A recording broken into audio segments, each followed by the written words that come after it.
All right.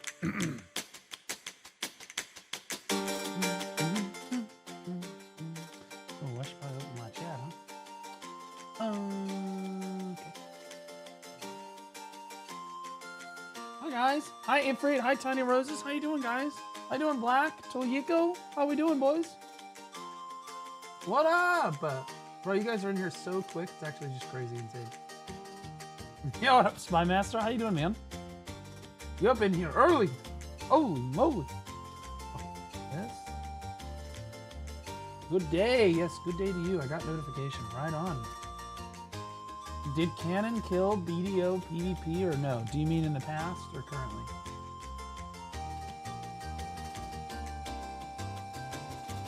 Wait, live chat isn't available over on YouTube? Why not? What? Dude, what is this? Why is YouTube all fucked up all? What the frick? Is it like not public or something?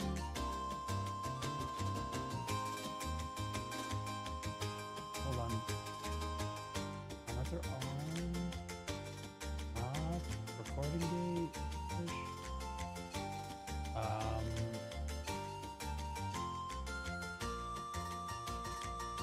Oh, it's on private. That's public. Done. Save. Okay, so hopefully that fixes it. There we go. Pop out chat. Okay, there we go. My favorites are what up, Azrael? How you doing, Cleto? How you doing, Dits? Hi guys. Hi Circlebot. Hi Scholar. Hi Wannabe. Mill. Rub your bald head with a bar of soap while showering. No, well, I have a washcloth, brother. I'm not a Neanderthal, okay? Let's chill out with that, okay? Let's relax a little bit with that. Go. 54 people in 2 minutes. Oh, we're here. We're here. We're up in here. Honestly, it's a pretty good time for me to go live. If it didn't ruin my sleep schedule, inevitably every week I would be better off. There we go. Just finished working, gotta chillax and watch. Right on, brother. Well, yep. Kick back, relax. Now it's time for me to start working. Gosh, chat, my job is so hard. Arjun just resubscribed for 10 months. Blue Squad, hey girl, he Blue Squad, hey girl, he. God, hold on. Where?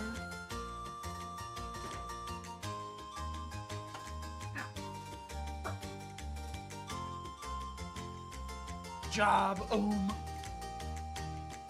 Go. Turn on my light.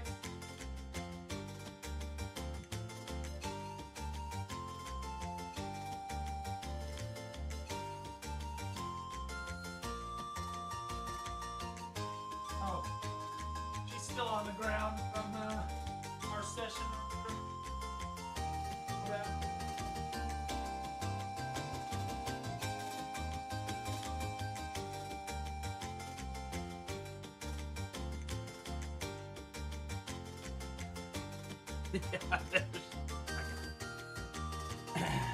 We're ruining my sleep schedule, Mr. Saul Baldwin.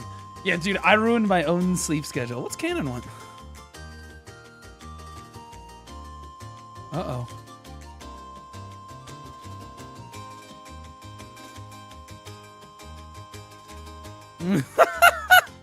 Uh-oh.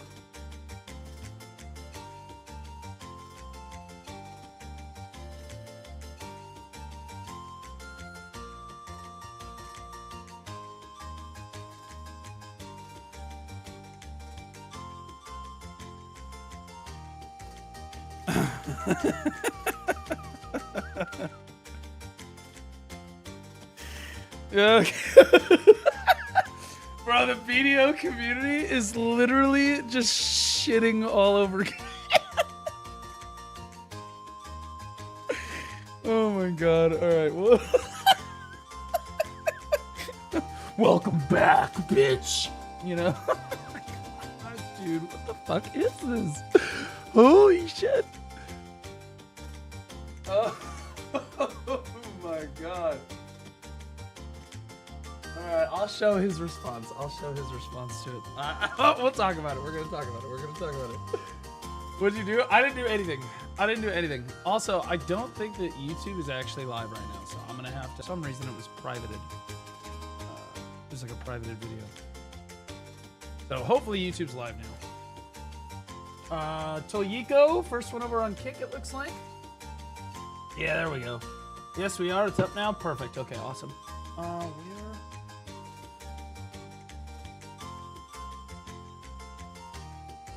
Okay, I need to get audio.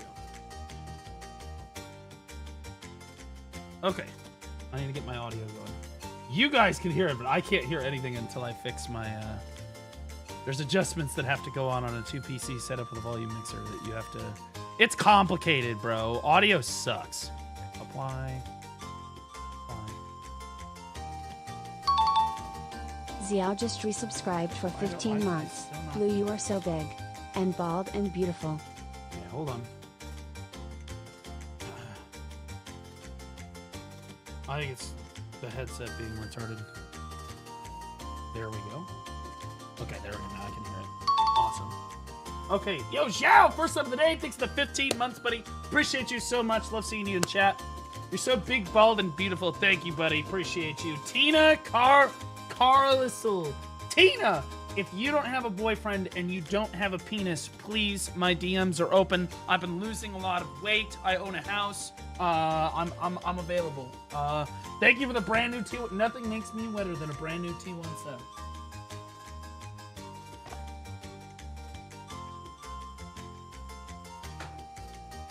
A lot? I have. I actually looked at the mirror last night and I was like, damn, bro, I kind of look with my...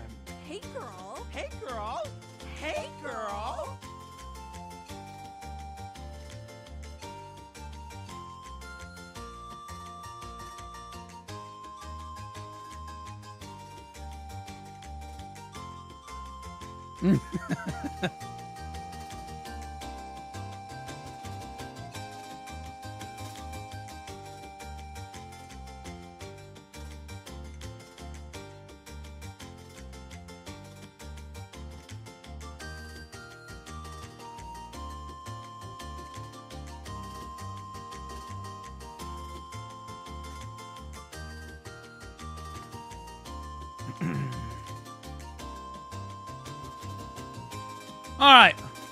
All right. So we're gonna talk about what's going on in the BDO community first, because like this shit's going insane. I heard that Stoops is streaming it today too. I love your videos. Got me hooked right on BDO and my Megu. Let's go. We love Megu. Awakening or Succession? That's the real question. Also, hi. I have a penis, but if the offer is still there, honestly, go ahead and slide in anyway. We can play pretend. Sounds good. I'm here, saw a bunch of your videos for BDO Crimson Desert. Yep, that's... I'm like the Pearl Abyss guy, okay? Like, now, I will say, for what it's worth, I don't always suck Pearl Abyss's dick, okay? So I'm the guy that I criticize Pearl Abyss more than anything, but I also do suck their dick sometimes when they do things right. Chat. Go, chat. Check this out. I decided to do an all-new... So Bale_Lee just I was resubscribed drinking for 23 Mountain Dew months. Zero 23 months every day. with Blue. Give Basil I was some drinking extra like treats. 4 of these things every day while I was streaming, and I was like, "This is super." Champion_unknown just resubscribed for 18 months. I'll get to the Gage. subs in a second. I was like, "This is super cooked. It's gonna rot my teeth out. I have really nice teeth. I don't want to ruin my teeth." So I decided to take a new approach to doing it. So I ended up doing, I bought some additive stuff for water. So we're just going to drink water and add like flavoring to the water. And I decided to do it with a really cool shaker cup. So I have the Deadeye shaker cup now, which is pretty cool. I also have the Megu one upstairs as well. I have the Megu one is amazing. In fact, let me go clean this real quick. I'll bring the Megu one down so you guys can see the Megu one. But I've had the Megu one for a while because they gave it to me when they sponsored me. The Megu one is S tier. Super good. Yo, Bali, welcome back for 23 months at tier 1. Appreciate you. Thank you so much, man. 23 months with Blue. Almost 2 full years, man. Champion Unknown at 18 months is a year and a half. Thank you so much, Champion. I love seeing your Mystic. It looks great. Thing is really good, by the way. Not a fan of Advanced GG. I am not a fan of Advanced GG. I hate them. They've scammed me out of probably how much money? Close to $4,000. They scammed me out of about $4,000, but they're the only ones that are partnered with BDO. So I wanted the Deadeye shaker. So what are you gonna do?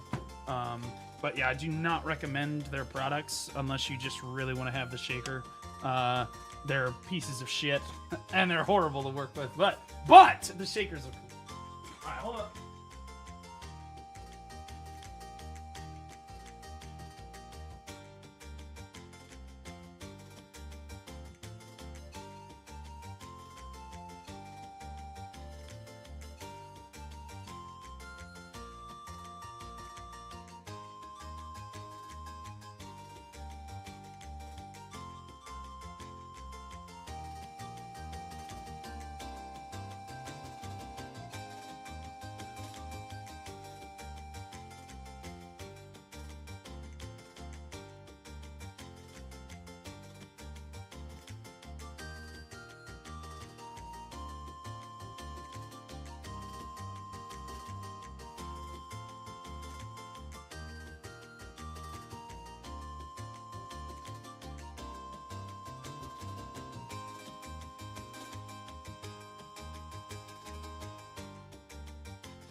Okay. All right, sorry guys, I didn't want to drink out of it as a brand new shaker without cleaning it first because, yeah, that's probably fucking disgusting. So I got a few new shakers. Here's my old one. It's still good. This is the Megu one. So if you're a Megu fan, this is it, bro. I'm gonna be honest with you. This shaker is fucking the tits.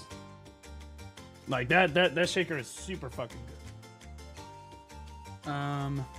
Obviously the Deadeye one is pretty cool. I don't think it's as cool as the Megu one, but I'd have a dark. If they made a Dark Knight one, I'd have a Dark Knight one. Yeah, we've got the Deadeye one, and then we've also got This Is the Way, little baby Yoda. Fucking Star Wars one. Thought that one was pretty cool. And then I also have the Boba Fett one. It's like an outlaw one, which is pretty sick. So this is my new drink strategy. I went all in on it. I said, fuck it. I can't keep drinking like this. This is not a sustainable lifestyle. I'm on a diet. I want to eat healthier. So this is my approach to eating healthier. We're just going to do shaker. Plus the shaker bottles help me with the protein shakes that I drink after my runs and my lifting. Which is great. So like, we're going to use the Deadeye one today. Much cheaper too. I don't know about cheaper. I would say that it's, I don't know about cheaper. I would say that the Mountain Dew at 4 cans a day, at 87 cents a can, you're looking at like $3.50 a day. I would say that this is approximately about the same. It's not cheaper, you know. I'd say it's about the same, if anything, but it's healthier, and that's what's important. Cage! Is it CJ? Cage? What am I supposed to call you, bro? Because I've literally had like 8 people try to correct me and say like 8 different things. I call you Cage. Then I called you CJ a number of times, and people said that's not right. C-Cage? I'm not calling him CCAJ. That's retarded.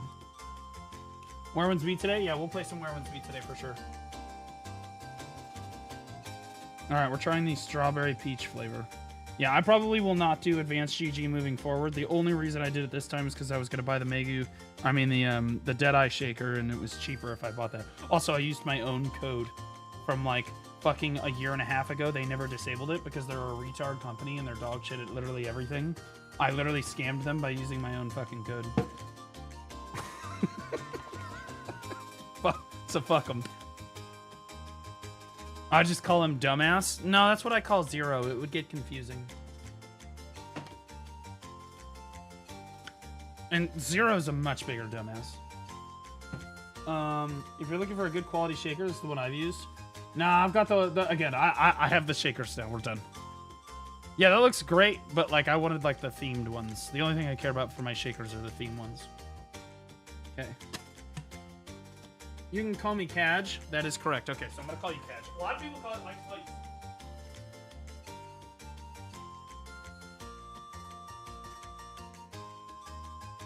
Hold on. Mods, I need a shout out for Kaj. Now, all that being said, to the streamers watching, literally never partner with Advanced GG. They don't pay you. They scam you out of everything, and it's like they're the worst partners. Of all the people I've ever like had sponsor me, they are the worst by far. They are terrible to work with, and they just don't pay you. Is that a closet over there? And what's your chair? Closet. I don't have a... No, there's no closet in this room. There's a closet in the next room over. So this room is my stream room. That's a bathroom over there. And then, the studio for the live update is next door to the, like, it's literally right there in the next room over. And that requires its own room. The whole room. If you saw it, you'd shit your pants. It's the amount of production value required to run that show is tremendous. I probably spent a little over $10,000 refitting that room to be like what I needed it to be.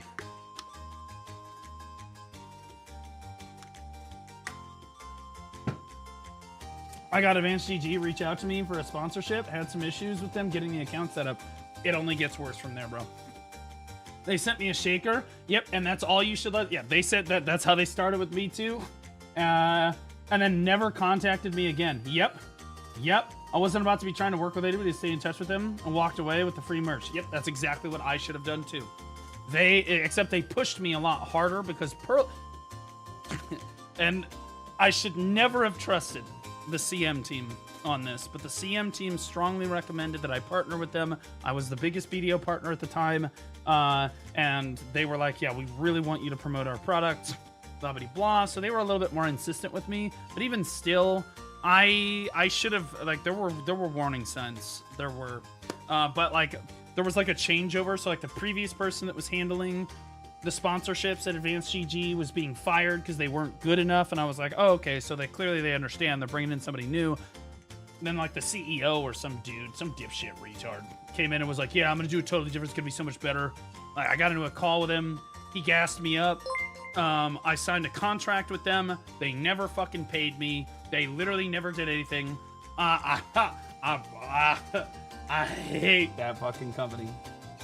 Yo, Kaj, thanks for the raid, buddy. I really appreciate you. Hopefully we got up. Let me get the first shout out for Kaj first. I don't know if we actually got that shout out. So guys, Kaj is a great BDO streamer, great PvPer, kind of a retard, but that makes him even more fun to watch. Check him out. He's great. Thanks so much for the raid, buddy. I really appreciate you. Normal Yeet, thanks for the raid. Appreciate you, brother. Really, Asmon got banned for what?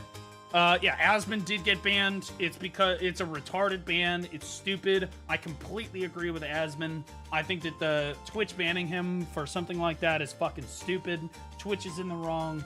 And I think that personally, it just makes Asmon look better, if I'm being honest. That's my take on it. I posted a YouTube short link for you to react to. Okay, is it in my Reacts channel? I'll take a look at it. Blue the Goat. Thanks, Zach. I appreciate you, brother. But who just raided? Who's the person who just raided me? Normal Yeet. Thank you for the raid, buddy. I appreciate you. Mods, can we get a shout out for Normal Yeet now? Hopefully you got up to something fun today. I'm literally just getting started. We're just getting warmed up for the day here. We are just getting going. Definitely heard a sensitive mod on Twitch team. No, I think that people mass report Aspen all the time, and I think that the moderation team is just looking for an excuse. It honestly, I think it was probably like an auto mod thing. No, because I think they have auto mod turned off for those big channels. Because the auto mod was turned on, Hassan would have been banned a number of times by now. I think for those really big channels like that, I think they have auto mod turned off. I think you're like kind of pseudo right. I think they're just looking for an excuse to ban them.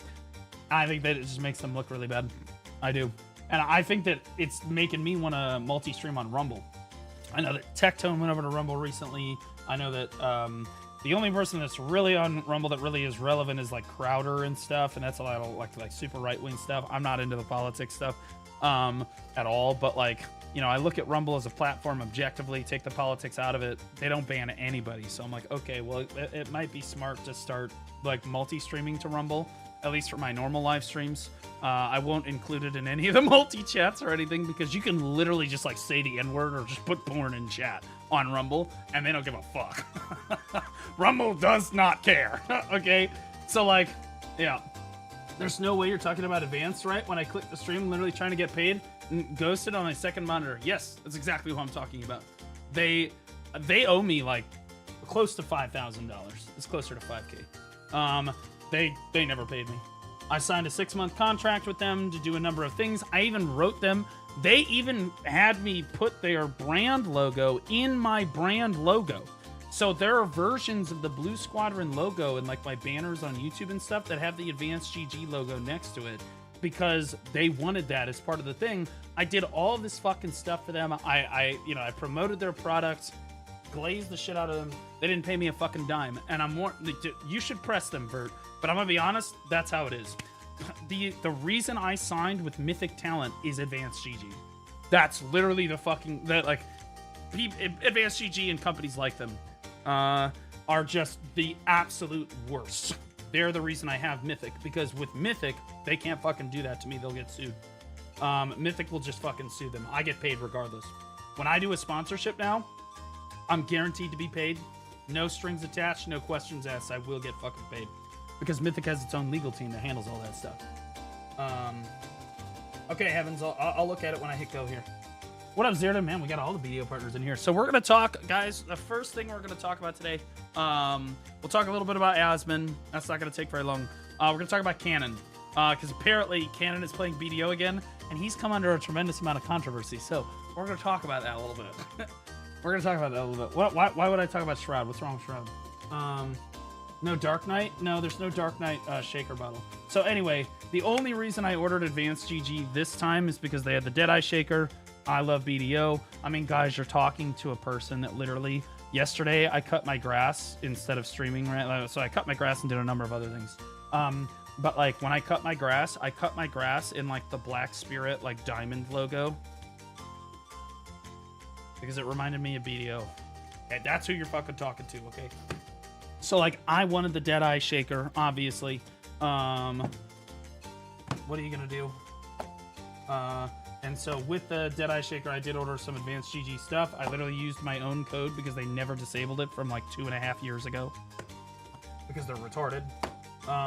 And if I had known that Vert had a code or that apparently Moshi has a code, I would have fucking done that too. But I strongly recommend do not fucking partner with them. Do not touch them. Let them send you free shit. Don't promote it. Don't do anything. Take the free merch and walk away like Zethian did. Don't do what I did. True BDO enjoyer, yeah, I know. Look up the new real life BDO outfit. Okay, there's a new BDO outfit. Okay, I'm gonna judge it very harshly. Okay, so somebody, let me pull this up. Guys, the media channel is way too close to porn. We can't have this. Chuku just resubscribed for 25 months. Sup baldy workin', but figured it swing by to drop this off. Who is that? Chuku, welcome back for 25 months. Thanks for over 2 years, but I appreciate you swinging by to drop it off. Giving me that quickie drop off. Heavens Crimson. Okay, so this isn't going to get me banned, is it? Okay, perfect. All right, that's fine. All right, so we'll watch this. We're going to talk about Asmon, then we're going to talk about Cannon. All right, let's do it. Oh, please don't ruin my intro.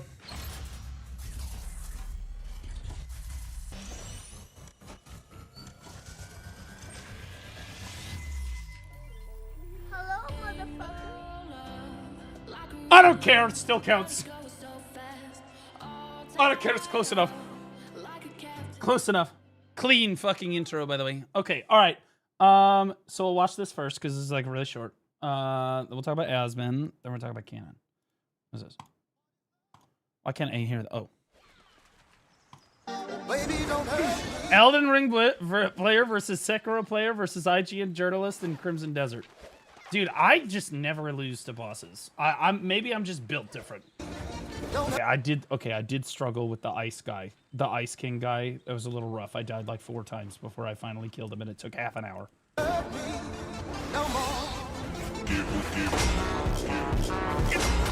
He's one-handing it, bro. That's crazy.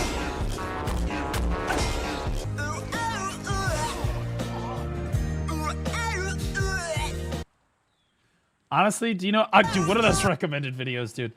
Honestly, do you know what really sells this? Is it looks like he's missing teeth with his lips here. I'm gonna be honest. he looks like he's missing teeth. Okay, look. All right, so here. Okay, so I can explain. Look, it's music, guys. It's not for the thumbnail. It's for the music. Okay, it's for the music. Also, I've already seen this. I don't know why it's recommending it to me. That I know why it's recommending it to me because I watch StarCraft 2 in my free time. Okay. As far as Asmon goes, as I just said before, Asmon absolutely did not deserve to get banned. Honestly, it's a ban that makes him look even better. I'm reaching the 1-year mark on my Twitch ban from last year, I think, like right now. Like somewhere in the next like 2 weeks. You know, when Jine... Oh!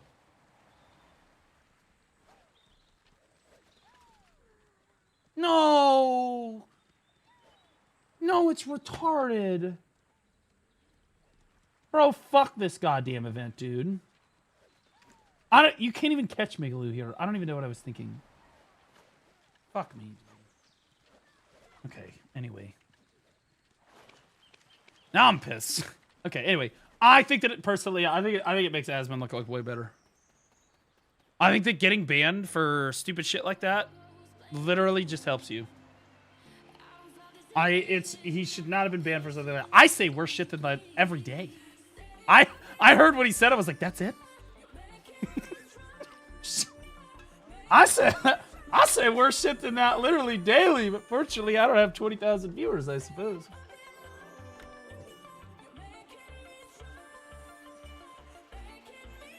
Who's Asmon? Holy shit.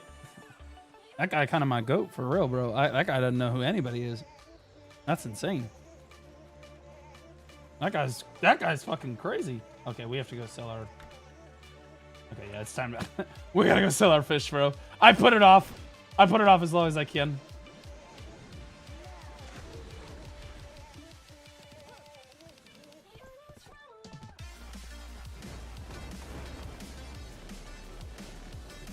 All right, so we have a bit of a situation in the Black Desert community. I'll sell my fish first. A situation that I find absolutely hilarious. I want this mount too. Well, you can have it as a brand new player. Logging in for the first time, it gives you your option of 3 mounts. You need to pick the Arduino. The T10 Pegasus. That's what you want. That's the one you want. Or you just watch my beginner guide and then I explain it there. That's shameless plug. Shameless plug.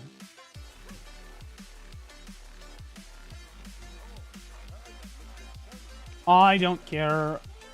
There's so many people that get super into the trading. Like, oh my god, you don't sell it unless the price is like insane. Like the Yoker is only 80% here. I don't care. I do not give a shit. Honest.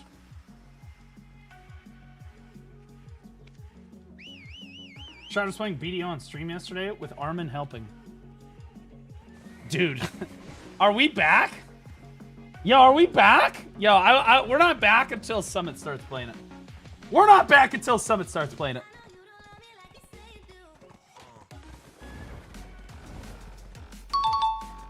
I'd be cool if Shroud started just playing. resubscribed for 5 I'd get in a call with him. I'd help him, Great. obviously. It has been a while. Honestly, with all the if Shroud and Summit and all these fucking streamers come back, maybe we should just do the PvP Academy, and we get all the streamers into the fucking guild, and then we do Blue Squadron shot calling for all of like the big streamers. Thoughts? That might be the play, bro.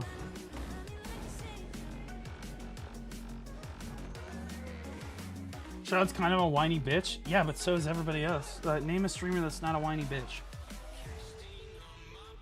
What are we talking about?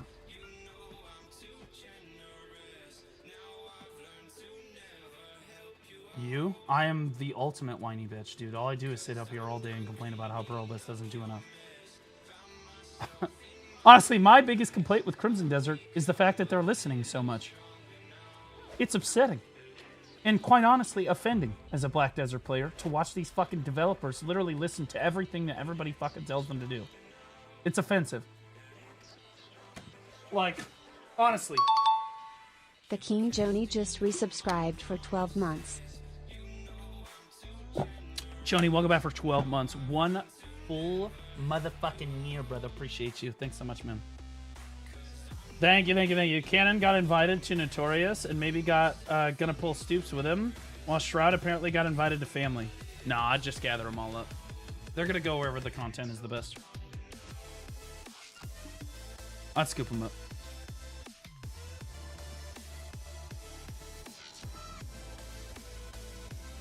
It's only gonna take one example. And honestly, I've shot called for Shroud before. He already knows. He knows who I am. And he loved it too. He fucking loved it too. I shot called for him in Throne of Liberty.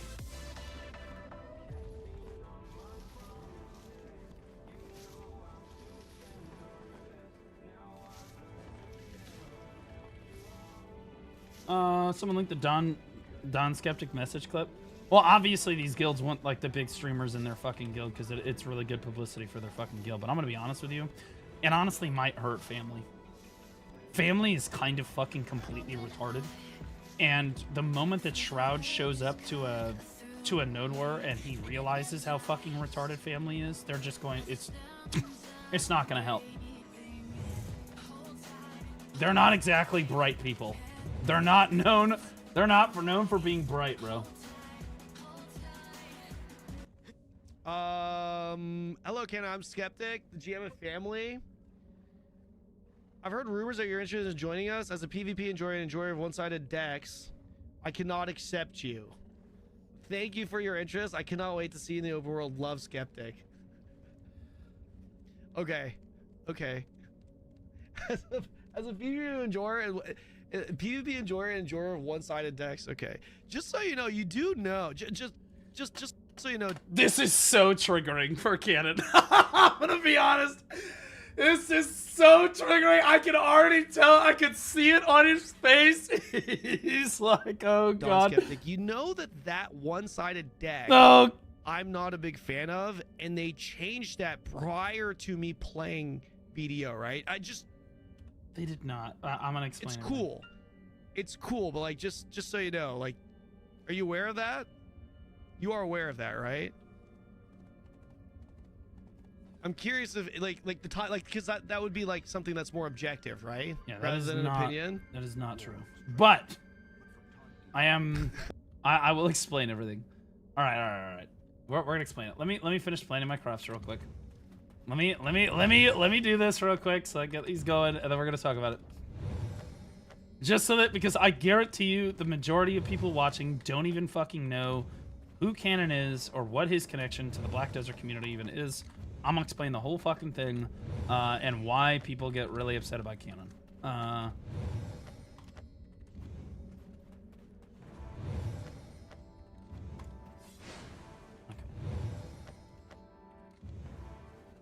Okay. You know what? We're just gonna stand in the fucking. You know what? Where's my DK? Oh, shit. All right, we'll just stand right here. Okay, so Cannon is playing BDO again, guys. Okay, he's playing BDO again, guys, and here's the deal. For those of you that don't know who Cannon is best described as probably the MMO street hooker. He plays basically all the MMOs. He's a very variety but only MMO gamer, and he makes really, really solid content. Really, really solid content. Mainly Korean MMOs, though. Mainly plays Korean MMOs. In any event, there was a time back when Land of the Morning Light Part 1 came out when Lost Ark was kind of going through some shit. Okay, we call it the Three Bozos stream. So the Lost Ark developers started fucking... They like got up, they had they made a bunch of changes to the game that players did not like. Tons of people quit the game. Then the devs went live in an emergency stream, and they call it the Three Bozos stream, and made the whole situation worse. And then people mass quit. Like 80% of the player base left. Okay, well... the majority of the big streamers came over to Black Desert, and so a lot of Lost Ark players came over to BDO. Okay, that was Stoops, Cannon, who's that other guy? That set Laufey, and a few other people came over from Lost Ark at this time to play BDO because BDO is the next closest thing to Lost Ark. Now I know that the games are basically Jonah. Yeah, Jonah is a big one, but there's another one. There's another couple too. But regardless. How do you feel about Gina being in the same time zone as you now? Okay, we can talk about that later. I didn't even know that was a thing. The Great Lost Ark Migration. Yeah, exactly. Miles, thanks for the member over on YouTube, buddy. Appreciate you. Thanks for the sub. Appreciate you, man. Thank you. You hit the gym? Yep. Okay. All right, so the Great Lost Ark Migration, I guess if you want to call it that, happens over to BDO because the two games are not super similar. I'm going to be honest with you as far as their gameplay goes. Lost Ark's a lot about the raids and a lot about like a weekly gated grind stuff, etc. But as far as combat goes, BDO and Lost Ark are widely considered to be the best in genre for combat. So people that are playing Lost Ark are really only going to get the feeling of that action combat in Black Desert. So that's why they all came over to BDO. So that happened to be when we were releasing Land of the Morning Light Part 1, which I'm just going to be honest, was not a super great expansion. But it got massively overhyped. We got crazy people, huge influx of players at this time. This is when Cannon came over. And at the time, we had something called one-sided declarations of war in the game, but the controversy began. Okay, so all of the new players in that came over from Lost Ark that were starting to play for the expansion started getting hunted by a lot of the PvP guilds at the time, particularly one guild in particular named Goon. I think their name was Goon. So they started hunting. They started stream sniping the major streamers of the category like really hard. Particularly, it was Cannon, myself, and Brobear. It was us three.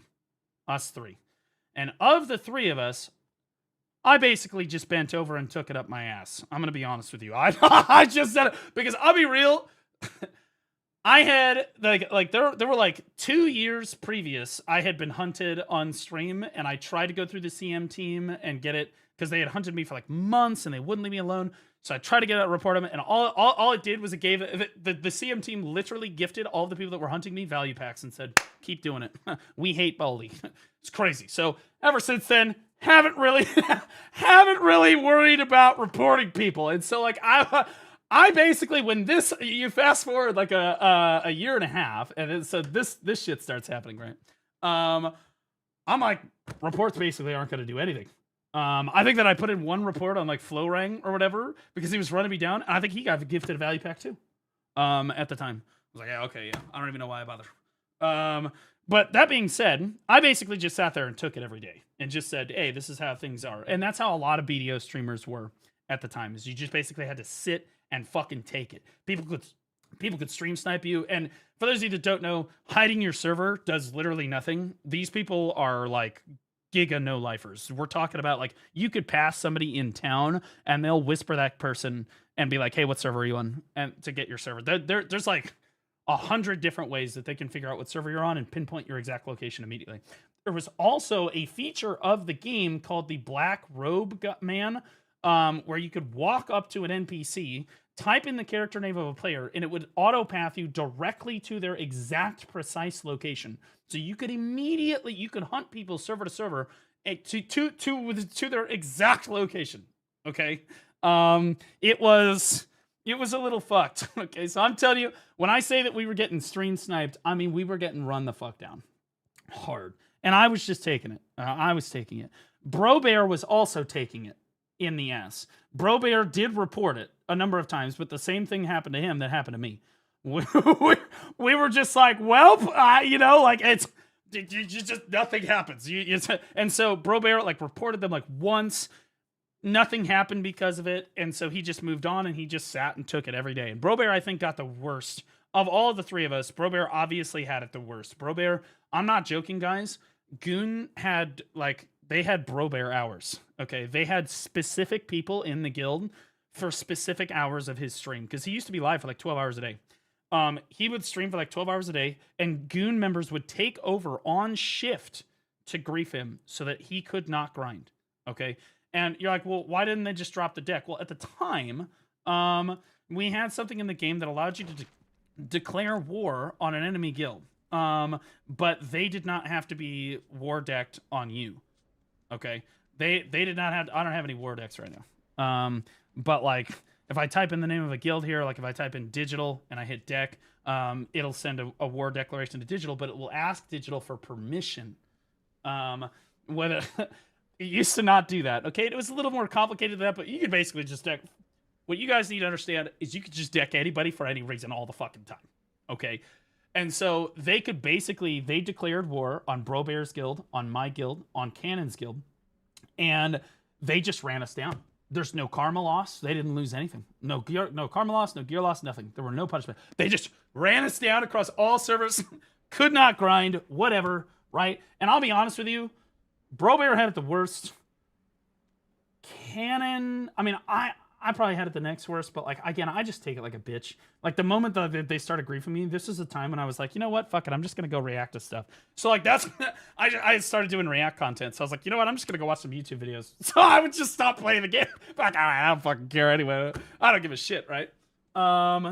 Joe Never Fails had it pretty bad. No, we're talking about specifically this time, Nev. We're not all 50 years old like you. How's your AARP card doing, retard? Love you, buddy. Now, all right, so we have a one-sided deck thing going on, and they're running down these streamers, and Goon knows that it's inappropriate. They shouldn't be doing it, but they do it anyway. I even had them on the podcast. I had them on the Old Moon podcast, and that podcast is still live on YouTube if you want to go see it. But like, I literally had them on a podcast so that they could voice their side of things, because I'm a big advocate for trying to get both sides of a story. I learned this the hard way long time ago. Not going to get into it right now, but like I try to get both sides of a story regardless of how biased I might be. Like obviously I don't want them to stream snipe me anymore, but I think that they're players, they deserve a voice, whatever. So I let them on the Old Moon podcast, and they even admitted on the Old Moon podcast, like, yeah, we shouldn't be doing this, and Perlibus should ban us, but they don't, so we're just exploiting it, so it doesn't really matter. That being said, Cannon started complaining a lot. And for the very first time in the Black Desert community, we had a CM in Cannon's chat when he was being harassed, okay? And this has never happened before. So, like, Cannon was getting harassed. Like, they were literally just following him out of the safe zone, following him server to server. They're all sitting in fucking voice. Guys, you have to understand how shitty these people are. They're literally sitting in fucking voice, coordinating, swapping servers, making sure they can find him immediately, and harassing him the moment he comes out of the safe zone. All the time. Can't play the fucking game, basically. Okay. So he starts fucking bitching. He's like, why the fuck does Perlibus allow this? Blah, blah, blah, blah, blah. Gets super fucking mad about it. And I think it was GM Laffy, but it's kind of irrelevant.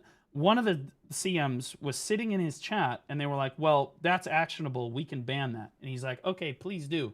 And they banned the guy that charged Cannon off of his horse the moment he left the fucking safe. So they just, boom. Like, it was like a one-day ban or something. Just banned him. And for the first time, we saw, like, holy shit. They actually did something about stream sniping. That's insane.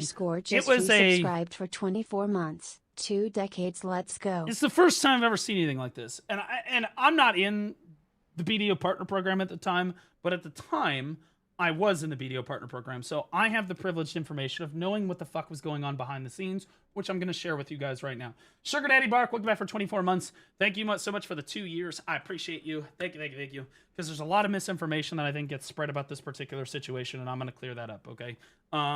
So Canon was complaining in partner chat, but a lot of people were complaining in partner chat at the time, but mainly Canon, particularly Canon. Was complaining in partner chat about how this shouldn't be allowed. And I'll be honest with you, most of us actually agreed with him. Even streamers that are, most of us, I'm going to be real. I'm not going to name names, but almost just all for of the 5 BDO months. partners were in agreement that you really should not be able to just stream snipe with impunity, period, dot. However, we were all also in agreement that it had been like this for fucking 8 years and no one had ever been punished, so we can't really start doing it now. Or if we start doing it now, then you have to apply the punishments universally. Dry Ice, thanks for the 5 months. Appreciate you. Thanks so much. Appreciate you. And also at the time, and this is where people misunderstand what was happening. Okay, Pearl Abyss was under a lot of pressure to remove one-sided declarations of war from the game because players were being harassed. Okay. Canon was one of the last Lost Ark streamers that stayed with the game. Stoops left the game. Laufey left the game. Basically, all of the Lost Ark streamers. Everybody that was playing Lost Ark left and went back to Lost Ark at this time. Okay, so everyone's leaving. And the reason that a lot of the Korean Lost Ark streamers said that they left, not Stoops. Okay, I don't want to put this on him, and I'm not going to put this on Laufey or anybody else.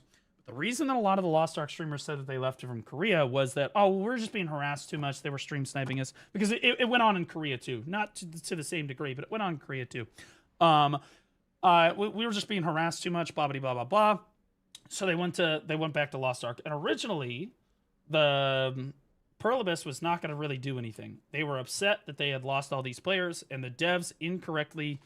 They thought that they had made such a great expansion with Land of the Morning Light Part 1 because it's... You gotta understand, Land of the Morning Light is kind of an homage from the developers of like, hey, this is what Korean... This is our history, right? Like, hey, this is how cool, Korean culture is, right? And so they released Land of the Morning Light Part 1. They get a massive surge of players. Naturally, they're all gassed up. Then all those players leave, and they look over at the PvPers, and we're gonna blame the PvPers for that.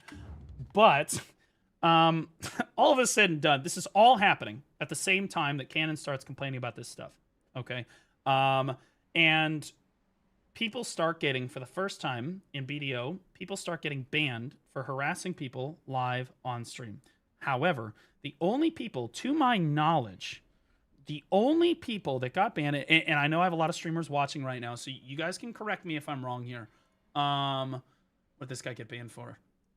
Okay, that guy can get unbanned. To my knowledge, the only people that actually got banned were Korean streamers that were being harassed on stream that then reported it to Pearl Abyss. If you were an American streamer, a European streamer, an Australian streamer, or an SEA streamer that wasn't Korean, then they didn't care. They didn't ban anybody. To my knowledge, it was only people that were harassing Korean streamers that got banned. I could be wrong about that, but I'm almost positive that I have that correct. Because, again, I was very tuned into this situation at the time. Nobody that was harassing me got banned. Well, actually, that's incorrect. Some of them got banned, but they were the same people that were harassing Kenan. That's the reason I got banned, not me.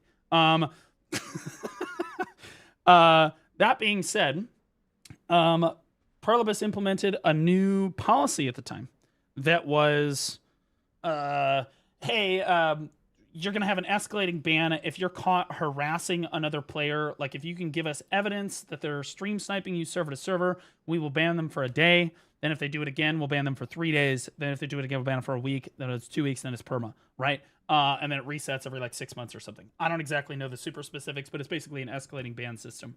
But again, the only people that to my knowledge, that even got a ban were the people that were harassing the Korean streamers. Because apparently Pearl Abyss doesn't give a fuck about anybody but the Korean streamers. So Canon stops getting harassed because all the people that harass him basically get banned. Okay, and the same people harassing Canon were harassing Bro Bears, this goon guild. And so these people get banned. temporarily. They come back, they get banned again. They come back, they get banned again. All right, so we're going through cycles. And all at once, out of nowhere, well, not out of nowhere, but I'm going to explain it, one-sided declarations of war get removed from the game. And to be clear, I think that one of the biggest upvotes on the NAEU, it was a big controversy. Perlibus was talking about potentially doing it, and they wanted to see what the community backlash was on it. If I go here and then I go to general gameplay, I think, and then I go to most likes of all time, maybe they deleted it, but it had the most upvotes of all time. It had over like 5,000 upvotes. And it was basically a post from Johnny5. Size00 just resubscribed for 24 months. It was a post from Johnny5 saying that, hey, do not remove one-sided declarations of war from the game. And the whole PvP scene came out and upvoted this. It had like more upvotes than I have ever seen anything on the forums ever have. But the next patch, we got one-sided declarations of war removed from the video game. Okay. And a lot of people are like, you know, because Canon was in the center of all this controversy and people getting banned, whatever. Canon had nothing to do with this. Okay, he's in the wrong place at the wrong fucking time. Okay, because I'm gonna explain this here in a second. Crimson Queen, thanks for the raid. Appreciate you, Queen. Hopefully you got up some fun today. We're explaining some drama here. You guys need to understand how impactful this one-sided declaration of war was to the game. So let me explain that first, and then I'm going to explain exactly what happened behind the scenes at Perlibus and why we got the one-sided decks the way we did, and who you really need to be mad at, because there is some people. I was a member of the PvP scene for a really long time, guys. Really, really long time. One-sided declarations of war were integral to allowing PvP guilds to beef with each other, to create drama with each other, to create strife between guilds, because it was your way of punishing a guild that behaved poorly in Node Wars and Siege. For example, if a guild backstabbed you in Siege, like politically, and did some terrible shit to you, you would deck on their guild. Okay, one-sided deck because they don't want to be decked on. You would declare war on their guild, and you would hunt their guild into the ground. And so what would happen is that between two PvP guilds, one guild would show, like, one guy would be grinding, another guy would be running around server to server trying to look for the other guild. They would find one of the war targets and be like, all right, and then they would kill that guy that was grinding. Then the guy that was grinding would be like, help me, help me! And then other people in his guild would come help, and then other people in the offending guild would come help, and then that's how GVGs would start. That's how GVGs started. That's how open world GVGs primarily started. And this is like a big... this was like fundamentally, like, this is part of the fabric that really created friction and competition in the PvP scene at the time. Okay, now I do still think that it is possible that we can still have that friction, but it would be more difficult, and I'll explain that a little later. But you understand how important one-sided decks were to guilds at the time, mainly because now you can't punish guilds for anything. Guilds can just pussy out, right? If a guild does something that you don't like, or somebody starts shit-talking you in Discord, whatever, you can't just declare war on their guild. You have to ask them permission. Hey, can we come fucking hunt you server to server and run you into the fucking ground so you can't play the game because you shit talked us in Discord? No. Okay? That's nobody is gonna say yes to that, okay? No, literally nobody is gonna fucking agree to get decked on by a guild like Digital if they shit talk a guild like Digital, right? It's just the way that it is. So it really decreased the amount of friction. Now, it didn't completely kill the PvP scene, but you understand this was kind of a big blow to PvPers.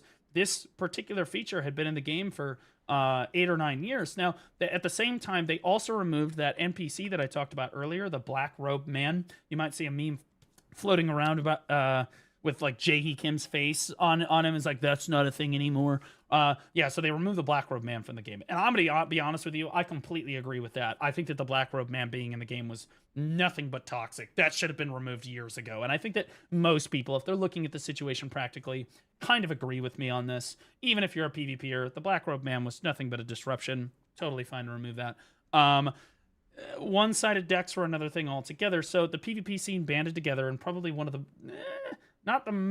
probably the most unified I've ever seen them. Because, again, I've been around for a while, guys. A lot of PvPers came out and upvoted this post on the forum. There were over 5,000 upvotes, which is insane. Literally wild. Now, you could argue that the post was botted, right? Because Perlibus can't really stop that. But hey, you know, it's still a lot regardless. And Perlibus said, yeah, fuck you. No, the one-sided deck changes are coming through regardless. And so the one-sided deck changes hit. Massive, devastating move to the PvP scene. And everybody immediately turned and pointed the finger at Cannon. I want to be really clear about this. It is not Cannon's fault we got the one-sided deck changes, okay? I was talking to the CM team at the time. I had a very, like, really strong standing relationship with them. I was in the partner chat. I know what the fuck happened. So Perlibus, what happened was Perlibus was being sued by a female streamer in Korea.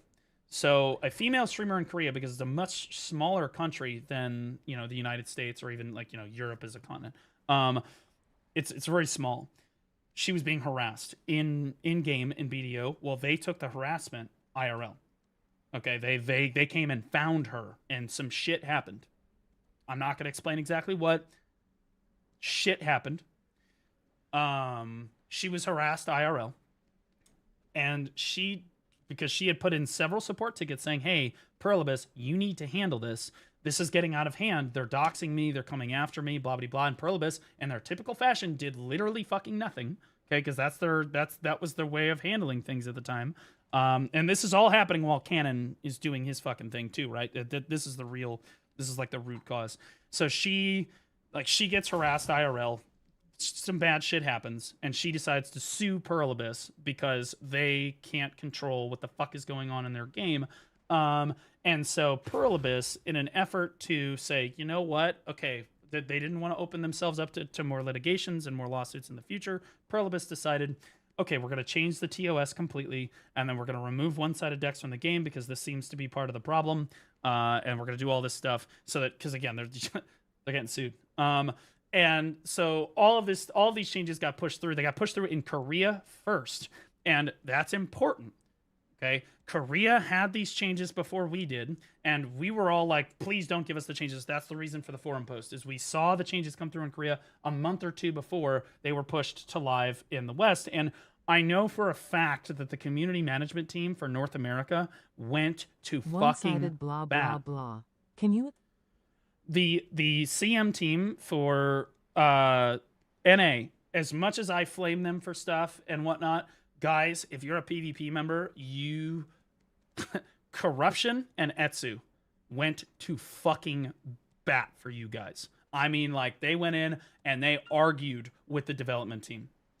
Actually argued with the development team. They went in. They tried to show they tried to make every single case that they could that you should not be pushing one-sided decks to the West. Okay, so to the CM team's credit, they did everything that they possibly could to try to stop these from coming, and that's why the changes did not come immediately. Okay, so like Korea got them first, and then there was like a month or two gap before we got them. That's because the CM team fought the Perlibus super hard on this issue.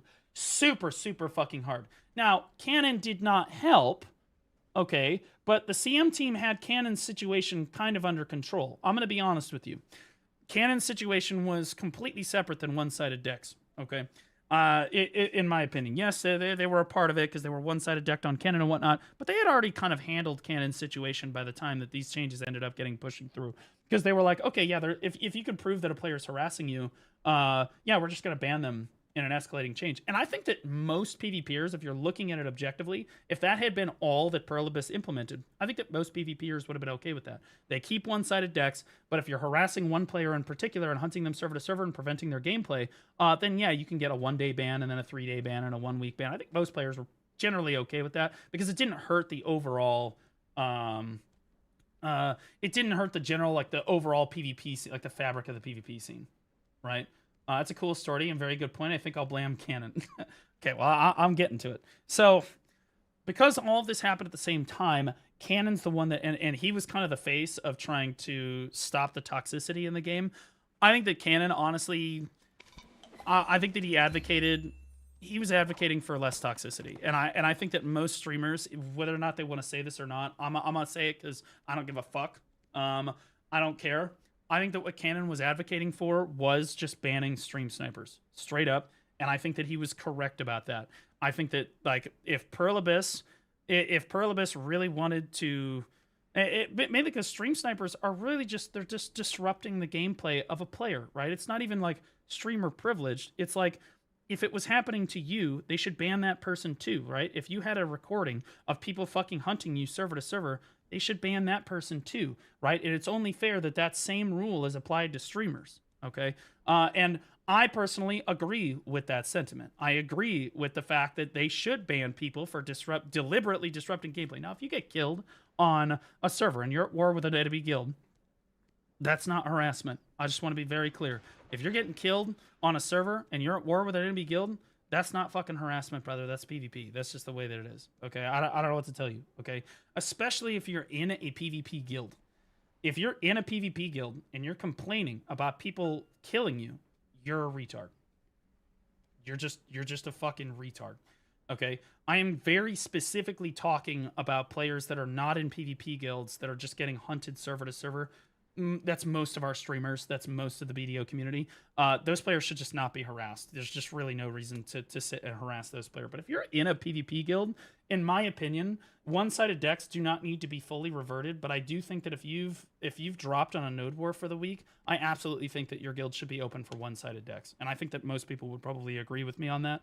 But like, I don't think that one-sided decks necessarily need to be completely reverted. But I do think that like, PvP guilds are kind of a different story. I think that if you sign up for a PvP guild, you sign up to get PvP'd. That's just the way that it is.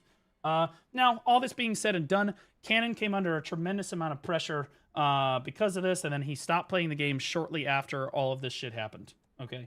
He stopped playing the game very shortly after all this shit happened, and so the way that a lot of PvPers choose to look at this is they look at Cannon, and they say, this is the reason that I don't have one-sided decks anymore. And that's just not, that's not the case. First of all, Cannon was absolutely the fucking victim. And I said it back then, I'll say it again. If the PvP, the PvP scene should never support behavior like Goon was doing to Cannon and Brobear and me. But like, I don't give a fuck about myself. Cannon and Brobear, particularly Brobear, the PvP scene should never have endorsed what Goon was doing to Brobear and Cannon at the time. Like that. Like, what are we talking about, guys? Like, you should use the one-sided decks to fight. Like, Cho should be fighting Digital. Like Digital should be like shitting on APOC. APOC should be shitting on Barcode. Barcode should be shitting on Dismantled, right? That's the way that it should. That's the way that it fucking should be. You shouldn't just be using it to harass streamers. It should never have been used that way. And to a certain degree, the PvP scene, I know that they were like, yeah, based goon, and then you were all fucking surprised when the one-sided decks got removed. Like, guys, that's the reason. Is Perlibus is afraid that they're opening themselves up to litigation because you're harassing people so much in-game, and what happens is, and the PvP scene has a nasty knack for this, okay? Apparently they were putting up racist signs while stream sniping. Well, yeah, that's just a fucking Tuesday. Who cares about being fucking racist? Okay? I'm going to be honest. Okay? When it comes to PvP and fucking Black Desert Online, if you haven't been called a racial slur, are you even PvP? Don't fucking tell. Oh my God, they were being racist. Who? What? What are we talking about? Welcome to the game. Like, bro, it's homophobic, racist, transphobic, fucking anti-Semitic. You name it. Whatever they can call you, they're going to fucking call you, okay? That's chat PvP, okay? Just block them. Okay? Now, if they're putting up banners and stuff, should they catch bans? Absolutely. 100% they should. Obviously. But, like, is that a really big deal? No, I'm not going to sit here and virtue signal and say that's a super good big deal. Should people be racist? No, they fucking shouldn't, okay? No, they shouldn't be putting up banners, okay, and shit. But I'm going to be honest with you. There's a difference between somebody that's putting up a banner for racism and somebody that's putting up a banner for doxing. And that's what I'm getting to. Is that for years, Perlibus has allowed people, and I know that Zirdan has been through this, and I don't know if he's listening right now, but I'm going to use him as an example. People dox people like Zirdan Hunter or Big Sasha.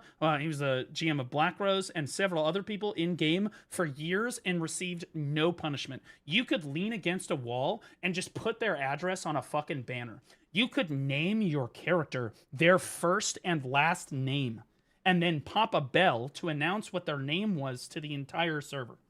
Okay? And Perlibus would do nothing about that. Nothing. Okay, that's a serious issue. Okay, because what inevitably happens with the PvP scene, and this is what I was getting at before, I don't know why they do this. They did it to me too, but this is what happens with the PvP scene every time. They cannot keep it in game. They can't do it.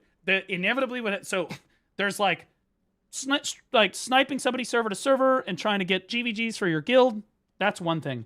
Then there's the person that's always got a circle jerk and they got to start shit talking, right? And that's fine, no big deal. But at a certain point, somebody always crosses that line. Somebody always crosses the doxing line. Someone always has to get called a pedophile. Someone's always got to get doxed out of their fucking minds. Someone's business has to get involved. Somebody has to try to be fired from their fucking job. And I'm not even just talking about me. If you talk about Zerdan and a few other fucking people in the category, they've also had their jobs attacked, right? And you don't even necessarily know who the fuck it's gonna be, but it always happens. Somebody always escalates it out of proportion. And inevitably, so Perlibus is looking at these situations. They're looking at me getting fired from my job. They're looking at this woman, particularly the woman in Korea, happening. They're looking at what's happening to Canon. They're looking at like the history of BDO and how they've doxed people in the past. Because I'm going to be honest with you, guys, they have like 8 years of examples. These are just the more recent ones. Joe Never Fails is a perfect example. Tim Allen is a good example, although he's a complete piece of shit. Not necessarily trying to defend him, but like there's a lot of examples of people just being doxxed and having their IRL lives affected as a direct result of the PvP scene just taking things too far. And one could argue in court that if Perlibus would control the toxicity of their game and draw a line in the sand and say, hey, you can go up to this line, but you cannot cross it, that IRL toxicity would never happen. You could absolutely make that case in court, right? And that's why Perlibus had to draw the line in the sand. They had to say, okay, fuck it, we're because they leave themselves open to legal like lawsuits. All right, it's not like everybody likes to look at the superficial stuff. We want our one-sided decks, we want our stuff, but you need to look like 3 or 4 steps down the road. Why did they need to remove one-sided decks in the first place? Because they felt that they were leaving themselves open to litigation because you guys cannot, and not just NA, not just EU, but also Korea and SEA, particularly SEA, cannot keep it in your pants. You guys cannot, like, you guys are incapable of not calling someone a fucking pedophile. There's a massive difference between calling someone like the N-word, okay, and then like literally trying to call someone a pedophile and then calling their fucking work and trying to say that that person is a fucking pedophile and trying to get them fired from their military job. Okay? Like, there's a huge difference. There is a huge difference between these two things. And the problem is Perlibus was not doing enough enforcement in their game, and they were leaving themselves open to litigation. So part of the reason that Perlibus felt that they had to make these changes, it's all legal. It's all legal. It had nothing to do with Canon. And to be honest with you, what Canon was truly advocating for was just banning people who are harassing players. Not just streamers, but players. And I agree with him. I 100% agree with him. I do not think that you should be able to harass a life skiller, a PvEer, somebody not in a PvP guild, somebody who is just trying to play the game, whatever, right? You can't just harass that player into the fucking ground with absolutely no repercussions, mainly because what happens is it escalates and eventually someone gets doxxed, someone gets, like, their IRL gets affected, and it adversely affects people. It's just bad. It's just bad. It is what it is. It's just, it's terrible, okay? And I completely fucking agree with him on that. Now, he happened to be advocating for this, which was a good thing for the Black Desert community at the same time that one-sided decks got removed from the game. And so, again, everybody likes to point the finger at Canon. It's not Canon's fault, okay? And it's not the PvP scene's fault necessarily, okay? It is Perlibus's fault. But also, I do feel that they needed to do something. Did they need to remove one-sided decks? Absolutely fucking not. Absolutely fucking not. They did not need to remove one-sided decks. In my opinion, all Perlibus really needed to do to make sure that they didn't leave themselves open to litigation was to change the TOS to say that you cannot harass other players, and then if they got a report about harassment, just ban people. It's not hard. One day, you don't have to perma people. Nobody needs to be perma-banned, right? Unless it gets really bad. 1 day, then 3 day, then 1 week, then 2 week, totally fine. There's literally nothing. There's nothing wrong with that. I think that is like legally they're not going to be sued for that.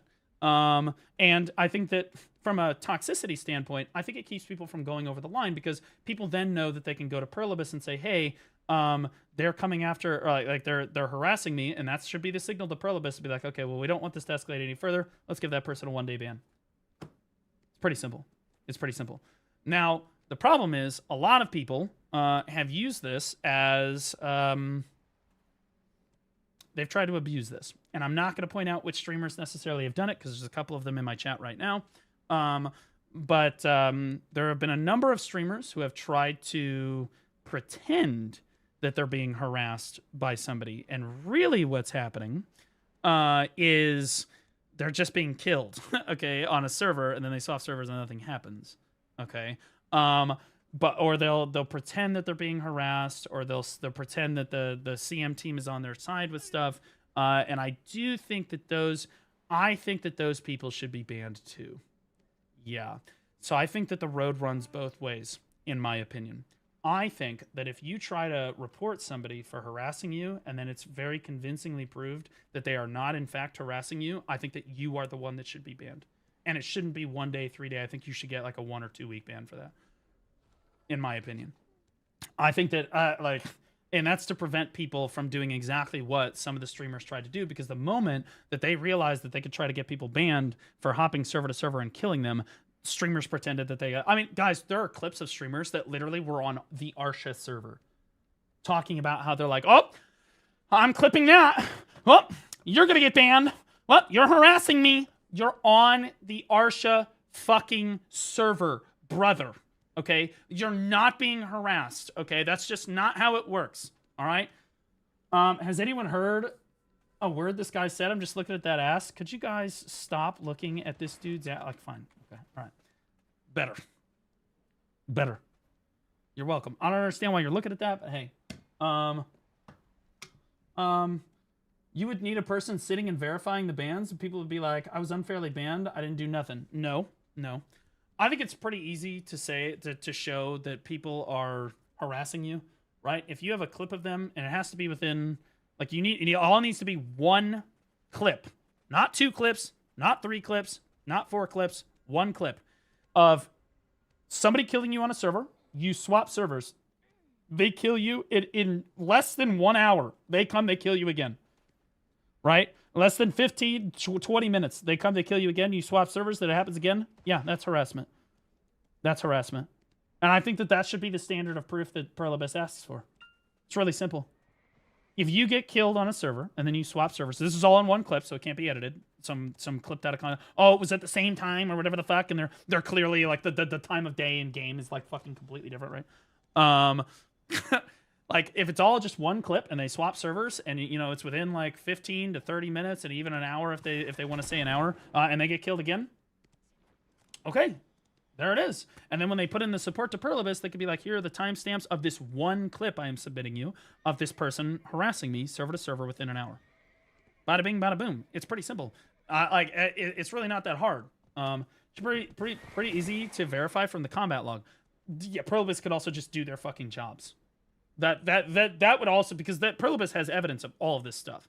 You can try to spin a narrative the way that you want to spin it, but I think that the community management team, as much as I glazed them before for defending the PvP scene, I am now going to absolutely turbo you motherfuckers, because for years you just allowed harassment to happen and escalate completely out of control, and people's lives were adversely affected because you decided that you didn't want to do your fucking jobs. Okay? There were many years in BDO where the only type of ban that Perlibus could give out was a permaban. That's it.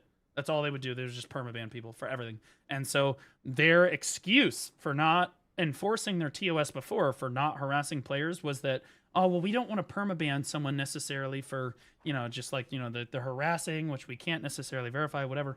Well, you don't have to permaban them. You can just do like a 1, 3, 1 week, 2 week. Like, there's options, right? Like, there's just no excuse.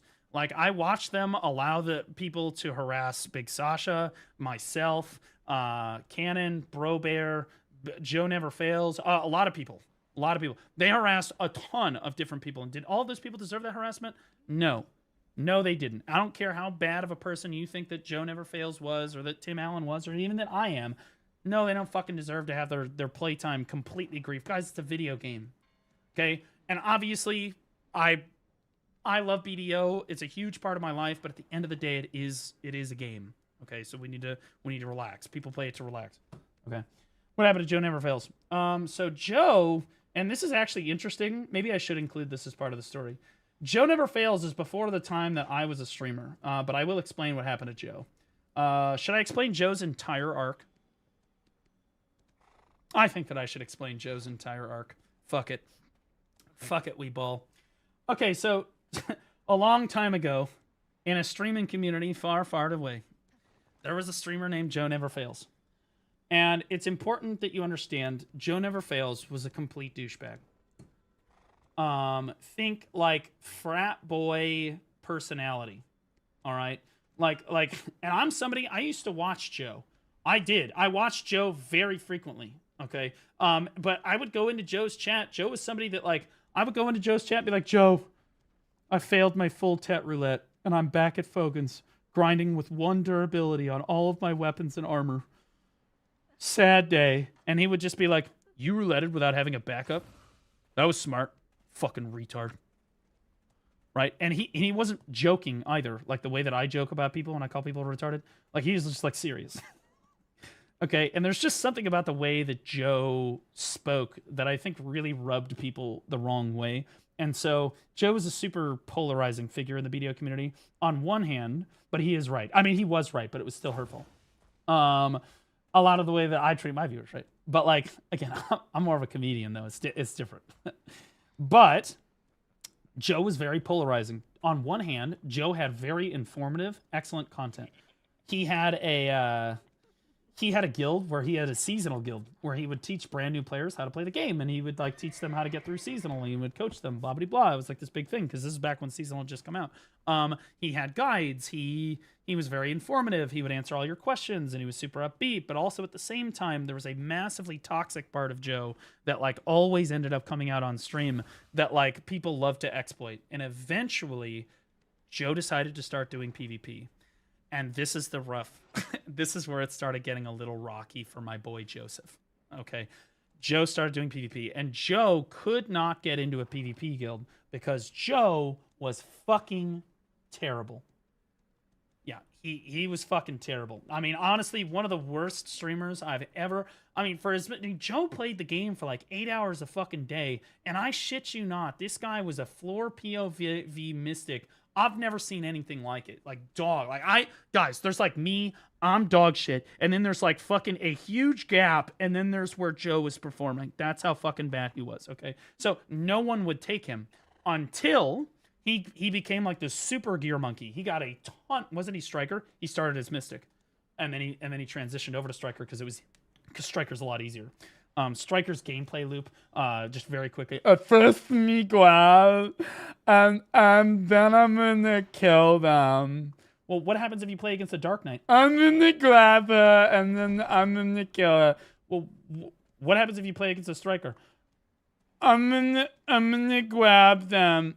Okay, it's the same fucking loop every single time. In every single matchup, I'm going to grab him and then I'm going to fucking kill him. And over and over and over again, okay? So it's a super brain dead fucking class. So eventually he did transition to Striker because of the guild he joined.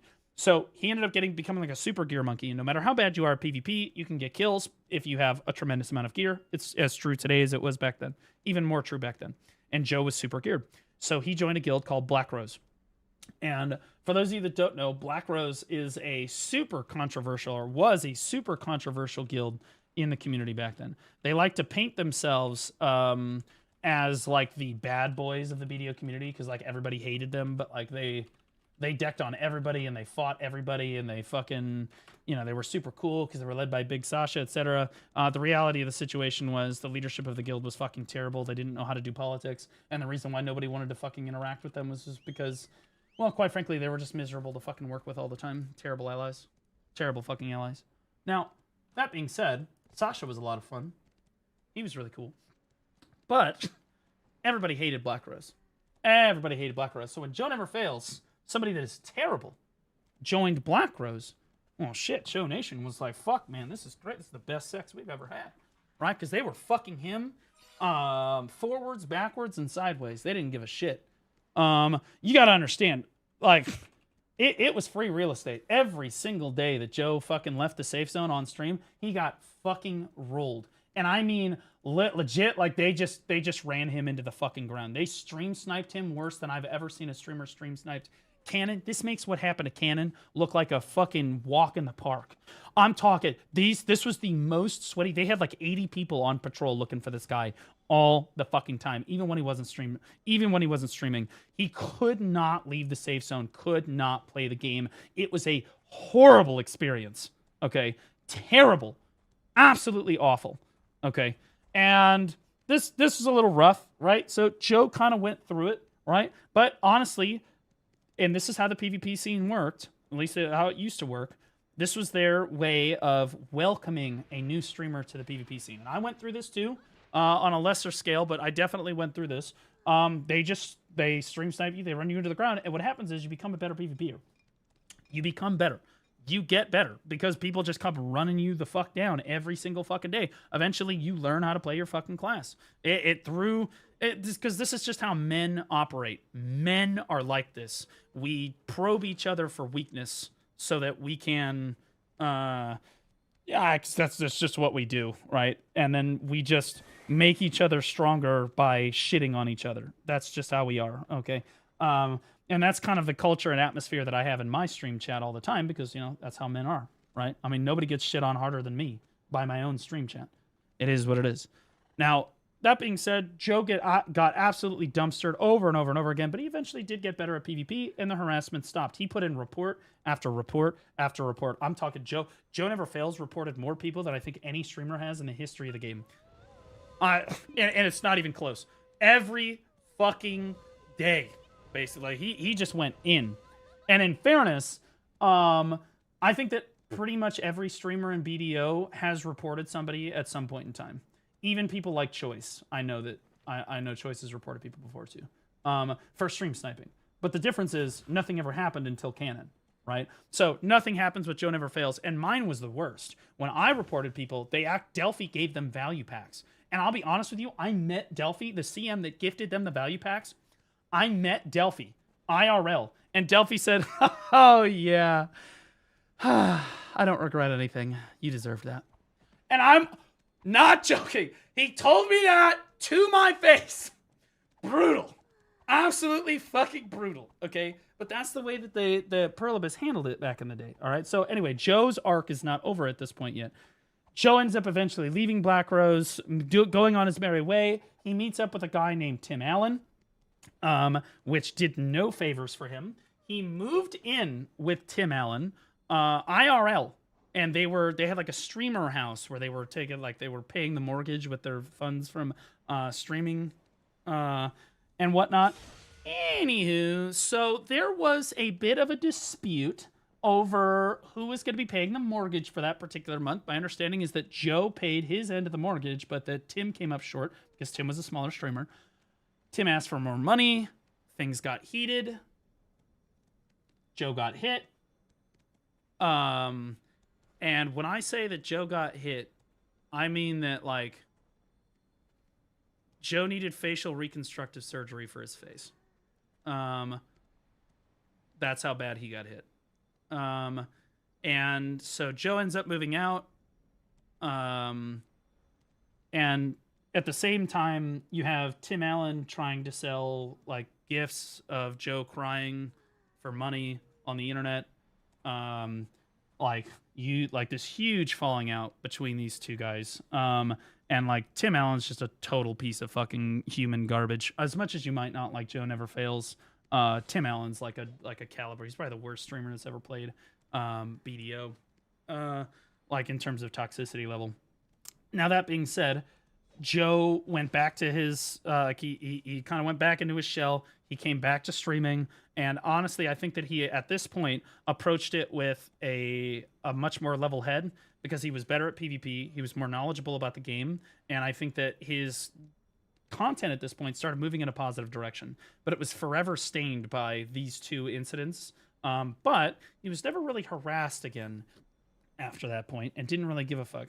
Eventually, Joe ended up giving up streaming altogether, and as far as I'm aware, he's a very happy man, which is W Joe. So there's a happily ever after in that story.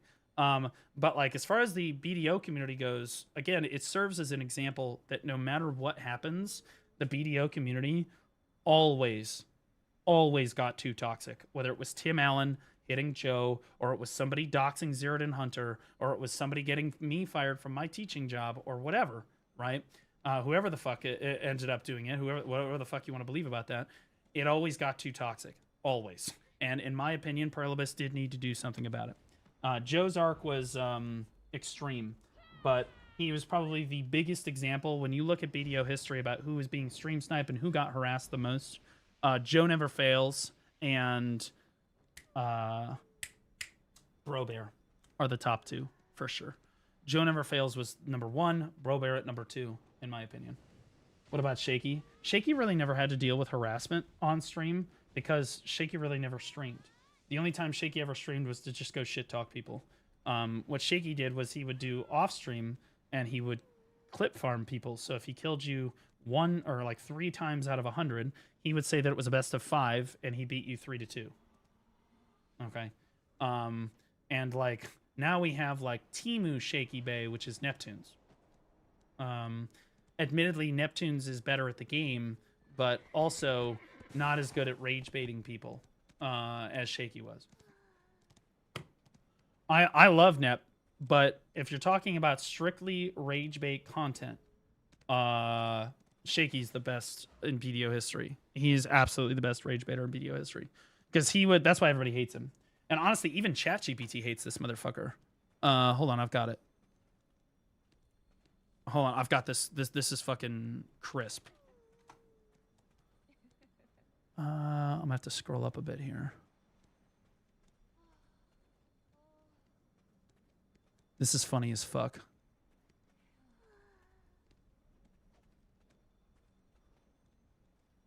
It's up here. Keep scrolling.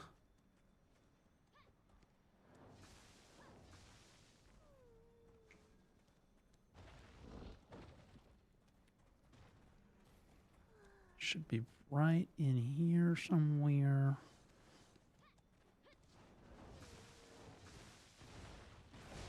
Oh, here it is. Iconic older Black Desert Online streamers who have shaped the early community include Lakari, Blade Boquest, Morrowind, Biohack, Dark Crusade, etc. But if you look at this, and this is the crazy part about it. You take a little nugget here.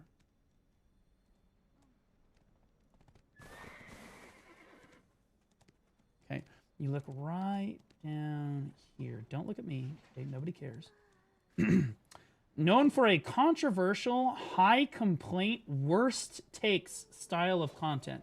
And I'm going to be honest with you, Shaky Bay has been cooked a number of times, but for Google to come out and literally just absolutely roast the fuck out of him was cinema. Got unbelievably cooked by the AI. But it nailed it, though. I'll be honest. Absolutely nailed it. Right? Yeah. Only L was mentioning Lakari's. Yep. You're on the list with Lakari, though? Well, these are the iconic BDO streamers of all time, brother. What are we talking about? So you have Lakari for the Game of Guilds as much as you... And this is why I said when the Lakari thing happened, I was like, this is a permanent stain on the BDO community, because like this was like a legendary thing for PvPers to reference. The Game of Guilds and Man Up, this was like a legendary thing that people were a part of and like loved and stuff. And now you can't talk about it at all because it's pedophile, right? Blade Boquest, 2 workers, 1 node, right? Evil Do Us Harm, Goated Guides, Morrowind and Biohack. I don't know why they're mentioned in the same thing, but Biohack is an enhancing streamer. Morrowind is one of my favorite streamers of all time. He made some of the best informative content and funniest content and engaging content for BDO I've seen in a long time. Shaky Bay, obviously controversial, and then there's me there at the bottom. And then how many fucking Reddit threads are about me that people hating me and whatnot. Marlon was chill. I love Marlon. I mean, you haven't lived until you've had at least a few Reddit threads that hate the fuck out of you. Dang, no D-Jules for the drunk rage enhancing? D-Jules was an iconic one. I just think that he hasn't been as consistent enough as of recent to be mentioned. But AI only pulls from, like, articles and stuff, right? So, like, you know, those are, like, the big headliners there. Marlon was goated in Throne 2. Yeah, well, that's why I brought him on for my Throne and Liberty tournament, right? Anyway, that's my take on the Canon thing. Canon did send me a message about this. I don't know if I'm allowed to show this, though. What did Canon say? Oh,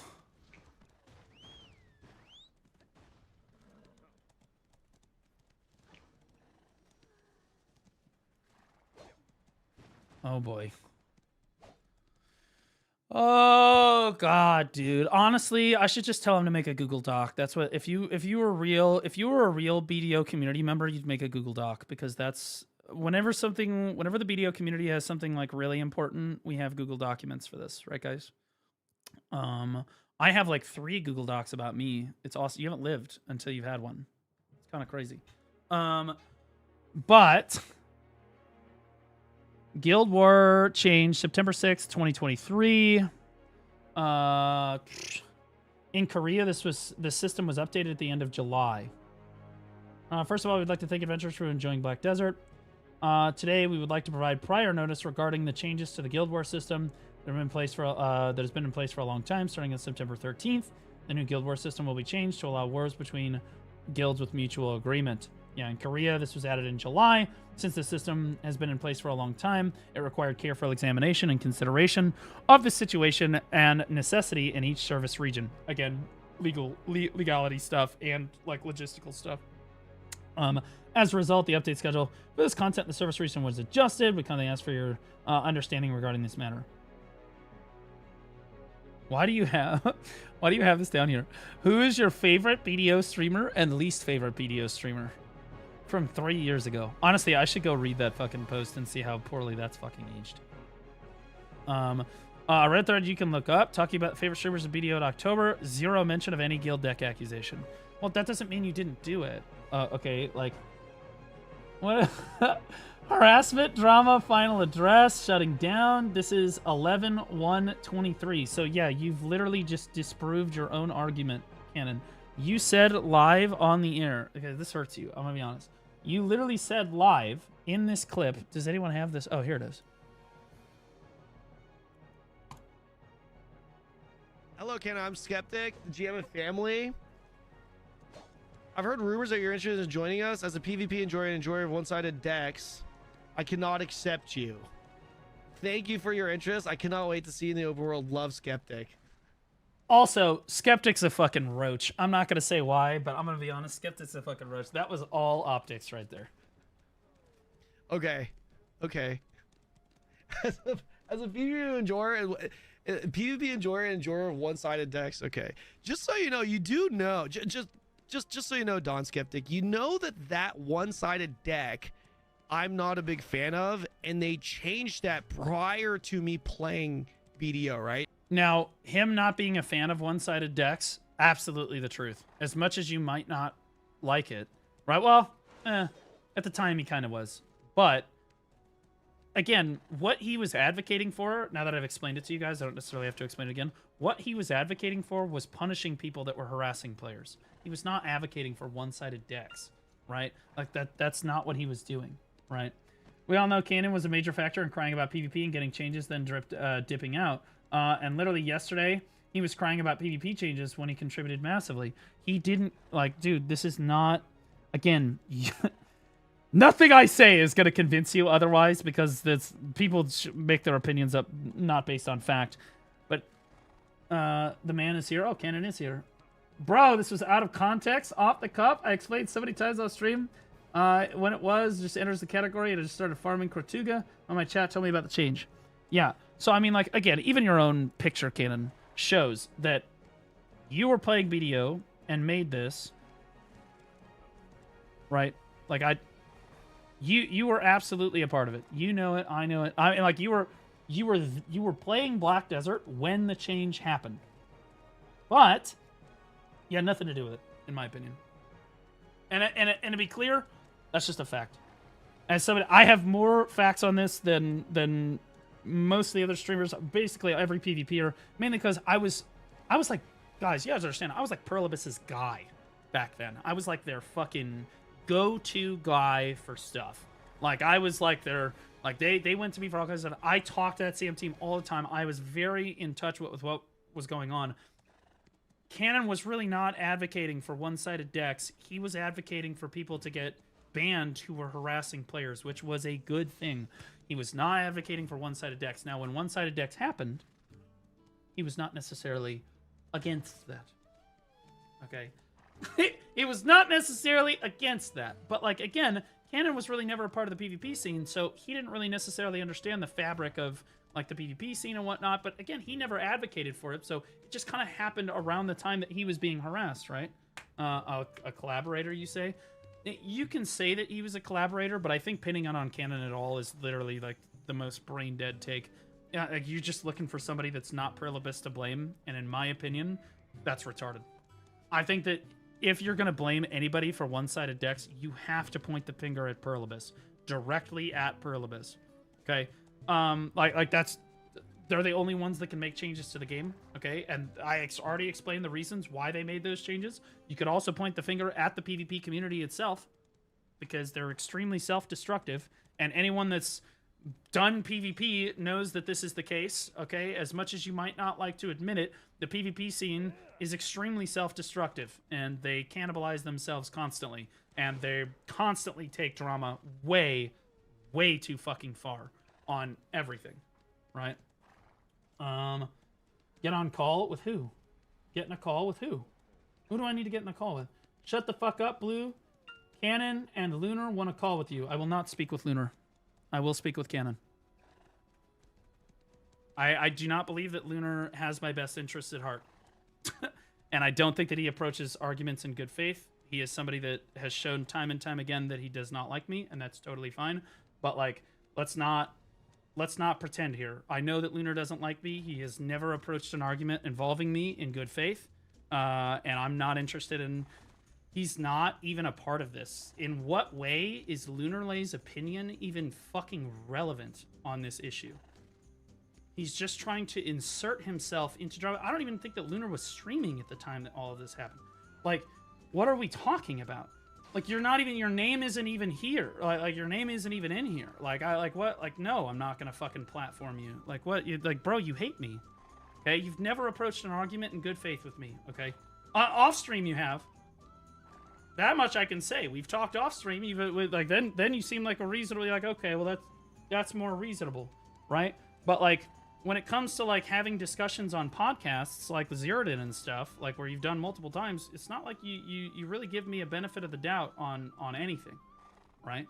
I can look at, like, the Ellie situation as a perfect example, right? And look who was right then, just saying. But, like, again, no shade on Lunar. I just don't think that he's involved in the situation. I would talk with Cannon if he wanted to, on the entire situation, if Cannon wanted to speak on it. But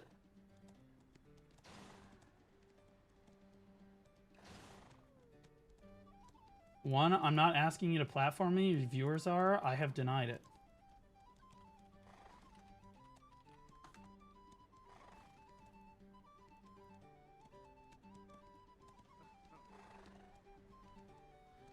You banned me, Weirdage. Well, it's his right to ban you, Lunar. It's not weird. He can ban you if he wants to. And to be honest with you, Lunar, you're kind of a weird guy. Let's have a chat then. Find me in Discord. See, this is why they're saying, see, you're lying. You're being disingenuous. Okay. Number one, I'm not asking you to platform me. Your viewers are. I have denied it. No. This is what they're talking about. This is why they said they wanted to include you. So let's have a chat then. Find me in Discord. Now, I understand what you meant. Okay. So you meant that you wanted to talk to Cannon in Discord, right? But that's not the way that chat took it. Okay. Not here to farm drama, bucko. Bro, this is all you do is you farm drama, bro. This is like your thing. We can discuss the facts. Yeah, the facts. Like we discussed the facts with Zerodin and I didn't know how to read a graph. Uh-huh. Yeah. I just call people out on their bullshit. I'm not getting into all this. Like but the reason, Lunar, that they're saying this is because you just said that you wanted to have a chat. That's all. You should read the conversation between me and Cannon. You mean like your Discord, your private Discord DMs? I'm not interested in leaking Discord DMs. Yeah. See, again, here it is right here. I would love to have a conversation with Cannon, to be honest, smiley face, because he claims, one, he wasn't playing BDO during the September 13th update, and he's been playing since early July. Yeah, see, again, Lunar, this is such a misrepresentation of facts, dude. This is why you're being so disingenuous. I'm not asking you to platform me. Your viewers are. Bro, you literally said not once, but 2 times. You're like, I would love to talk to Cannon. And Cannon's talking to me in chat. So naturally, they're going to put 2 and 2 together. No, you did not explicitly say that you wanted to come onto my stream and talk to Cannon. But you're very strongly implying it in my chat. And you're leading chat to kind of try to storm out. I know what you're fucking doing. Like, this might work in some other streamer that's not, like tuned in. I know what you're fucking doing. Obviously, you're fucking implying that you should be a part of this discussion and trying to insert yourself into a situation that you have absolutely no right to speak on. I'm just gonna be honest, okay? Like, no, you don't know the fucking facts, okay? The only fact that you know is that Cannon, oh, he wasn't playing BDO during the September 13th update. I don't think that fucking Cannon ever said that he wasn't playing BDO during the September 13th update. Like what kind of fact? Everybody knows this. Like, what are we fucking talking about? He's been playing since early July, and like, Lunar, like, I'm just saying, like, I've got like the evidence right here. Like, dude, you do this. This is why I don't this is why I don't want to have you in the conversation. Normally, Lunar, I'd have you on, but like, dude, you're so disingenuous with how you represent your facts, okay? And you pretend that the facts can't be misrepresented, okay? You're like the mainstream media. You're like CNN or MSDNC or even Fox News. You take the facts and then you only present them in a way that makes you look like the good guy or makes you look like you got that gotcha journalism shit going on, right? But like, really, like, I'm gonna be honest, but you don't have the facts in this situation. And so beyond this one thing where you're like, yeah, he was live beyond the September 13th update, which Cannon, I guarantee you, the moment I talk to him, and here in a second, he's going to say, yeah, he was playing BDO during the September. He's not denying that at all. I almost guarantee you he's not going to deny that. You contribute nothing to this conversation. You know why? Because you weren't a part of the conversation. You weren't in the partner chat. You weren't talking to the CM teams. You don't know what the fuck was going on. So, like, what do you add to this discussion? Nothing. You're just trying to insert yourself. Get out. Go on, get. Okay, now, Cannon. Sources, trust me, bro. No. Lunar cites his sources for stuff, but he typically tries to represent things in a way that is only beneficial to him. And if he can't, then he just won't say it. It's just the way that it is. And I can't blame him for that, right? But like, you talk about like the Zerodin podcast, where like the view botting thing was going on, right? He tried to only look at it from the perspective that Ellie was innocent, or that Jinne was innocent, or that they weren't viewbotting at all. And he refused to acknowledge any of my counterpoints on the matter. And I just want to point out that I was right about the entire fucking thing, and it's so obvious now. But I mean, like, at the time, you just didn't want to have it. You wanted to tell me that as a fucking ex-teacher and like somebody who has published papers in like neurosurgery and science, that I didn't know how to read a graph. Well, apparently, at least I can read it better than you. Now,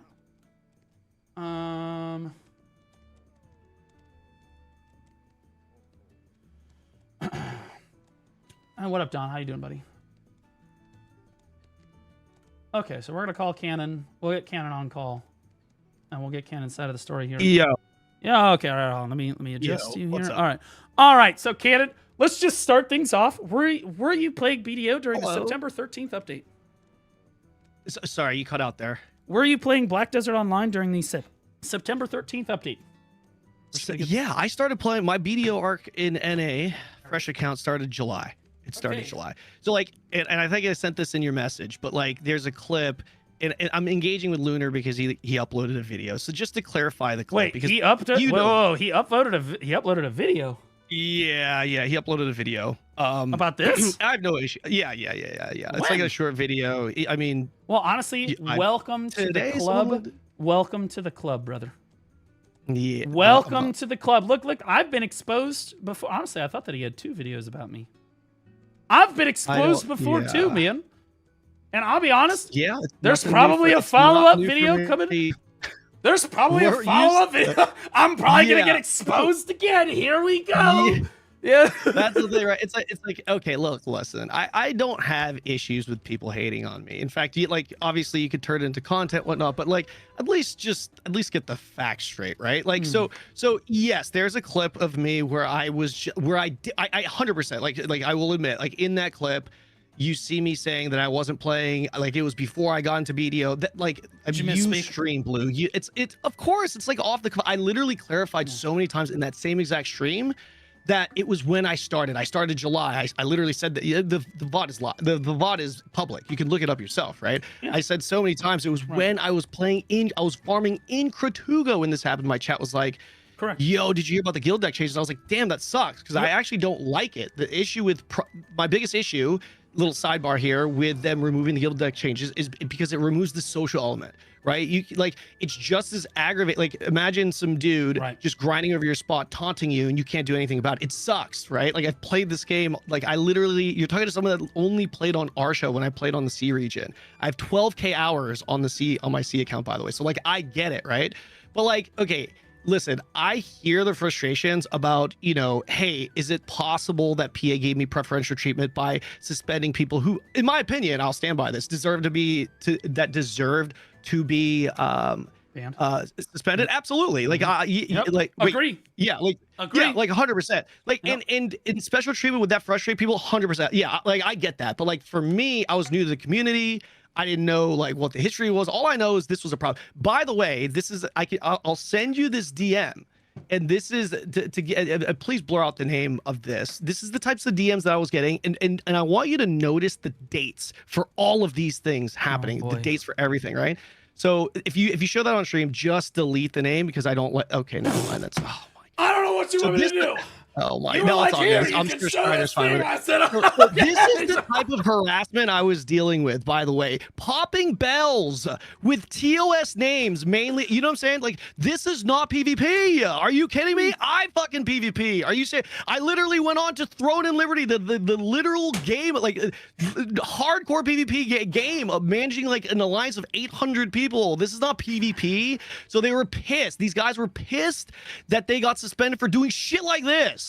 Right? And they're like, how are we gonna make him look bad? And the reason why we never heard of me being the reason for the one-sided guild decks was because that narrative was impossible to push during the time. If you go back to the image I showed you, like the proof is literally right there. The proof is literally right there, man. So like this happened November 1st, right? So the video I uploaded on YouTube, I uploaded it on November 1st. So this happened like probably the last week of October. Maybe it was like the second to last. Maybe it was like the third week of October, right? Sure.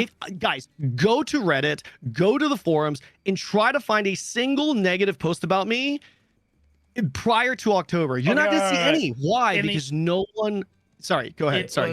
In the interest of looking at it from both perspectives, Cannon, just because there's no Reddit posts or even comments that are flaming you for like a one-sided decks or whatever, does not mean that it was not happening prior to 100% happening. 100%, but it is very strong evidence for my case, right? So like, let me elaborate on that. I wouldn't even say that it's strong evidence. Like Cannon, it wasn't even a big deal until one-sided decks actually got removed, but like you were being harassed before one-sided decks happened. You were being harassed. Okay, before one-sided. Sorry, say that again. Say that. Sorry. So you were being harassed before one-sided decks were removed from the game.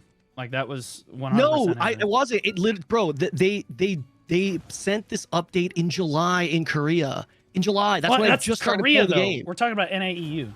That's Korea. We got it months after that. Though. It was already, well, regardless, even if you go by the September date, right? These decisions are made prior to. So this decision was already made in Korea, for Korea specifically. I know it's NA, but in Korea specifically at the very latest in May. And for NA at the very latest in Well, you don't August, know when probably, the decision was necessarily made. Well, if it was pushed out, fine, it's fine. So the latest you can go is September 2nd, right? Sure. Let's play that. Let's play that card, right? But like again, September, the changes did not get pushed through till September 2nd, and you were already getting stream sniped and stuff. I wasn't before the. I wasn't getting stream sniped. No, because I was on the Ovia servers, bro. Like no one was stream sniping me. And here's another thing that reinforces this.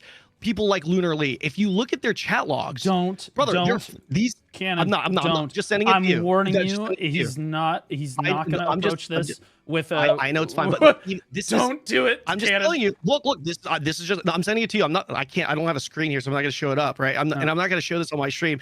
But like, it's not like. Look, he literally says he's messaging me. He sent me a DM 9/23/2023. So this is already months. This is already after the guild deck change, and he's like, Vindictus fashion show is better, to be honest. Look at these cosplays. Sending that message to me, like, you know, during my cosplay, my fashion because I did a PvP, little mini PvP tournament thing. I did a fashion contest. No one was hostile to me. No one was shitting on me, and suddenly these guys are mad at me. Fucking starting in November, which matches up with the timeline with everything. With like, suddenly the drama happens in November, and now they're shitting on. Like, why aren't if they're so mad that I got guild decks removed? Why are they all friendly with me prior to November? The evidence is literally right there. Lunar wasn't harassed. My understanding is that Lunar never. Can we just not with this guy? Sure. We could. Yeah, sure, 100%. Yeah. I am not interested in trying to insert Lunar into this argument when I know that he's legitimately not a part of this at all. Okay. And he's going to make his video regardless, Cannon. It's not... You just let him do whatever the fuck he wants. It's kind of weird, dude. Sure. So... by the way, he just said you were hunted as early as August. So the guild deck changes happened in September. So Lunar, you see what I'm saying? Your timelines don't match up. Well, no, yeah, that does. Yeah, okay, fuck, dude. This is what. Don't engage with him. It does line up. If you were being hunted in August, September. So September is after August. If we got the deck changes in September, you're right. And you were yes. So, and I'm telling you that my memory, I'm pretty good at this. I'm like an elephant. Okay, both in physical stature and memory.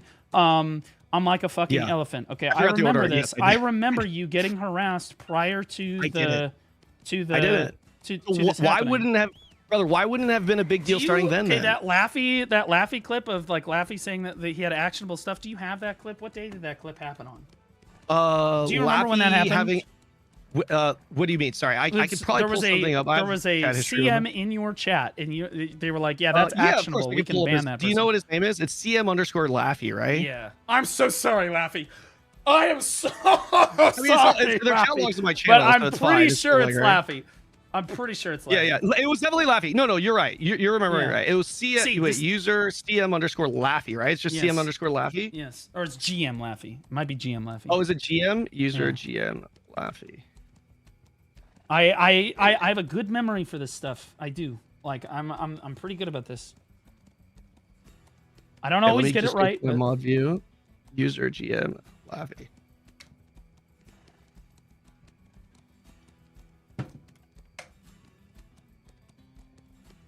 This is revenge for the blue square. True. Never mind. Throw him under the bus. So, do you have Enclave too? Pull up his log.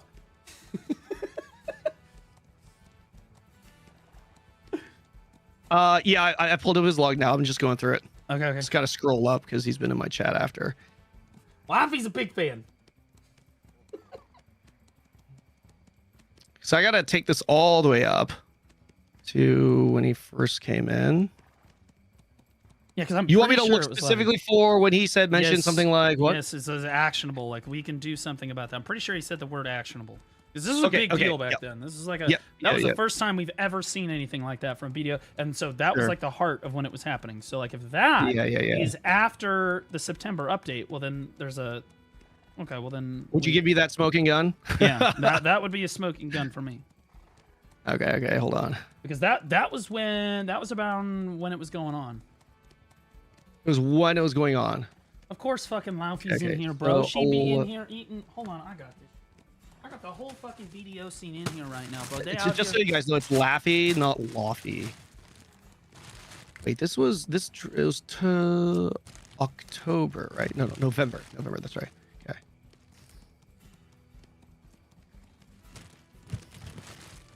Literally. Is there a control search feature for? Nope. Wait. Maybe. Oh wait. If you make it like really big and then scroll all the way up so it's loaded and you control F, maybe. No, it's got to be on the screen because it's like the chat history is kind of like on a. Yeah. Yeah,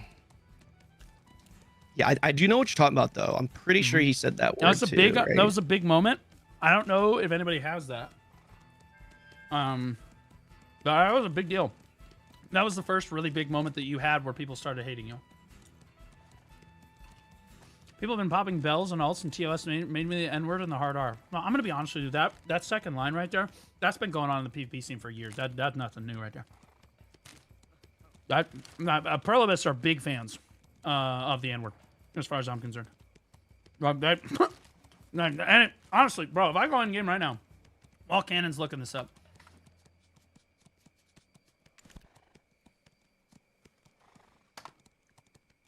What are we talking about here? We ain't gonna pretend like that there ain't no racism in here, okay? It was Laffy, by the way, right? I'm pretty sure it was Laffy. I'm pretty sure it was Laffy. Chat can correct me if I'm wrong. But and like, yeah, no, you should not be racist, guys. I want to be very clear. You should not be racist. It's not cool to be racist, but like, we're not gonna pretend that like there's not just like racism literally everywhere in a gaming community, bro. What are we talking about? Like, should they get banned? Yeah, but like they very rarely do. That's the GM. What? That is. Stop it.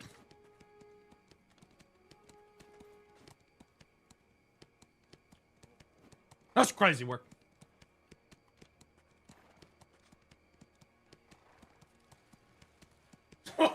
It's wild work. Oh, right yeah. I got it. Okay. All right, hit me. October 27th here. I gotta like take this. I gotta send this in 2. Okay. But you can see that it's all right. So this is the first, which shows the timestamp. Okay.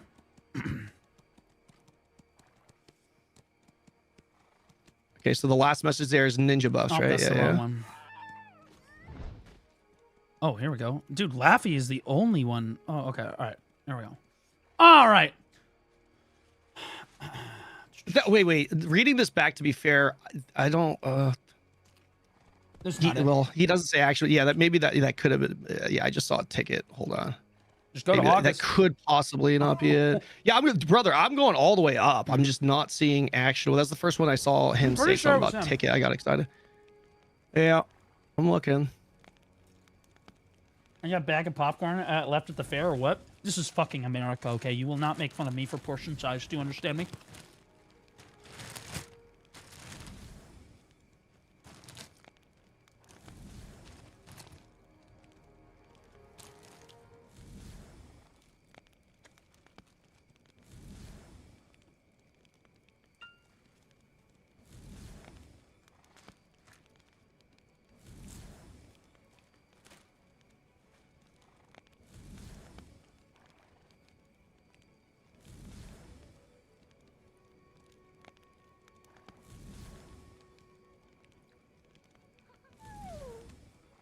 Yeah, I like, Cannon, I distinctly remember you getting harassed. Then we lose one-sided decks. Then you stop playing the game. And in that order, it is kind of rough. It wasn't, dude. If you don't have the context. Sorry, didn't mean to interrupt you there. No, you're good. I just, in that order, it is kind of rough. With no context, I can believe, yeah, I absolutely believe it. Bro, I got Sachi Kuro in my fucking chat, bro. Sachi hasn't played BDO in fucking 2 years, dude. This dude out of the fucking woodwork, bro. Every fucking PvPer pilot here, yo. Osku's here, bro. I got people asking for unban requests, like.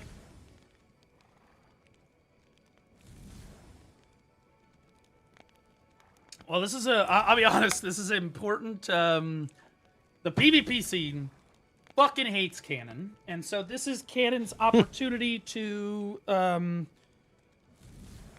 set the record straight, so to speak, yeah. But I'm gonna be honest. I have not seen anything. Like, you can show me anything you want after the fact, but I remember it happening before. But again, I just think that it really, like, it was coincidental. You happen to be going through shit at the time that the one-sided decks happened. and then everybody complained to you because you were the one that was the biggest like complainer about people, which was about people harassing you, which was, again, as I'll say, harassing players is not a good thing, and they should ban people for it. Absolutely. One thing I'm noticing going through this, holy shit. Bro, how much does Laffy talk in your fucking chat? Has been yapping. Okay, so what I can do, I mean, I could have missed it. There's a lot of messages. I could send you literally the entire chat log of August. I don't see any mention there.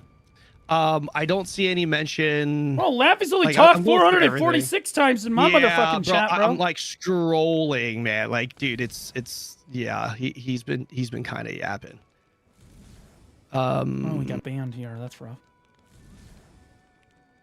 Well, then maybe that's why I got removed from the partner program. That's really rough. I'm still going. Yeah, I'm just going through this again from the top now. I was scrolling from the latest, but I'm going back from the top.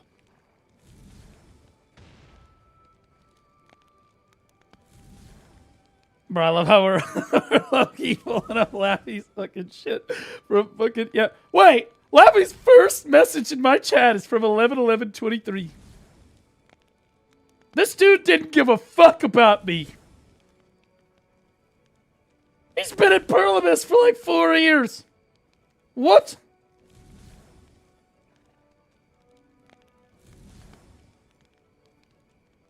Did you get in call with the enemy? Guys, he is explaining his sequence of events, okay? And do not tell me, Osku, that you're not enjoying it. Stop it. Your dick is so fucking hard right now that your table is a tripod. Okay? Stop it.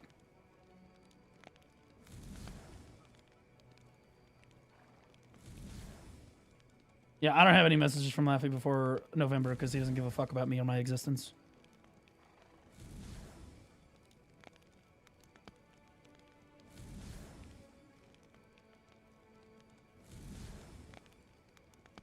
Are you assuming BDO players have big dicks? No, but he's thrusting into his table, I'm sure. No, brother, I think what I sent you is it. When he said, can you make a ticket? We'll handle it from there. Yep, that is something we'll act on. You'll need to make a ticket, though. No, you didn't send me that. Oh, you sent me this. Okay, here we go. Let me see. Wait. All right, when was this? That was... Well, I sent you the... This is it right here.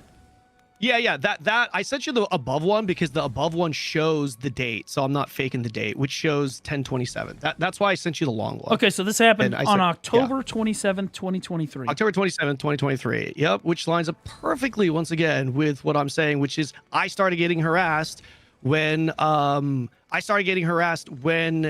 like shortly before that video I uploaded on November 1st, which would have been like 3rd, maybe 4th week of October.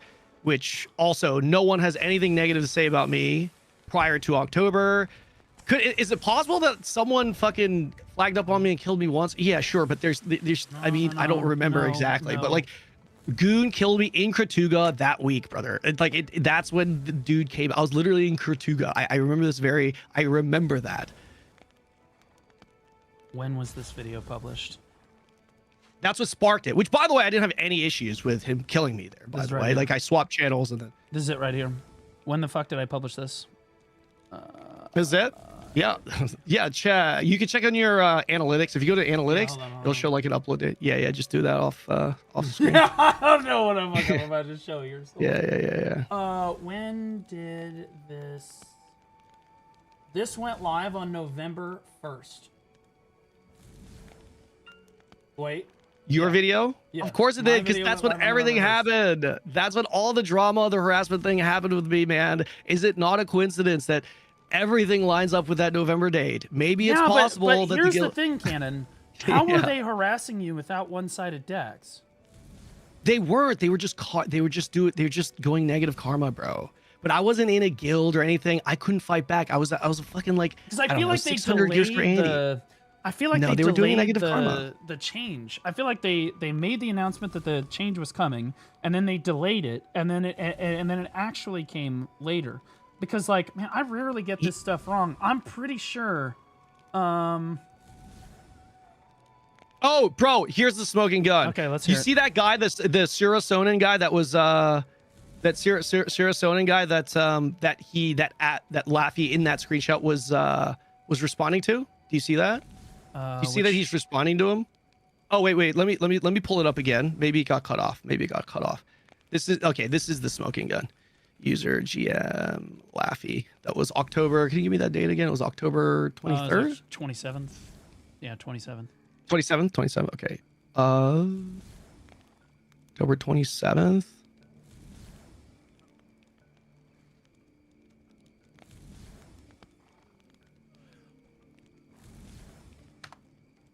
October 27th. Fucking have to scroll. 2020. God damn it. Okay.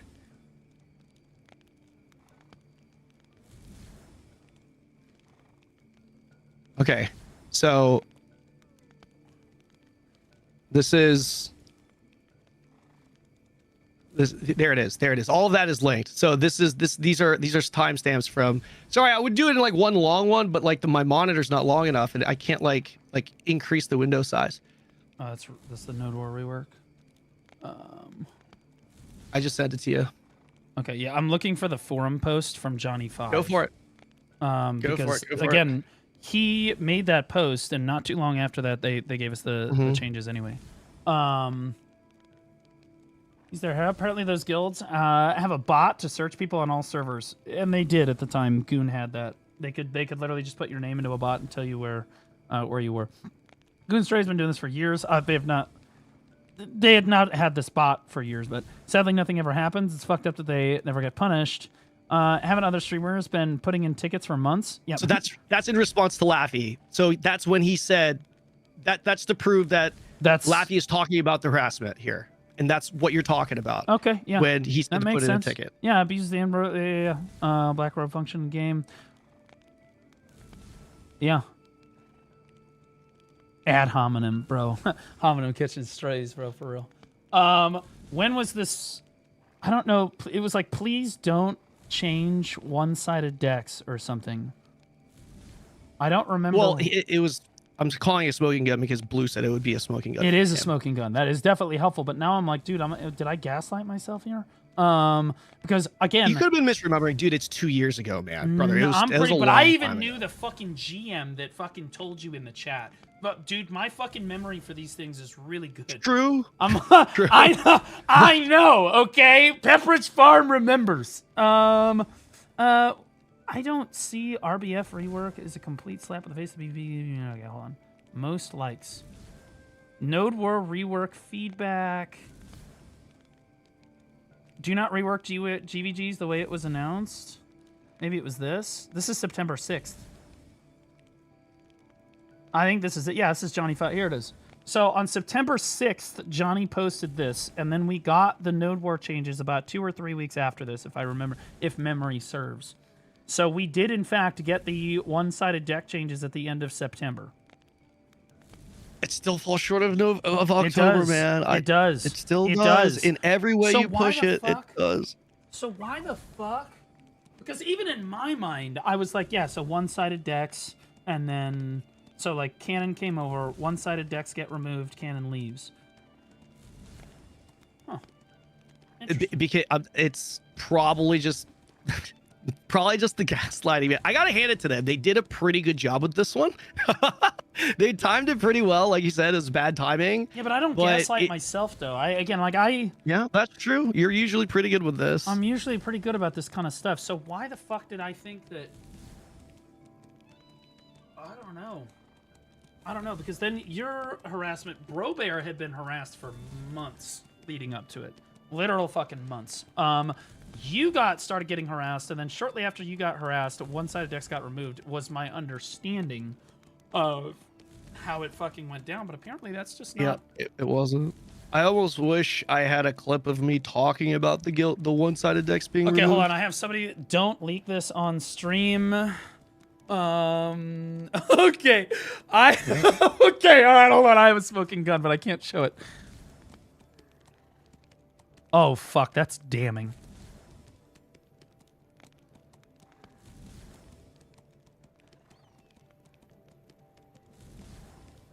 Yeah. Yeah. No. Okay, so Cannon's right. So the one-sided decks got removed, and then goons started harassing everyone because one-sided decks got removed. And then because goons started harassing everybody, Cannon got fucking upset about it and started saying, why the fuck did we remove one-sided decks if we're not going to enforce the TOS about harassment? And then people started getting banned for harassing other players. That is the sequence of events, according to the partner chat that I may that may or may not have happened. I'll be honest, I don't remember saying that, but if I did, I wouldn't. Yeah, that could have been something I said at the time. Yeah, you're not. Because here's the thing, I will be honest, like 100%, full transparency. I was definitely like, what should we call it? Like obviously annoyed and not super happy. Like I was definitely upset. Like they definitely got under my skin. And for sure, 100%, I acknowledge I could have definitely handled everything better. But like, brother, there's no way that they're gonna pin this shit on me. Why am I? It's objectively full. Oh, they're going to. That's the problem. You don't understand. That's true, because like the people that are doing it, no. The thing is, they know, the people that are trying to pin this on me, they themselves know when they started fucking with me and when this happened. They know it themselves, unless they gaslit themselves. So like, I'm totally expecting some kind of other fucking video that's gonna surface, some kind of clip that takes out of context shit or whatever to try and like, it might be something else. What did Lunar say about you then? What is this fucking video even about then? Oh, he's just saying that.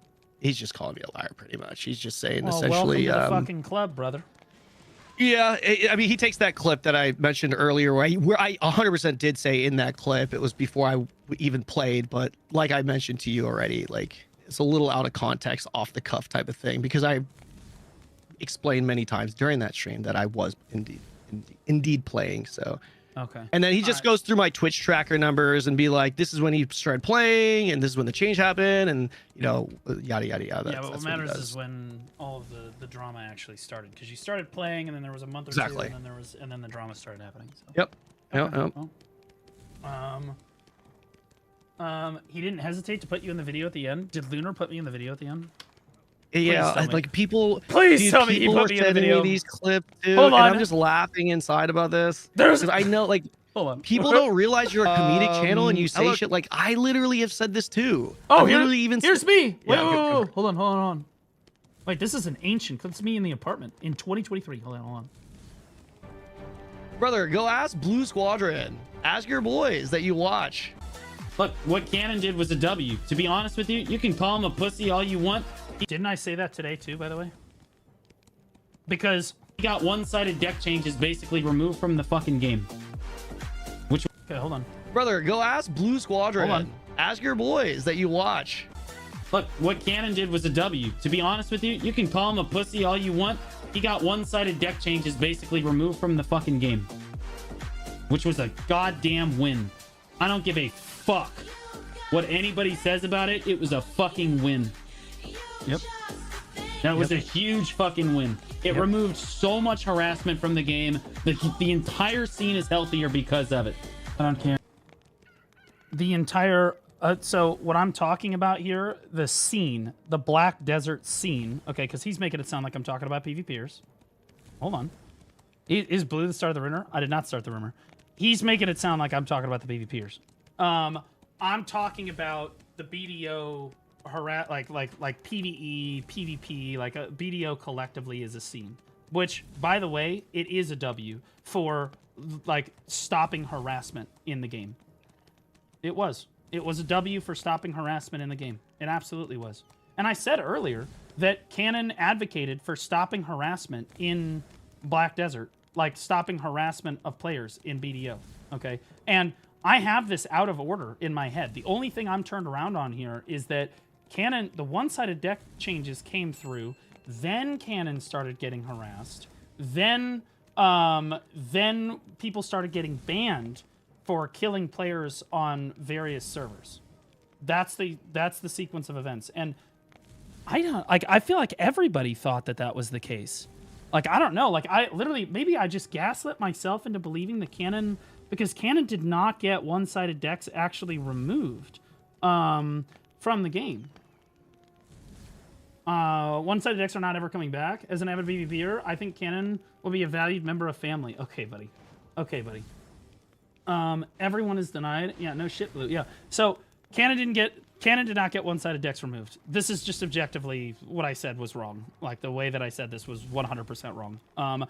Like he did not get one-sided decks removed from the game, and I don't understand why I had this turned around in my head. And so many people have this turned around in their head. I'm gonna be honest with you. The majority of the PvP scene, like the 99% of the PvP scene, is under the impression, or at least was until a few minutes ago, that you are the reason that one-sided decks were removed from the game, and that is actually what Lunar is saying in this video, and he's using me as evidence for this. The funny thing is that in shitting on me, which he does here a little bit, right, he actually disproves his entire argument, because I am actually wrong in this clip. Cannon is not actually the reason. Again, here's the forum post. The change actually came through on September 23rd. Cannon started being harassed in October, right? And that's when people started getting banned from the game. So now we have like a pretty clear timeline based on how all of this stuff lines up. So we know that one-sided decks were actually a part of the game. Cannon was playing the game when one-sided decks were added, right? But he wasn't harassed until after one-sided decks had already come through, to my knowledge, right? So Lunar legitimately disproved his own argument by trying to present a clip of me claiming it when I was wrong. I'll admit, I thought I had this timeline. That's why earlier, Cannon, I was like, dude, I could have sworn I had this right, brother. I'm sorry. I could have sworn that the sequence of events was that you start playing BDO, you start getting harassed, one-sided decks get removed, you stop playing BDO. I could have fucking sworn that that was the sequence of fucking events that actually happened. And evidently I was wrong, so I'm sorry about that. Now, that being said, I don't understand why we all would have blamed you for one-sided decks being removed if that's not the order, right? That had happened. I think there was a lot of things that were misconstrued because, well, first of all, I had a group of people that were trying to like get me and make me look bad. I mean, that's just obviously the case, right? Goon didn't like me. They wanted to like, they're talking shit, right? And then there were other things that they were pushing that were also just objectively false. For example, my relationship with Jay, right? Like they probably heard from a stream me talking about. I met him for 5 fucking seconds at the PA office when I went to visit PA, and I didn't even know who the fuck he was when I met him. And then Well, to be clear, I would believe that 100%. But Cannon would actually like. The biggest problem that a lot of the streamers had was that you were getting special treatment as a streamer because you were Korean. Sure. And that was rough. I gotta lie. Yeah. That was rough. But one-sided decks did decrease the amount of harassment in the game. But what I don't go on to say in this clip, and I have elaborated on many times before, but of course we're not going to show it here, is that overall, the harassment went down, but one-sided decks did not need to get removed in order for harassment to decrease in BDO. All they needed to do was just enforce their TOS. And I said that back then. I say that. I'm sorry. I almost guarantee I said it in this clip somewhere. But, like, obviously it's not going to be included because he's trying to show that you caused one-sided deck changes, which, in fairness, Lunar prides himself on always getting everything right, and then he's got the facts right. Well, he's presenting me as a fact here, and Lunar, I actually am wrong. I got it wrong. My bad, brother. My bad. You all never trust Blue. Apparently not. But see, you're pretty good, man. But here, I was going to say, the difference here is that I'm willing to admit when I fuck shit up, and I've clearly fucked this up. The timeline in my head, I don't know, man. Clearly I've fucked this shit up. Like, because, and if Lunar would know that, if he actually did go back and research this, so all he's showing here is that you played BDO before the one-sided deck changes come in, which is true. No one's contesting that. Nope. But, at the end of the day, I mean, myself, and I think the vast majority of BDO players thought that you were the reason that they think that you changed one-sided decks is because the timeline in their heads, in my head, in all of our heads, was that we got, you came over, got harassed, one-sided decks changed, then you stopped playing the game. And so, we were all like, yeah, it's Cannon's fault. Right. Well, not we. I mean, I didn't think that, but like it's Canon's fault, right? And like as I've explained it like 6 times on stream before, and every time I've said the same thing, except for apparently in this clip here when it apparently had just happened, and maybe I may have been knee jerking at this time when one-sided decks had just been removed, because you guys got to understand. Well, I will say, for what it's worth, back then, you guys remember when I explained it before? I had gotten harassed too. You guys remember? I said it was Cannon, me, and Brobear that got fucking run into the ground. Too. Yeah, we were getting run into the fucking ground, but you and Brobear were the ones reporting everybody. I was just like, well, this is just my life now, because the last time I reported somebody, they got a value pack, right? So, like, they removed one-sided decks, and it's possible I was just upset about that. I don't know. This is from fucking 2.5 years ago. I will say, Blue removed one-sided decks. If you want to blame me for that, you're more than happy to do that. But, like, I'm going to be honest with you. I would take that as an objective W, because the first time they've ever listened to a North American streamer about anything. No one is ever going to believe that, mainly because they don't listen to us about anything. NA EU streamer, they just take their headset off. They don't care. Canon, they'll listen to Canon. Oddly enough. I just don't even understand. I've been playing BDO for 3 days. Should I be, I feel I'm pretty experienced. Should I be mad about this? You should be mad about this. Now, okay, so Canon, we're going to pivot over to what people are going to get mad about next. Now that we have the sequence of events correct. I think that the real reason that people have this sequence of events incorrect is because you got special treatment as a streamer, and then it was the first time we had ever seen them ban people for harassing other players. Well, like, we had really just never seen that in BDO history, and I think part of the reason they associate you with one-sided declarations of war changes is because you were the first person to really set that precedent. Yeah. So that specifically, man, I totally get that 100%. So, so for me, the only defense I have against this, and I'm not trying to defend myself because I will definitely take the L on this one specifically, is that I didn't know how the bans were being treated. Like prior to that, like all the MMOs I had played, if you do stuff like I showed you, which is like you've got inappropriate racial names and stuff, you get a ban for that. You get suspended for that. Like obviously, you absolutely should, right? That's the norm to me in my mind.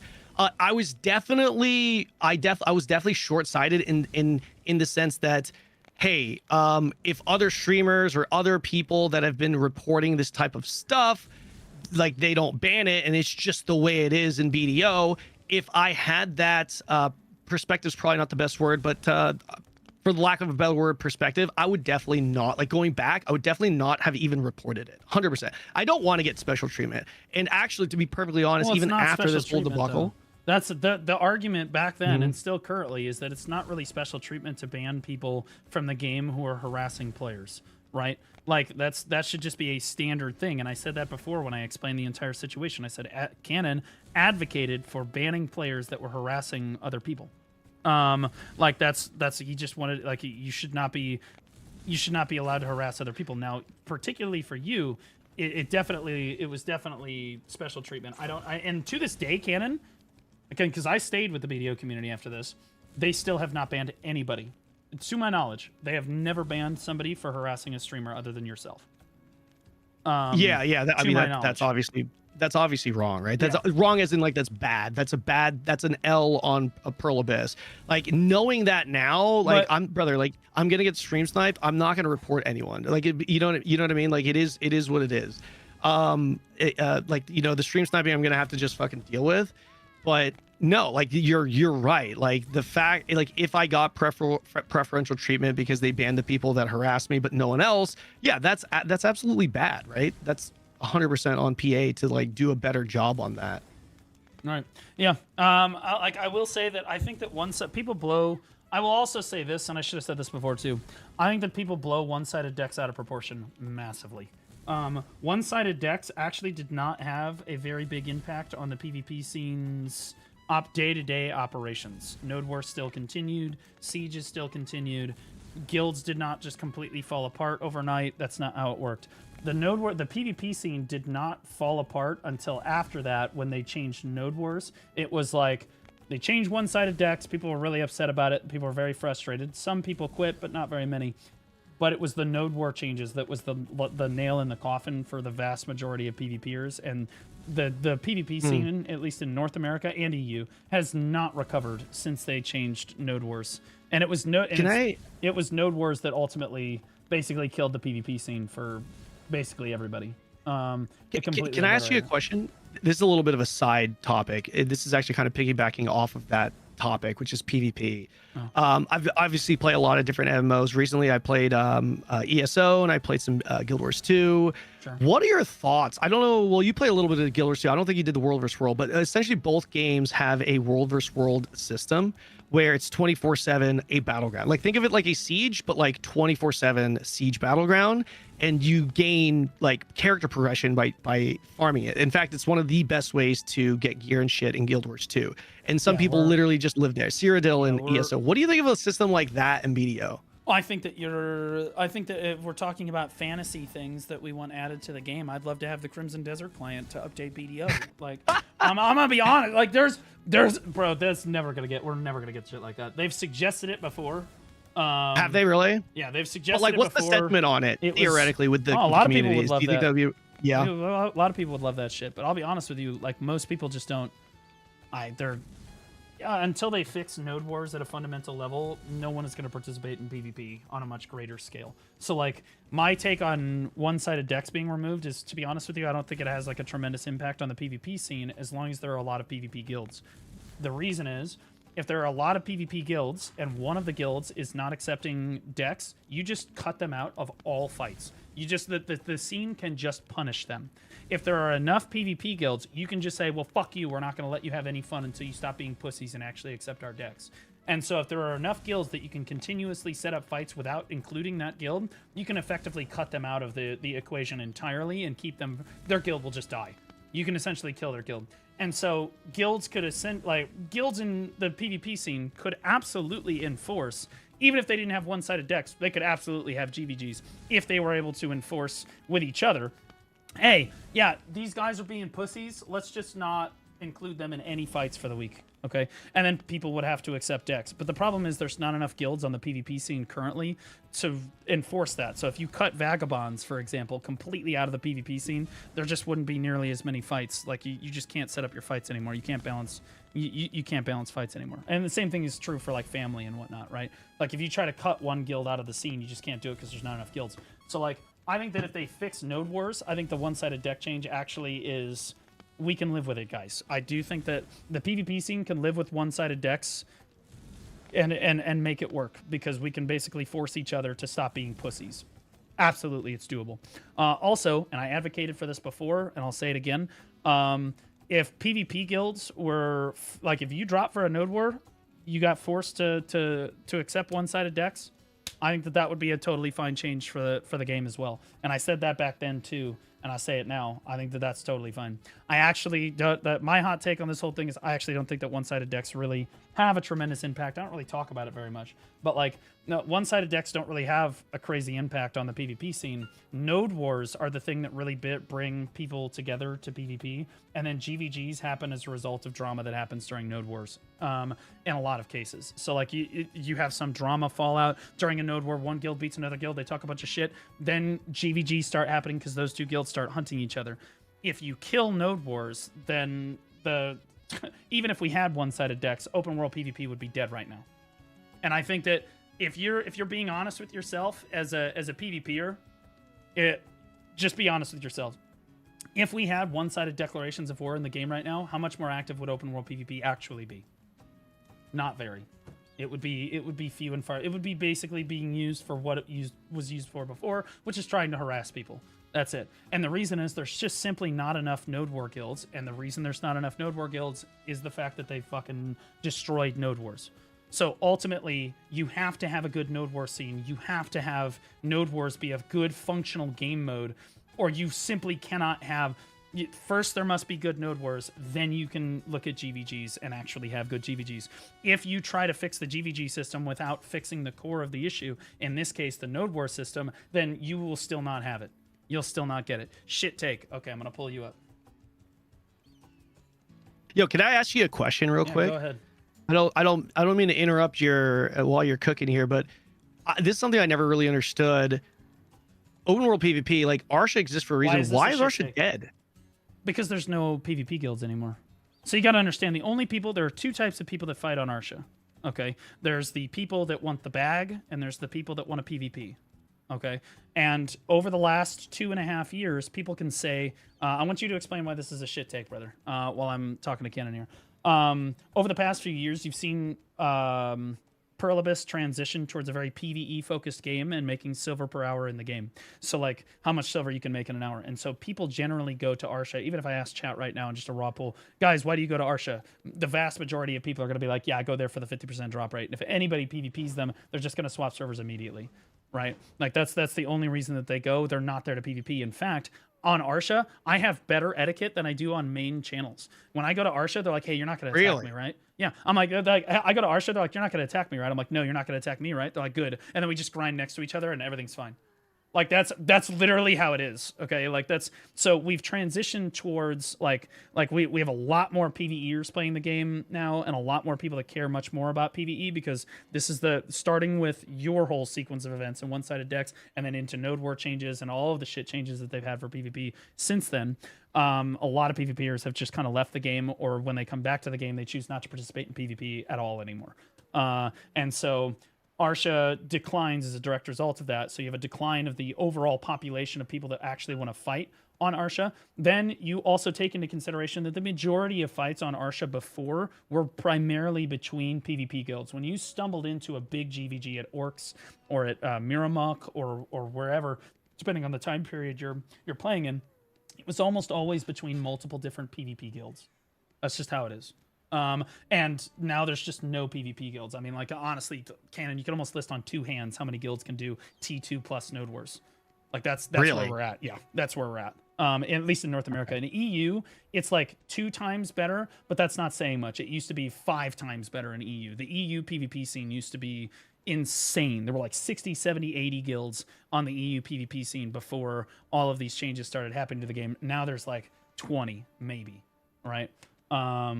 EU's dead, don't fucking lie. Well, that's just what I've been told. That's what I've been told. But like I was told that the EU PvP was kind of doing okay. They could set up fights every night. They were doing fine.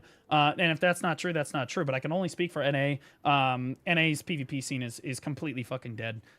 When you compare it to what it was 2.5 years ago, there's just no PvP guilds left. And there are only like of the PvP guilds available, there's only a few of them that actually like to do open world PvP. So like what it used to be was that like there were probably 15 or 16 guilds that like they didn't like to do PvP, like open world PvP too much, but they had 6, maybe 7 players in the guild that were really avid open world PvPers, and then they would all just open world PvP each other all the time. Family probably knows who all the honestly, if you ask a family member who'd been there for a long time, like Don can probably name he probably fights the same 100 people every time for the last 2.5 fucking years. It's just that the list has shrunk. It used to be much larger. You know, you'd see the exact same people every fights because those are the people that really liked open world PvP, and they were just always there, right? That's just how it was. Now all of those people have basically left, and Arsha is basically completely dead. And no amount of, again, I got really mad at Choice and Divios because when I appreciated that they went and talked to Perlibus, but like when they gave Perlibus feedback about how they could make PvP better, they didn't focus on any of these issues. They focused on buffing rewards for PvP. And no amount of buffing rewards for PvP is going to bring open world. Yeah, you PvP. need content. You need content. You need to fix Node Wars. Even if, let's say we got one-sided decks on this next patch, are we going to instantly see 30 PvP guilds develop out of fucking nowhere? No, we're not. Like, and you're kidding yourself if you think that we are. You're not going to see almost any change in how many guilds are on the scene. So did this guy respond? No, you're a fucking coward. You're a loser. Like, you can say shit take all you want, but you have absolutely no argument because mine is constructed from somebody that's actually done PvP, knows a lot about the scene. I've led these guilds. I've been in these guilds. I've been hunted. I've been hunted by Black Rose, Vertex, Barcode, the Black Rose, fucking Cho Nation, and everything in between. Okay, and I've led all of the guilds on all the different sides. Okay, I know what the fuck I'm talking about here. Okay, I do think that again, one-sided decks, people like to romanticize one-sided decks and blow it out of proportion. Really what they're romanticizing is the ability to show up to a grind zone, have somebody come kill you, and then having your guild come to help you with that, and then like having a GVG kind of evolve from that. And they feel like that experience of the game has been taken away with one-sided decks, right? The reality of the situation is that that experience wasn't necessarily, it was hindered, for sure. It was hindered.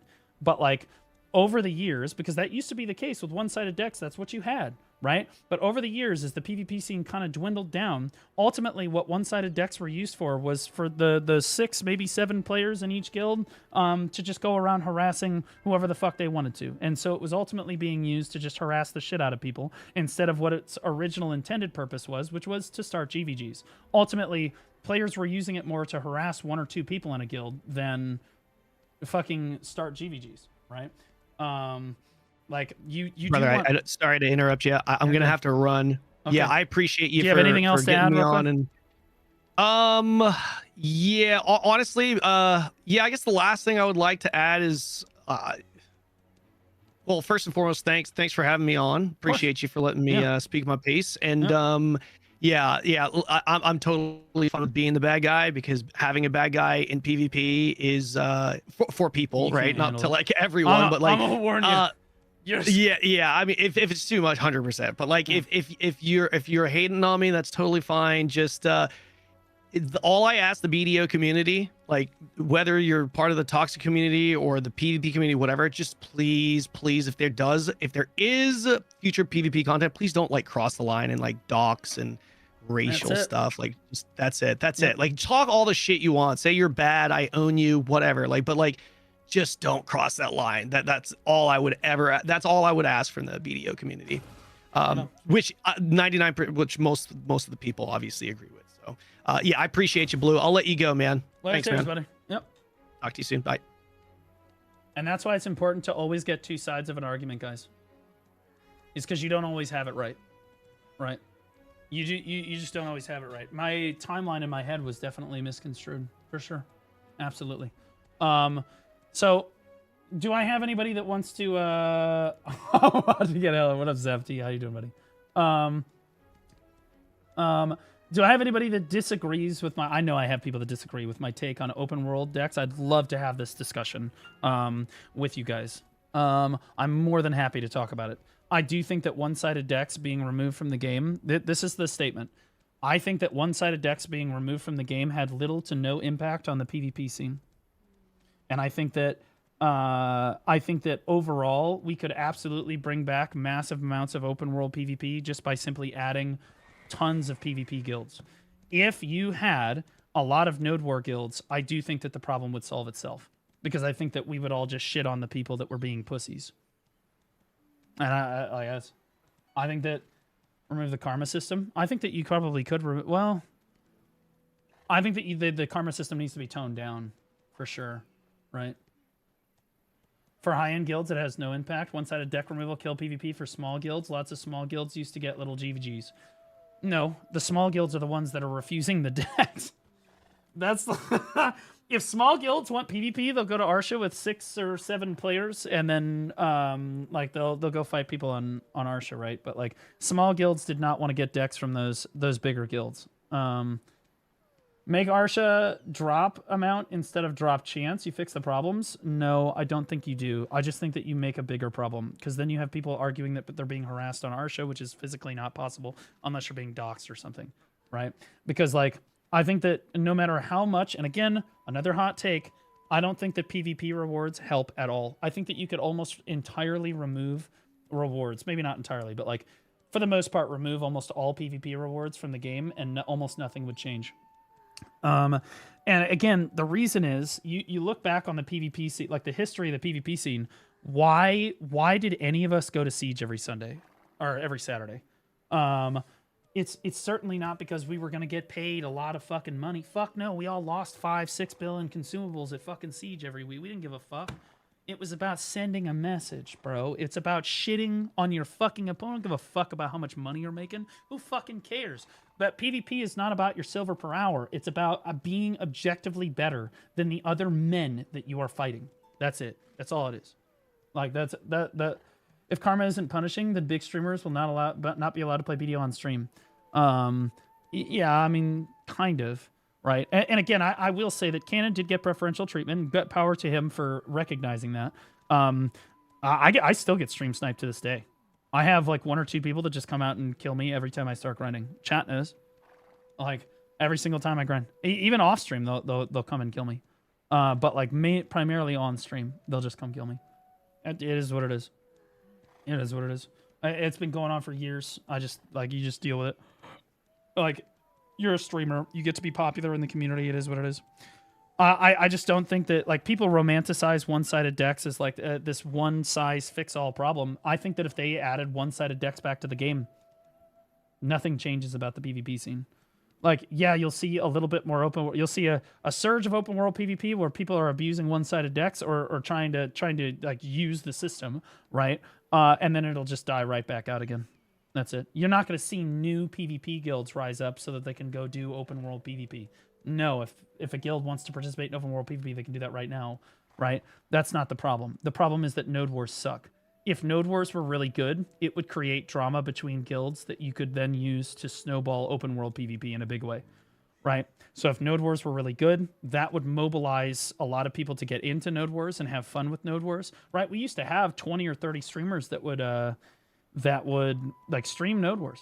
They would stream the fuck out of node wars. There were all kinds of VODs and stuff you could watch. Every fight was broadcast. It was sick, right? We don't have that anymore, right?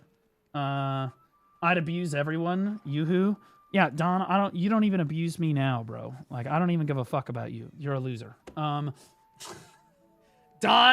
you and I both know that what you said in Cannon's chat was immediately used against him in Lunar Length, Court of Law, and all this other shit to try to make you look good. When you turned right around and in private were like, hey man, I didn't mean any of that shit. It's all for content. Okay, don't shut the fuck up. You fucking little roach. You're a little fucking roach, right? I think that one-sided decks, I really do. I think that one-sided decks are blown massively out of proportion, and people like to point at one-sided decks as the reason that PvP sucks right now. Nope. PvP sucks right now because node wars are bad.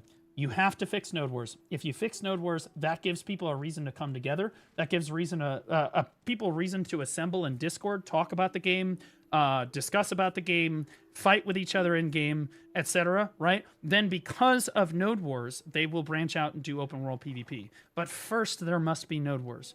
If there are no node wars, there is no open world PvP regardless of what system you're using. It's just that simple. One-sided decks would fix nothing about the PvP scene right now. Nothing. Other than the fact that you're now able to just harass people. That's it. It would just get used to harass people again. Now, if we had a super vibrant PvP scene with one-sided decks, yes, one-sided decks would help a super vibrant PvP scene. It would. Yeah, absolutely. It would. But one-sided decks can't hurt a shitty PvP scene. It's not doing it any favors, but it's also not hurting it. First, the PvP scene has to be good first. And in order for the PvP scene to be good, you need node wars. It's just that simple. It's not about one thing reviving the entire game, but without a doubt, one-sided decks being removed had enabled griefers and prevented lower geared guilds from wanting to engage with open world PvP. It's the truth. Nobody wants to say that, but it's 100% the truth. Yeah. So many griefers would just sit on top of people and try to outgrind them, and then they would go to Arsha with max gear and roam around killing people in PvP, right? Yeah, okay, so here's the argument. Guys, this is a cyclical argument. This happens every time. So here's the PvEers argument, okay? The PvEers argument is, I am being harassed. Is that how you spell harassed? Is it 2 R's? I don't fucking know. I am being harassed. They are keeping me from playing the game.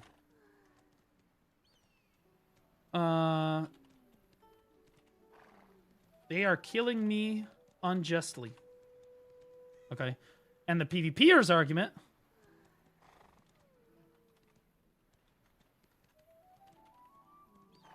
because they feed on each other is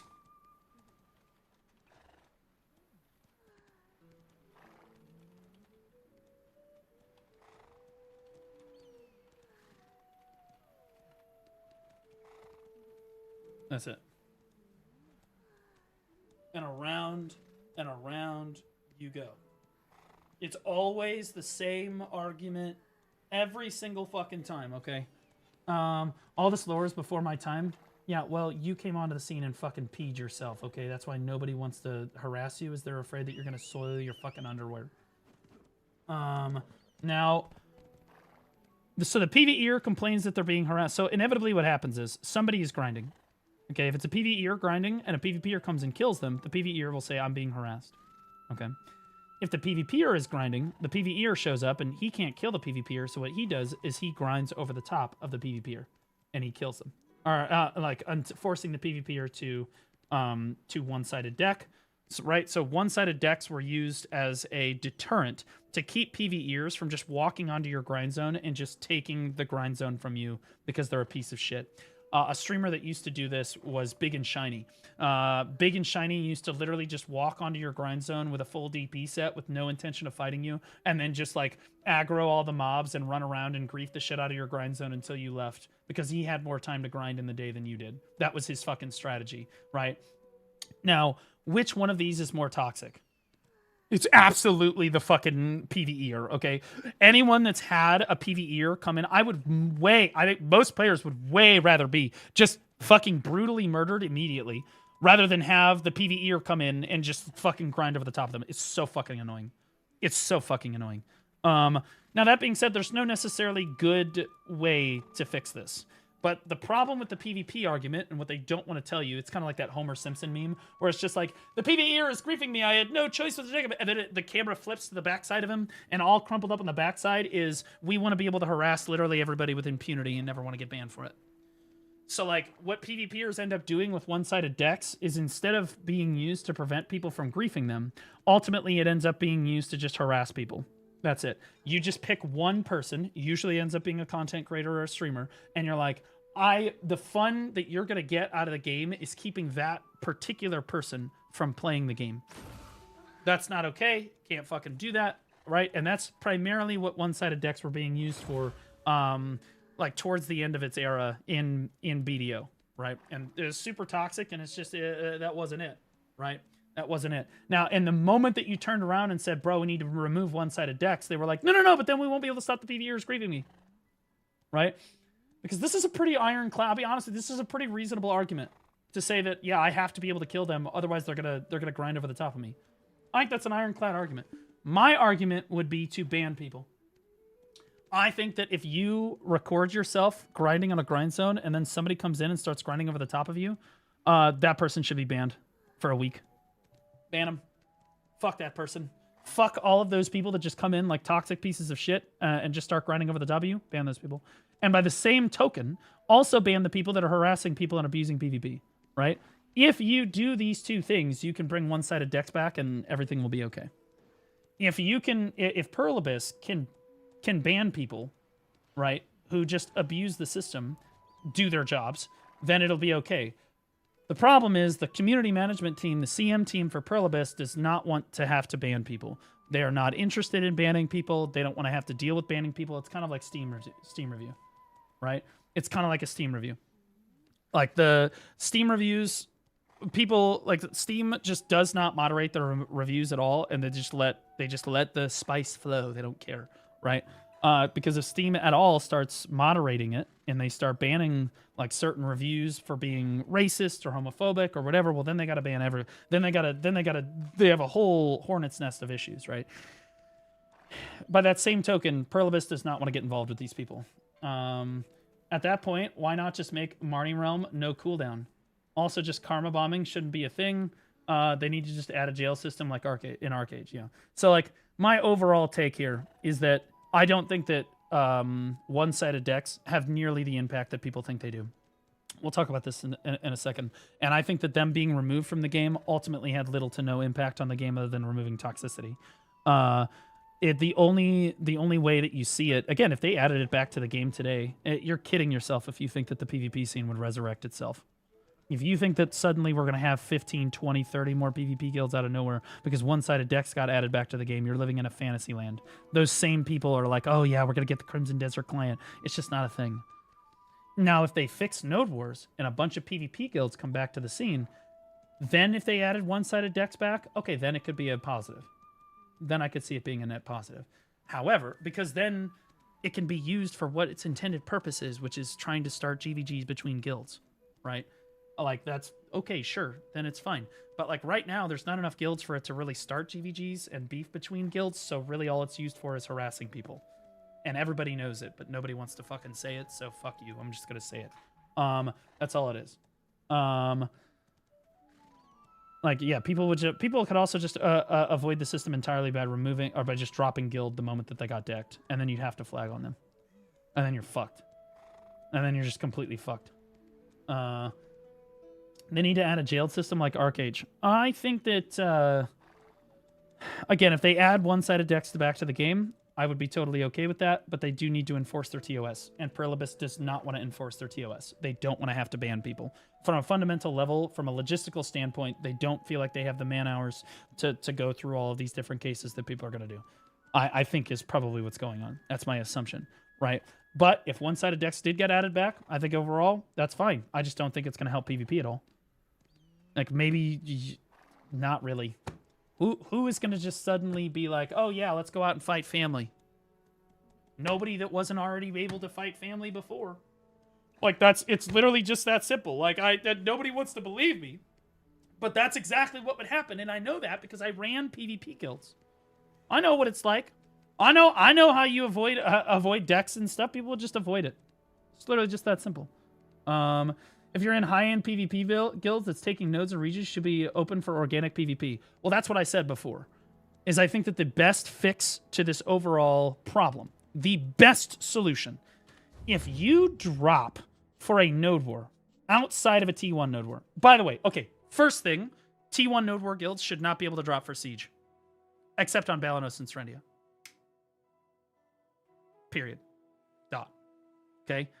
To follow that up, I think that if you drop on a node war that is not a tier 1 node war, I think that your guild should absolutely be able to be one-sided decked. 100%. You're announcing to the server that you're okay with PvP and that you're inviting PvP. That's how it works, right? That should absolutely, but that's different than adding one-sided decks back altogether, right? And I think that avoids a lot of the toxicity that goes into one-sided declarations of war, because a lot of the times it's used to harass a player that's sitting in a PvE guild that they just don't like, right? Maybe it's an ex-PvPer that's sitting in a PvE guild now that they just don't like. And we don't want to fucking see that. It's just, it is what it is, right?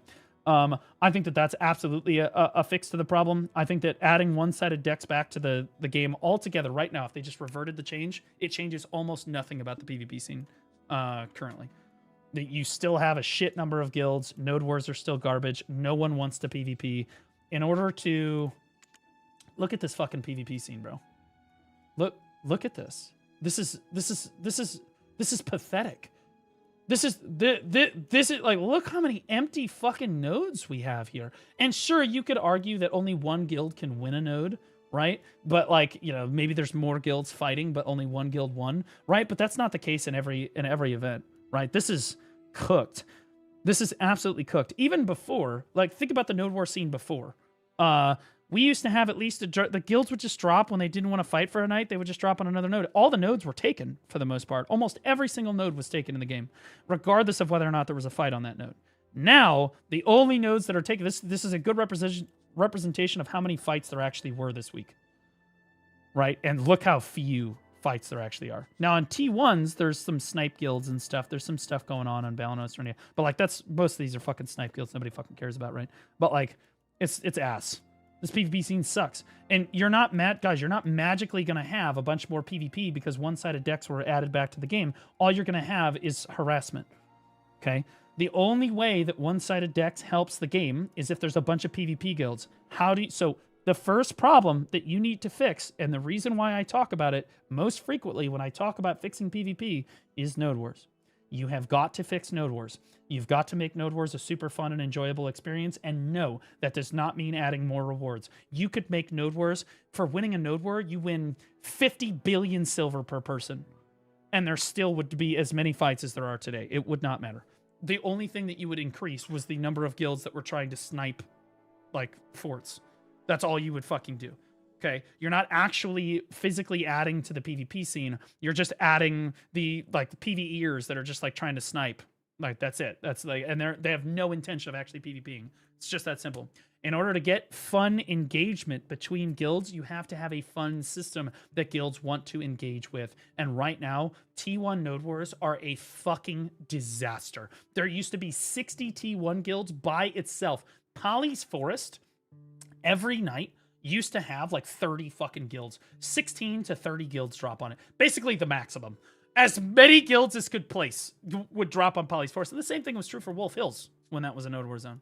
Like, it's... When Polly's was hell, it was a clown fiesta. It was insane. Why? Because there were so many T1 guilds. It was nuts. And they're all trying to do politics like they're fucking Emperor Palpatine, but really they're just two virgins having sex in the dark for the first time. You're lucky if they even find the fucking hole, okay? Like, it was a fucking clown fiesta, all right? The problem with T1s now is that it doesn't teach you anything about the game. T1s teach you literally nuts. So now we're going to talk about the problems with Node Wars. These teach you nothing about the game. And any guild that starts in T1s is physically hurting their ability to grow and develop as a PvP guild unless they already have the knowledge of the higher tier Node Wars. There's these... You basically go from T1s, which is a free-for-all, nothing matters, tempo doesn't matter, and all that matters is last hitting the fort, which is RNG, whatever. Nobody gives a shit. It's basically a fucking glorified RBF where Sorks just jump around killing players that don't even know what a fucking super armor is. Okay, that's literally, it's garbage. Okay, it's a slop scene. And it doesn't prepare guilds at all for trying to get ready for the rest of the fucking Node War scene. So finally, you end up graduating to a Node War scene where you're like, what's a fucking recovery center? Right? How do I use my elephant properly? How do I place an indomitable flag? Wait, it only comes up 10 minutes now instead of every 3 minutes? What the fuck? Right? So like, there's all these new mechanics, and then you graduate them to Siege, and this is why I said T1 guilds should not be able to drop for Siege. Dude, the difference between a T1 guild dropping for their free-for-all fucking last hit the fort Node War and even Balanos Siege is a cataclysmic level gap.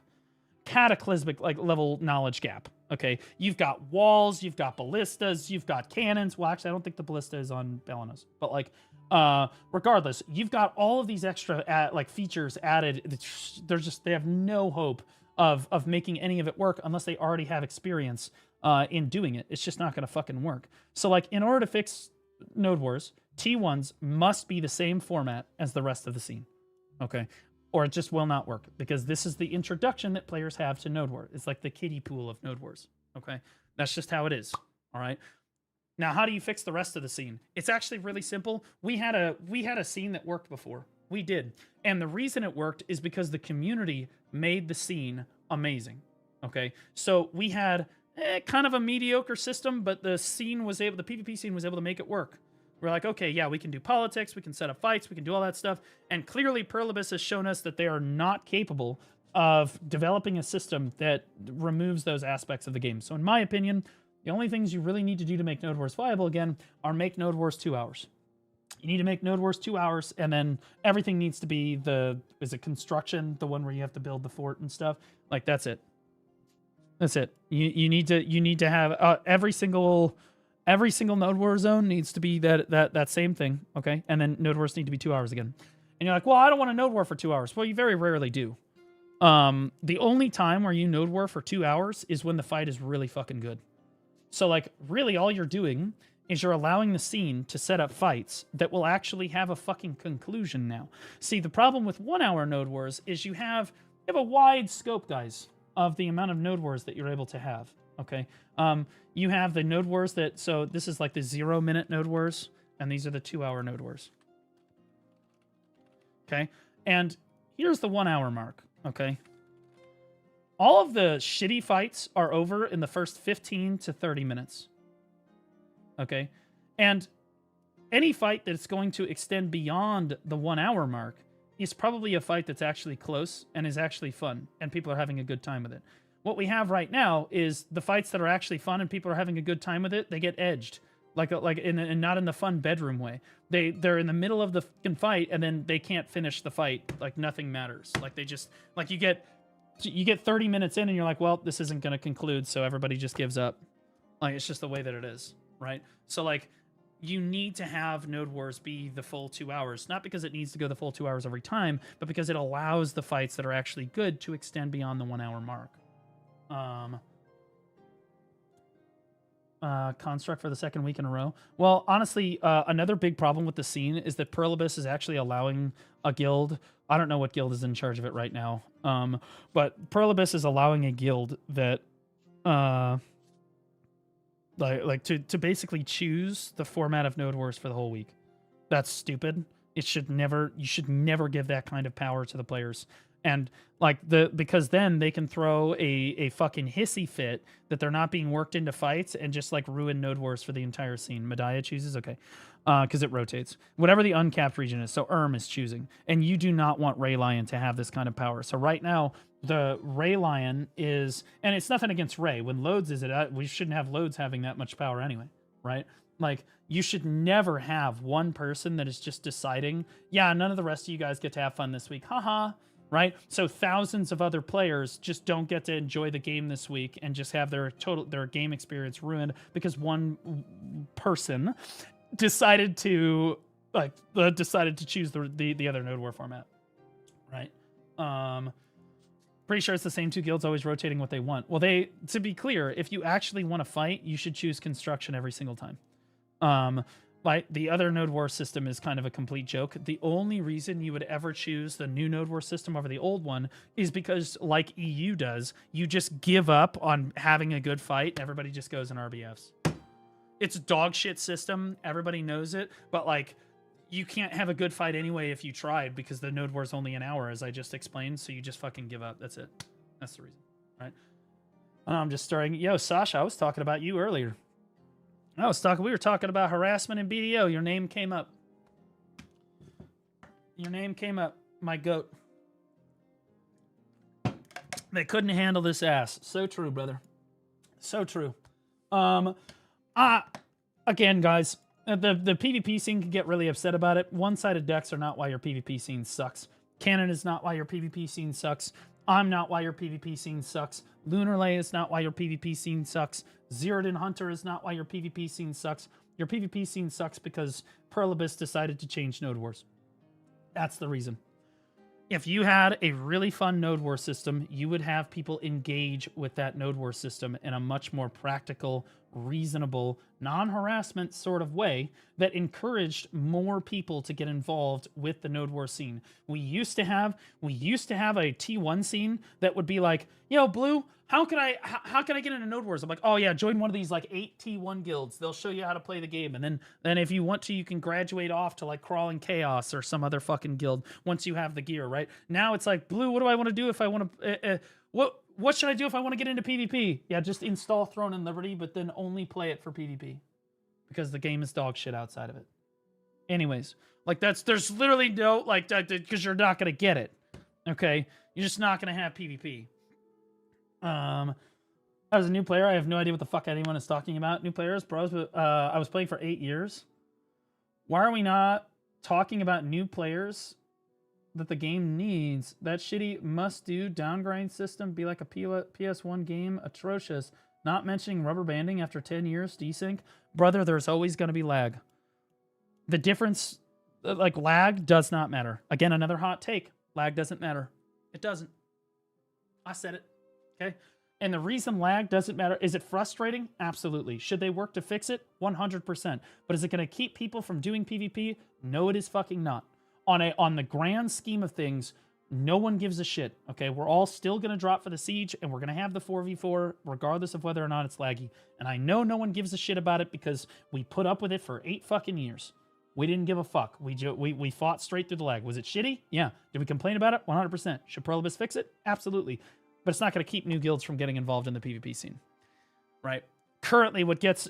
new guilds have 0% chance of developing into a solid PvP guild in the current format. They can't. If there was a new guild that really wanted, like a group of guys that were like, hey, we should start a PvP guild, and they start recruiting and they try to get people in, 1, the scene's a lot smaller, it's difficult to recruit. 2, they start on T1s, they think that they get like a reasonable understanding of what the fuck is going on, and then they graduate up to like fucking Valencia, and then Digital comes in, what are you doing here? Okay? And they don't know what the fuck is happening. Okay? They have no idea what the fuck is happening. And then they get absolutely blasted back to team where they're like, wow, if that's what PvP is like, we don't want to be a part of this. And then they quit. Because nobody's going to teach them. That's why nobody will teach them. That's why I wanted to do the PvP Academy. Because I am a believer that if they move Node Wars back to 2 hours and make it all a construction, that I can rebuild the fucking PvP scene. I do. I think that I can do it. And the reason, even without one-sided decks, I don't think that one-sided deck, you've never heard me say that I feel like one-sided decks is going to be a problem for me if I'm running the PvP Academy. Why? Because my philosophy will be to inject so many people into the PvP scene that open world PvP is completely unavoidable. My like between PvP guilds. Like my plan would be to literally teach so many people to play the game that they make so many fucking different guilds that suddenly you see open world GVGs happening. Mainly because we have so many fucking guilds playing the game that if one guild, say it's Vagabonds, doesn't want to accept a deck from Digital, we just say, okay, well, Ray Lion, none of you are allowed in the fights this week, period, dot. Digital can come be in the fights. We'll let Digi and APOC come in. It's no big deal. But you don't get to fucking do that. You will accept decks, or that's just the way that it goes. And to be clear, I don't think that Vaga would be a problem. I don't. But like, I just use them as an example. But like, I think that I can get around one-sided decks. I cannot get around the Node War system being shit. I can't do it. And I think that if you're so small-brained that you think that like one-sided decks are what's ruined the game, you're an idiot. Okay, because I was there. I remember when one-sided decks got removed, the whole PvP scene was up and stuff about it. Okay, but at the same time, nobody like quit. They said that they quit, but then they didn't. Okay, they quit for like 1 or 2 weeks, and they came back, right? And it wasn't until Node Wars changed that suddenly you saw all of the guilds just tank. Suddenly, the Node War change came through. The Heidel Ball happened. You know what? You don't need to take my word for it. Okay, so when was the 2023 September, right? September of 2023. Oh wait, no. Was it September of 2023? Yeah. Okay, so I think it was September of 2023, right? Okay. So here you go. You had people quit, right? You had people it's minus 10%, but then look, they all come back. The 20% players that we lost here, we got that back and then some in December with the Calpheon Ball. Right? They all came right back to the fucking game again. And then it's minimal losses, minimal losses, minimal losses. This is 7, it's like, okay, sure, right? But like, it wasn't until May that you saw another 8% drop, right? Okay, what was announced in May? Well, golly gee whiz, Blue, what was announced in May? The new Node War system was announced. Then the Heidel Ball happened. We got the bump from the Heidel Ball. This is the smallest bump we've ever seen from a ball in BDO, 7%. Then in August, here's where the change comes through. I think at the end of July, 23%, 5%, 16%. Right? You're just hemorrhaging fucking players. Right? Now we did end up getting some of the players back in November, December. Players came back to the fucking game, right? But none of these were the PvPers. Right? None of these were PvPers.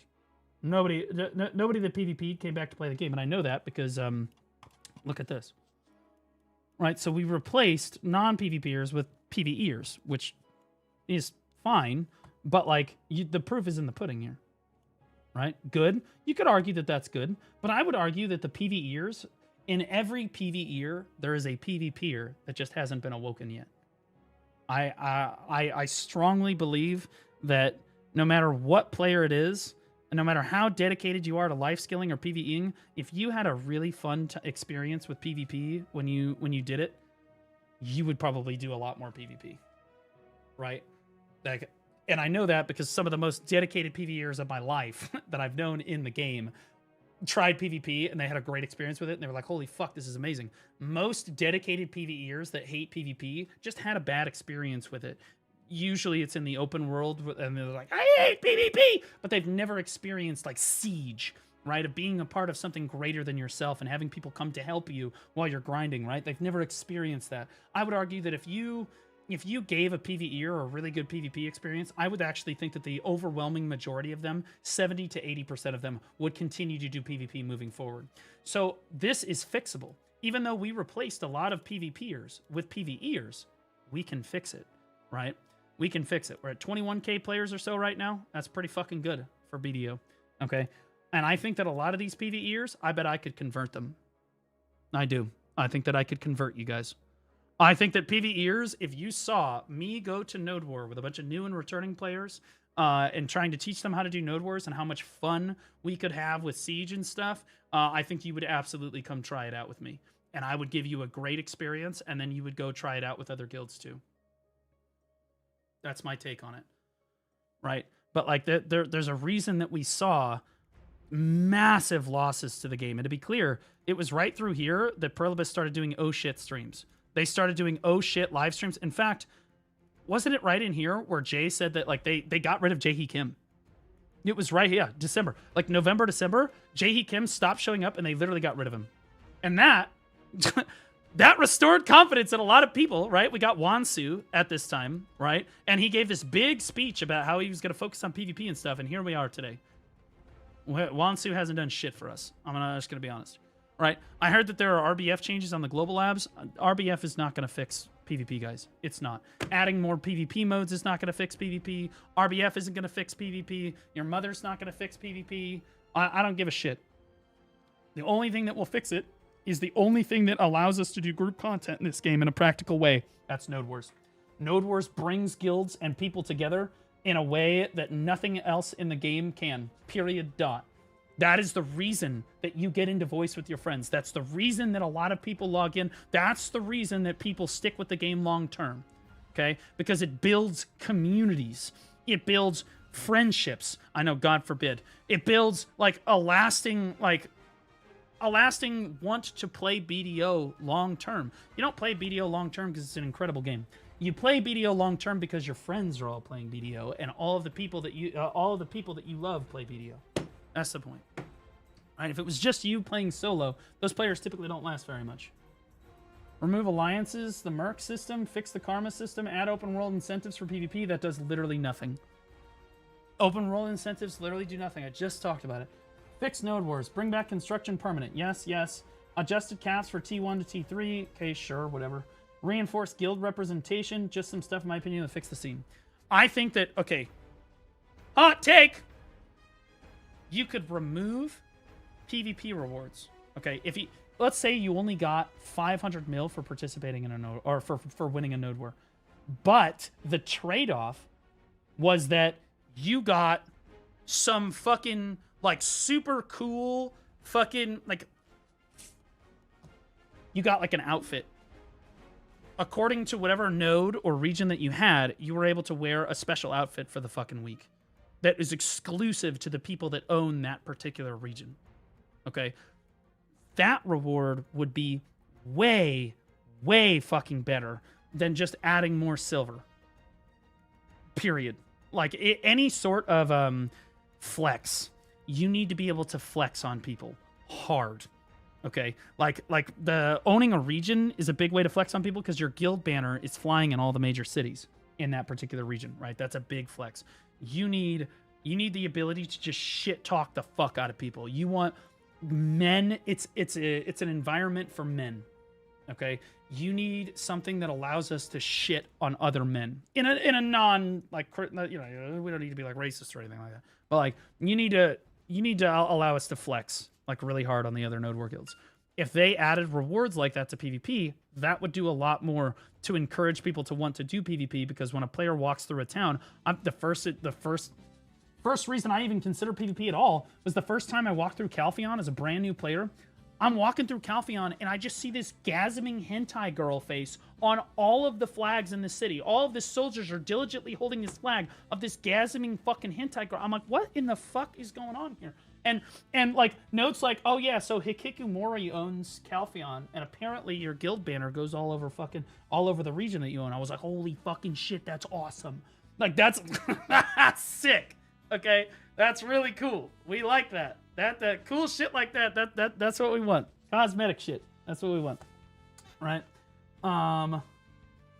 You've been BDO so long. What are your thoughts on Quinfall? You could just play BDO and just objectively have a way better experience in every single conceivable way. Quinfall's a joke. It's not a scam. It's not a scam, but it's a joke. Creates an AoE buff for guildies. That would be sick. Yeah, I'm down.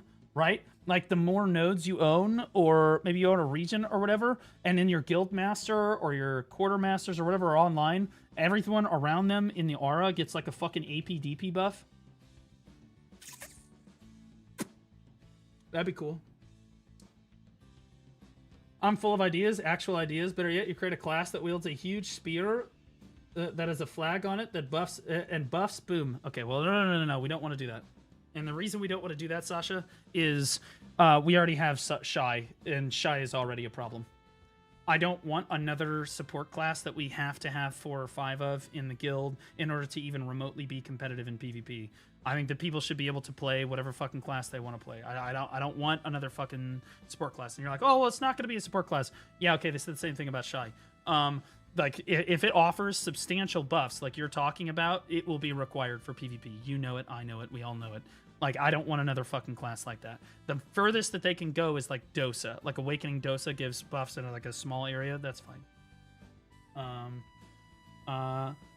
Help Shroud. It's hurting my eyes. What's wrong with Shroud? Is he playing BDO? I would just sign on and just slam. Why are you here? Then? Yeah, right. What are you doing? I was streaming it. I was just slamming for the boys. They'd give me money just to slam. Why is he doing this? Why This are is like you 10 watching years this ago, dude. animation? 2016? 2016. Like Yeah. 2016 Oh or my Yeah, 17. 2016, maybe 2017, maybe. I didn't even know you back then, and I still watched that shit. That shit was funny as hell. Just Actually, slamming gear. Who told him to do this? I don't know, dude. Who told him to do the Magnus? You should be banned. I'm telling you, I would sign on and I so would piss funny. I would piss everybody off because they would just feed me money and I would just be the resident slammer.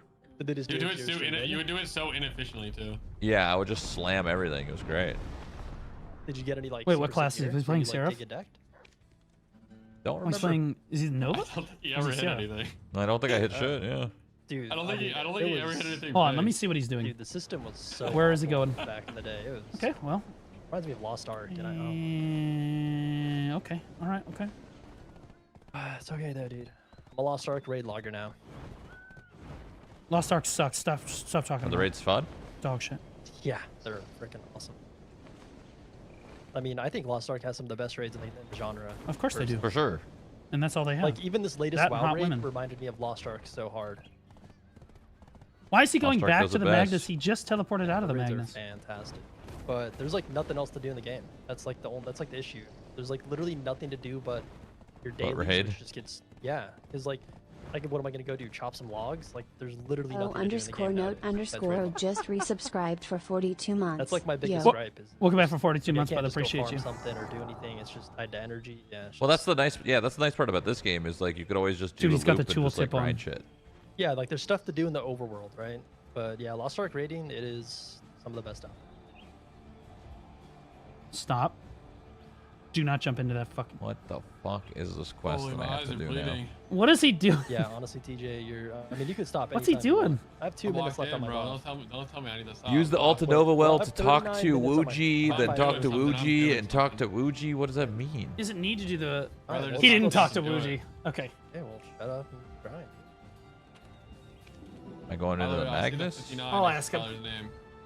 Would you like some help? But like, I just don't think I have it in me. Is he doing the He just needs to talk to Wuji and get his Dude, pen you just said gear. you were locked in. Yeah, I'm just glad. Would you like some help? Well, I'm Alright, just trying to do this Magnus shit. I think it's okay. I'm just a little That's 5 confused. minutes left, guys. Okay. I think I'm all right. I'm Okay, just trying to alright. get through it. Out of pots. Come over it. Dude, just go by the infinite pod. I'm going. You could go grind Okay, it. I talk just to don't know this guy. I almost have my sovereign weapon though. I Talk to this guy. Yeah. there. I'll let him do his And thing. then- I'll let him do his thing. I think it's a W that we have Shroud playing. I bet before long we might have Summit 1G potentially playing too. Right? Yeah, you should let him do his thing. You should let him do his thing. Let him experience the game. If he tries to do, honestly, do you know the best thing that could happen right now is if Pearl Abyss changes Node Wars to be 2 hours on like this next batch. That would be big. Why? I would bring the PvP Academy back. back. I would start the PvP Academy. I'd invite all these fucking streamers in, and we would have a fucking insane time, bro. Some used to love BDO. He does love BDO. He just doesn't play it right now. Yeah, you catch the wind in the sails. Exactly. And I think that that's what the PvP scene could if you guys need to pray. Not for one-sided decks, not for Cannon to get hit by a fucking truck, and not for me to get hit by a truck this time. You need to pray that Perlibus is able to release 2-hour Node Wars while these major streamers, while we're riding the high from Crimson Desert. Because here's what's going to happen, guys. It's already April. Okay, these streamers are going to play the game. They're going to get a bunch of people to play the game. We're going to get a bump, okay? And into May, you understand what happens in May and June, the Heidel Ball. We're going to get that bump from the Heidel Ball, too. So the best thing would be right now, if we start ramping into it, we're going to get 2 bumps in a row. That's a massive influx of potential people that are into PvP. And there's your open world PvP. Back to the game. There it is. If you want open world PvP back, it's not one-sided decks that will give it to you. It's 2-hour Node Wars. 2-hour Node Wars, get streamers hooked, semi-geared, and then boom, one-sided decks back. Yeah, true. You bait them in, corner the market, and then jack the price up. Exactly. You silly goose. You think Perlibus has 2 brain cells? I think that Perlibus just doesn't care about what's happening. Like outside of their little box. Oh, shit. I'm not going to swipe. I haven't spent money since August of last year. I got a new bike. That's insane. PvP can be great again? Yeah. I'll say, in conclusion to the whole Cannon thing, yeah, I can't believe I actually got it, that I had the timeline incorrect on it. But hey, you know, I'm willing to admit when I fuck up a timeline on something. Absolutely. Right? Absolutely. I'm also a big believer that even though one-sided decks were removed from the game, it literally doesn't matter. It does not matter. If anything, it just decreased the amount of harassment in the game, and overall it would have been a W. If they just keep Node Wars the way that they were before. Like, if they the reworking of Node Wars tanked, I mean, you guys saw it's almost 40% of the player base. The reworking Node Wars quite literally fucked over. It ruined, dude. As a content creator, it was like, oh my god, everyone is leaving. Everyone is quitting the game. It was scary. It was really scary. Zodicus, thanks for the brand new T1. Nothing makes me wetter than a brand new T1. Thank you, buddy. And although you might disagree with me about one-sided decks, I don't really care. You're allowed to disagree with me about this stuff. That's totally fine.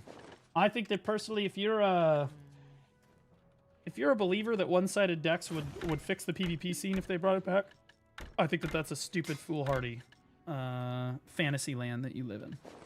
But hey, everybody's entitled to their opinion. You do you, brother. You do you, brother. What they changed to kill Node Wars? Well, they completely reworked Node Wars. They completely reworked it, and they refused to give us our old system back.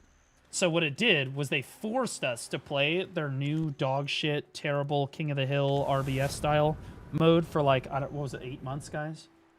It was a while. They forced us to do that for a while, and the PvP scene just tanked. The PvP scene absolutely fell off a cliff. Like, it was pretty immediate, and it was pretty consistent. And now we're kind of, in my opinion, what looks like rock bottom for the PvP scene right now.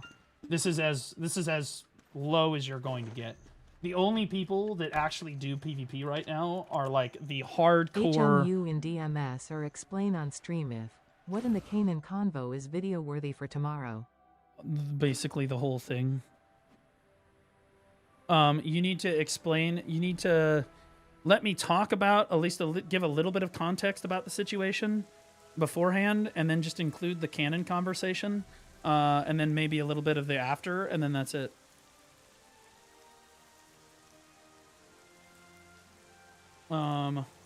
Guys who decked X Guild, I got DM'd by their GM saying one of my members was being toxic. Yeah, I mean, like that we saw that all the time.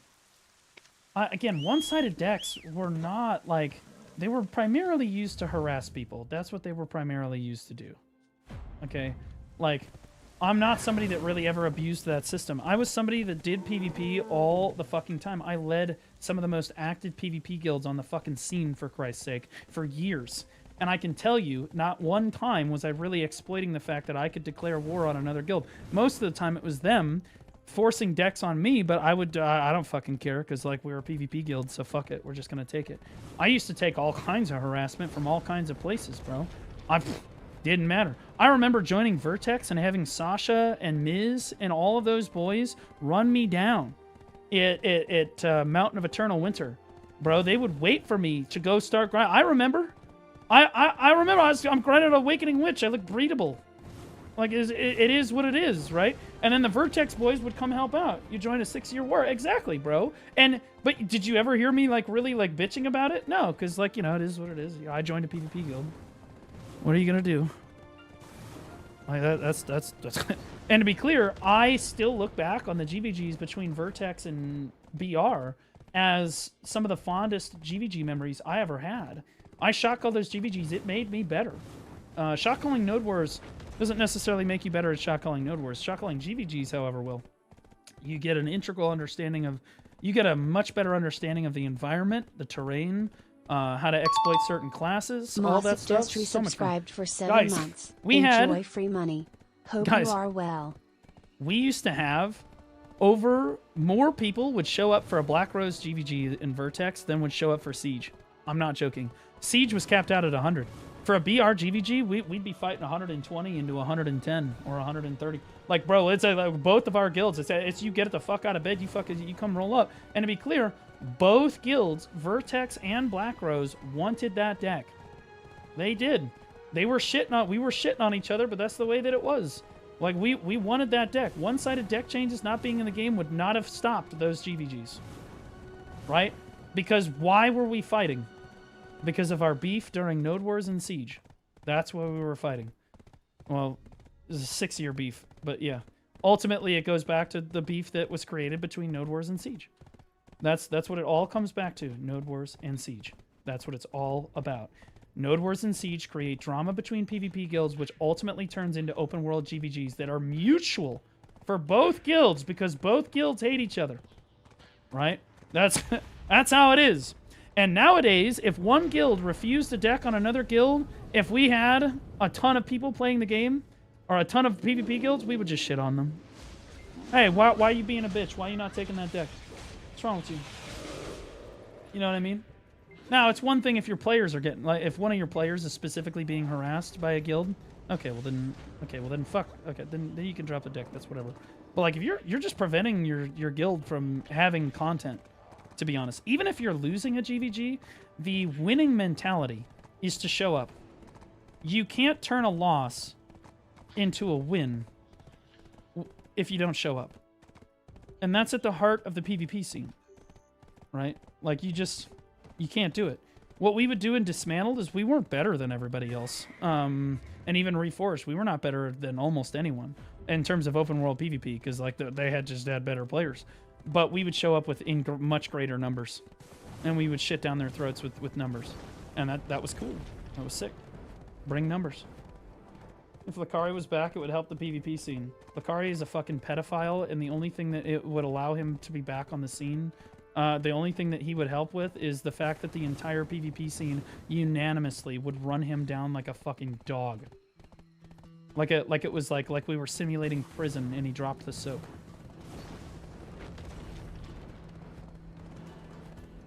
Drama is good for PvP, not that kind of drama. Lakari would not stimulate the creation of PvP guilds. It would only stimulate harassing Lakari, which he could then use to potentially... Do you think that Lakari... Old Lakari would never do it, but do you think that current Lakari would report a player and try to get them banned for stream sniping him? Because I think he probably would. And you're opening the door for that potential thing to happen. What's your opinion, regardless of PvP guilds with no... What's your opinion regarding PvP guilds with no drama? There's no such thing. They don't exist. All PvP guilds have drama. Part of the reason you PvP is so that you can chat PvP. It's literally an integral part of the guild. Even a guild that's like, yeah, we don't like drama. Yeah, okay, so you're PvPing. There's going to be drama. and you can't control what people in your guild are saying. You just can't. And somebody's going to run their mouth. Somebody's going to run their mouth at you. And I think that a lot of PvPers respect strength. That's why Sasha was a really strong guild leader. He's a strong man, physically and mentally. But PvPers respect strength above all else because we're men. We're men. That's that men respect other men that are strong. It's the way that it is, right?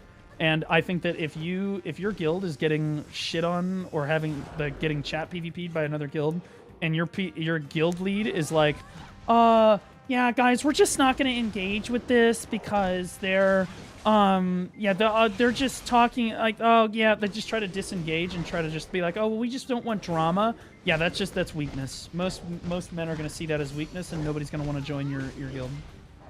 That's how it is. That's how it has always been.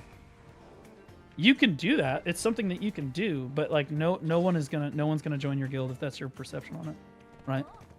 Now, me myself as a guild master, there were many times when I was like, I'm not going to fucking GVG that guild, but I'll take the deck. But whatever, I'm not fucking going out to GVG them, but like I'll take the deck. Mainly because I know that they're just trying to fuck me. Part of the reason people hate Kinsworn Hunters is because they don't want to GVG you. They wanna Viet Cong your ass. They want to assassinate you. Quick question. What's the best part to farm Kortuga artifacts at Yazrid Highland? I keep getting stomped there, even though I'm above the monster AP DP. Well, you can go to... yeah, because you're not doing the mechanic right.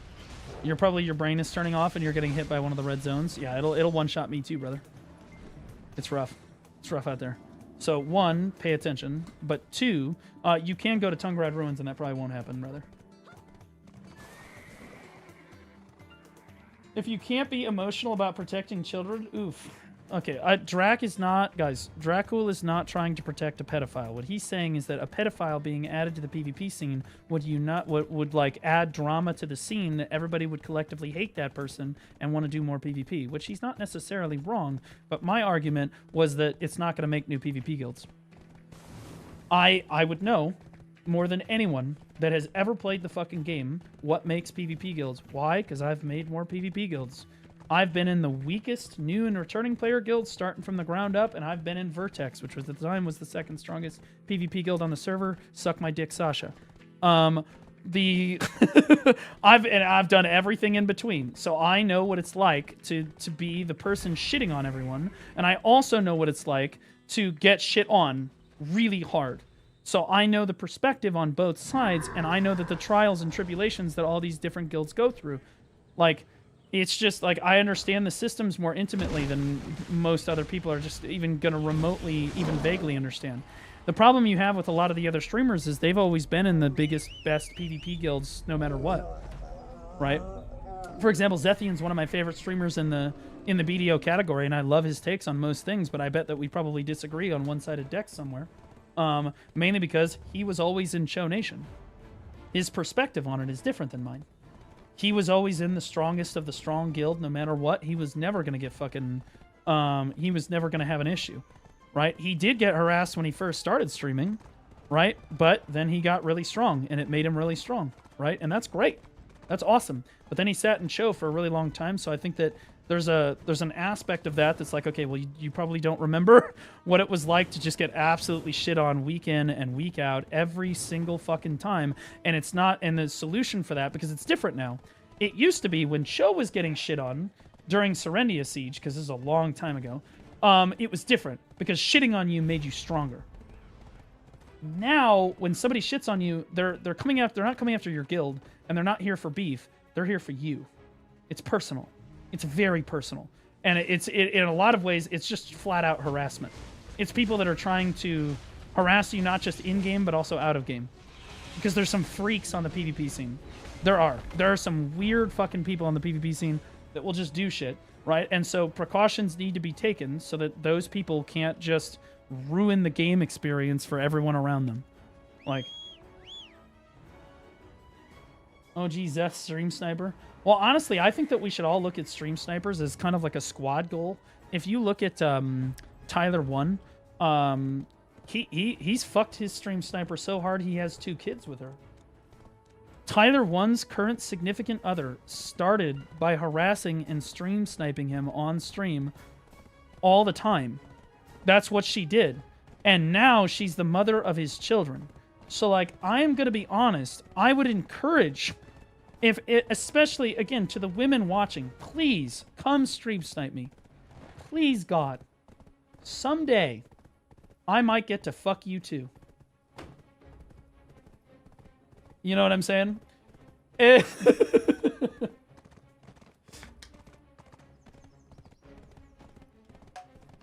Weird. In BDO. In BDO. In BDO. In BDO. In BDO. In BDO.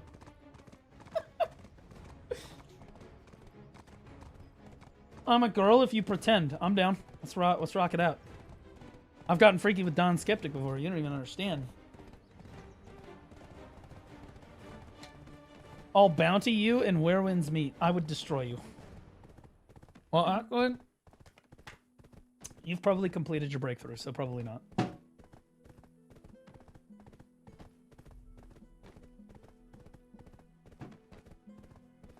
But yeah, I think the PvP scene puts an unnecessary amount of pressure on people that aren't Pearl Abyss for one-sided decks. And guys, I'm going to tell you, I've talked to Pearl Abyss about one-sided decks specifically. I have. Many in person with the development team. We are never getting one-sided decks back in this game. It is never happening. You are not going to get it. And again, it's mainly because it's a legal thing. It's a legal thing. They leave themselves open to litigation if they allow us to do that. Eventually, someone is gonna get harassed IRL, and they're gonna get sued.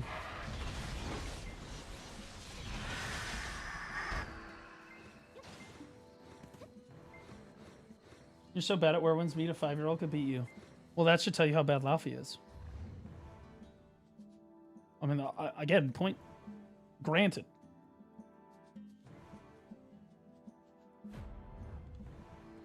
That's like in BDO, when I say that I could beat you at PvP, guys, I'm rank 4 RBF in PvP, by the way. That's how dead our PvP scene is. I want everybody to be super clear. I have not done RBF on my Dark Knight in probably 6 years. Maybe 5. Legit. I haven't done it. And yet I am still rank 4 RBF on the fucking server. Okay? Why? It's because our PvP scene's fucking dead. And it was not like this. I was never in the top 5 RBF when they removed one-sided decks. I did, however, start hitting the top 5 RBF after they changed Node Wars.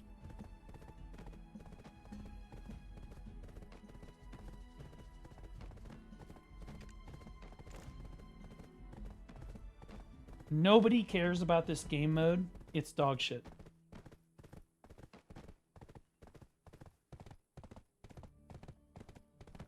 There's 23 people in here. No one gives a shit. The only time this game mode is ever actually active is when people are just trying to AFK in it to get event rewards for the week. Nobody cares. Participating in RBF does not make you a better PvPer. Participating in RBF does not actually contribute. I love how there's people just, no, it's good. I promise, it's good. That map specifically? Oh, so you're saying that the Garmoth map is better than that? Did you not think that that was coming immediately, bro? Of course I'm gonna fucking turbo you.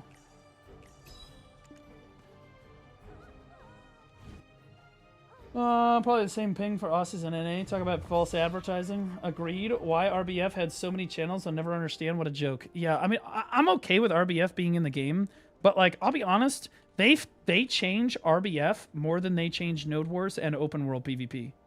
Okay, so you should be angry about that if you're a PvPer.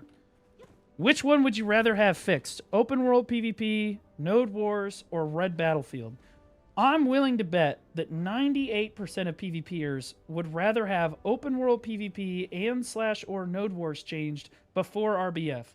On the list of priorities, I would say that it's probably right above like buffing their PvE at their grind zone. Like, they don't give a fuck about it. Yeah, fuck RBF. Nobody gives a fuck about RBF, bro. Marcuso, thanks for the raid, buddy. Welcome in. We're having very heated discussions about PvP, and I am sharing my opinion, which I'm sure is making a lot of people angry.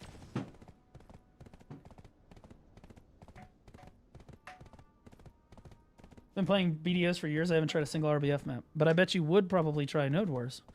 If you were in a really fun Node War guild, I bet you would do that. And to be clear, I just want to be clear, RBF would be a lot more active if there were more Node War guilds. Ask me how I know. I think that the biggest nerf to RBF they ever had was removing the ability for guilds to make their own guild RBFs after Node Wars. That was a huge L, and they need to bring that back. The only reason that, like, if the Node War scene is popping and there's a bunch of PvP guilds, RBF will naturally have more people in it. Mainly because it's like, it's basically, if you finish your Node War early, it's basically an outlet for PvPers who got finished too early with their Node War to just go, like, kill some people for a while. That's it. That's the primary use that RBF actually has when it comes to the PvP scene. That's it. In-house RBFs were fun. Yeah, that's the best. Those are the best RBFs I ever did, that's for sure. What are your thoughts about Deadeye? Is she good in PvE? I have a Deadeye Shaker now.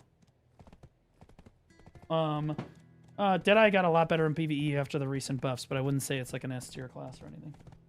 It's really good. Yeah, I'd say it's really solid. G-Labs make a rant video? Wait, what?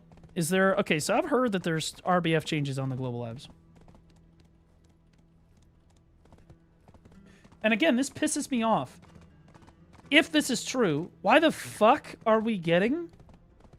Why are we getting RBF changes? Where's the 2-hour Node Wars in Serendia Siege? I bet if I asked chat in a straw poll, because I got a lot of PvPers in here right now.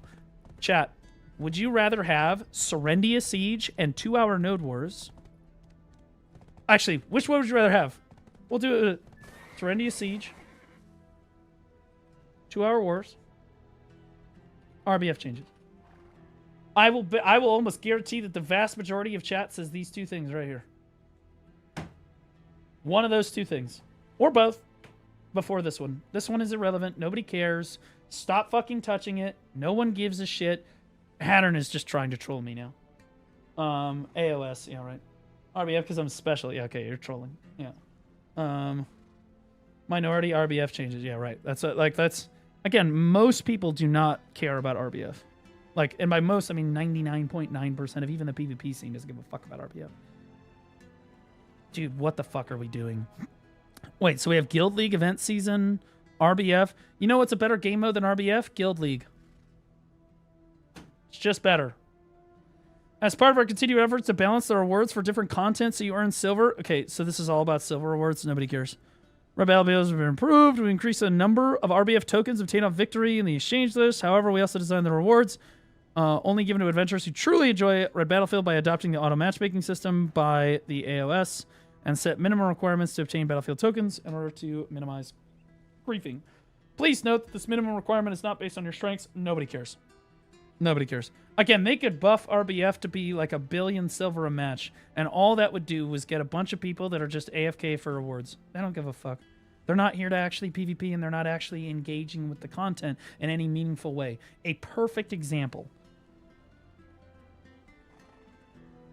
Hardcore servers had the best rewards for any PvP mode we've ever seen. It was like 900 million a week for like 3 minutes of work. Okay, you could go in, farm your PvE, and then run away. But you'll notice they had to remove hardcore servers from the game. Why? It was a disaster of a game mode. It was horrible. Horrible. Oh, it was a day? Oh, true, it was a day. It's like 900 mil a day for like 5 or 10 minutes of work. It was a joke. It was a joke.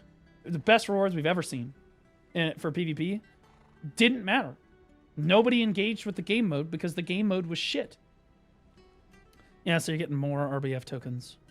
Oh my god. 50 over 10. Christine, who just gifted 100 subs. Guys, that's my Chinese wife.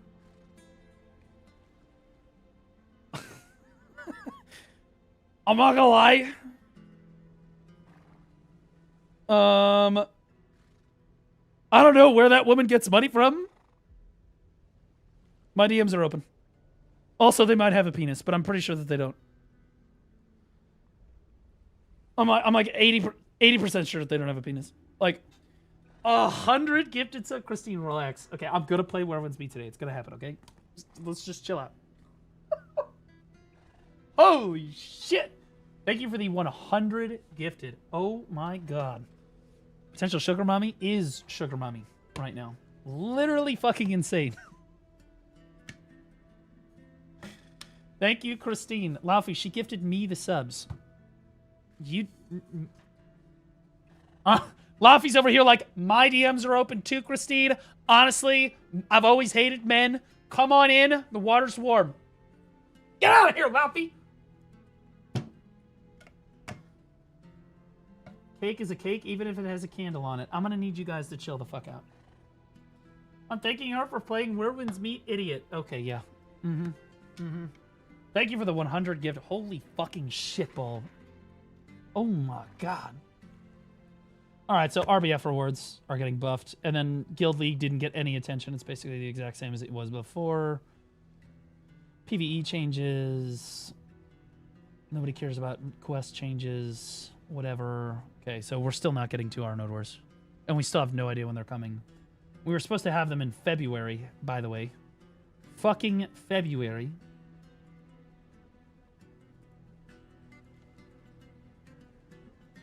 Oh, I posted a video and reaction submissions if you want to watch. I don't know. Like, do PvPers even care about this shit? Hold on. Chat. Pearl Abyss literally has it so that you could AFK in Crimson Desert. Christine, who just gifted 100 subs. Christine, I'm gonna need you to fucking relax. I'm in the middle of streaming right now. I can't focus on. Yeah, I'm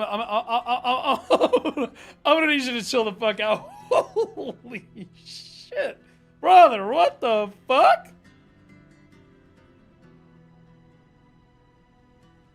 Oh, it's still going. Still needs 10 hours. Okay, we're chilling. Oh my god. Oh my god. Holy W. Christine, I want you to know that you're a Chinese person, so you might not understand this. But all of your money is going directly to the IRS. God bless you for funding America. Thank God I'm going to be able to pay my taxes, guys. Thank Jesus. Because every dime I make until April 14th for the next 5... Although, actually, I won't get the money from those subs until after April 14th, so never mind, Christine. Your money will go to funding myself and Basil. So, after the 14th... Christine, if you missed click, or if your credit card got hacked, blink twice. Can you... Otherwise, IRS is getting paid. Chill. Chill. No. The IRS should already be paid by the time I get that paycheck, so... Why is this open again? Minimize that.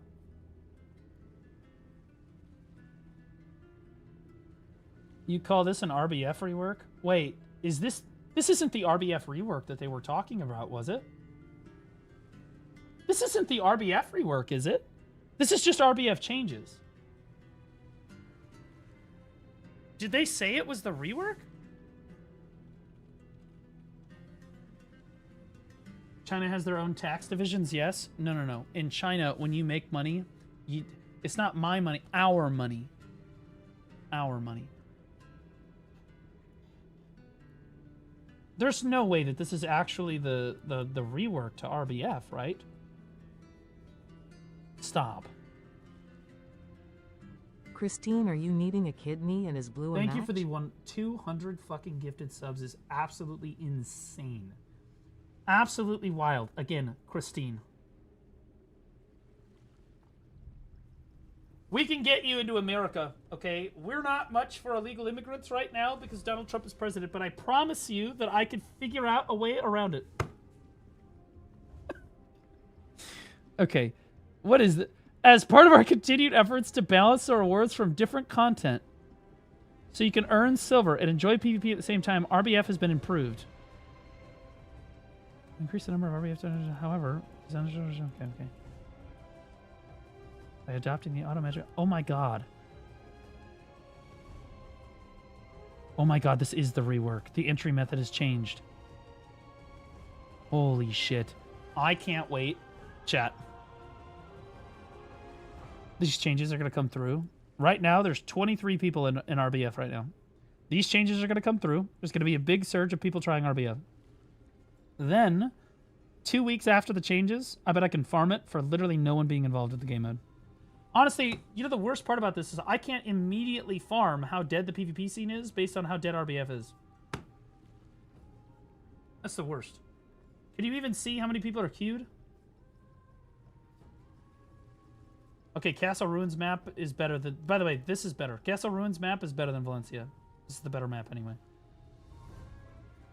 This is the best RBF map they've ever had.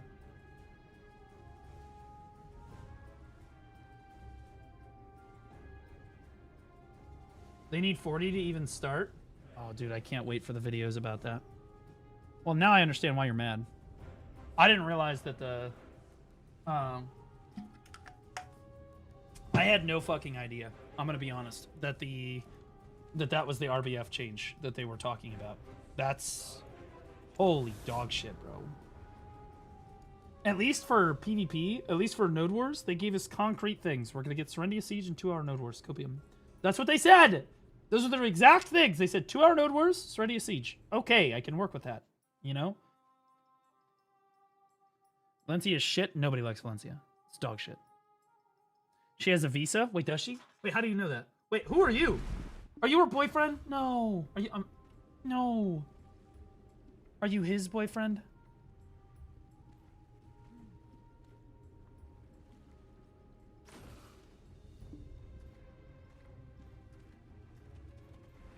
She posted it in chat? Stop.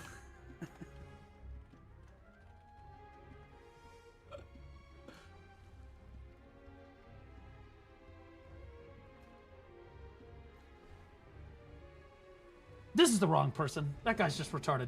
That's the dude.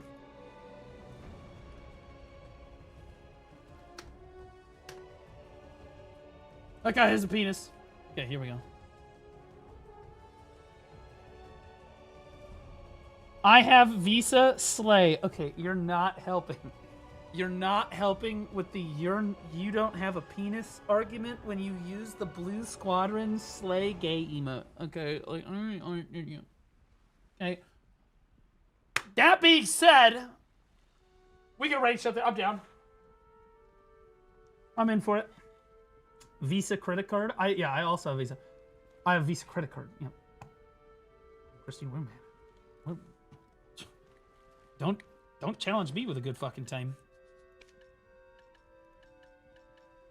What do I want to do here? The Adonia. Is it still worth it to craft Karazad, or should I just buy Dev? You mean Debos? New to the game. I have a gear guide that explains it in great detail, Zangs. I would just look at that. It's probably better to just craft the Karazad if you can get the magical shards required to craft them. If you can't get the magical shards, then you're going to have to buy them, so it's kind of a moot point.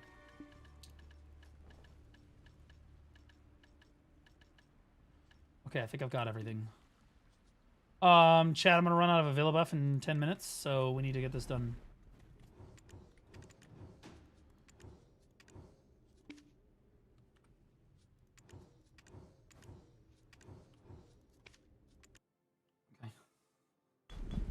I'm from Chengdu. Stop, that's the gay people's city. Okay, I'm still like, chat, I'm still like 70% sure. Fuck. I'm still like, I'm like 70. Christine, what color socks are you wearing? It's relevant. What color socks are you wearing? Then come, try and take it. This throne of Teneb. How's the AFK in Crimson Desert going? Really well, actually. Okay, I'll have you know. I got a bunch of, like, my gear is like all level 9 now.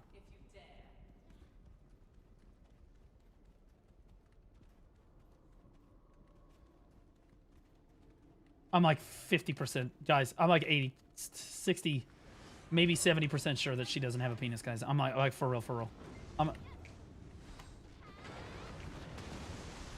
I'm pretty sure she's gorgeous and doesn't have a penis. But a lot of Chinese women are gorgeous. It's kind of a thing.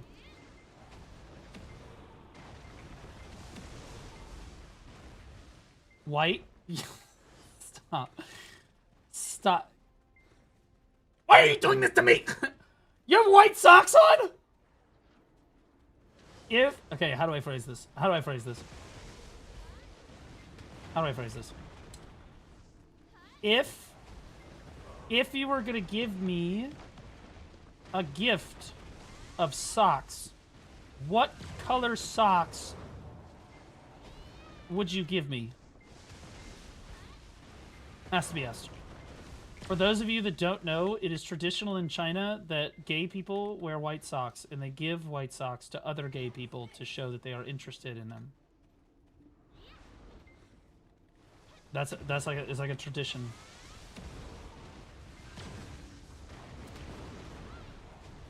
Who loves paw socks? What the fuck is a paw sock?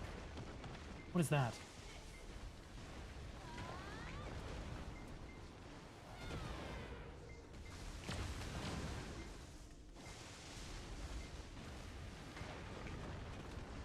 The ones with paw prints? Those can be kind of cute. I have a couple pairs of those. What's wrong with those? You've come. So come. Okay, she says come way too frequently. Witness the glory of this newfound power. There's nothing wrong with that. Cat Papa is on the bottom for Grippy.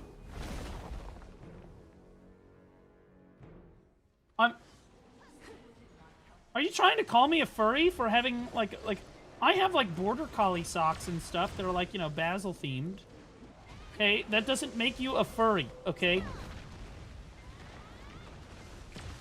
Okay, now if you're jacking off to the socks, okay, well then sure, I guess. Right? But like I've never been sexually attracted to or wanted to be around women that give too much of a fuck about their socks. I'm not gonna lie.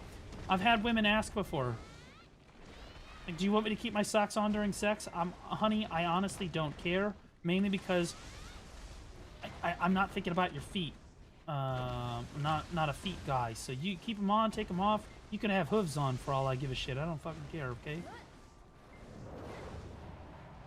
I'm just happy to be here. Okay? I approach sex with a can-do attitude. Okay? I'm just happy to be a part of the team. And as a general rule... Oh, shit. Oh, my God. My frontal guard is just gone, bro. What the f...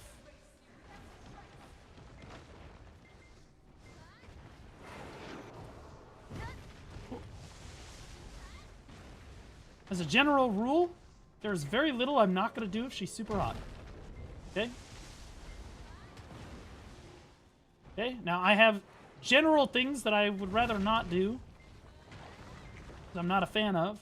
But, if she's hot, fuck it. Oh my God, chill out. Fuck, I put my pet away.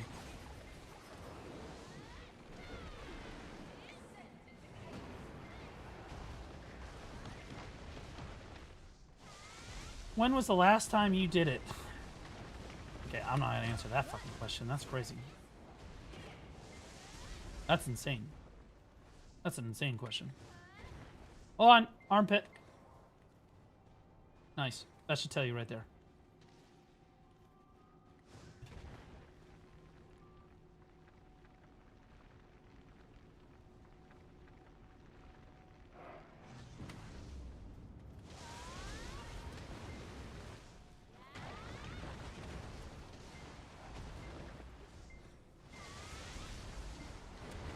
Oh my God. Okay, chill, chill. Damn it, I put my pet away again on accident.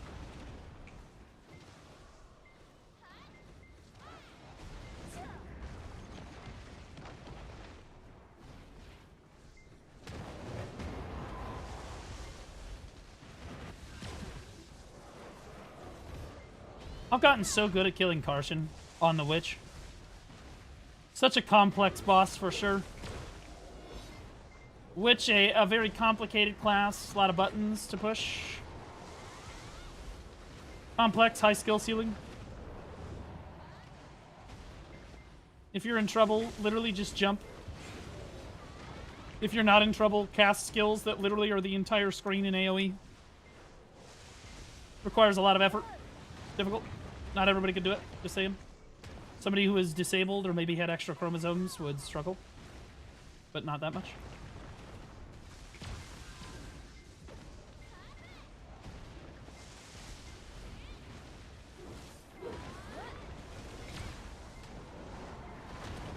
Oh my god.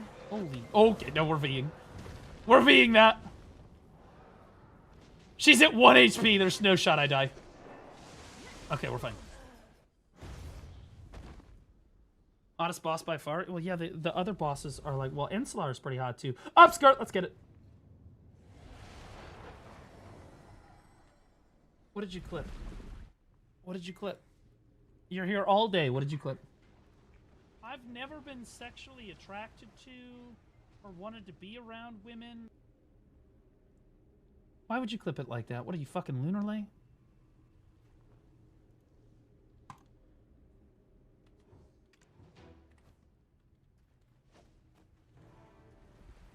Why would you, why would you why would you do that to me? What would I do to you? I don't do anything to you. Okay?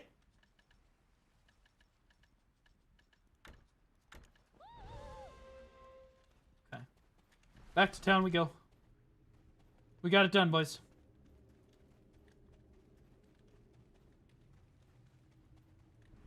Okay, how many pieces of Adana do I have now? 48. I have 48 attempts on my armor. I refuse to do any attempts on my armor until my weapon is deck. It's just that simple.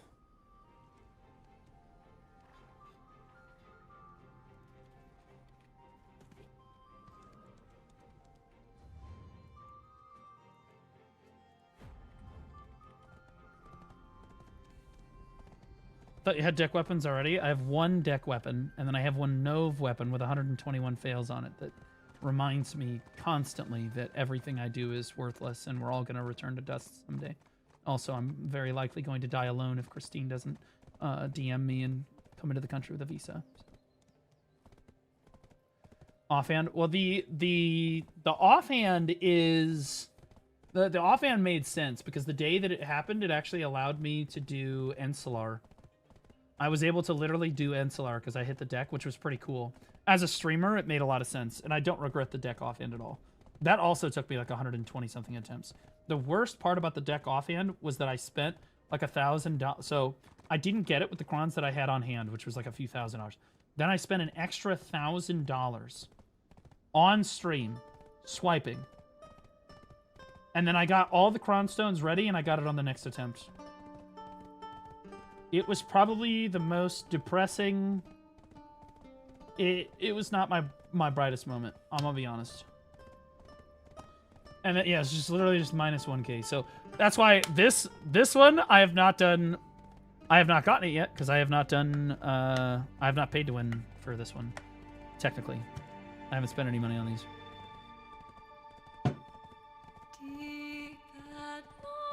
Best YouTube video I've seen in my life. Okay, fuck you. Pick a Discord media. Okay, hold on.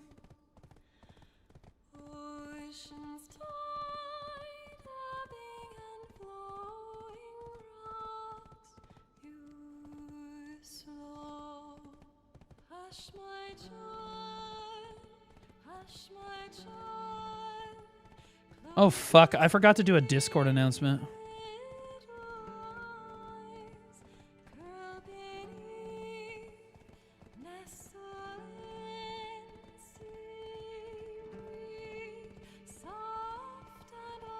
Whoops. Just a little oops.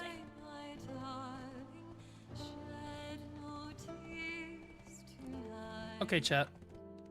There we go. Song name? This is the BDO soundtrack. This is the Rusalka's Lullaby.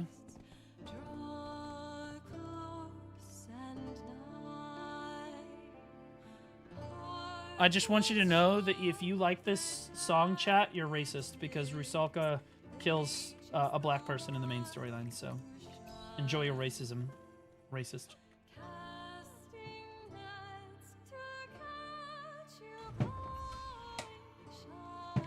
What are you thinking about Suck Doka? Dosa, PvE, and PvP. I think it's great at both things. It's really solid. Fuck it, then I'm racist. I don't mind. There it is.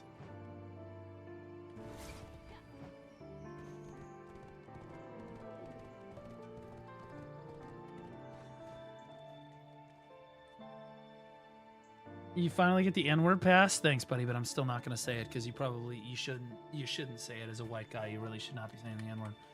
And honestly, hard R's, I mean, you really just shouldn't be saying that even if you are a black person. Not a good idea.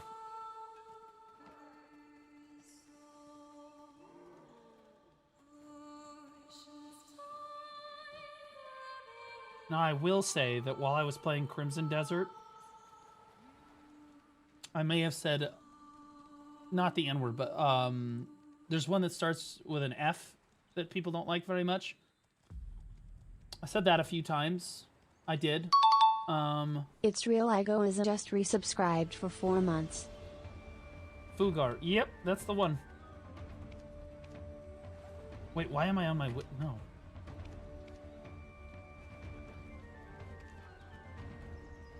Look, man, when you're sitting alone playing a single-player game, and you are...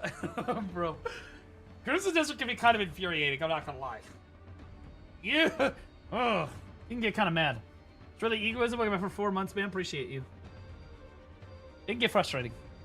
Why is there a picture of a woman staring at me with a bow? What is that load screen, bro? Can we get the DK back? Archer, I said woman. Did I stutter?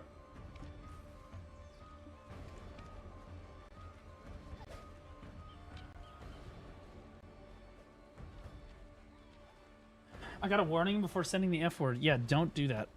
You shouldn't, you guys, you really should not be using gamer words. You shouldn't. Am I gonna virtue signal on you if you do use them? No, because we've all said those words at some point in our lives. Well, you have, and you're lying if you say you haven't. Whether you're in private or with your friends or whatever, like people get mad at video games and they say really vulgar language because it makes them feel better about getting mad at a video game. It happens. It doesn't mean you're actually racist or you're actually a homophobe person or whatever. But like, it happens. So I'm not gonna sit here and virtue signal about it, but you really shouldn't do that.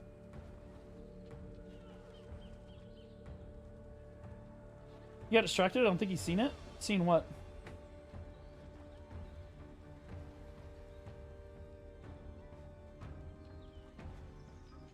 But we actually are blue. Well, this is going to disappoint you because I'm not actually racist. I know that that's huge disappointment. Honestly, to even more of you guys, I am not interested at all in having sex with children. I know that we're getting bigger. We're getting closer to 100K subscribers on YouTube. So that would normally be like a really big reveal that everybody would be really happy about. But I'm just not into that. So, yeah.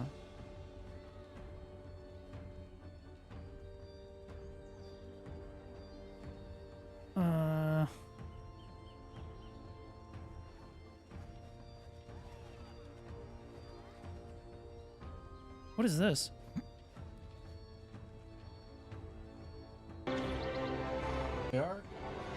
Oh, Pistanity's got a new video, and Shroud is up in here.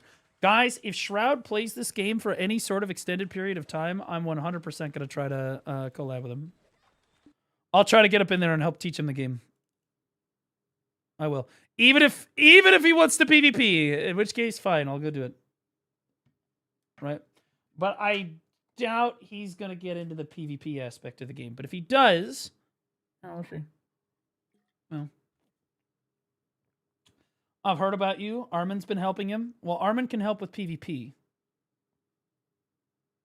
But like, who do you want explaining the basic systems of the game to somebody in BDO? Just be honest with yourself. Ricketerzeal cheered Dex 100. You're live for 4 hours and just now notified your Discord SMH.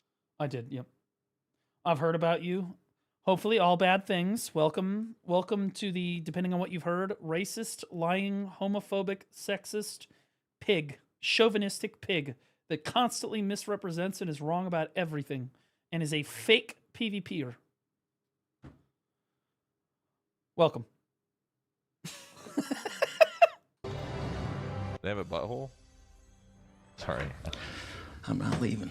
Welcome to BDO. Honestly, I'm not fucking leaving. One thing, I'm not fucking leaving. One thing we have over Crimson Desert is that our women are way hotter. I don't give a fuck how much you simp for Dimane. I don't care. Our women are infinitely more attractive in BDO. So suck my fucking dick. I don't know why I was looking for that. Arbed. Started playing BDO last week for the first time. Since when the game launched, been watching a lot of your vids and guides. They've been super fun and entertaining. Right on. Well, now you're a part of one. Everybody wave hi to the vid guys. Everybody wave hi to YouTube. I'm just kidding. Node always cuts that out when people try to do that. Good question, honestly. Why did you want to play BDO so bad? I'm just curious. Honestly, Crimson Desert. Yeah. There it is, bro. Stop, bro. What is with our fucking community? Like, dude, what are we doing, guys? We get this super big streamer, very, very big influence to come play the fucking game. Finally, we get somebody to come play the fucking game. And you guys, your first response is, why are you playing this game? Because it's a good game. Stop. I played it and I was like, man, Crimson Desert's combat is like awful compared to BDO. Thank you. So true. It's exactly what I said too. Exactly what I fucking said too. I was like, how did we take a step backward on the fucking combat here? I don't even like what based as fuck. Okay. Honestly, if the next words out of his mouth are the classic WoW has better combat than BDO, I'm actually gonna fucking slam my head into the desk. So I was like, well, shit. Why don't I just play BDO? True. The combat's fun, but it's not like this game. Like, this game's combat's way more fun. Another reason is like I play Diablo a lot in my off time. Like when I'm just like not streaming. If I have like a 30 minutes to an hour, I'll play Diablo, do some shit. But I wanted to play an MMO instead. Like if I have 30 minutes to an hour, why not just like go to a grind spot in this game and get some currency or get some XP, whatever? Because it just sounds more fun. Wait. Now hang on. Boys, we might get him. We might. We're throwing the rod in the water, and BDO players are masturbators. We're masturbators. Don't tempt us with a good time. We're great fishermen. We're and now he's nibbling. We're reeling. We're reeling it back in. Here we go. Help him? I'd love to help him. I should probably reach out to him on Discord. Shroud and I have I've shot called for Shroud before, so he knows who I am. But like, honestly, I'd be willing to just sit and voice with him during the day while we play the game, and then like every time he has a question, just be like, "Oh yeah, that's this." Right? Like I absolutely. Huh? Wicketerzeal cheer Dex 100. Crimson Desert Lokia gateway drug now. That's what we love, bro. Yeah, you start him with the gateway drugs before you hit him with the hardcore drugs that can really do damage to your personal life. Holy shit, that hit way too hard. In other news, Dana is, I'm fairly certain, Note's favorite BDO streamer. So, W Note. Yeah. Welcome back, Dana. Oh, yo. Armin was in his chat. Was Armin in voice with him, or was Armin in his chat? What? Wait, that is sick. In his chat. Okay, no, I'm talking about getting in voice with him. I'll DM him on Discord. I'll try to reach out to him on Discord. And I'll be like, hey, bro, we just sit in voice and just chill. Did you see that? The wings. Okay, here's a hot take. I think that the new skin is like the lowest effort dog shit tier horse mount I've ever seen. So like you're this super cool it looks amazing when it's just standing still, and then when it's flying and stuff, it looks awesome. But then you hit the ground and it just goes away. Watch. Watch this. This is so stupid. That is so sick. And there's no special animation for the water. Look how shitty the water animation is. It's there's nothing. There's literally nothing there. Why is it making me so happy? Look at the freaking wings. Seems like it. Dude, guys, I have this video in fucking 1080p, the highest possible resolution. Look at this. This guy is streaming in fucking 8p. 8. Not 180p. 8p. Like, you can't even read the names on the fucking screen, dude. That looks like it. Oh. It's Shroud? What? Okay, so then it's Pistanity's fault, because Shroud streams in really good quality. So Pistanity uploaded this and like didn't even bother to increase the quality. Look at this. Look at you can't even read the name. Seems like it. Yeah, it looks like it. Oh. Welcome to Black Desert Online. Is that Kinsworn Hunters? They're gonna get run down, bro. I'm gonna be honest. There was guys, we've had a few instances where big streamers will come play BDO. One of them was Dyrus and I'm a Cutie Pie back in the day. And I shit you not, the PvP scene got Dyrus banned because he told one of the members to go kill themselves. Somebody like came and killed him or something, and he just said KYS. And they reported him for it, and he got banned. And he played BDO less because of it. Like, what the fuck? Stop reporting people for telling you to kill yourself. Okay? It's part of the community. Well, I think I'm being murdered. Yeah, you are being, Yeah. Okay. Well, chat should run that person the fuck down. I'm telling guys, when we get somebody big play the game, y'all motherfuckers should just wait. If somebody comes to kill them, you guys know, they have to flag. They're flagged up. They're gonna go red. That means you could theoretically just follow Shroud around like the Viet Cong, you know what I mean? And just wait. And then one of these retards tries to fucking, you just run them the fuck down. Just run them the fuck down. Yeah, you are being, Every crystal, downgrade their gear, run them in. Well, at least they'll get me to my town. I mean, I'm a free-to-play player, so I'm not doing all that. I'm not spending shit on this game. I'll buy cool cosmetics. I'll look good. I'll buy quality of life maids, whatever I need. Open your pro shop real quick, Mike. Open my pro shop, sure. Yeah. What? I saw it. Did you? Free-to-play player. Hold up. Real quick, Mike. Hold up. Open my pro shop, real quick. sure. Yeah, okay. All right. So I would just like to direct your attention to the bottom left of your screen down here. Let me This is just what's floating, by the way. This is just what's floating. Okay. 25,000 pearls. That's $250. That's $250. And that's after all the shit that he's already bought, right? Because he's already got a bunch of shit. Guys, I'm not paying to win, okay? I'm basically a free-to-play player. I don't want to hear it. I'm not going to do any of the pay-to-win. Yeah. Only cosmetics. And the tent. And some maids. Some weight. Maybe a little inventory. Maybe if I need a crystal restore, maybe we should throw that in too. But that, I draw the line at the ferry. Okay? No more. What? 25. Also T4 pets. 212. What's that number on there? Wait. I don't know what you're talking And maybe we roll a few Gamba boxes to see what's in them. You know, you never know. You know, so what happens? Well, yo, 11. Am I seeing that correctly? Is that 11? It's $11. 100 pearls? It's $11. To hold one fail stack? Yeah. Welcome to the game, brother. Yes, sir. And honestly, the funny thing is that most of us are like, yeah, that's really cheap. We are so tremendously far gone that we're like, oh damn, bro, this outfit's only $30. That's a dub, right? Like, what the fuck are we doing? You thought it was temporary? Well, you gotta understand, most of the people in this game buy outfits so that they could be temporary, so that they could have like, they spend like $90 so they can have one attempt on a fucking weapon, and then this happens to them. The cons. Oh, this is that retard that during Node War said that they should try opening up a hole in the base. I remember Computer. He's a great guy. Cons, man. What cons?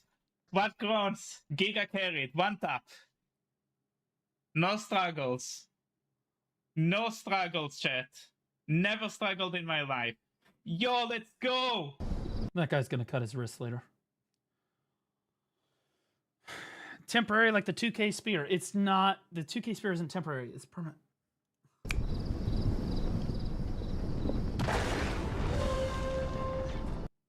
This is fucking crazy. This is Black Desert in 2026. This dude is sitting AFK dancing at a grind zone. Look at his character. His character is literally dancing.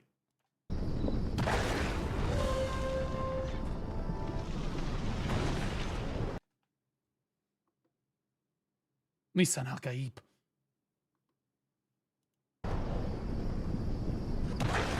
The base, that will probably be the least carried thing that happens to him this week. Any rebuilds, good blues. Pop PAs, pop PAs, pop PAs. Jump on that C, jump on the FT pick. Good, good, good. Good, clear players, clear players, clear. Holy fuck. I'm gonna be honest with you guys. Clips like this are why in character select, the game actually, if you select Ranger, the game actually asks you if you've had sex in the last 6 years.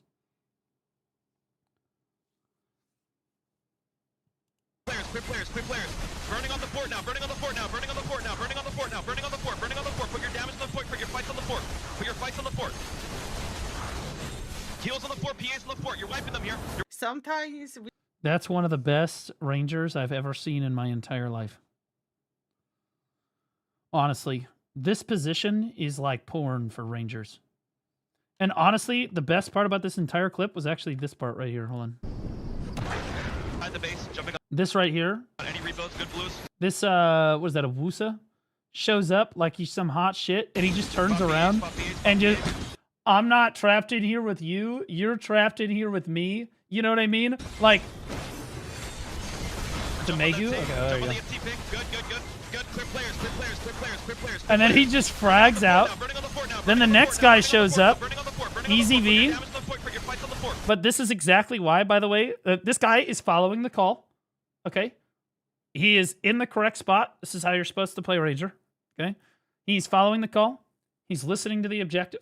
He's hitting the base, and he's getting kills at the same time. This is exactly the kind of person that I'm talking about. Put your fights on the fort. Heals on the fort, PAs on the fort. You're wiping them here. Sometimes we just want to drop a flower and see the world burn. What are you doing?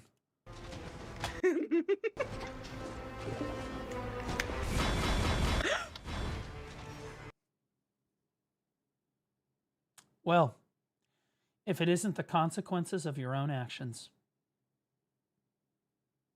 It's really hard to avoid accountability in the Black Desert PvP scene. Intrusive thoughts. Yeah, well, your face is a perfect representation of, quite honestly, everything that's about to happen to you. If you are, for those of you that don't know, when you go red in BDO, it's not like the old days where you could just go farm and AFK like a spot and get back to positive karma in 20 minutes or so, 30 minutes, right? That, what she just did right there, that's a 10 hours right there. That's 10 hours of grinding. And since she's a streamer, she's probably got to do it while she's live. Do you guys know what would happen to me if I walked to a grind zone while live in the Black Desert category with red karma? I would get run down like a dog. I'd like to see it, and I would not like to give people the opportunity to fuck me like that. I'm just not that gay. Minimap. Watch the mini map. Kill anything inside a base. We'll just keep tapping. We got big Kawachi. Oh, this guy's a gamer. This guy used to play Muso. Couple heals on top of you guys. Get him off that rock. Get him off the top of the tower. Northeast, northeast, and northwest. Top of the tower, right above you. Oh! SCC here on things. Get his ass. Oh! Oh! God! See, that's why he's a god. That's why he's a god right there. That right there, baby. You gotta know what you're doing. Dosa can do that. Yeah, if you're good. Honestly, you don't even have to be good. Yep, Dosa can do that. But that's what good players see. Again, a lot of people look at the Ranger clip and they were like, God, fuck Ranger. There's nothing I can do. It's so bullshit. They just stand up on the high ground. And then there's this guy that's just fragging out to EDM music while it blasts in his ears, you know, like doesn't give a fuck. Smash, good shit. And we're back at it. Demounting at the top of the hill. Just flex. 196, baby. Let's go. And this is when we get the deck. Where'd she get a hammer from, bro? Get the deck, get the deck, get the deck. Mouth lady. Mouth lady.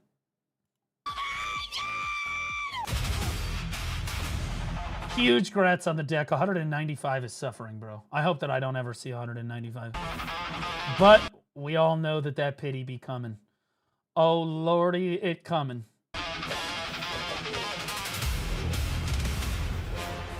Grabler is playing the game again? Holy shit. Yo, Grabler fucking hates my ass.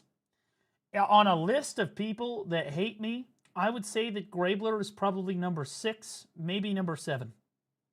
That being said, despite the fact that he is one of the most toxic people on the PvP scene, he's actually pretty fucking good at the game. He's pretty fucking good. He's pretty damn fucking good. Game, respect, game. Lore? Oh, he hung out with a guy named Zachary back in the day. And, like, honestly, I'm surprised to see him playing the game when Zach isn't playing the game, unless Zach is playing the game. And Zach doesn't like me much either. Mainly because Zachary was kind of like a black hole for all of the it would take people that were relatively normal, and he would just make them be the worst person, like the worst version of themselves. Basically, the closer they were to Zach, the more toxic they got, which is very strange. Anyway, Zach and I had disagreements on things, and Grabler is one of his guys, is one of his dudes. But I don't have anything against Grabler personally, and quite honestly, I don't hate Zach necessarily either. I'm not gonna endorse him or anything, but like Grabler is, I've never really necessarily done anything to me personally other than shit talk the fuck out of me, which is totally fine and very reasonable. He's a great fucking player. And I don't really have anything necessarily bad to say about him. Other than the fact that, you know, he's super toxic. Dude, the dodge on Memo's grab was pretty clogged.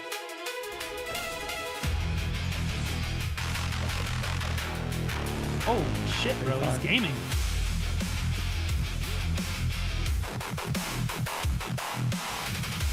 Holy shit! 23. What the fuck? He's legit 1v3ing Mamo, who is the best tamer in the entire game to ever play the game, at least on North America. Akari, who is admittedly playing LAN, he's playing an off class, but he was one of the best Mamos in the game. And I don't know who the fuck that I think that's a Kuno is, but god damn. What do you expect from a ninja? Well, I expect a ninja to basically just run in and die while listening to some weird Ayaya anime music, pretending he's the protagonist while he gets fucking farmed into the ground, looking for one kill feed that he can masturbate to for the next 6 weeks. Usually, ninjas basically just fucking int. All the time. But every once in a while, they have moments like this, which are like, holy fucking shit. And this is the reason why you play ninja right here. I'm gonna be honest, Mamo, no way he gets Mamo too, bro. Oh my god, he got the V. Holy shit. He 1v3, gets the Mamo V. 6 seconds. Oh, he's gonna lose on HP. He lost on HP. Holy shit. Dude, he actually just rolled them. Holy fuck, those players are dog shit. What the fuck? Gross, man. This is just so gross.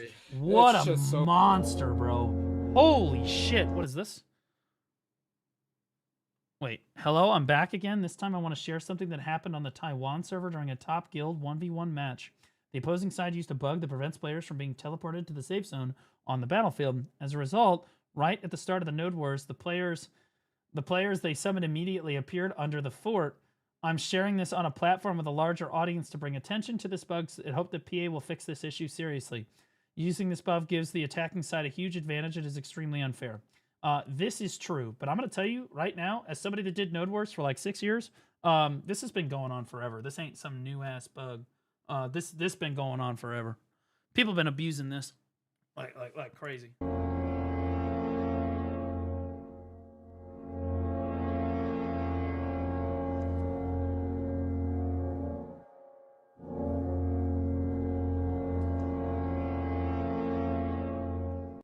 That just looked like a CTG, I'm not gonna lie. I don't know if that's a bad thing or a good thing. That looked like a CTG. You know what we used to do? Is we used to have, for those of you that don't know, there are two different CTGs. CTG is command to gather. Basically, the guild master pops it, and all of the guild members can teleport to his location instantly. It's used to great effect during Node Wars to make sure that, you know, you can make some big flip and tempo play and stuff. It's extremely useful. Very impactful skill. But there are two different versions. There's one that you can use during Node Wars, and then there's one that you can't use during Node Wars. And it used to be that you could CTG before a Node War started on top of an enemy fort. Okay? You could use the normal CTG. Oh, they've changed this. Okay, this is the normal command to gather. The Node War one is up here. So what you would do is right before the Node War starts, you would go to the enemy fort, where the enemy fort you thought it was, and you would drop the normal command together. And the icon stayed there for 10 minutes. Okay? So right at the start of the war, you pop the CTG, everybody spawns up, and then you take the CTG that you're not supposed to be able to take to the enemy fort and blast ass. Okay? There are many different ways that you could do this. Then you still had the war CTG available to you too. And I'm fairly sure they've removed that now. Can't technically do that, but there's a number of different ways that you can abuse CTG in the game. The biggest abuse of CTG comes from being invulnerable after you spawn in for XO number of seconds, which the devs said that they removed, but they didn't like really remove. It is kind of removed, but not really. And so what people will do during Node Wars to get around this, chat, is normally if you take a CTG from standing, like if I were to take one right now, I'm gonna be vulnerable the moment that I spawn.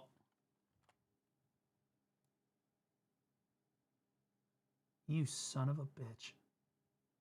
Okay, anyway, I'm gonna be vulnerable the moment that I spawn in. Okay. But what people realize is if you die during a Node War and you click resurrect at your fort, you get like 20 seconds of invulnerability for respawning. So what you do is everybody in the guild dies. Everybody dies. Okay, and you hold respawns, and then you say, okay, guys, respawn and take the CTG. So then you respawn at the fort, which will give you invulnerability for 20 seconds, and the moment that you spawn in, you click the CTG button, then you will teleport to wherever the CTG was, and you'll be invulnerable for the next 15 seconds. This has been exploited for years. Perlibus refuses to remove it. Yeah, it's a loophole. Yeah, leave it to the PvP scene to figure out shit like that, bro. Is this Grabler on the Taiwanese server? I don't know. I assume that he probably has an account on the Taiwanese server.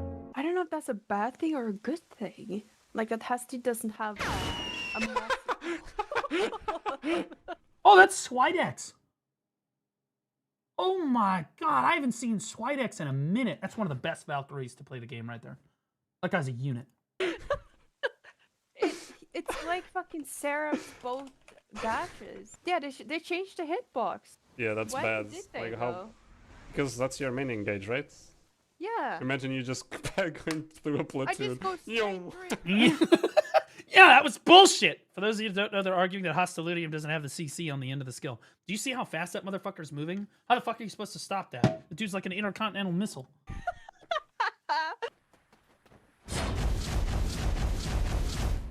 I hate Sec Valkyrie. Look at this scooter ass fucking You're just scooting along. Look at this. Oh, look at it. That's how it feels to play the fucking class. It's so miserable. I hate it. That's so goofy. Hello, Ken. I'm Skeptic, the GM of Family. I've heard rumors that you're interested in joining us. As a PvP enjoyer and enjoyer of one-sided decks, I cannot accept you. Thank you for your interest. I cannot... See, okay, so for those of you that weren't here before when we went over this, we actually pulled Cannon into call about this. I was in the wrong about this. Other people were in the wrong about this. So the timeline for how things happened for one-sided decks. One-sided decks were removed from the game. Cannon started getting harassed by Goon. And then people started getting banned for harassing other players in-game. And by people, I mean everybody harassing Cannon particularly. And that was it. That was the timeline. So believe it or not, again, it's even another point in his favor for not causing one-sided decks. And I'll say it before, I'll say it again. One-sided decks have little to no impact on the overall PvP scene, mainly because people blow it out of proportion. If they added one-sided decks back to the PvP scene tomorrow, nothing would change. Okay, you might see a brief surge in open world PvP, but for the most part, it would just be used for the same toxic behavior that it was used for before. If they don't fix Node Wars, adding one-sided decks back to the game will literally change absolutely nothing. Literally nothing at all. And so, honestly, until they fix Node Wars, fuck it. It doesn't need to be in the fucking game. Shouldn't be in the fucking game. Like, if they fix Node Wars and a bunch of guilds go back to fucking Node War and one-sided decks can get used against other Node War guilds, personally, I think that they should just have it between Node War guilds. That's the most obvious, logical thing, is that if you drop for a Node War, you should have a one-side, you should be able to be one-sided decked, obviously. And that, if they brought it back for that, that would be an objectively good thing for the game. Because, like, then you're not talking about harassment as much as you're just talking about players, like PvP guilds beefing with one another. But I'll be honest with you, if they add one-sided decks back to the game right now, it's just going to be used to harass players, so they really shouldn't be adding it right now. It was probably a good thing that they removed it at the time that they did, but like at the same time, they hadn't nuked Node Wars yet, so it seemed a lot worse than it was. They hadn't nuked Node Wars yet though, so it didn't. It felt like the impact of it was a lot rougher. Players felt like they couldn't engage as much with each other anymore, which is fair, right? But it was primarily being used to just harass people, which sucks. It is what it is. But like once they completely tried to change Node Wars, it killed the PvP scene, and then there's just not open world PvP, regardless of one-sided decks or not. There wouldn't be any open world PvP right now. Like there's nobody to do it, and so the only open world PvP there would be harassment. That's all there would be, right? Because there's just no PvP guilds right now. If they bring the scene back, then I think that one-sided decks should probably be added, but specifically for PvP guilds. It's literally just that simple. But like removing one-sided decks for the entire game, W. Removing it for PvP guilds, not a W. Wait to see in the overworld. Love Skeptic. Also, okay. Skeptic is kind of a roach. He went in there, and then this clip went viral in the community for doing this. And then he immediately turned around and was like, "Yeah, I was just joking. I know you're not responsible for the one-sided deck changes." What a fucking roach. Hey. Okay. But the PvP scene loves to pile on. The PvP scene loves to dogpile Cannon. I'm not going to go into the explanation now, but whether the timeline be damned, I don't blame Cannon for the one-sided decks, period. Like, all things said and done. Once I understood what was going on behind the scenes, and it took a second, because I had to speak with the CM team, so like they changed one-sided decks, and then like Cannon had his harassment stuff, and then I sat down with the CM team, and like once they explained it to me, I was like, okay, so Cannon legitimately had like there's actually just nothing to do with this fucking shit. It was coming regardless. It didn't matter. PvP enjoyer of one-sided decks. Okay, just so you know, you do know, just so you know, Don Skeptic, you know that one-sided deck I'm not a big fan of, and they changed that prior to me playing BDO, right? It's cool. That was wrong. He misspoke. He was playing BDO when the change happened, but the harassment hadn't started yet. It's cool, but like he cleared that up today. Just so you know, like, are you aware of that? PvP players need drama. No drama equals no PvP. Well, the best way to make drama is through Node Wars. That's how you make drama. The biggest drama we ever had in the game was Black Rose versus Cho Nation. That drama started because of Siege drama, because of Node War drama. You need the Siege and Node War drama, and then GVGs happen as a direct result of Node War and Siege like occurrences. And then you can kind of use that to kind of beef out your drama, right? That's GVGs are your form of expression as a PvP guild, right? But like again, it all starts with Node War and Siege. If there is no Node War and Siege, there is no open world PvP. One-sided deck changes be damned. Open world PvP was already dead long before one-sided decks were removed from the game. It's the truth. Anybody that remembers back then, it's like, dude, you were not getting, like, there was no GVGs back then, unless you, like, forced it. Unless you forced it. There just weren't any GVGs. What people like to romanticize is, like, the 2017, 2018, 2019 Black Desert, when there were so many PvP guilds and there was so much PvP going on that you could one-sided deck some random person on your grind zone and then GVGs would start organically. And that was a thing. And if you want to romanticize that, that's great. But that is not what was going on in 2023 when this happened. By the time 2023 rolled around, there was no open world PvP really to even speak of anymore, because there just weren't enough people on the PvP scene to really motivate you. The only open world PvP was harassment. It was like between the black robe person and the one-sided decks, all they were really being one-sided decks were really being used for was to harass players.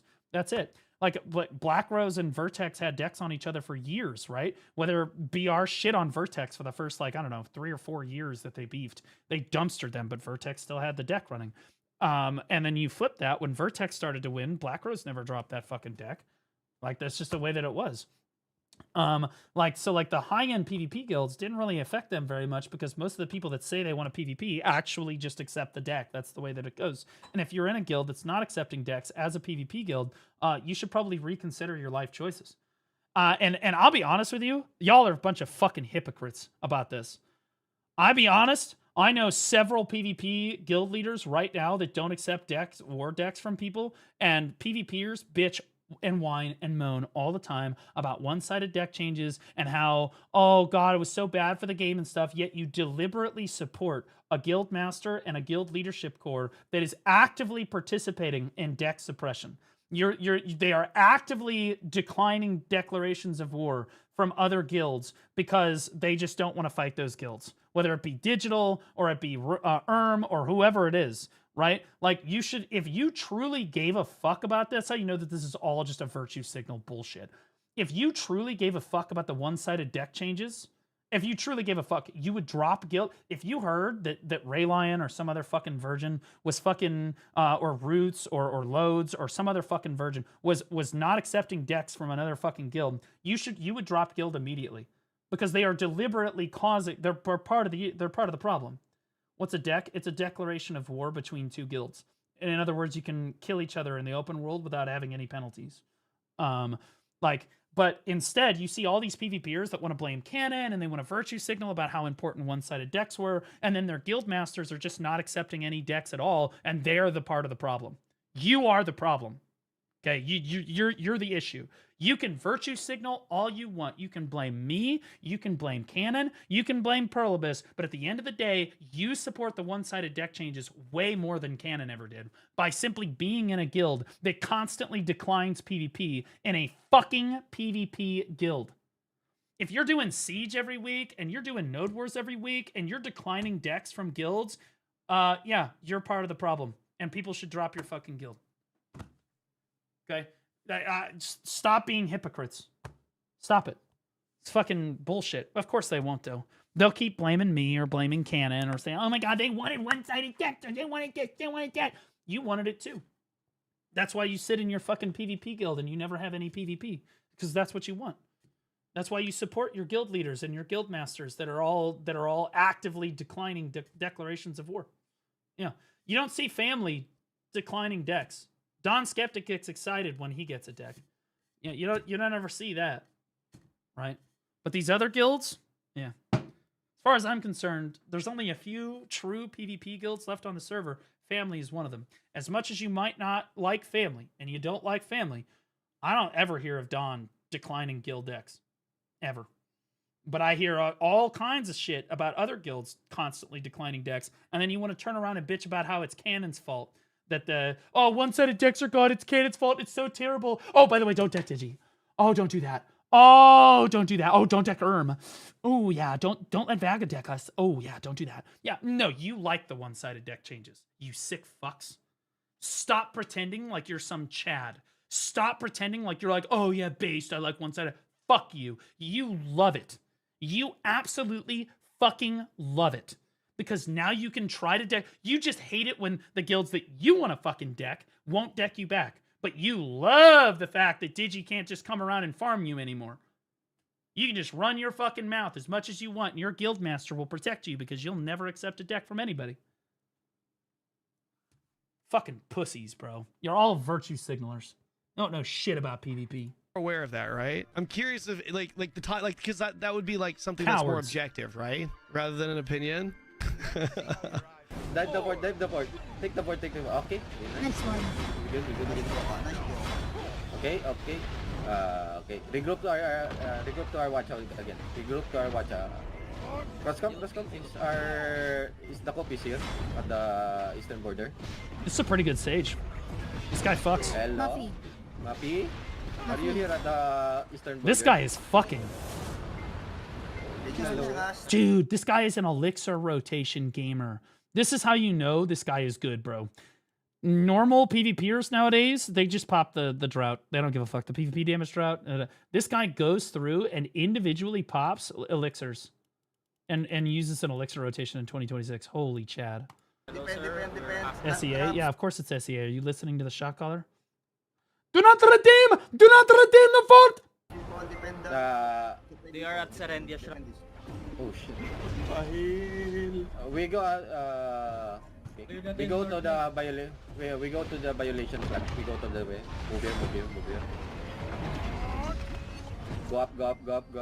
Go up. Yellow ping. Go up. Blade Shield planting FTs right now. Oh, this guy's fucking. Oh God, he's eating. Oh. Yeah, I'm coming. Bro, Succession Sage is cooking. Look at this. Can we get our and bring it here at the fucking... Enemy is at the north and west side of our flag, huh? Girl! I'm just kidding. But I'm gonna be honest. There's a lot of men in PvP guilds that literally do. I used to lead PvP guilds. There were so many guys that would do it. A girl would open their mouth, and I swear to God, it was like that scene from Over the Hedge. Squirrel! Like they just can't control themselves. West, letter.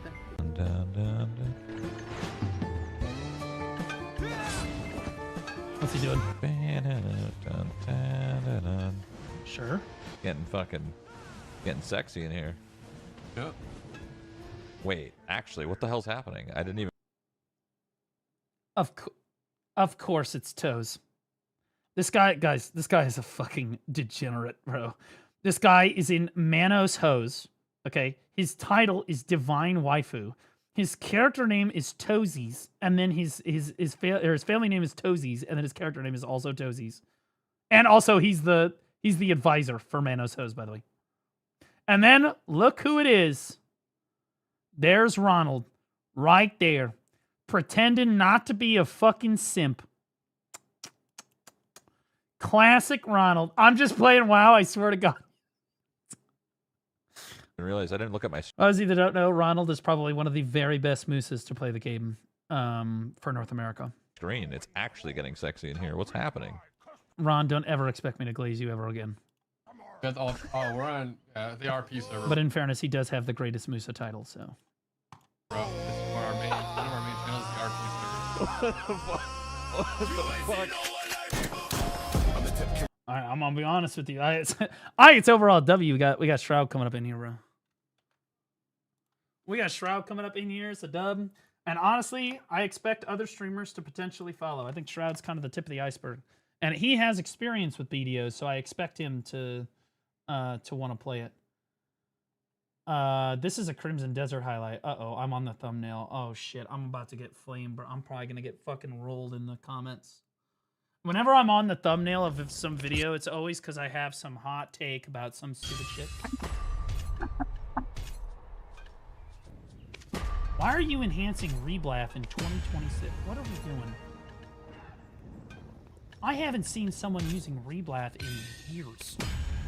I mean, it's not bad. It's good for building fail stacks, but damn, bro, what the fuck? Did he just do a 10 attempt on fucking what? Oh!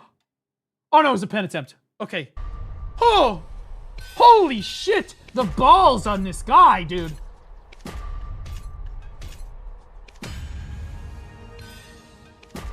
Oh! Oh my god, dude. Stop. Oh my god. Bro, we're almost at 400 fail stack. This guy's dick is hanging the fuck out of his pants. He said, fuck it won't go, bro. Holy shit. What a Chad. The shot callers. Okay, here we go. All right, what'd I say? Saying, hit the fort, because if they don't hit the fort, they're not going to get any of the gold. They're not going to win. Oh, right? And yeah, this. I'm right. I'm 100% right. This guy, I stand by everything I said. The whole guild suffers. And what does this complete, what's his name? Tyvla, Tivla? This, I step on my Draconia. What does this guy fucking do? He just sits out here, doesn't hit the fort, doesn't commit at all, just farming people that are, again, all of these people, the reason why this retard dog shit player is even getting a kill feed here is not because he's good at Draconia. It's because all of these people are, the other guilds are also committing onto the fort to try to kill it. So everyone's trying to hit the fort right now. He is the only fucking person not trying to hit the fucking fort. So of course you're gonna get a kill feed on a bunch of players that you're back attacking and are desperately trying to kill an objective. You're dog shit. You are a waste of I'm gonna be honest with you, that clip went on for another like 20 seconds. It's a good clip, good cut though. I completely agree. Completely agree with myself.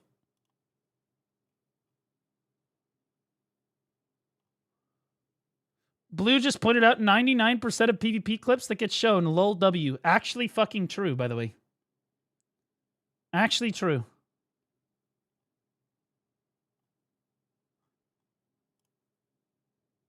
You forgot the 0.9%? So true. Oh, honestly, people agreeing with me. Oh, no. Oh, here we go. This guy upvoted his own comment. Technically, he's not griefing his guild, though. If he is killing people attacking the fort, then he's doing his job. They can't get the last hit because he killed them or CC'd them. This is a small brain retard take from somebody that actually doesn't know anything about Node Wars. Also, if he goes to just attack the fort, most range classes attacking the fort will kill him because they are melee classes. He's a retard. So in another universe, he's actually not wrong. But in this particular clip that we're looking at here, the fort is actually, I don't think it shows it, but the fort is like, I don't know, less than 5%. And there's a ton of people hitting it. So 5 or 6 people not hitting the fort here is not going to make a difference. The fort is going to die on this push. Which means when the shot caller tells you to commit onto the fort on this particular push like this, you need to commit, because trying to kill 5 or 6 other people out here, by the way, this is just Suckzerker standing out here, whatever. But like trying to kill all these people out here are not going to make a difference. Maybe you could make a case for that on other pushes when the fort is still higher health and your guild is like, he's like, the shot caller's an idiot and is like, commit onto the fort's still at like 50%. Yeah, you can go around and kill people, because I'll be honest with you, the fort's not going to die on that push, so it's not necessarily the end of the world. It's okay to go get kills there. The reason I'm criticizing him here is because this is the one push where he needs to commit, and everyone needs to try to hit the fort because it's like an RNG. Whoever gets the last hit gets it, right? He didn't do that. He just went to go get kills, which is like just completely stupid. This is the dumbest shit ever, bro. StarCraft recommended. Oh, all I do is watch StarCraft in my free time. Most of the videos that I watch in my free time are Winter StarCraft and Loco. Particularly Winter. I watch all of Winter. I've watched every Winter video for the last like 2 years. Anyway, helmet on. Yeah, like dude, the shot caller is not expecting you to int on every single push. He's not. Okay, but like, and if they are, it's because they're dog shit at their job. Okay, and I wouldn't be flaming him if his shot caller was dog shit. But like, sometimes the shot caller needs you to commit with him. Otherwise, you can't win. It's just the truth. Did you just argue comment of a comment? Yeah, because I wanted to see what people thought about it. But it looks like most of the people actually agree with me, which is rare. Most of the time, there's always some fucking cope. Like I guarantee you, on the last Bistanity video I reacted to, where I flamed the shit out of the PvP scene, I guarantee you there's gonna be comments on that video that are like, "Blue is so wrong." I'm like, "Oh my fucking god, I'm not the fucking virgin. He's the fucking virgin." Like I guarantee you, there's gonna be some fucking demon people in the fucking comments. I'll be stunned if there's not at least 1 or 2 drama videos made about it. Oh yeah, shorts are my Zach the Bold. What did he show up over here? Yeah, you can see I basically watch every single one of his shorts. That's why they're all recommended here. He was too craven to do it himself.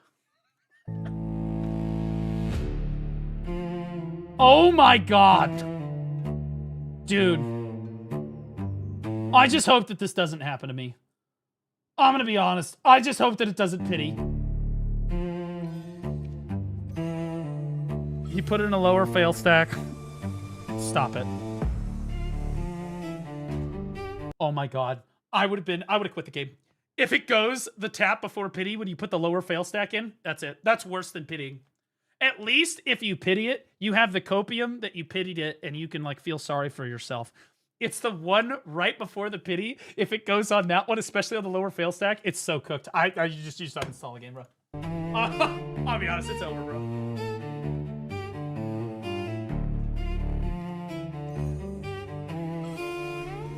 Damn, bro.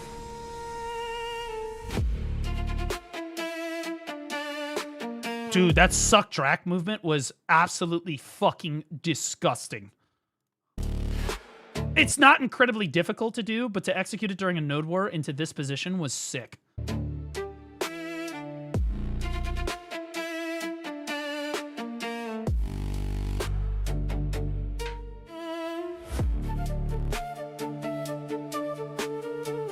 This guy's eating. What the fuck? Bro, he's just one-shotting people.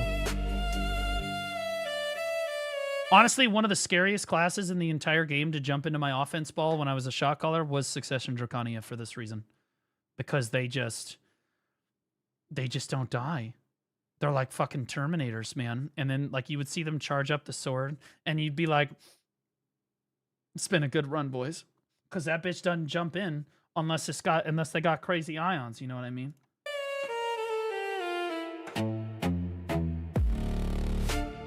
Yeah. This is fine. You can't hear the shot caller here, so we don't know if they're necessarily doing the wrong thing, but like this is good.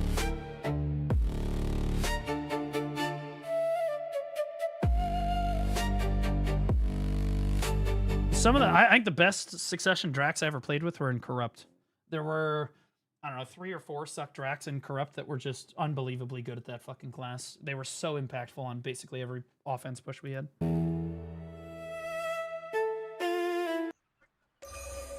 Junge. No! It's the same suck Drac you called dog shit? Yeah. Yeah. Because this time, you'll notice he turned off his shot caller. It is. It's he turned off the shot caller. Right? So we don't know whether or not he's doing the wrong thing. Yeah? Like, just because you get a kill feed does not make you good at the game. That's what you do need to get through your head.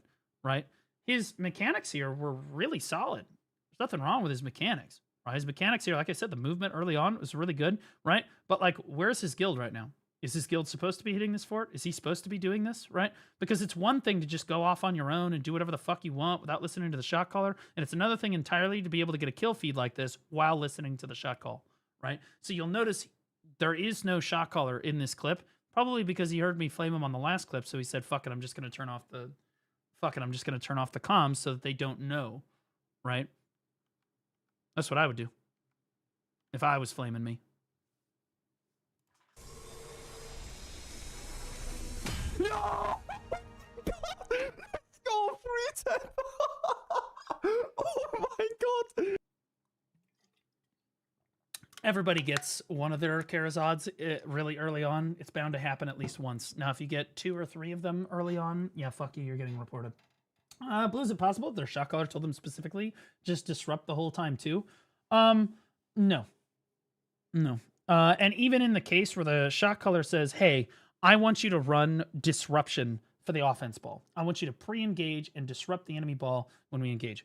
That is something that absolutely that guilds do, and it is 100% a super viable strategy and amazing. But that's not what was happening in that clip that I was flaming him before earlier. Okay, what was happening in that clip was that there is no one to disrupt. Okay, the fort is going to die.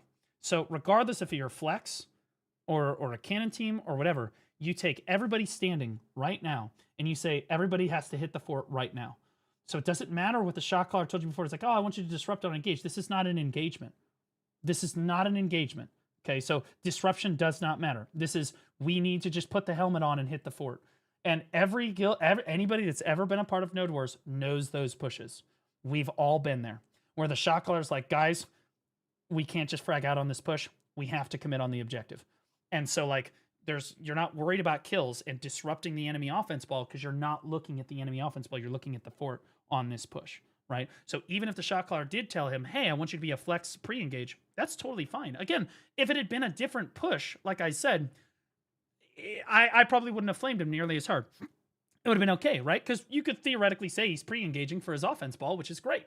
But his offense ball wasn't engaging. They were just diving onto a fort. So no, it cannot be pre-engage. He was, because there was no engage. It was dive onto the fort and kill it. And we've all been there, right? But real men, real PvPers understand when you can go get kills and when it's safe to farm and when you have to commit on an objective. Take anyone that's ever been in Show Nation, okay? If anyone in Show Nation behaved the way that Dracania just did, I don't give a fuck if he was the top fragger. Roots would have kicked him from the fucking guild. The reason Cho was the strongest guild in the entire world is because when Roots said, okay, guys, on this push, I need everybody to commit onto the fort. They burned forts faster than I have ever seen, faster than anybody will ever do it. Why? Because everyone fucking committed everything they had the moment that Roots said, okay, guys, on this push, we need to hit the objective, right? Now, on other pushes, he's like, yo, engage this offense ball. And he's basically just saying, yeah, just do whatever the fuck you want, just kill him, right? And most of the time, that's totally fine. But when you're committing onto an objective, you need the guild to listen to you. It's as true for Roots in Show Nation and the strongest guild in the world as it is true for the shittiest guild in SCA, right? It doesn't matter, right? Sometimes you do need to just commit with the guild regardless of whether or not you're flex. Or regardless of whether or not you're supposed to be a pre-engager. Okay, that's how it works.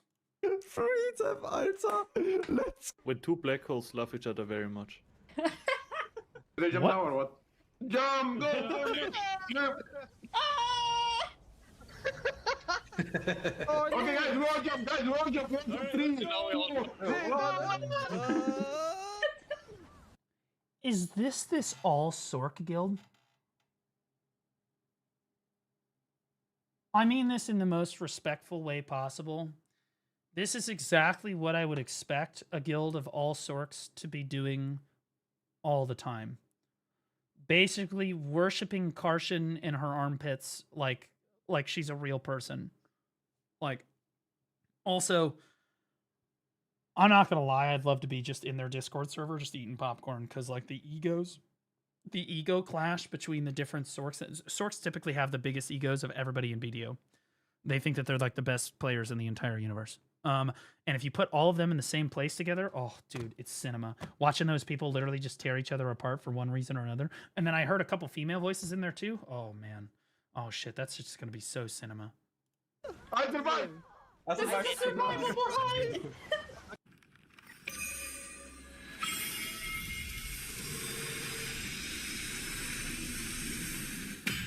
Fuck you. Stop it. Oh, fuck yourself. What? Cheating. Cheating. There's only two possibilities here. They're either cheating or they're quitting the game. That's it. So they're either quitting the game or they're cheating. This guy did not use Cronstones on the toughest enhancement in the entire game. 0.1% chance on a 400 stack.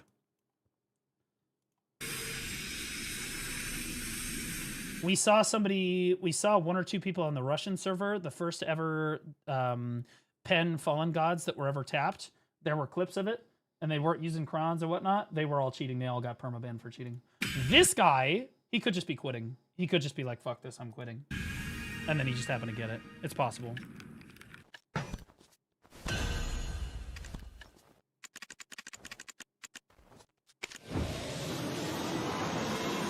W watched the animation. Honestly, I'm not going to report him because he watched the animation, W.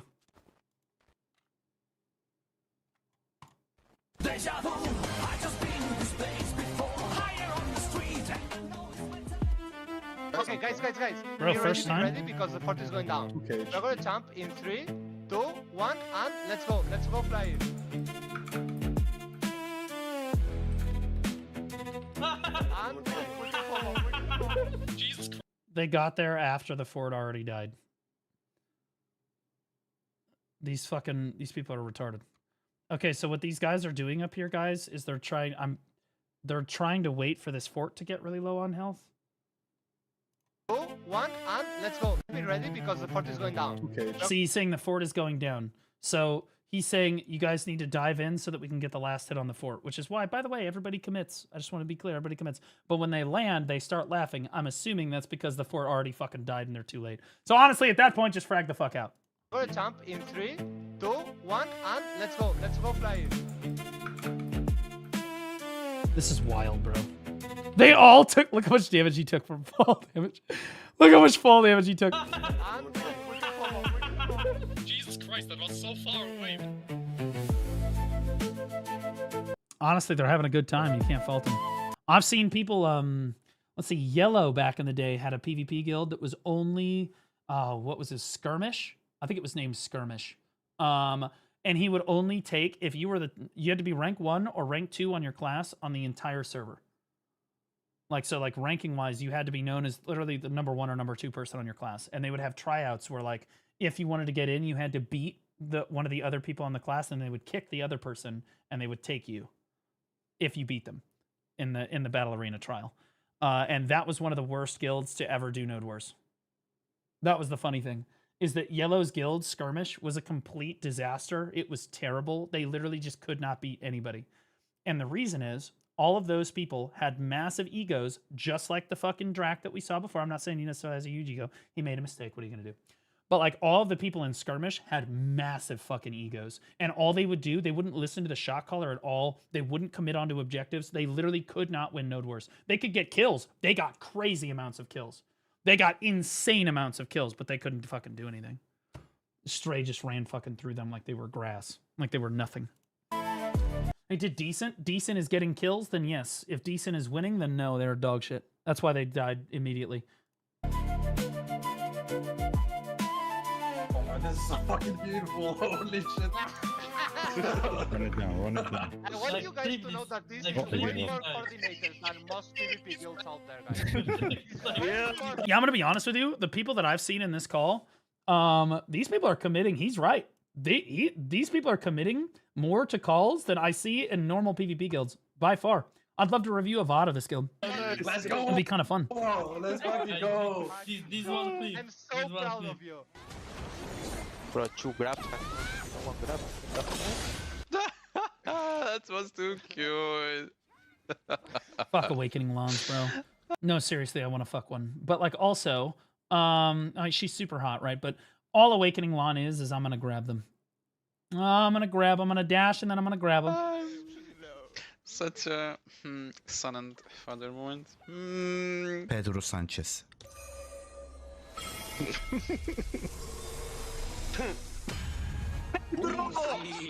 Pedro! Viva España! Viva España! I love seeing people that are happy about their country, by the way. Do not redeem. This guy's Spanish, dumbass. He's saying Viva España. It's long live Spain, or whatever the fuck. You fucking retard. Number 1. Number 2, Chad, if you're really upset, don't worry. You still got one more enhancement to go. If you get carried on Nuve, I have it on good authority that the deck's gonna fuck you in the ass. Yeah! Vale, hermano!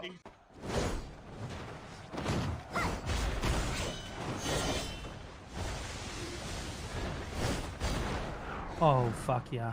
Oh god, bro, this guy deserves this kill feed. Oh my god, what a unit! Oh my god! Oh fuck, bro! This is why Sucklon is the best flanker in the entire game. as far as flanking assassins go, and by the way, he's got an entire fucking air force in his party right here. Now, he's playing on console, so the kill feed doesn't count because these people are retarded. But at the same time, this is why, like, there's the realm of possibilities for lawn players is way wider than most of the other classes in the game. Every flanking assassin in the game has some sort of niche or quirk that makes them really good at approaching people without them seeing them coming, right? So you look at like Kuno and Ninja, they can go invisible, right? So it makes it very difficult to see them coming, right? Lon can fly, right? And so you can create a lot of very cool engagements because you can fly. So you can see this guy, the main engage is over. If you look at the bridge, they're all just holding this bridge. And normally a class would have to go, regardless of your stealth or iframes or whatever, you do have to powerhouse your way through this in a head-on engagement. Not necessarily all of the classes. Like Dosa could technically jump over this gap here, but only Lon, watch this. Wukong could do this too. You come around here and look at, none of these people are looking the right way. These people are all unprotected, AFK, looking, they're just looking this way because they're fucking bots. This is how Node Wars works, okay? Most people, they think that they can relax for a second. They take their hands off the keyboard. They're chilling. They're listening to the shot caller. They don't think that they're under a crazy amount of pressure. And then, boom, the lawn hits them from above and just blows everybody away. And then when you finally turn and start hitting this fucking bitch, she just, and we're outie. And we're outie. Right? That class is insane. Right? The kill feeds because it's out of the Node War zone, by the way. Yeah, but it doesn't matter. It's the same rules apply, right? Yeah. So he's got all his gear on, but even still, you could see that he hit them where they didn't see him coming, and it's really easy to do that with a Z-axis because people lose track of the Z. They're not looking in the air during Node War; they're looking down, right? There's a lot going on. Once my immortals run out, I'm still in a rock. I spawned in a safe zone, and I'm in a rock. What? First time? Oh my god! Grabbed him in a rock. Can I kill him? Oh, no shot. I killed him in a rock. That's crazy. Fuck! Oh hell, fucking yes. That's insane. Rotate to deal with the multiple cannons on us. That's great. Defense. Oh! Work today on rebounding. Oh! I like it. Not much. Oh my god! Like 4v1 at the. Okay. Defense members, look away. Guardian mains, put your pants back on. Rotating to deal with the dude. Okay, let me tell you what's happening here. Multiple cannons on this Guardian dives in. That guild right there looks like they're tapping a fort or they're attacking the fort. I can't tell. It looks like they're tapping it maybe, or maybe they're trying to burn this fort down. Regardless, this Guardian lands in. This is all of the enemy guild members right here. And they are committed onto the objective. Whether they're tapping the objective or they're burning the objective, doesn't matter. The Guardian's here because we need a hero, bro. Honestly,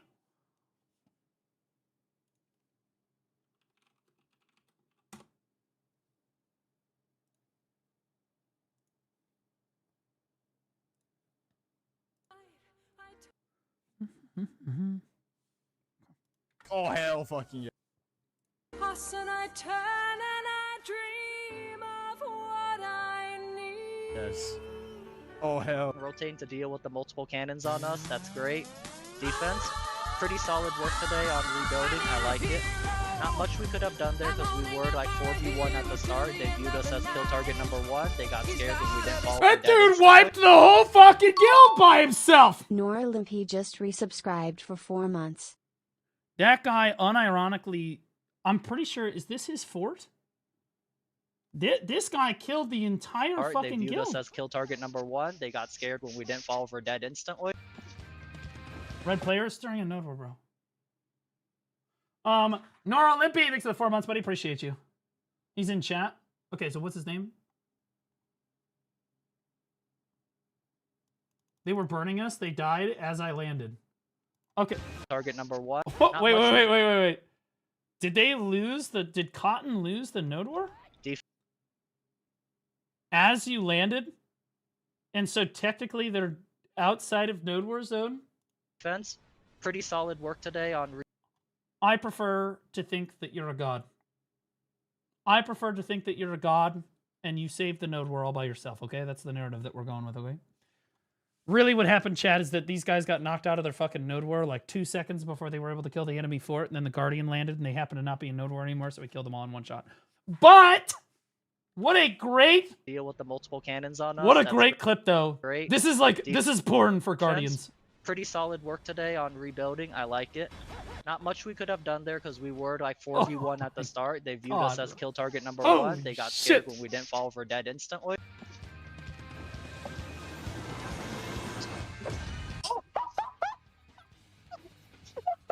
Yo, dude. Hey, yo. Fuck 'em.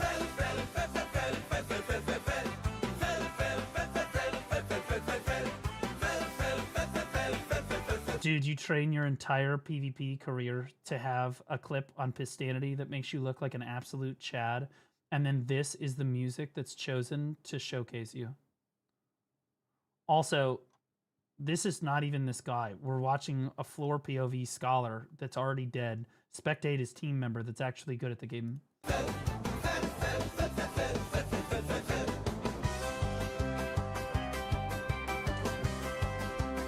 Wait! Oh my god!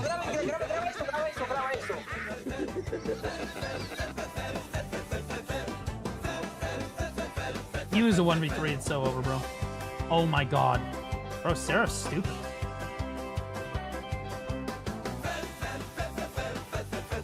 I have not seen the protection icon leave this guy's fucking character this entire fucking clip, bro.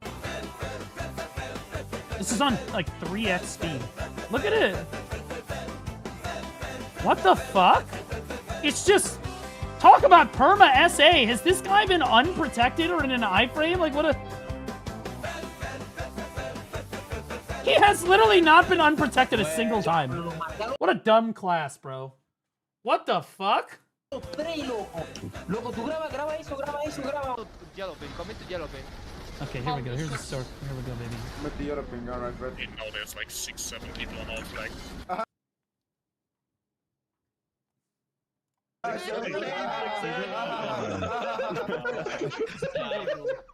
Kill yourself.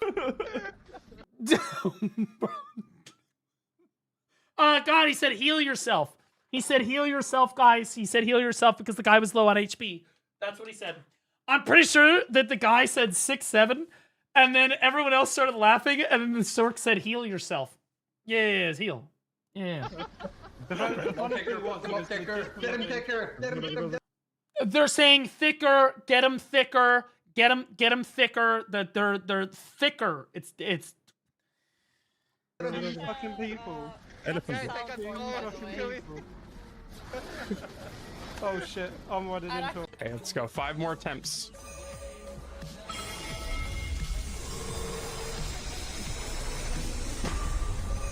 Oh, this is Wicked Razio, bro. He's in my chat all the time. Please. Go. 66. Let's fuck. Technically went on attempt 67. Yeah, this is attempt 67, guys. Huge. And you're cooked. You're cooked. For the rest of time, you will now you have to live with the fact that your thing went on every time you talk about it. 6-7. Go! Oh, also huge, Kratz. Yeah! Yes! Yes!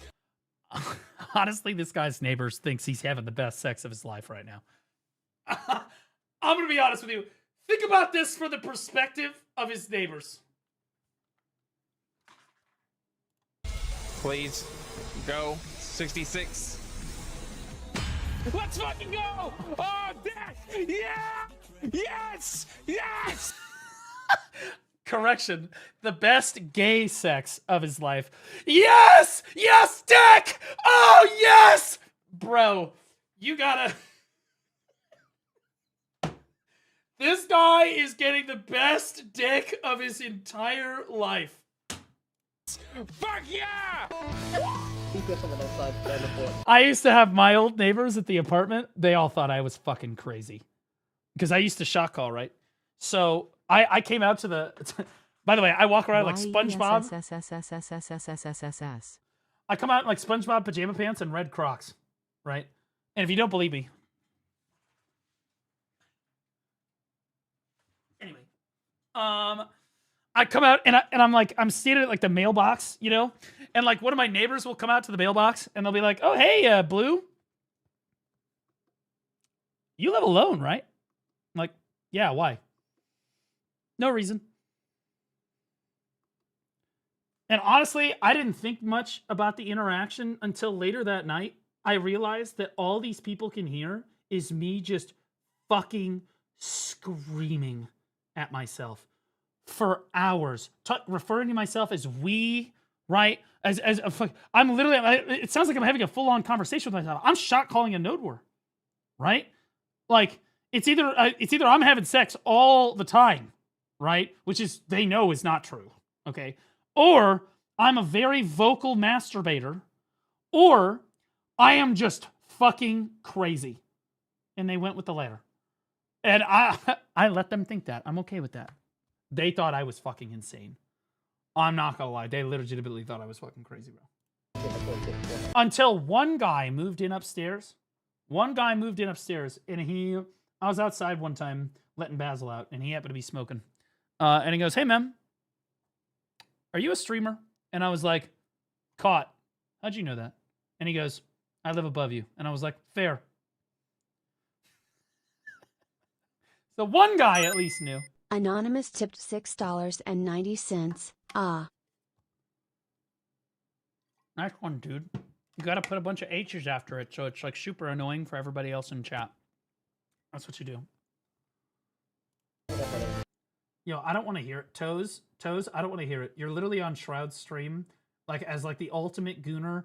Toesies, family name, Toesies character name, Manos Hose advisor, fucking dancing in like this skimpy ass fucking bikini. I don't want to hear it. Someone CTG. Yeah. Think about it. This guy just showed up to Nodewar and says, "I don't want to wear any clothes. It makes my hitbox smaller." Megu? Megu! Honestly, most of the time you do that, you forward FN and then you immediately die. As somebody that's played Megu in Node Wars, you dive into a bunch of those people expecting some big kill feed like that. 9 times out of 10, they just all one-shot you. It's annoying. But that time, he got it.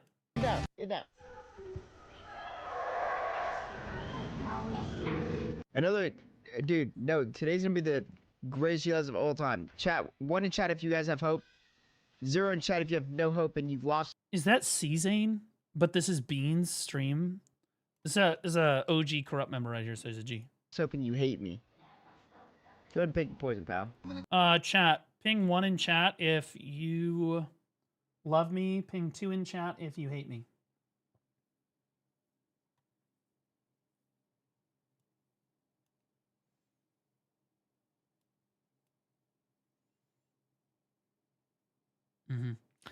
And people say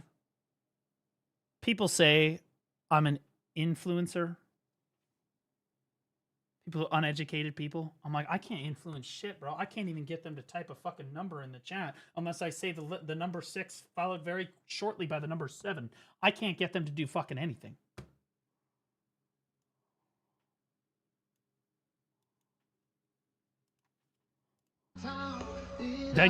If anything, they're the ones influencing me. They make me more retarded.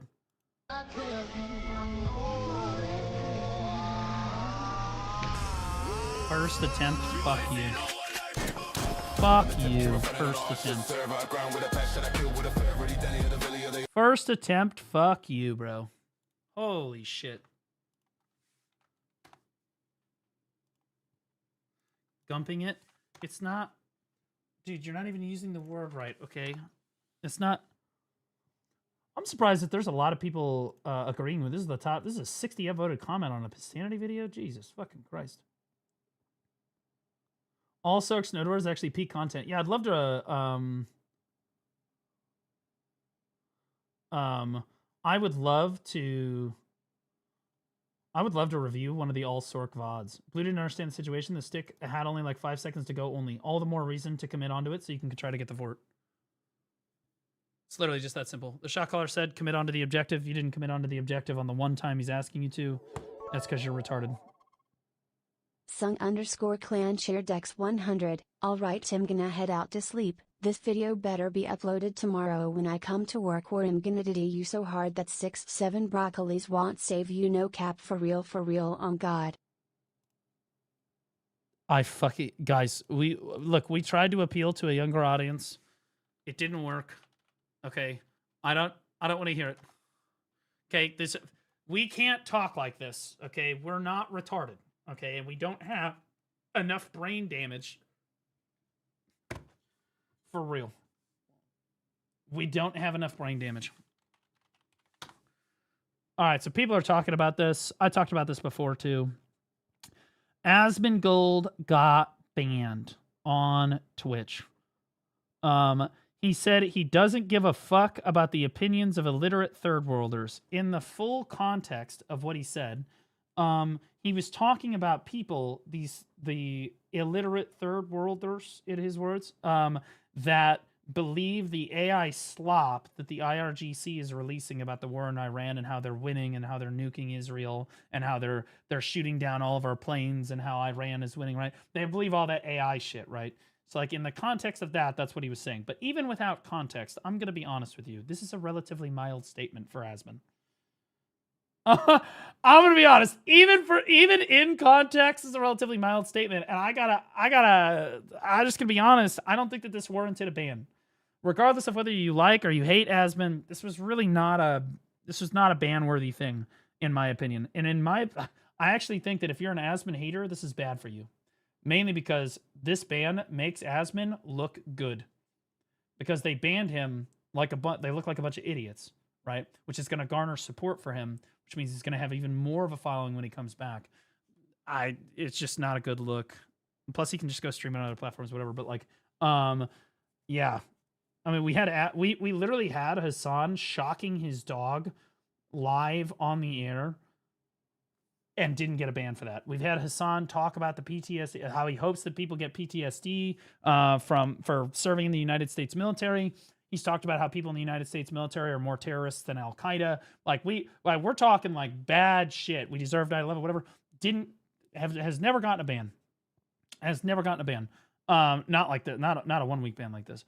Asmon hasn't been banned in multiple years that I recall. His last ban he deserved a little bit, for sure. It's again, he says some pretty extreme stuff. I'll be honest with you. I say extreme stuff too, right? This is relatively mild. I make jokes all the fucking time that if you clip them out of context, make me look really fucking bad, right? And could absolutely technically, like if you clipped them out of context, would technically warrant a ban, right? Like that's just shit worse than this, right? This is just stupid, bro. This is stupid. I love Asmon. A lot of people love Asmon. And whether again, I just don't think that this is just not a good thing. Especially if you're an Asmon hater, this is not a good thing. An entire week is psychotic. Fuck Twitch, man. I swear to God. Yeah, Techie started streaming on Rumble. This is why Twitch continues to suck and other platforms are gaining ground. A double standard. They allow people like Hassan to say far worse. Remember, if you hate America and talk poorly about people and its culture, Twitch will let that slide. Yeah, I mean, if you talk shit on America, it's fine. Right? Like even Ellie agrees this is not breaking TOS, right? And I don't think that Ellie's necessarily an Asmongold fan, right? I think that like you need to be able to look at things objectively and say, hey, yeah, that was stupid. Banning him for saying this is dumb. They need to unban him. If they don't unban him, they're cooked. I think that if they don't unban Asmon for this, that it's absolutely just fucking cooked.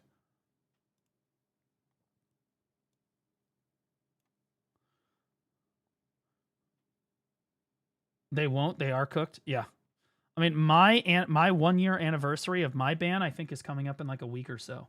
And the reason that is relevant is because Twitch tracks if you've been banned once in the last year and then you get banned again for the same stuff, Twitch absolutely turbos the fuck out of you. So like, yeah. I left Hernand in Crimson Desert, Okay, Grandpa, let's get back to bed. Honestly, the grandpa is like, yeah, I liked Pearl Abyss before Crimson Desert, and honestly, no, I hated Pearl Abyss before Crimson Desert came out. Okay, Grandpa. I know they don't actually listen to their players. Okay, Grandpa. No, really, you have to believe me. It's all a sham. They're gonna stop listening to you. Okay, let's get you to bed.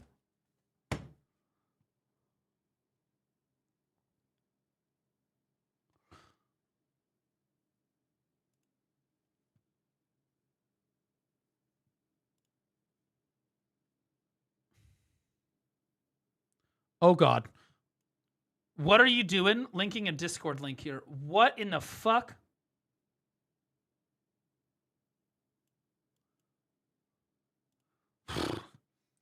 He's baiting the fuck out of me right now. It's just a meme? Then link the fucking meme, brother.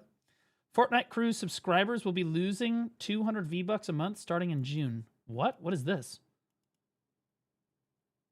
The $11.99 monthly subscription service will grant 800 V-Bucks instead of 1,000. Holy fucking shit. Guys, this is... Fortnite increased the price of V-Bucks, which, guys, this is like Pearlibus increasing the price of pearls. So instead of $10 for 1,000 pearls, it would be $15 for 1,000 pearls, right? So they did that, right? Then, so like Fortnite did that, made that change for the V-Bucks in their game. Then they laid off like half of their staff. Okay, so they increased V-Bucks prices, then laid off a bunch of people, and now the monthly subscription is going to get less V-Bucks than normal. Than it would have normally. That's crazy work. Not even the first time they've done that? Yeah, I don't know. I would not support a company like this. This is just fucking cooked, bro. It's so fucking cooked. Oh, God, I'm getting DMs. What is this? Oh.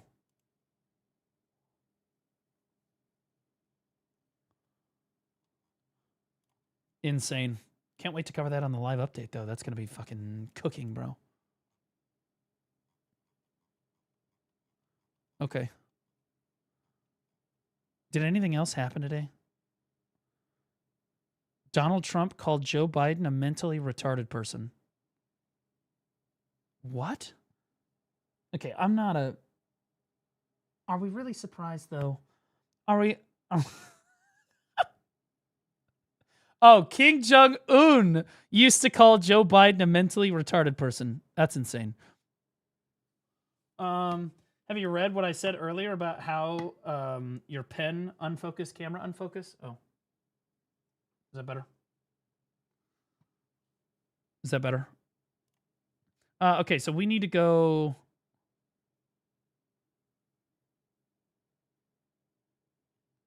This is crazy. The official account tweeted about NASA for Crimson Desert. That's insane. This is W. I bet that the people controlling the Crimson Desert Twitter are the CMGM team for BDO. I bet it's the same people because it's part of us North America. Have you done some enhancing recently? No, I'm intentionally not enhancing at all. Crimson Desert player averages over 20 hours a week, outperforming nearly all other console open world games in engagement. That's because it is a generationally good open world game. Also, why would you put just a picture of Diamane here? Or clip farming? Dude, what is this? What? Dude, you know that this is so intentional. What are we doing? What? This is the official Black Desert account. Meet Kalita, refined elegance with strength at its heart. There are... We can't even see her face.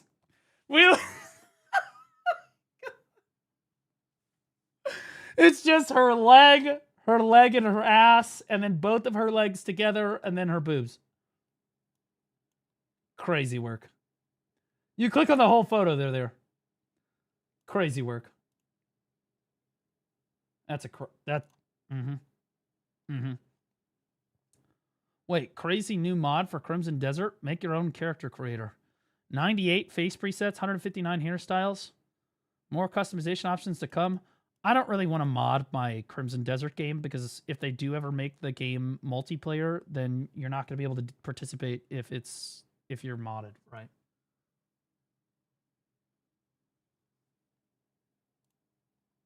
That being said, they just need to add a character creator. Red dress, Diamane, pants and gloves hidden with the other mod. Just give the Gooners what they want, bro.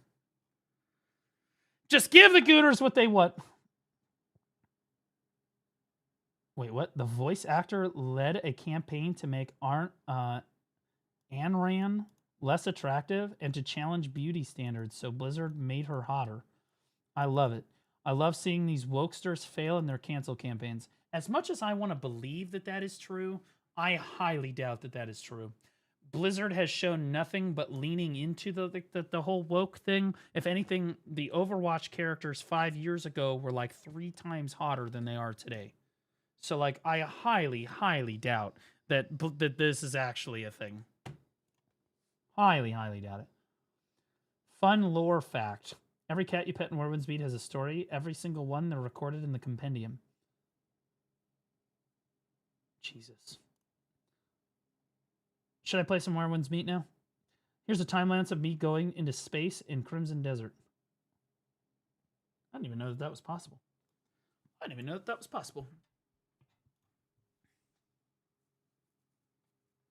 I'm off to bed. Have a great night, everybody. Well, what time is it? It's 10 o'clock. Yeah, we're okay. What? We've been streaming for 5 hours. We're doing all right.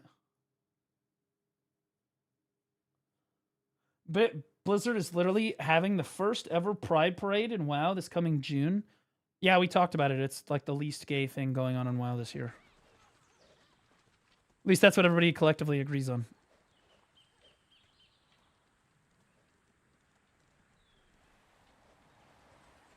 Nobody has showed Shroud Velia Beach, have they? Nobody has shown them this, have they?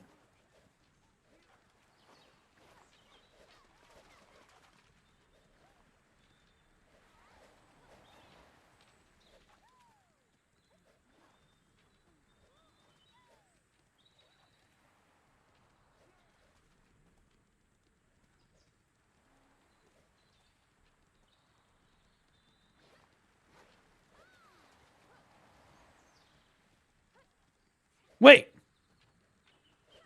He's got no back.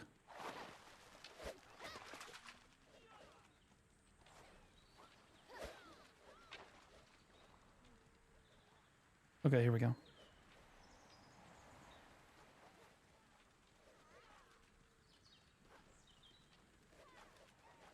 Done. Fixed it for you.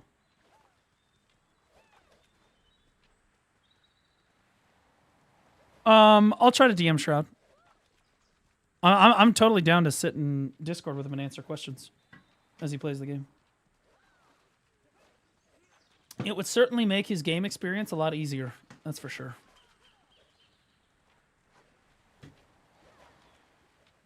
I know nothing about this game. Why do people AFK fish? Because you can make a bunch of silver AFK.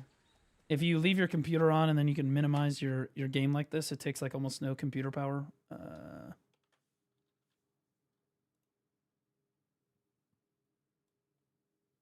Why no, my view matter? I'm just kidding. The BDO. Well, see, it's still at like 28% here, right? Even minimized, BDO's at 28%. Crimson Desert's down at 2.4%. Right? And that's minimized. I have Crimson Desert AFK too. Do you know why? It's because now, when I talk to this dude, I said the wrong... No, I have to walk away. Hold on. Hold on. Did we get... Did they finish their 5? Or... There we go. Mission dispatch. Did they finish their mission? They did. Let's put it on them again. So there's an AFK mission at time... Oh, no, they haven't finished it yet. There's an AFK mission at Time Worn Ruins that will get you Abyss artifacts for free for just being... Just like letting them work. And so, like... Unironically, in the late game, the best way to get Abyss artifacts is to do this. Alternatively, you can go steal, like your life depends on it. You can go steal a bunch of them like your life depends on it. From the Scholasta Institute, although I hate doing that. I tried it.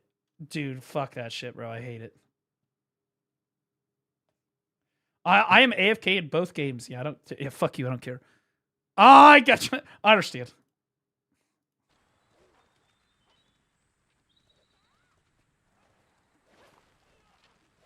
Hey, I'm trying to pick a class to learn deeply between Awakening Sork, Suck Kuno, Awakening Lawn, and Awakening DK. Which one do you think is worth investing time into? If you recommend me something else, I feel like a class with high mobility, and I've played And if played well, can destroy 1v1 would be good in Node Wars. Okay, Lonk. Honestly, these are great. I should just sit here and field questions like this all fucking day. I would totally do that. Okay, so the competition here, you want it between... Let's talk about the difference between Suck Kuno. Let's talk about Sork. Awakening Sork. Awakening Lon. And then Awakening DK. Okay, so differences between these 4 classes. All right, I can't tell you what to play or what I recommend that you play. Okay, but I can tell you the differences and let you make up your own mind. Between these 4 specifically, I would say the difficulty meter by far, and it is not close. Kuno is the hardest. Awakening Sork is next. Then there's a big gap, and then there's Awakening DK, and then there's another gap, and then there's Awakening Lon. So Awakening Lon is going to be the easiest of these 4 classes to play in PvP period and PvE period dot.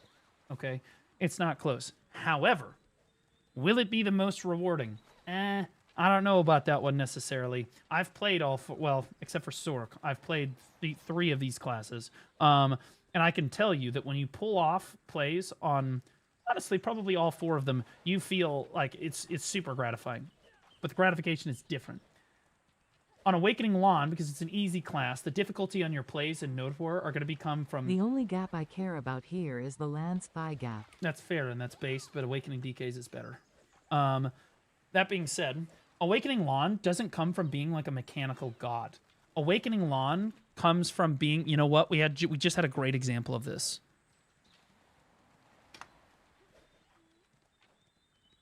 This is what you do as Lon in a Node War.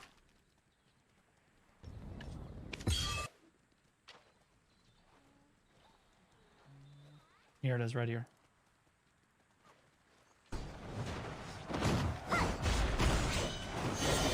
Okay, so you see this guy. This is a lot. This is Succession Lon, though. So Awakening cannot do this as well as Succession can, just to be clear.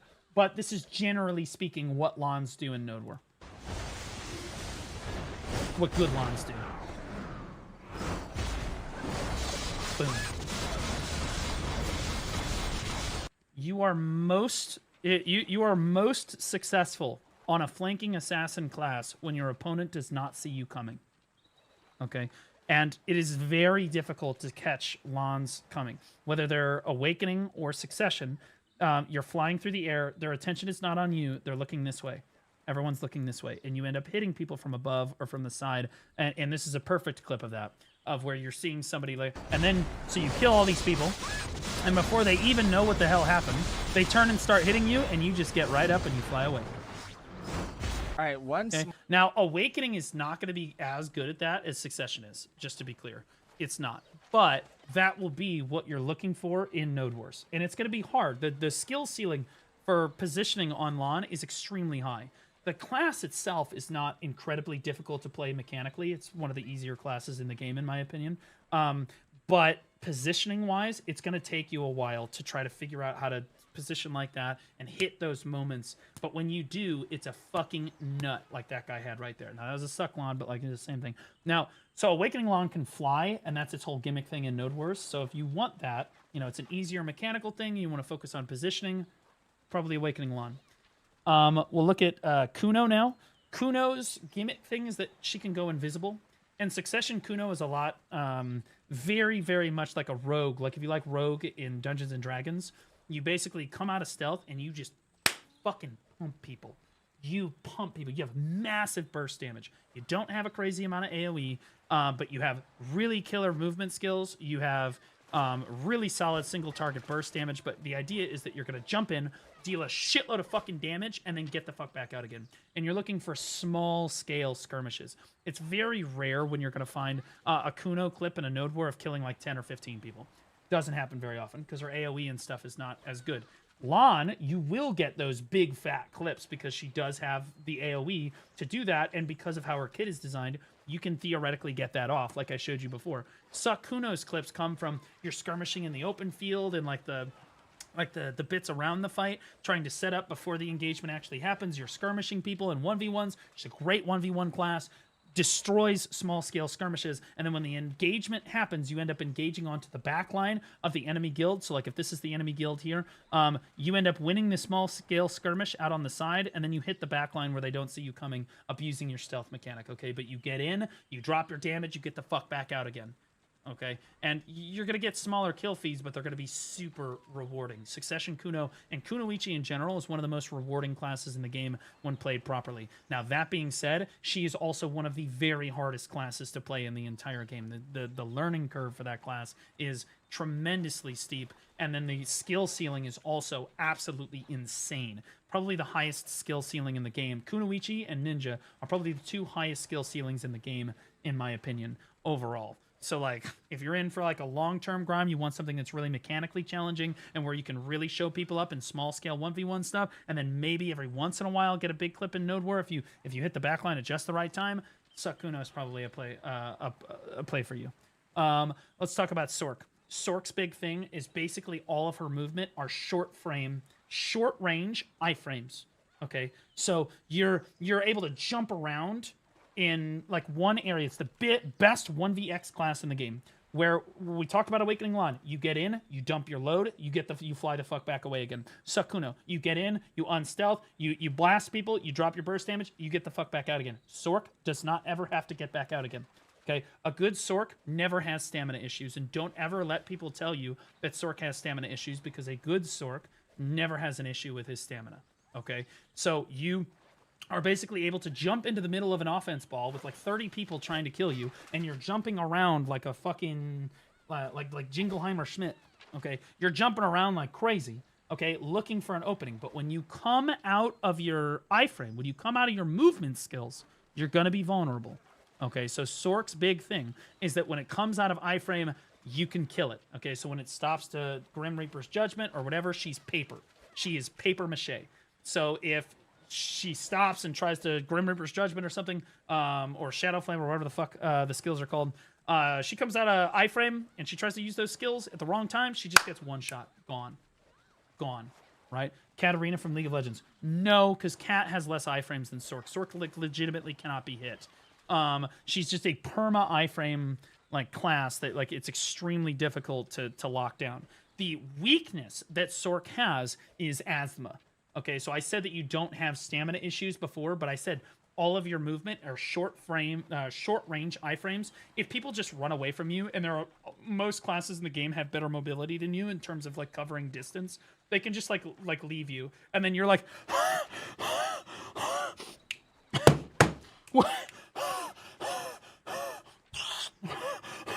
Okay, you're trying to catch up with your fucking inhaler while they all just run away from you. So that's Sork's big problem, is that you really just do not have the ability to keep up with people over long distances, okay? You're not a class that goes pack to back super fast, right? You're not a class that in PvE. And in PvP, if a guild just runs away from you and ignores you completely, you can't stop them from doing that. A Sork's best wet dream is when an entire guild turns to look at them. It makes them hard, right? You see like Zachary or someone jumping around inside of an enemy ball. They're like, oh yeah, fine, look at me. Yeah, like that's what they want. Because if you just ignore them and like walk away, they can't do anything about that. There's literally nothing they can do about it. Okay, so Sork is going to be an extremely steep initial learning curve. There's a massive difference between somebody that picks up and plays Sork at Polly's Forest and just holds forward RMB and just spins through the mobs because the scythe looks really cool or whatever, and somebody that actually plays Sork in PvP. The skill curve, the learning curve for this class is astronomically steep. It's very, very steep. I would argue that the learning curve for Sork could be steeper than Kuno, but I don't think so in my opinion because of this Kuno's like charge system, the 3-charge system, charging it up and then having to discharge it at the right time and having to position properly on that. That's extremely hard to do. Sork is really hard to pick up and play though, but the skill ceiling on the class is also tremendously high. So you see a lot of Sorks popping off with these big plays, and again, it's the best 1vx class in the game. So where other classes like Kuno and Lan have to go in and then get back out immediately the moment anybody looks at them because they're super squishy, Sork can stay in, get a bunch of distract everybody, then jump in a way that nobody was expecting. Then everyone's looking the wrong way, and you CC like 15 people at the same time, and then boom, big kill feed. That's what Sorks love to do. Okay. Awakening Dark Knight, and this is the reason that I explained Sork, and now we're going to explain DK, is kind of the opposite of Sork in the fact that, one, both of the classes compete in terms of attractiveness to see who's hotter. And I would argue that DK is hotter, but like Sork, I mean, you can make a strong case for Sork. That being said, Sork is always protected in her movement all the time. Basically, you're just iframing around. You don't have any stamina issues. You're good. You just want VX for free. But when she comes out of her protection, she's basically, I'm just gonna get fucking one shot and die. Okay, and like it used to be that Sork didn't have any protection when she came out of. For the most part, she didn't have any protection when she came out of stealth, but that's not the case anymore.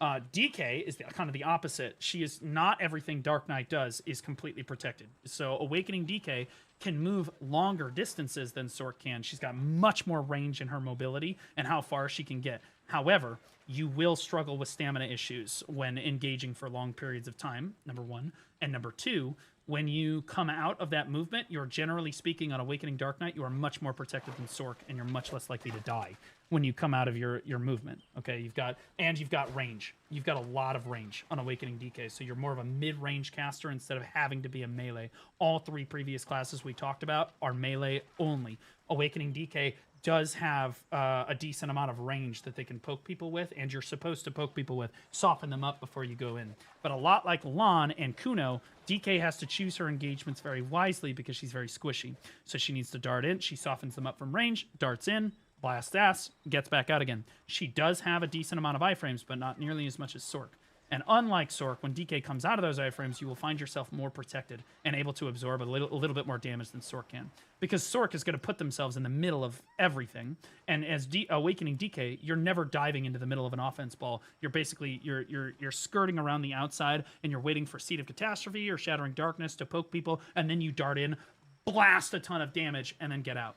Of the four classes in in large-scale PvP, Awakening Dark Knight has the strongest burst damage, all things said and done, on more targets. Technically, Kuno has a stronger single-target burst damage, but Awakening DK has the most AoE of the four classes that we're talking about here. And if you're class buffed on DK, you are literally only limited by how quickly you can cast the skills. Just press the button, and you can blast through skills on Awakening DK, and people just explode.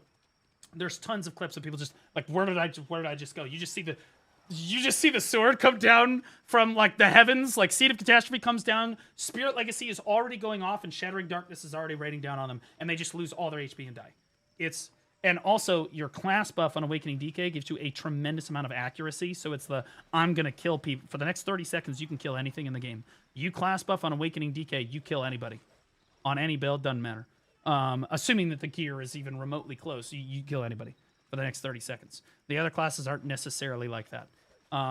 But again, DK's biggest problem is that she's squishy. She's like paper. Okay, she's in melee range. She is weaker than all three of these classes here. Okay, because although she is protected with Wheel of Fortune, Lunacy of Vedir, etc., you really can't be using those at melee range in large-scale PvP because she doesn't have any. Like, she doesn't have any tankiness on any of those skills. She just can't trade with people like that. And so, like, she's played a little bit differently than the other four. You're going to have a little bit more range to work with, a little bit more versatile kit, which means that her skill ceiling's pretty high. Unlike the other class, unlike Sork and Kuno, though, she's really easy to pick up and play.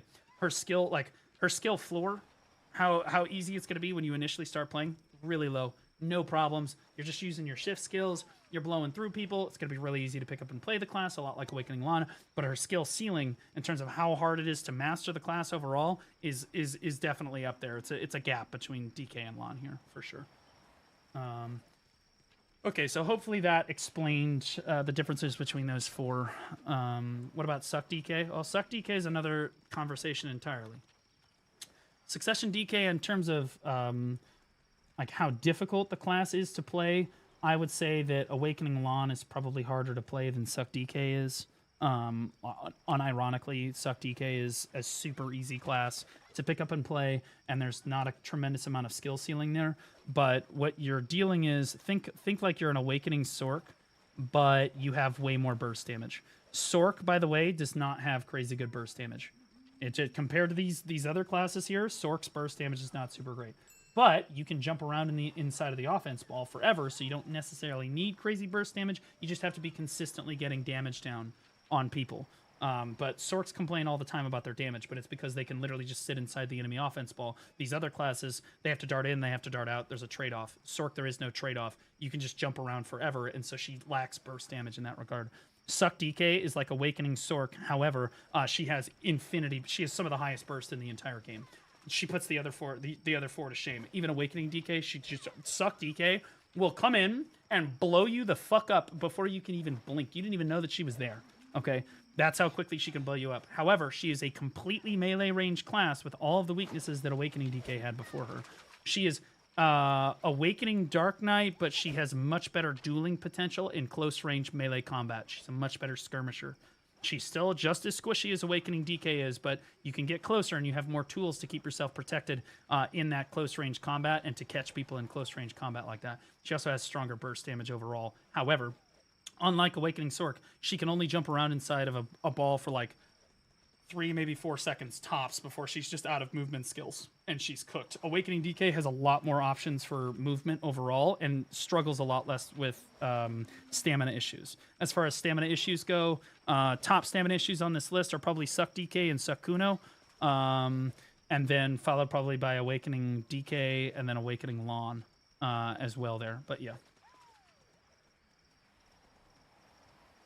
What about How much Mystic are you Awakening? enjoying CD? CD's nuts. I almost answered his question. What about Awakening Mystic? Awakening Mystic's actually a completely different conversation. Awakening Mystic is nothing like any of these other classes here. And I've played a lot of Awakening Mystic. Know a lot about the class. Love the class. It's amazing. This is more of a... This is as close to a frontline class as you're going to get in Black Desert. There's no true like frontline tanks in BDO, but if there was, it would be Awakening Mystic. Awakening Mystic prioritizes like basically just disruption. So instead of trying to flank an enemy offense ball, you're running straight at him. You've got your vacuum there. You've got your protected area to keep yourself super like alive. Keep yourself alive for like 4 or 5 seconds while you tank damage. You've got a lot of CC packed into the kit. There's a lot of protection on there. She's got a lot of HP regen in the kit as well. And a lot, just overall, she's a much stronger frontline bruiser than the other classes are, but she has the lowest burst by far of any of these classes. Now, that's not to say that Awakening... It used to be that Awakening Mystic didn't do any damage at all, so like I was just you're not going to do any damage. It's different now. Awakening Mystic can absolutely get damage down. Absolutely. But you're going to need a lot more time. Her overall burst damage, when you compare it to these other classes, it's not even close, because she's not a flanking assassin. She's meant to be kind of in the thick of things. Right, she's kind of meant to be in the middle of everything. But she's a tremendously fun class. She's really protected. But her fun in Node Wars is going to come from you CCing a bunch of people and setting up plays for the other classes that are actually going to do all the damage for you. Suck Sork, Awakening Sork. Okay, the difference between Awakening Sork and Succession Sork is really that, and this is a generalized rule. Okay. Succession Sork, when they come out of iframe, will have frontal guards. Okay? And Awakening Sork, when she comes out of iframes, will be super armored. General rule. Okay, so Awakening has more super armors where you're like, what's a super armor, what's a frontal guard? Well, or what's the advantage and disadvantage? Isn't super armor just objectively better? Absolutely fucking not, it's not. Okay, especially for a class like Sork, and this is why EU has the best Sorks in the game, always has. They're incredibly good players, so I would watch EU Sorks if I could. Like if I were a Sork main. But like Succession Sork is tremendously good at the 1vx potential, but basically you're jumping around inside of an offense ball, you're jumping around, but you always want to make sure that everyone is out in front of you. So you're iframing to a position where all of your enemies are out in front of you. That way, when you have to stop for a second, you want to throw down skills, you're frontal guarded and you can block all of the damage, because a frontal guard is a shield that only protects you from the front, and you can't be CC'd from the front. But if you allow people to get behind you, you will be CC'd, you will be killed. Or you just take back attack damage and die because you're a Sork. Awakening Sork can dive a little bit more into the middle of the ball, doesn't have to worry as much about her positioning, but when you're in super armor on Sork, you can take damage. So it's not a shield, you can take trade damage. So if you jump around in the middle of the ball and they're casting a bunch of skills and you try to GRJ, you're just going to die before the skill goes off. So both of them have trade-offs, and they're both really cool. honestly, I would just play the one that you find that looks the coolest, in my opinion. What would you say about Scholar? Based redhead enjoyers. Scholar is one of the best tanks in the game alongside Awakening Mystic, but instead of relying on just raw tankiness within her kit, Scholar revolves a lot around iframes and just being protected and just constantly jumping around. Think like Scholar is a Sork, but you do way less damage. Okay, I think think everything I thought for Sork, or I said for Sork, but you're really just kind of a frontline class that's abusing iframes and can just jump around in the middle of everybody. You just don't have nearly enough damage, right? So you're more of a frontline bruiser class. You can still do damage on Scholar, but they actually had to nerf it because she could iframe too frequently. It used to be a meme that Scholar didn't do any damage. She does do a little bit of damage. You're going to do more than Awakening Mystic, but a lot less than a Sork, right? Awakening Kunos for Chads only. Yeah, Awakening Kuno, you can see the Succession Kuno notes that I had before, except add that Awakening Kuno is much better at longer form skirmishes than Succession Kuno. Suck Kuno is like very much like a rogue. You come out of stealth, you blow somebody up, and then you're back into stealth and you disengage. Awakening Kuno can stay in, and like she can abuse the fact that she has a lot more movement and a lot less stamina issues than her Succession counterpart. You trade away a little bit of the burst damage for sure from Succession, but you get that long-term skirmish potential. Also a little bit of better AoE. Murder_Mittens just resubscribed for 2 months. Murder Mittens, welcome back for 2 months, buddy. Appreciate you. Thanks so much, man. Thank you. Awakening Hash, what of it? Probably the worst class in the entire game in Node Wars, for sure. But that doesn't mean that I want to be clear. I have seen Awakening and Succession Hashashins top frag in some of the best Siege and Node War guilds in the entire game. Okay, so just because I say it's not particularly good in Node Wars does not mean you can't make it work. Every single class can be made to work in large-scale PvP. It's a player diff. It's quite frankly, it's a skill diff. It really is. Like you can top frag on anything in the game, Shy included, but like Shy is kind of an exception, right? But like basically any class and spec in the game can top frag. You just have to be better than the opponents, right? Which class? Oh, Hash. So Hash is a flanking assassin, and part of the reason he's so weak in Node Wars is one of the reasons he's strong in 1v1 and small scale PvP. When you go into your tornadoes, you confuse your opponent about which one is actually you, and for like a brief moment, they don't know which one you are. Like even if it's somewhat obvious, they lose track of you for a short time, and it's really easy to kind of capitalize on that very brief but solid opening there. You also don't have a tremendous amount of AoE, okay? But you have really solid burst damage on a single target, kind of like Kuno. The problem in large-scale PvP is typically people have others' effects turned off, and sadly on Hash, if you turn others' effects off, you can just see him when he's in his tornadoes, which is tragic. But like, God, gee, I wonder where the fuck he went. So like, it makes it much easier to track the Hash overall. There are some times when it'll bug out and Hash will just disappear entirely when he goes into his tornado. But even then, it's just like whatever. It's like a Sork going in a nightmare. You're like, okay, whatever, just protect yourself. It's not the end of the world. But it's extremely difficult for Hash to compete in an environment where you have Lons that can hit people from the sky, Kunos that can hit people from out of stealth. You've got Wukong that can hit people from the sky. You've got Doses that can come, or Awakening Novas that can come from off screen and just like instantly close the distance, right? Hash just can't compete with the other flanking skirmishers in the game in a large scale PvP setting. He gets a lot better at small scale PvP. So like the less people that are a part of the combat, the better off Hash is generally going to be. Again, I have seen Hash's top frag, and usually the way they do that is they're just, they kill one person or 1v1, then they go kill the next person in the 1v1, then they kill the next person in the 1v1, and then they happen to notice the ball's not paying attention to them, they jump in and they CC, like 7 people get fucking knocked on their ass because the Hash just jumped in out of fucking nowhere and they weren't paying attention to him, and then he gets a bunch of damage down. Settings turn others' effects off, got it. Yeah, exactly. So like it is possible for Hash to succeed, although it's much harder. It's difficult. He doesn't have any range to work with like Awakening Dark Knight does. No stealth, no flight mechanics, stuff like that. It's possible. You just have to be good. Your positioning has to be S tier, and your mechanics also have to be some of the best on the class. Period, in my opinion.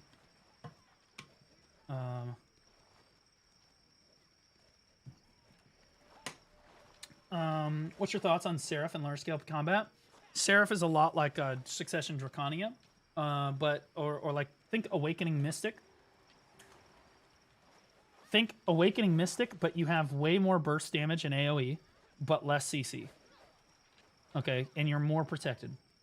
All right, so you can just jump into the middle of an offense ball and just pump tons of damage. You're basically a tank for all things. For all intents and purposes, you're basically a tank. You do a lot of damage, and you're you're basically perma protected. You're never going to be vulnerable.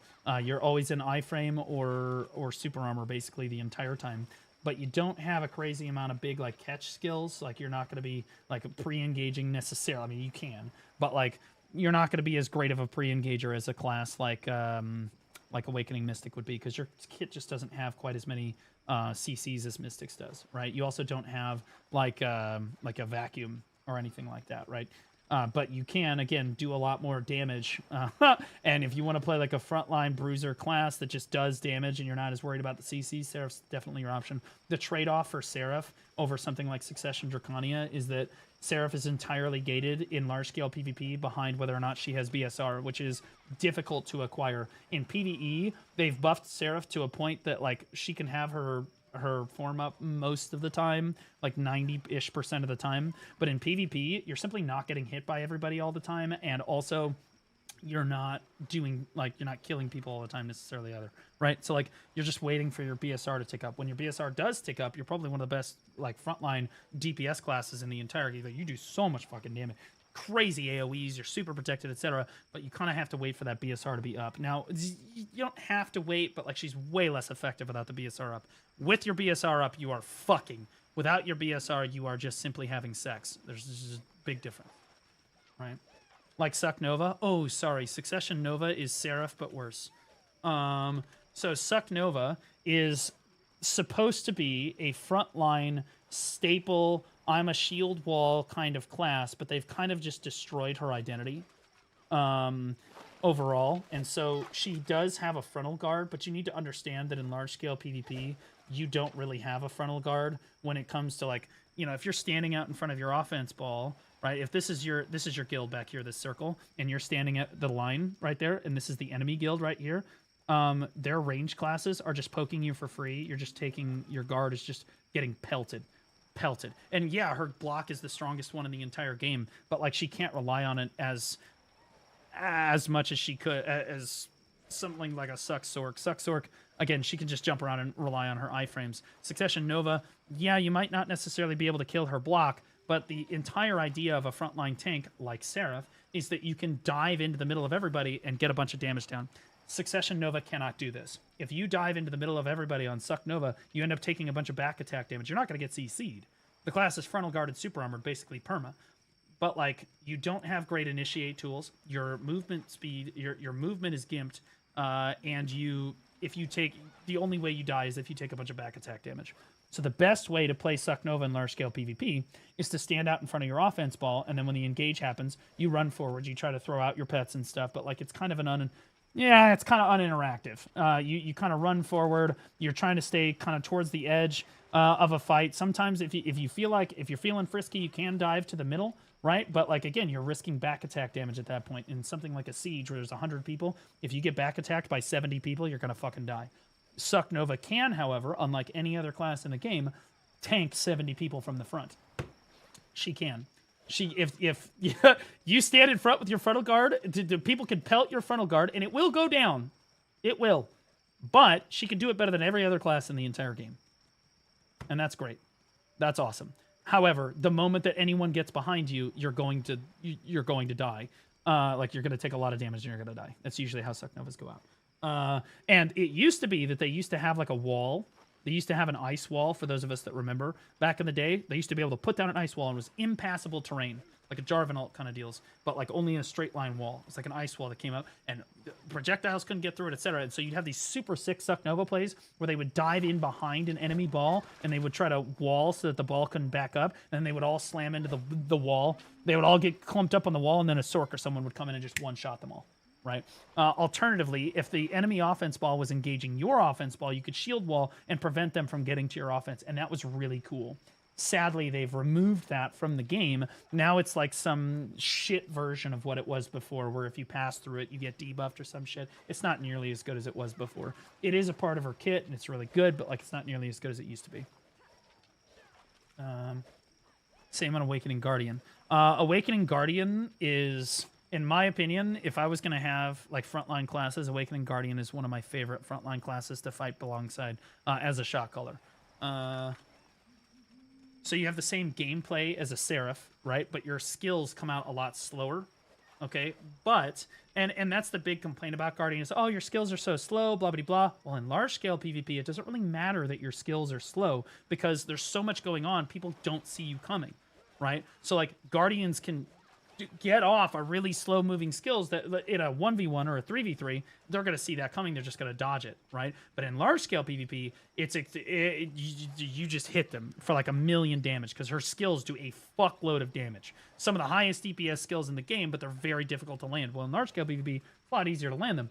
Most importantly, though, for Guardian, everything the Guardian touches is your kingdom, okay? Every time you touch an enemy with your massive, some of the biggest AoEs in the entire game, every time you touch them, they get debuffed by like 50, they're slowed by like 50% for the next like 10 seconds. You cripple the enemy offense ball.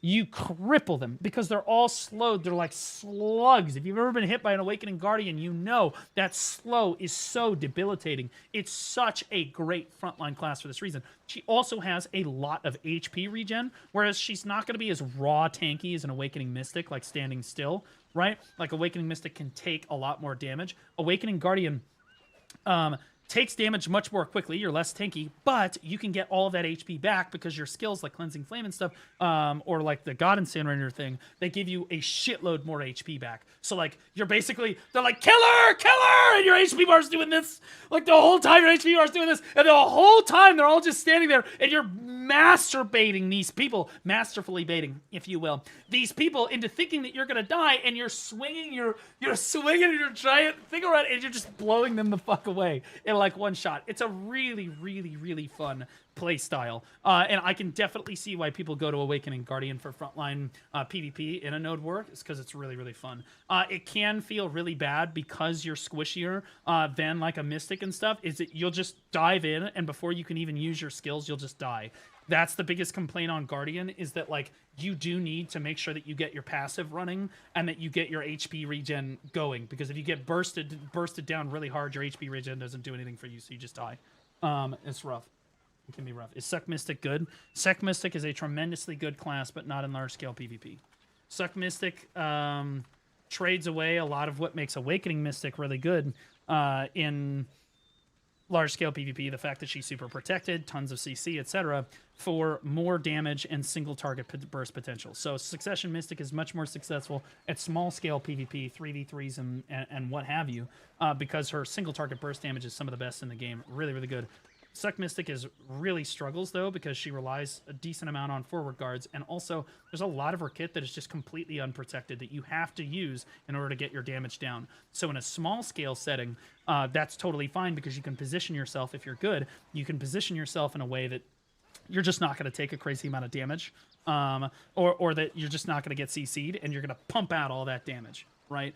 But in large-scale PvP, it's extremely difficult to position yourself in such a way that you're able to get the damage down, but you're also not going to get CC'd immediately because you're just not as protected as a lot of the other classes like Seraph or even Awakening Mystic is. So Succession's Mystic's role in a node war doesn't mean she can't be played in a node war. It just means that you're going to be on like a cannon team, or you're going to be on like a flank team where you're skirmishing. You want 1v1, small, the 3v3, 5v5, little small-scale skirmishes like on the Flex Squad. Okay, she's not a very good pre-engager. She does not have access to the vacuum. She doesn't have very good AoE at all. She's a great PvE grinder. Not as great as some of the other classes. She used to be S tier, but now she's like, I don't know, B tier or so. But like, so she can grind in PvE, but in PvP, again, you're talking about small-scale skirmishing. She's a great small-scale skirmish class with a lot of burst damage, but in large-scale PvP, she comes up lacking. As you know, classes have weaknesses. It is what it is. Right? Is Suck Drak a good frontline tanking? I would say that Succession Drak is probably the best frontline tank in the game.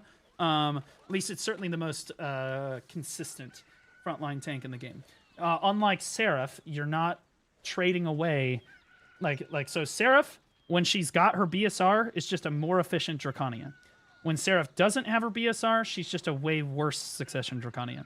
Suck Drac also has an ion system, so she needs to build up the ions, but she's able to do so out of combat much faster than Seraph is able to build up her BSR, if that makes sense. So, like, Succession Draconia can more consistently be that frontline wall of a tank where you have a tremendous amount of HP regen, and you can just tank because you can stab the sword in the ground with Mark the Non's Gland or whatever the fuck and get all your HP back.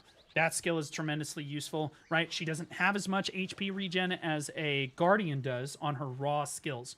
On her skills, Guardian's got some of the best HP regen in large-scale PvP, period.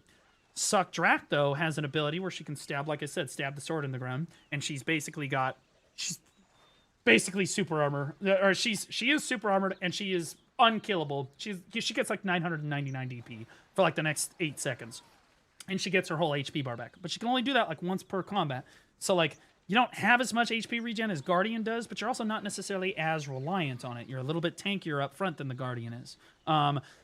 Drac also had... The reason I'm using Guardian as the example is that Suck Drac has very slow-moving skills that hit for a tremendous amount of damage, assuming you use your ions correctly. If you're using your ions correctly and you're smacking people the way you should out-DPS a Guardian. The difference between you and Guardian, another difference between you and Guardian, though, is that Guardian can just dive in and do that whenever the fuck she wants. She's not reliant on those ions.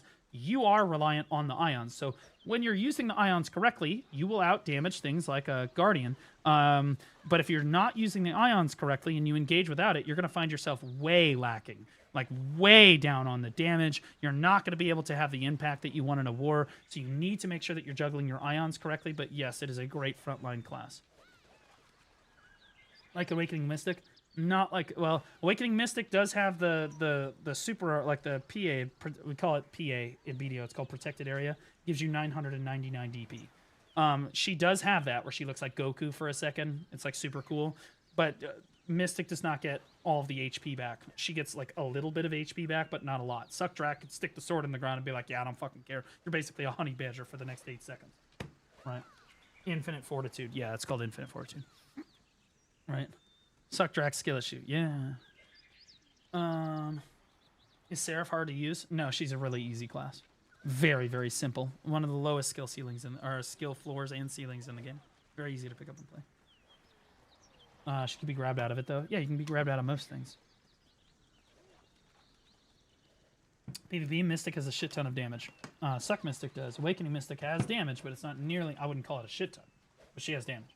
More than she used to like 2 years ago. 2 years ago, Mystics used to be like, what damage? Awakening Mystics were like, what damage? You played Suck Mystic if you wanted to do damage, and you would have played Awakening if you wanted to tank. That was it. Now, Awakening Mystic definitely does damage now, but it's not like insane. You're not like one-shotting people with a Guardian, right? Mystic heal to full now. Now they did change Infinite Fortitude a little while back, but my understanding is that you only get like 500 to 1,000 HP back. I could be wrong about that, but it's definitely not as much as the other one, right? Awakening Mystic's a nice PvE class. It absolutely is a great PvE class, and you can make it hot, like mid to high APM, or you can make it really low APM, depending on how much effort you want to put into it. Shift RMB Dragon Skill. Shift RMB Dragon Skill. Shift RMB Dragon Skill. Or you can actually do combos and stuff and get a lot more so rare. Can you say something more about Lan that makes me want to play her even more? Yep, Yo, legs. Peep DM, huge game changer news for Crimson Desert. If this is April Fool's, I'm actually firing you.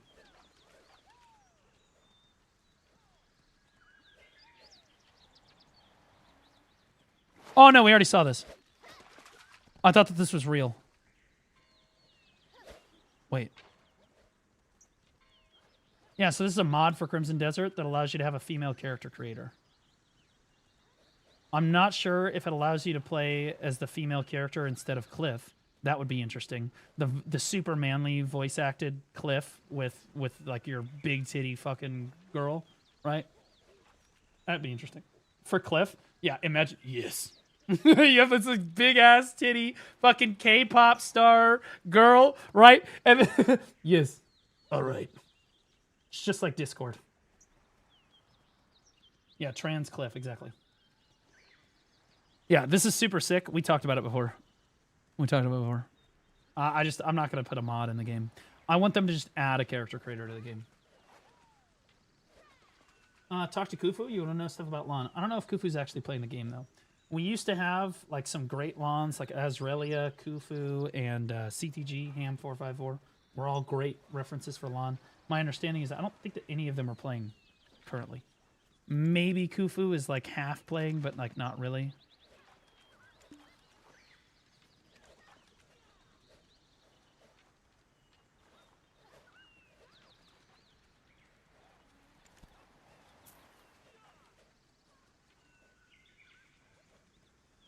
Suck Guardian. Yeah, so Awakening Guardian, much more AoE than 6. So everything I said for Awakening Guardian. However, you have a lot less AoE, except for on, there's a skill, there's a big purple ring skill called, and please, I'm not racist, it's literally the name of the skill. It's like Black Blood Slaughter or some crazy shit. Wild. Regardless, that's the biggest AoE skill in the game. That skill is super sick and does a lot of damage. But aside from that, Suck Guardian trades away a lot of more of the protections and AoE of Awakening to have much stronger burst damage on slightly faster skills. Suck Guardian has one of the most underrated 200% in the game. If you land Suck Guardian's 200%, they are dead. They will not survive. And also a lot of Succession Guardian's damage, bro. She swings that axe, bro. Oh lordy, she coming. And she absolutely blows you the fuck away. And she's still got her passive, like Awakening does, but she can't apply it to as many people, so she's not as much of a disruptive force as she is going to get kills. So a lot of times in Node Wars, you'll see Succession Guardians outfrag Awakening Guardians. That's simply because they have more damage, like overall, and Awakening Guardian is a much more utility-based class, where you're going to get some kills, sure, like you're focused on trying to make sure everybody's debuffed and stuff like that instead, right? The passive for the allies got removed from the Black Blood Slaughter or Circle or whatever. Yeah, that it did. Yeah, but I didn't mention it here. So, Seraph or Sork. Well, those are two very different classes, but I already talked about both of them. You want to play a frontliner, bruiser, it's Seraph. You want to play a flanking assassin that can PvEx things, it's Sork. You want to play an easy class, it's Seraph. You want to play a hard class, it's Sork. Sorry, but it has been discussed. Female class, apart from Guardian and Seraph, that's not too difficult and decent in PvPvE. Well, that's everything. Guys, you've been lied to. I know, streamers lied. But the reality of the situation, guys, is that every single class in the game can be played in PvE to great effect.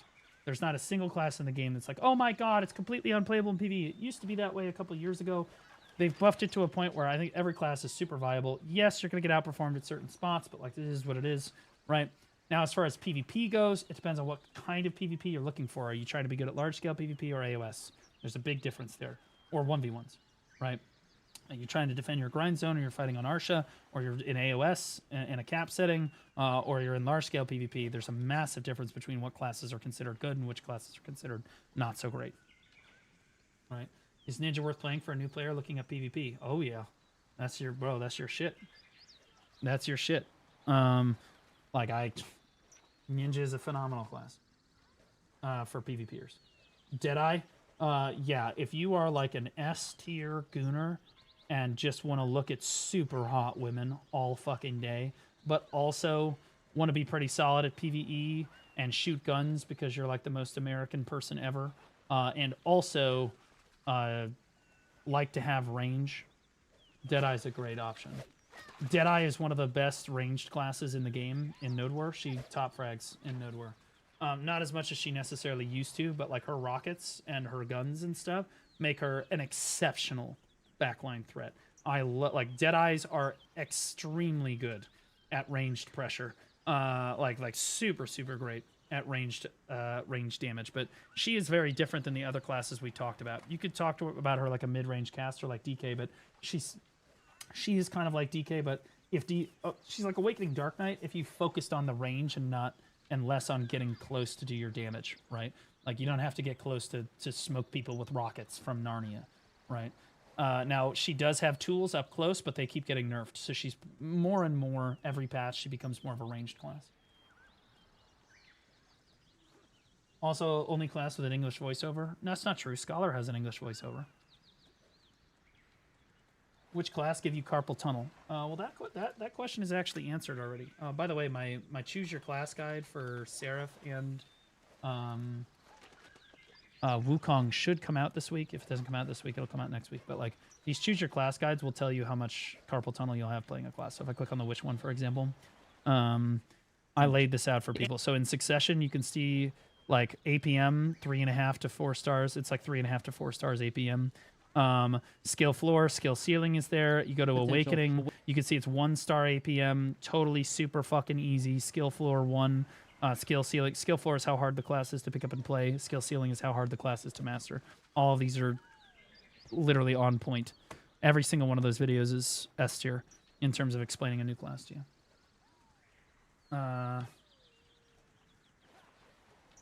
Doesn't matter AFK, everyone AFK fishes. That's not true. But like most people, I mean, like when you're not playing the game, it's just AFK, right?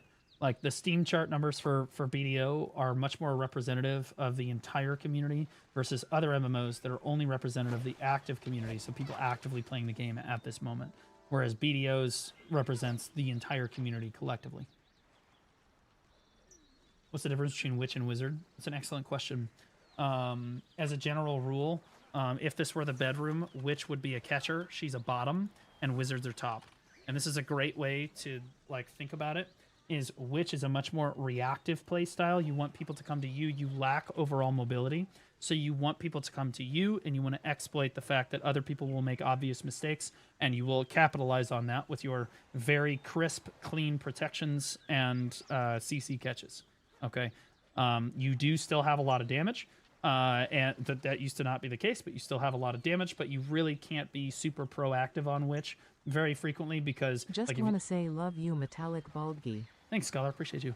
If you try to dive into everybody on witch, on like Awakening Witch particularly, you're just going to die because she just doesn't have the tools. Wizard, on the other side of it, same mobility, but completely different play style. Not same mobility. He technically has slightly more mobility with Hellfire. But he's a top, okay? So he's very proactive. You are the one initiating. You have a grab. Witch does not have an... Awakening Witch does not have a grab. Awakening Wizard does have a grab, which allows him to be much more aggressive in combat. It also means that he has way better burst damage. Awakening Wizard's burst damage dwarfs Awakening Witch's burst damage, with the notable exception of Barrage of Lightning. When Barrage of Lightning is off cooldown, Witch fucks. But that is the only exception. The rest of it is Wizard can just double TP into a middle a bunch of people and just absolutely nuke bomb the shit out of everything. If you want to play a battle wizard, like a battle mage, caster mage, you play Awakening Wizard. If you want to play like a support style caster mage, Witch is probably the play. Now, as far as Succession goes, Suck Witch is better at PvE, Suck Wizard is better at PvP as a general rule. It's just because of how the passives work out. Succession Witch's passive elementalizes her MMA, her multiple magic arrows. So like if you use an earth skill and then you use your MMA, your thing gets like an earth effect and you get a frontal guard. If you do it with a fire skill, it gets like a more AoE and it does more damage, right? And the ice skills, the more single target damage. There's different things, right? And that's great for PvE. It's incredible.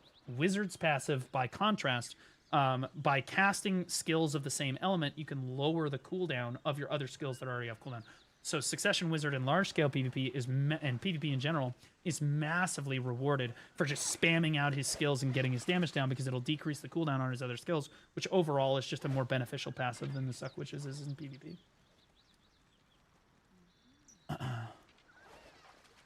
Grabs in 2026, Lamau. Well, if you don't have a grab in 2026, you're griefing yourself in PvP. I'm gonna be honest. If anything, PvP has become more and more reliant on grabs because all of the protection has been added to the game. Corsair looks super fun, but I never see anyone playing it active. That's because they're all jacking off to how big their Corsair's boobs are. She has the largest boob slider in the game outside of Meiwa. Her and Meiwa have the largest boob slider in the game, so usually they're just jacking off. But I'll talk about Corsair in a second.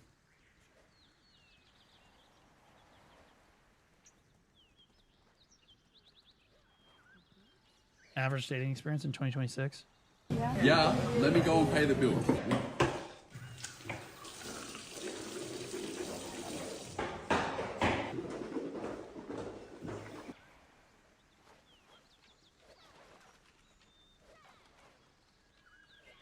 Not like this. Not like, did you guys see it? Did you? Oh, it's rough, dude. Are you ready to go home? Okay, so is that wrong? Okay, all right. That's honestly the average Discord experience. When the e-girl that you've been simping for the last like 4 months, voice changer like slips and you hear like the real voice and you just like, bro, it's so cooked, bro. At least she won't complain about leaving the toilet seat up. She will. She can and she will. What was the question that I was about to answer before? Fuck, I forgot. Somebody asked a question. How much weight should a newer player get? You mentioned storage and maids, but what about weight? Well, I do talk about that in my beginner player guide, my beginner guide. Maids are just objectively better weight because it's character universal. I would say if you just have like the loyalty weight, if you're just playing a character to try it out and you can get the loyalty weight, that's great, right? Most of the time it's just a loyalty weight. If we're being honest though, I think that you should probably get at least 500 or so pounds.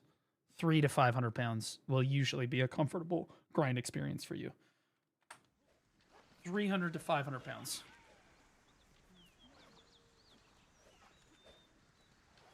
Like my Dark Knight though, for example, has like 5k weight, but my Witch only has like, I don't know, 3k, right? My core, this has 1.9. That's more than enough. More than enough. I would say anything over like 1.5 or so is really sad. Oh yeah, Corsair. Okay, so Corsair is kind of a unique case. Incredible theming. One of Perlibus's best themed classes in the game, for sure. The problem is the execution on the class, especially for Succession, is lacking. Succession Corsair as a class is a frontline tank, if you can believe it. You're going to swim in your mermaid form. You have a big tidal wave that can go through everybody. They can't heal their frontal guards anymore. You can heal your allies if you go through the tidal wave. If you do the tidal wave like your ult through your own guild, you can heal everybody back to full health. That's pretty fucking cool, right? But ultimately, what Corsair ends up being is a frontline tank. And what you're doing is she's a completely protected class. She's basically all super armors. Amazing. That's great on paper. You have a lot of super armors and a small amount of iframes. The problem is it leaves you open to CC or like grabs. So you have to stand in full super armor for like 4 seconds without the ability to move or cancel your ability, which leaves you wide open to being grabbed. And even in large scale PvP, it's extremely difficult to execute. Like Suck Corsair in small scale, basically unplayable against grab classes. It's basically unplayable. In large-scale PvP, there's less of a focus on grabs, and so there's a chance that you could get away with it, right? Because there's lag, there's desync, you can get away from it, blah, blah, blah.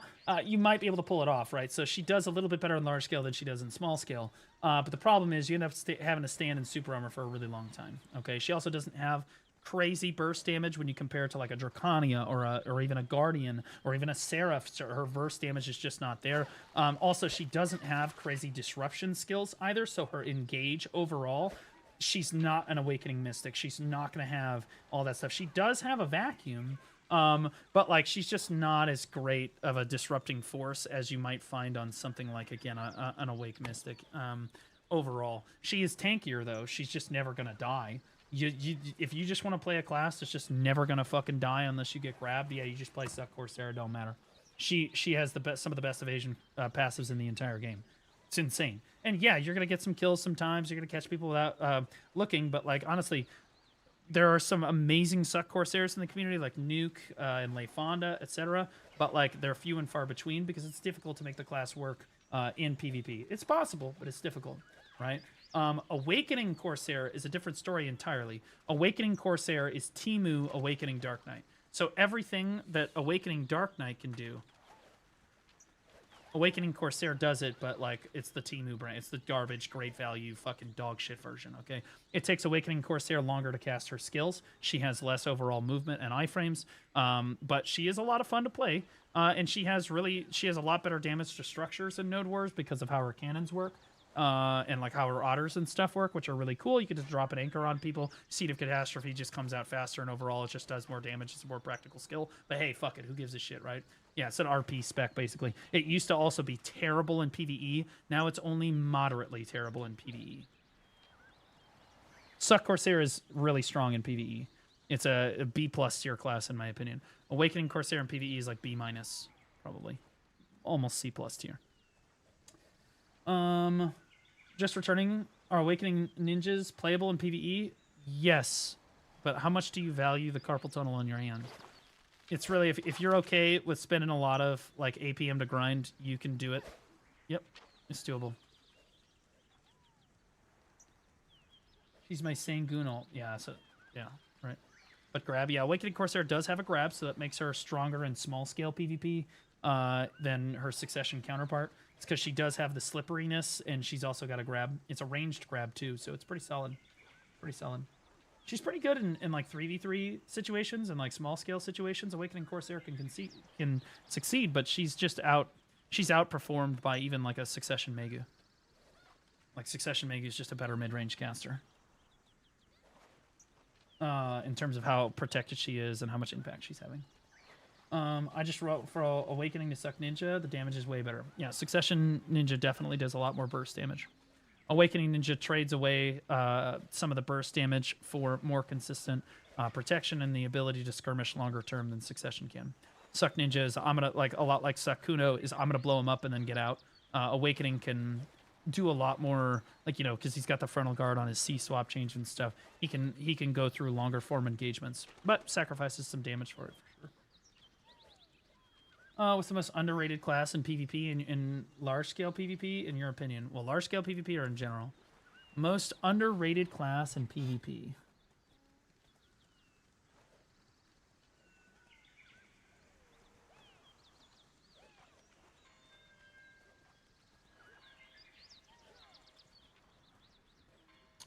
There's a few options here.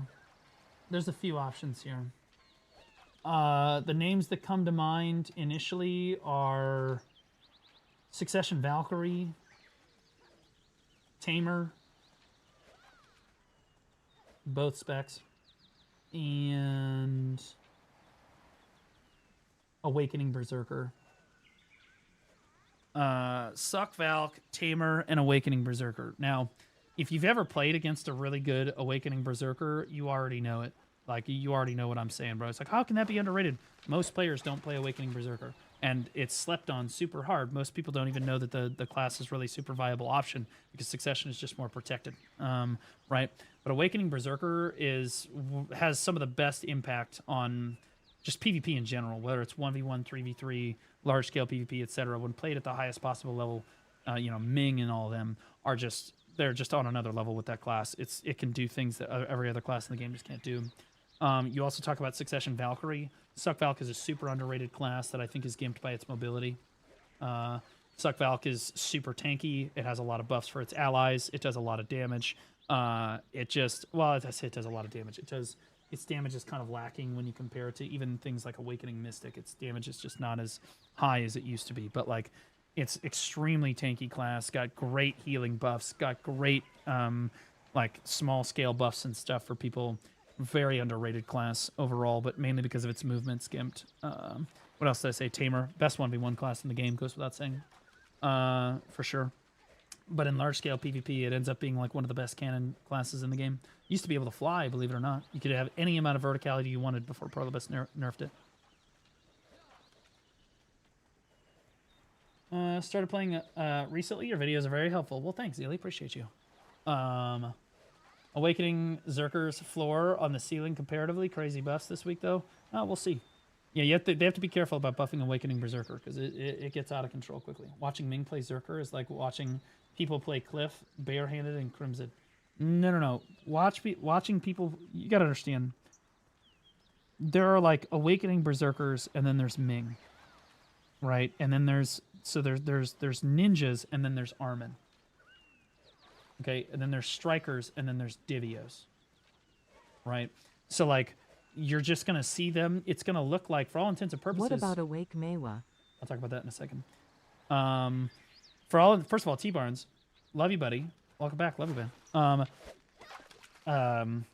For all intents and purposes, what was I about to say? Fucking damn it, T-Barnes. Son of a bitch. I was going to say something and then I lost my train of thought. Whatever. Awakening Mewa. Awakening Mewa. Just don't. I'm just kidding.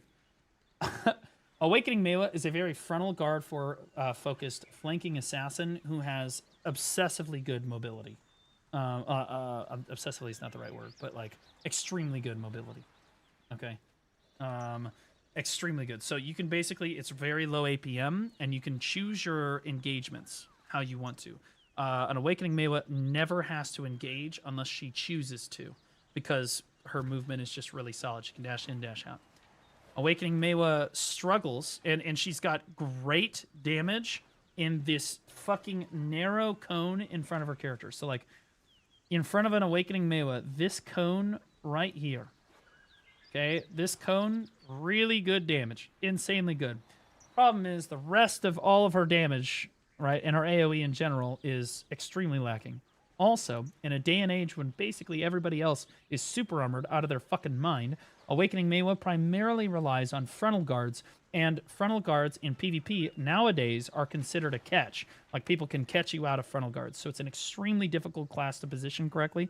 If you can position it correctly and keep your opponents in front of you, the frontal guards are superior to the super armor. But in large-scale PvP, and even in sometimes in AOS, it's very difficult to make sure that your opponents are basically always in front of you, because you don't have a crazy amount of super armors to trade. And when you do trade with super armor, you're very squishy, so you're getting hit really, really hard there. So you lack AoE, you lack overall protection in that you just don't have as many super armors as a class like, I don't know, Wukong does, right? Or any of the classes, really. She's just not a super crazy protected class. A lot like Awakening Berserker. Awakening Berserker is an extremely unprotected spec. In the current BDO like atmosphere and like guild and like class environment, Awakening Berserker is one of the least protected classes in the game. Because he uses a lot of frontal guards. It's not that everything he does is unprotected, but you are going to have to use skills that are unprotected and that only have frontal guard. The benefit of Awakening Berserker is you can use them from range. Awakening Mewa is a melee class that, although you can choose your engagements and you have very strong damage in front of you, it's difficult to position her correctly. However, one of the best players I've ever had the good pleasure of playing the game with, hates me now, but you know what, fuck it. He played Awakening Mewa, and he would top frag basically every single node war and dismantled back in the day. Absolute fucking unit of a class, of a player on that class. So when you do find a good Awakening Mewa, they are just built fucking different because their positioning is just that good. How's Awakening Drac and Valk in PvP nowadays? I'm looking for a class to tag. Will you make a class tier list on Garmoth? Just curious. I don't make class tier lists anymore. I used to make them kind of as a meme. Like kind of pseudo-serious, but kind of a meme. But I think that I've kind of grown to a point where, like, you know, a lot of people like watching my videos on YouTube for Black Desert, and I don't want to give the idea to a new player that their class is not viable in either PvE or PvP. I do strongly think that every class in the game is viable in PvE and PvP. Even if I were to put it in like the C- or like F tier in PvP, an inexperienced player is going to look at that and be like, man, so like I can't play Mewa? No, that's not at all the case. Like, you absolutely can play Mewa and you can top frag on Mewa. It can be a great class. It's just difficult, and here are the struggles that you're going to have to face, right? So, Cade Games have good tier lists, right? But like anybody that claims to have, like, tier lists should be done for like each spec. They're basically just view grabs. That's all. There's cheap views. I don't really care about it. I can get views without having to do tier list stuff. So like I just don't bother with it anymore. The crazy thing about tier lists is that, especially for PvP, you really need to have like a 1v1 tier list, a 3v3 tier list, small scale like 10v10 tier list, and then a large scale tier list, because they're all different. They're all different. Each class scales differently depending on how many people are present. Ninja or Guardian, please. Thank you for so much. You need to watch my... Okay. They are completely different classes. One is going to play more like a frontline tank, and the other one's going to play as a flanking assassin. You need to go to this playlist and click on the watch the Guardian video, and then watch the Ninja video, and whichever one looks cooler to you, / you can stomach, that's the one that you should choose. Okay. Is BDO new player friendly in 2026? I would say yes. As far as approachability goes, absolutely. It's the most approachable it has ever been in the history of the game. It is so easy to pick up and play compared to what it used to be in like 2017, 2018, whatever. So many quality of life, catch-up mechanics, all that stuff. That being said, there is going to be a skill. There's going to be a skill curve, like a learning curve. Okay, it's an MMO. It's a sandbox MMO. There's going to be a learning curve. You're going to have to look up guides for gathering. You're going to have to look up guides for cooking. And alchemy and grinding and class guides, etc. You're going to have to look into that. You're going to have to put forth some effort. But as far as the new player experience goes, yes, it's massively improved. Massively improved. Did you watch the latest Standard? Yeah, we watched it earlier. You need to upload this stream. It is it's what? Because talking about each class in spec. Well, I missed a bunch of them, so it doesn't really matter. Awakening Track, right? So Awakening Drak is a flanking assassin. Succession Drak is a frontline tank. Awakening Drak's a flanking assassin that succeeds at basically zooming in at Mach 5 with your big dragon like wings or whatever. You literally flying across the ground, like gliding across the ground at a really fast speed, and then you, boom, point of impact, burst damage, and then you have to try to disengage. Okay, so like. She's a great flanking assassin in large-scale PvP because she can hit people from like off-screen. She can come from off-screen and just close the distance and boom! Very explosive amounts of damage very quickly and catch people off guard. A lot like Awakening Nova play style, but a little bit slower than that. And so that's really cool. The disadvantage is she gets blown up very quickly. Her disengage is not nearly as good as some of the other classes in the game. Sometimes it's just a one-way trip. I'm going to be honest with you. Awakening Drax probably agree with me. Sometimes it do be kind of a one-way trip. You end up because you're moving so quickly, you end up biting off more than you can chew, and you just get blown away before you're able to disengage because you can't disengage as quickly as you can engage. But it's a super fun class. It's probably the best themed class in the game, in my opinion. You're the hottest guy on the planet. Thank you. And if you didn't have a penis, I'd ask you to slide into my DMs.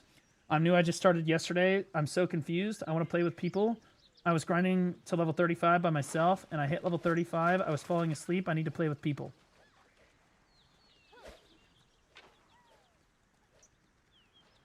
So I have some bad news for you.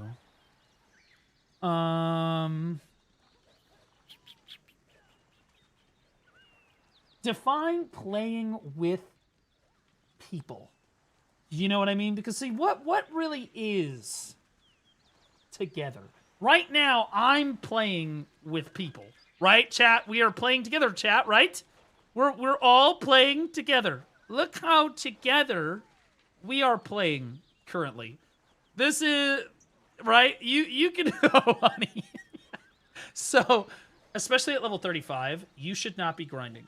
Part of why your experience with the game is really bad is I think that if you are grinding mobs at level 35, what are you at orc camp? Not Elvia orcs, mind you. What are you just... Are you killing these mobs right here? Are you killing these mobs right here? Are you killing fucking bee tree ruins and troll habitat? Okay, don't do that. Don't do that, okay? You need to do the main story, okay? Your quality of life with the game will increase dramatically. Trust me on this. It is a sandbox MMO, but you do need to stay along the dog shit main story for like the first... Just get through it, man.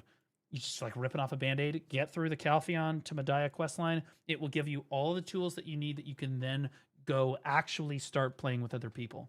But until you finish out that main story through Medaya, like finishing in Altanova over here, you're going to have a really hard time. You're not going to be able to grind with other people. When you do finish it, there is this 2 to 3 man party zone called Miramok Ruins, and you can grind there as a low-end player. And you can have, like, that'll be really fun. There's also Upper Gyfin. Is Upper Gyfin still? Yeah. Upper Gyfin has, did they remove the 5-man part from it for low-end grinders completely, or is that still there? There's no one there. Well, that's not true. You just don't see them because you're not a new fucking player. I see groups all the time for group grinds, so you need to hit escape. Here, I'm going to give you a pro tip, okay? There's a find party platoon function in the game, okay? So you just type in find, okay? In the search bar here, you can see find party platoon. You click this, okay? And you can see, okay, so here's somebody that's Dekia Olins, Dekia Mirama, Kant for Hikaru, here's guild bosses. This is where you can find parties really quickly. Okay, and there should be a special one on the season servers that like people. There's always people doing their seasonal like weekly quests, etc. Or maybe they're running scrolls and stuff. And a lot of the new players post their parties here. That's the best way to help find people. Also, if you just get into a good guild, if you can get into an active guild, you'll definitely play a lot with other people there. But the game does focus. I'm not gonna lie to you. It's about a 90% on your own play rate. Okay, you can make it like a 50-50 if you want, or even 70-30. You can play with other people if you want. Like you can do PvP, you can join a PvP guild, you can grind with other people, etc. But like if you wanted to, you could basically play the game completely solo. And for the first part of the game, your first experience before you finish the main story, it's entirely solo. Unless you happen to be doing a quest alongside another person. Like your friends are questing with you, in which case you're both just doing the same quest, but like at the same time. That's, okay, doable. Right? Like that's technically you're playing together, right? But like you're really not going to be able to grind together until you reach the end of the first main story. Until you have your Tuvala on. Once your Tuvala is on, you should be good to go. And I have guides for all this. Like the beginner guide, the gear guide should help you get through all that. It should not take very long at all. If you said I was grinding, I was falling asleep last night, I was level 34, that's concerning to me. That's concerning. Not because, like, I don't ever like to tell people that they're playing the game incorrectly, but as a new player, if you find yourself grinding before you've even gotten your awakening skills, there is a problem, okay? You just stay on the path. And trust me, the game improves dramatically when you at least hit level 56. Holy fucking shit, the game is so much better. Infinitely better, okay? Maybe level 34 following the quest. No, he said he was grinding, so, like, that's why I said that. But yeah, trust me, you stick with it, just stay on the main story, finish out the main story, you'll be fine. World Bosses is kind of playing with others. True, kind of. Technically, right? We have that on console, but no one uses it. That's because no one's on console. See? It's just you. You're basically playing on a fucking private server. Damn, he's still going. Well, I kind of opened it up to questions, and I've just kind of been fielding questions in chat about the game. Again, maybe I should just get into Discord with Shroud and just answer all these fucking questions the whole time, because I'll be honest with you, I'd be answering it for Shroud and like the 8,000 people watching him all at the same time. That was harsh, Blue, but it wasn't untrue, though. And that's what you need to understand. Console's not that down bad. I think that console players are on delirious amounts of copium that they are not down that tremendous. You compare the PC population to the console population, it's a fraction. It's a fraction. You can see it in the spending. A console is like 2% of the spending. Console gets outspent by fucking BDO Mobile on the earnings report for Perlibus. That's how few people are playing it. Okay. Like, now, to be clear, I think that they should merge console and NA. I think that console and like the console and PC should just get merged together. And I'm hoping at the ball that maybe they announce something like that. But like they really need to just merge the two, in my opinion. Me and my console friends swapped to PC. Well, that's the end game of console. Once you finish getting geared on console, it's like finishing the longest tutorial of your life, and then you install the PC version and you never look back. That's why we never get upset when people hit stuff on console. That's because they're hitting it on a private server, right?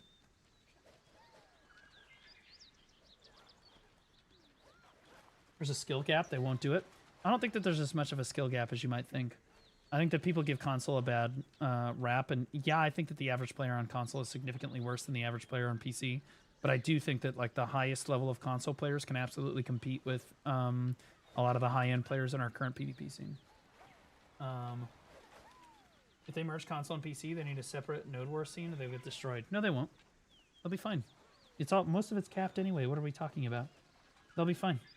What, are you concerned that like the new class Seraph is not going to be playable with a fucking controller? That class is a joke. It's like fucking 8 APM. Guardian, Seraph, striker, mystic. Every class in the game now is like perma-protected. Perma-protected, super easy to play. No, I don't think that there's going to be as... Is there a gap? Sure. But I think that, honestly, I think if you asked the console community if they wanted to merge into the PC community, I think that the vast majority of them would say yes. Mainly because there's just more players. And that's what makes MMOs feel alive, is just having more players. That's why I think the PC version would benefit too. Right? What's the best overall class and why is it shy? Well, I will counter your question with a question. Why were your parents terrorists? And how did you make it out alive?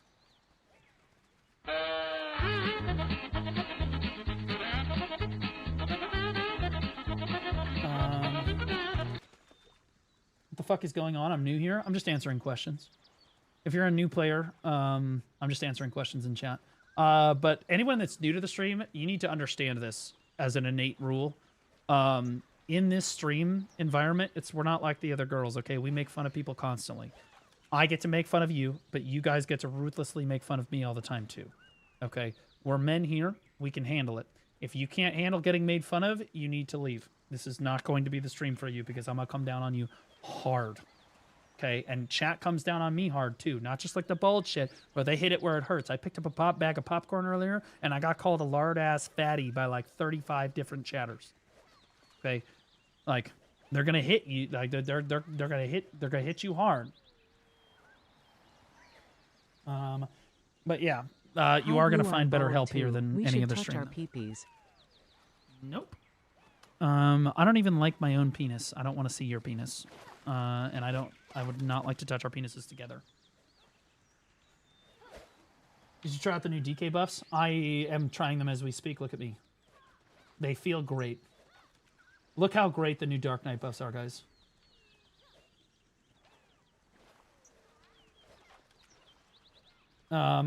No, I have not tried the new DK buffs yet. I was playing Crimson Desert too much. I gotta try them out. I was asking about the screen, not your commentary. Okay, so this is AFK fishing. This is the best AFK fishing spot in the game. And the reason everybody's here is when you're not actively playing the game, you come over here, okay? You come over here and you throw your fishing rod in the water and you make a bunch of money AFK. Almost all of this money, this 3.9 bill, this was made over the last like 2 days, 3 days, honestly 3 days AFK fishing. Okay, so you make like 600 mil to a bill a night AFK fishing, roughly, depending on what your mastery is. Obviously, I have higher mastery and I have a better setup, so like I'm gonna make more. But even for a new player, it is an impactful amount of money. And so, pretty much with all the BDO players, the meme is that like this is where everybody comes to AFK here. Right, and then you can just minimize it so that it doesn't take up very much processing power, but you have to leave your computer on overnight. So you're kind of dealing with that too. Like what you're seeing is basically the AFK player base of BDO here, right? Any thoughts on Awakening Ranger? Awakening Ranger are thoughts. That's my thoughts on Awakening Ranger. B Gear Model, thanks for the Prime sub. Appreciate you dropping it here, man. Did you guys know you can subscribe free with Amazon Prime every month? Okay. Awakening Ranger is a mid-range assassin-style class. So think like Awakening, my description of Awakening Dark Knight. She doesn't have nearly as much movement, but in close-range combat, she's an absolute demon. So like, she trades away a lot of the advantages that Succession Ranger has when you're playing at range. But when you get close to an enemy, you have giga iframes, insane grab potential, like your movement is nuts, your damage is really solid, like all of it is really good. So she's a really good small scale, like 1v1 particularly like class, right? It's if you're arguing which class is the best 1v1 class in the game, it's either Tamer or Awakening Ranger, or always the two that you're talking about. Awakening Ranger, however, sacrifices all of the large scale PvP potential and all of the potential of like having a lot of people on the screen and doing really well. Suck Ranger is so good at that. Suck Ranger is a ranged class, a lot like Deadeye, and she succeeds in large-scale PvP. She gets tons of kills. It's all about positioning. Because when somebody gets close to her, she does not have a lot of tools in order to peel herself. So like she honestly, she could be a naked orange and still complain about not being peeled enough in large-scale PvP. But assuming she can position correctly, she can pump out some of the highest damage in the game from range. Awakening Ranger can't do that anymore. You still have some of your range, but it's kind of mediocre when you compare it to the Succession Ranger counterpart, or even something like Awakening or Awakening DK or Megu. But again, you trade that away for some of the best 1v1 tools in the game. I don't play BDO for a few years. I still need to press a lot of things to do a combo. Define a lot of things, because there are classes in the game that only require, like, I swear to God, 30 APM. Like you're talking less than 30 actions per minute. It's really not hard. You're like, Shift F, and then I'm gonna SF, and then I'm gonna... You're pressing buttons less quickly than you would in a WoW raid playing like a Warlock or something. Okay, you're just not... APM-wise, it's not super engaging, right? But, like, and then there's other classes you could play, like Ninja. Ninja's like, holy shit, you can go giga with the AP. It's like 200 APM, going absolutely ape shit with it, right? It kind of depends on what you want to play. But, yeah, you're going to have to play with skill combos. This is not a game that you can pick up and play and press 1, 2, 3, 4, 5, 6, 7, 8, 9 and succeed at all in PvP. You can't do that. Okay? You just stick with classic WoW if that's what you need. Guardian, yeah, so Succession Dosa is really low APM. Guardian is always the staple low APM class. Succession Lawn, even Awakening Lawn's more like mid tier APM, but Sucklon is really low APM. Awakening Witch and Awakening Wizard are extremely low APM. And again, I lay this all out in my Choose Your Class guides, so you can't mess it up. Wukong's pretty low APM. Seraph's relatively low APM as well. Guy's got the Fleet Commander title, that's pretty sweet. Asmon Syndrome.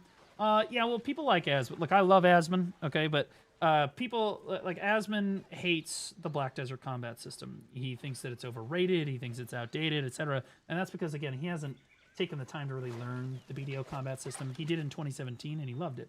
And he played it for, like, I don't know, 100 hours or something.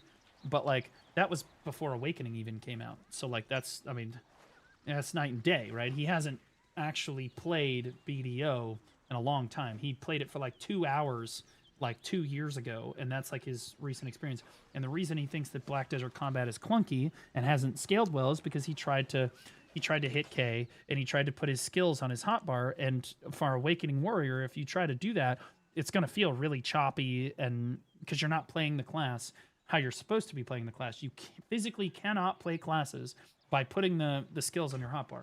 In fact, your hotbar is actually used, if you're an Awakening class, most of the time your hotbar is actually used for your pre-Awakening to Awakening swap skills. So, like, you put skills on your hotbar that when you use them from your hotbar in Awakening, it will switch you to pre-Awakening, and vice versa, right? But, like, that's not affecting your skill combo. That's just so that you can get from one spec of the class, or, like, your pre-Awakening skill tree to your Awakening skill tree and have it flow, right? And so, like, if you take the time to get to know the combat, it's easily the best in genre. It's not even close. But Asmon hasn't really taken the time to do that, so his feelings on the matter are not really educated, in my opinion.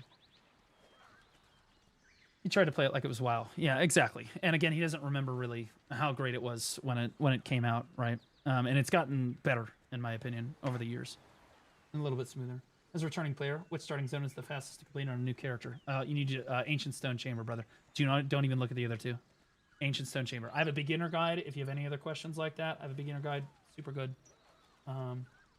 Where can I find the Blue Witch guide? It's online, but it's really out of date. I haven't updated in like 3 years. The PvP like matchups are all still the same, but the PvE on Awakening Witch has changed pretty substantially since then. But it's basically the same, but like the skills are gonna look and feel different. But like it's basically the same thing. Lost a bit of weight, Blue. Thanks, buddy. Appreciate you. I feel like PvP so much. Why aren't you in a PvP guild? Because PvP is just not fun right now. They've taken away. So what I love about PvP is I like shot calling. I like shot calling, and I like large-scale PvP. That's what I like about PvP. I'm very invested in large-scale PvP. Large-scale PvP right now is a shell of what it once was because they tried to rework the Node War system, and it went poorly, and it's not where it was years ago. So to me, I love pretty much all aspects of the game. I've dipped my toes into basically every single aspect of the game, from sailing to life skilling, cooking, alchemy, PvP, PvE, you name it. I've done basically everything. So like if PvP is not good, I just won't do it. If PvP is good, I will do it. That's how I look at it. Now, the most fun I've ever had with BDO is the PvP scene, but like I haven't been able to do that in a couple years, and most people would agree with me that it's kind of a shell of what it used to be. What's the gear cap? What do I need to get to? What? Okay, those are two different questions. Those are two very, very different questions. The gear cap is something like 865 gear score, I think. Maybe 860, somewhere in there. It's like 865 with all the armor and stuff. But the gear you need to be competitive is probably closer to 800. Like if you want to be competitive and uncapped, you need to be at least 800 gear score probably. If you want to be competitive and capped and just competitive in general, well then you only need like 700 gear score, which I'll be honest with you, for a new player is a piece of cake, right? And so you can get into and try PvP and be competitive very, very quickly, whether it be through T1 Node Wars, etc., or even AOS, you can do that basically right away. But if you want to be competitive in like the large scale PvP and uncapped, yeah, you're gonna need some fucking gear on, brother. For Cap Node Wars, they were talking about. Oh, Cap Node Wars, bro. Go get your Tuvala and your Black Star weapons, and then just like fucking, honestly, you're good because they give you the Dead God armor and stuff too. You deck your Tuvala, whatnot, that kind of shit. You're good. You're good. People can't really overcap you with consumables as much as they used to be able to anymore. So like it's much more easy to be competitive. Took a long break and I'm having fun right now. But uncapped is so unfun. I need 2-hour Node Wars back. This 1 hour shit is for the birds. Yeah, that's one of the big changes that I'm waiting on. If they make Node Wars 2 hours again and they do Serendia Siege, I will bring back. I'll not bring back. I'll make the PvP Academy, and then everybody that wants to do PvP can join the PvP Academy, and I will teach you how to do PvP in a super fun, solid environment. I can't say it's always going to be positive because I'm going to scream at you and I'm going to call you names, but you're going to love it. So it is what it is. Yeah. Serendia Siege, let's go. Actually, best siege. It is the best siege. Serendia Siege is always the best siege, for sure. What's different about PvP now compared to back then that ruined it? Well, Node Wars being 2 hours and then T1 Node Wars not being the same as the rest of the Node Wars in the game. So right now, these are Node Wars. This is like the Node War map. These Node Wars on these two regions here are different than every other region. And these are the new player Node Wars. So what happens is new players do these Node Wars and they get used to these Node Wars and how they work and stuff. And then they don't actually know anything about like the greater scheme of things. So when they reach something like Calpheon or Kama Sylvia, they don't know what the fuck to do. It's completely different. It's a totally foreign entity to them and it turns them off completely. So like one thing is we legitimately cannot, like you can't transition players smoothly from T1 into the rest of the Node War scene now. It's extremely hard to do, number one. Number two, Node Wars, the Node Wars that you do get on capped and uncapped are very hard to make a good fight happen because the Node Wars are only 1 hour. So the Node Wars used to be 2 hours. You're like, damn, 2 hours is a really long time. But hear me out. The only reason a Node War would ever last 2 hours was if it was really good. Most Node Wars were over before the hour mark. They're 30 minutes, you know, dog shit fight, whatever, no big deal, right? So what happened was they took it from a 2 hour Node War and they made it a cap of 1 hour Node War. So all they really did was they took like anything that goes beyond an hour is usually a really fun time. All they did was they took the Node Wars that were really good, which all of the Node Wars that went over an hour were generally like close fights and really fun, and they basically cut them all short. So all of the super fun Node Wars that went from the 1 hour mark to the 2 hour mark where you were actually having a good time now don't happen anymore. So now you get all the dog shit Node Wars, and then when you're actually having a good fight, you get edged because the Node War ends immediately. And it's extremely frustrating, right? So 2 hour Node War is actually very, very important. Also, again, having the same Node War system on all caps is good, so that, you know, you can teach people how to play the game. Serendia Siege, in my opinion, is also the best siege in the game, so Serendia Siege would be really, really good if they added it. The problem is I'm worried they're going to do what they did with Balanos Siege. For those of you that don't know, the Balanos Siege used to be a lot less limited, and there used to be more like fort placements and stuff and less safe zones. Now, Balanos is limited, bro. The siege zone for Balanos is like fucking this. right? And that's really annoying because it doesn't include this field and stuff, and only a limited amount of guilds can actually participate. And there's a lot of safe zones all through here, which make it like really, really hard. I'm worried that the like Serendia Siege they're gonna gimp Serendia Siege. It's great terrain, super great terrain, but I'm worried they're gonna gimp the places that we're allowed to actually drop for Serendia Siege. I don't know exactly how it's going to look yet. It'll be a totally new experience, and it should be a lot of fun to figure out. If you're somebody that likes to figure out and adapt to new strategies quickly, Serendia Siege should be super fun. Because I remember what Serendia Siege was like before, and I remember where the fort placements and stuff are, but it's probably going to be completely different than what it was back then. It should be one and one per tier, one construction, one occupation. I don't know what the fuck you just said. There's too many ones. What's the castle siege for Serendia? There is no castle siege. That's why it's such a good siege. The best part about... So here's the thing. People that are worried about castle siege don't actually understand why siege is super fun in the first place, okay? Sieging a castle in Black Desert Online is not a fun time, okay? It's laggy, it's a mess, it's buggy, it's shitty, it's annoying, okay? Because there's too many people on the screen. The best part about siege is the fight outside the castle, so the forts fighting each other. Balanos and Serendia do not have castles. Now, Serendia did for a little while. It was Heidel Castle, but then they had to remove that because Heidel Castle is literally attached to the safe zone in Heidel, so couldn't do that anymore. So Balanos and Serendia are no castle siege plains, okay, or like regions. Okay, so Huntrix is just that's High Falls Alliance. They just have a fort sitting there, right? And their fort is already built, and everybody else can place there, and they can fight each other, right? So you can set up fights, and everybody can have a good time. Very open field engagements, really fun. The cap feels really good too. I'll be honest with you, the Balanos cap is my favorite cap in the whole game. I really like Balanos. I'm assuming that Serendia is going to be the same cap as Balanos, but with better terrain. I think it's just going to be objectively better. I could be wrong, but all the tiers of node wars, that should be one occupation region, one construction region, and they should rotate weekly. No, absolutely not. Again, all the node wars should be the same. Nobody likes occupation. Occupation is garbage. Even players that like occupation just don't know why that the construction is just objectively better. Like as long as you have 2-hour node wars, that's just not true. No, it's true. It's true. Very few people actually like the occupation war over the construction war, and the ones that do just haven't experienced a good construction war. The construction war is an objectively better experience for basically everybody involved, assuming it's done properly. The occupation war is basically a glorified RBF King of the Hill. It's dog shit. And anyone that's done the old system and had like setup fights on the old system and like compares that to the new system knows that this is the case. And yeah, obviously there's going to be some fucking retard that's like, you know, like 99.9% of people agree with this, but there's some fucking retard that's like, no, I don't like it. Well, that person's a dipshit and nobody cares about his opinion anyways. Like, EU people prefer occupation. Actually, they don't. And it's the exception that proves the rule.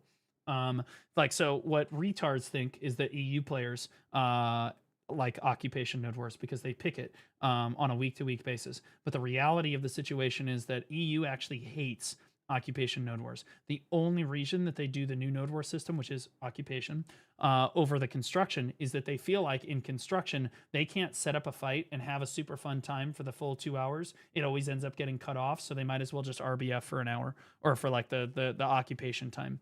So like if construction was 2 hours, then they would just do that every time. But because it's not 2 hours, they've just conceded and said, fuck it, we're just going to do occupation until they extend node wars to 2 hours. Yep. I'm a top 3 to 4 alliance on EU. 90% of us here hate construction. Well, that's the problem of the structure themselves. Because of that, no, you're retarded, and no, they don't. I'm not getting into it. I'm gonna be honest, you're just retarded. No, they don't. It's just the way that it is. The only reason why they typically do occupation is because, again, they like construction, but they can't do it because they can't finish a fight, so they might as well just do occupation. That's the only reason to even defend the occupation node war. And anyone that really does it or has led a guild in either segments knows that that's just the case.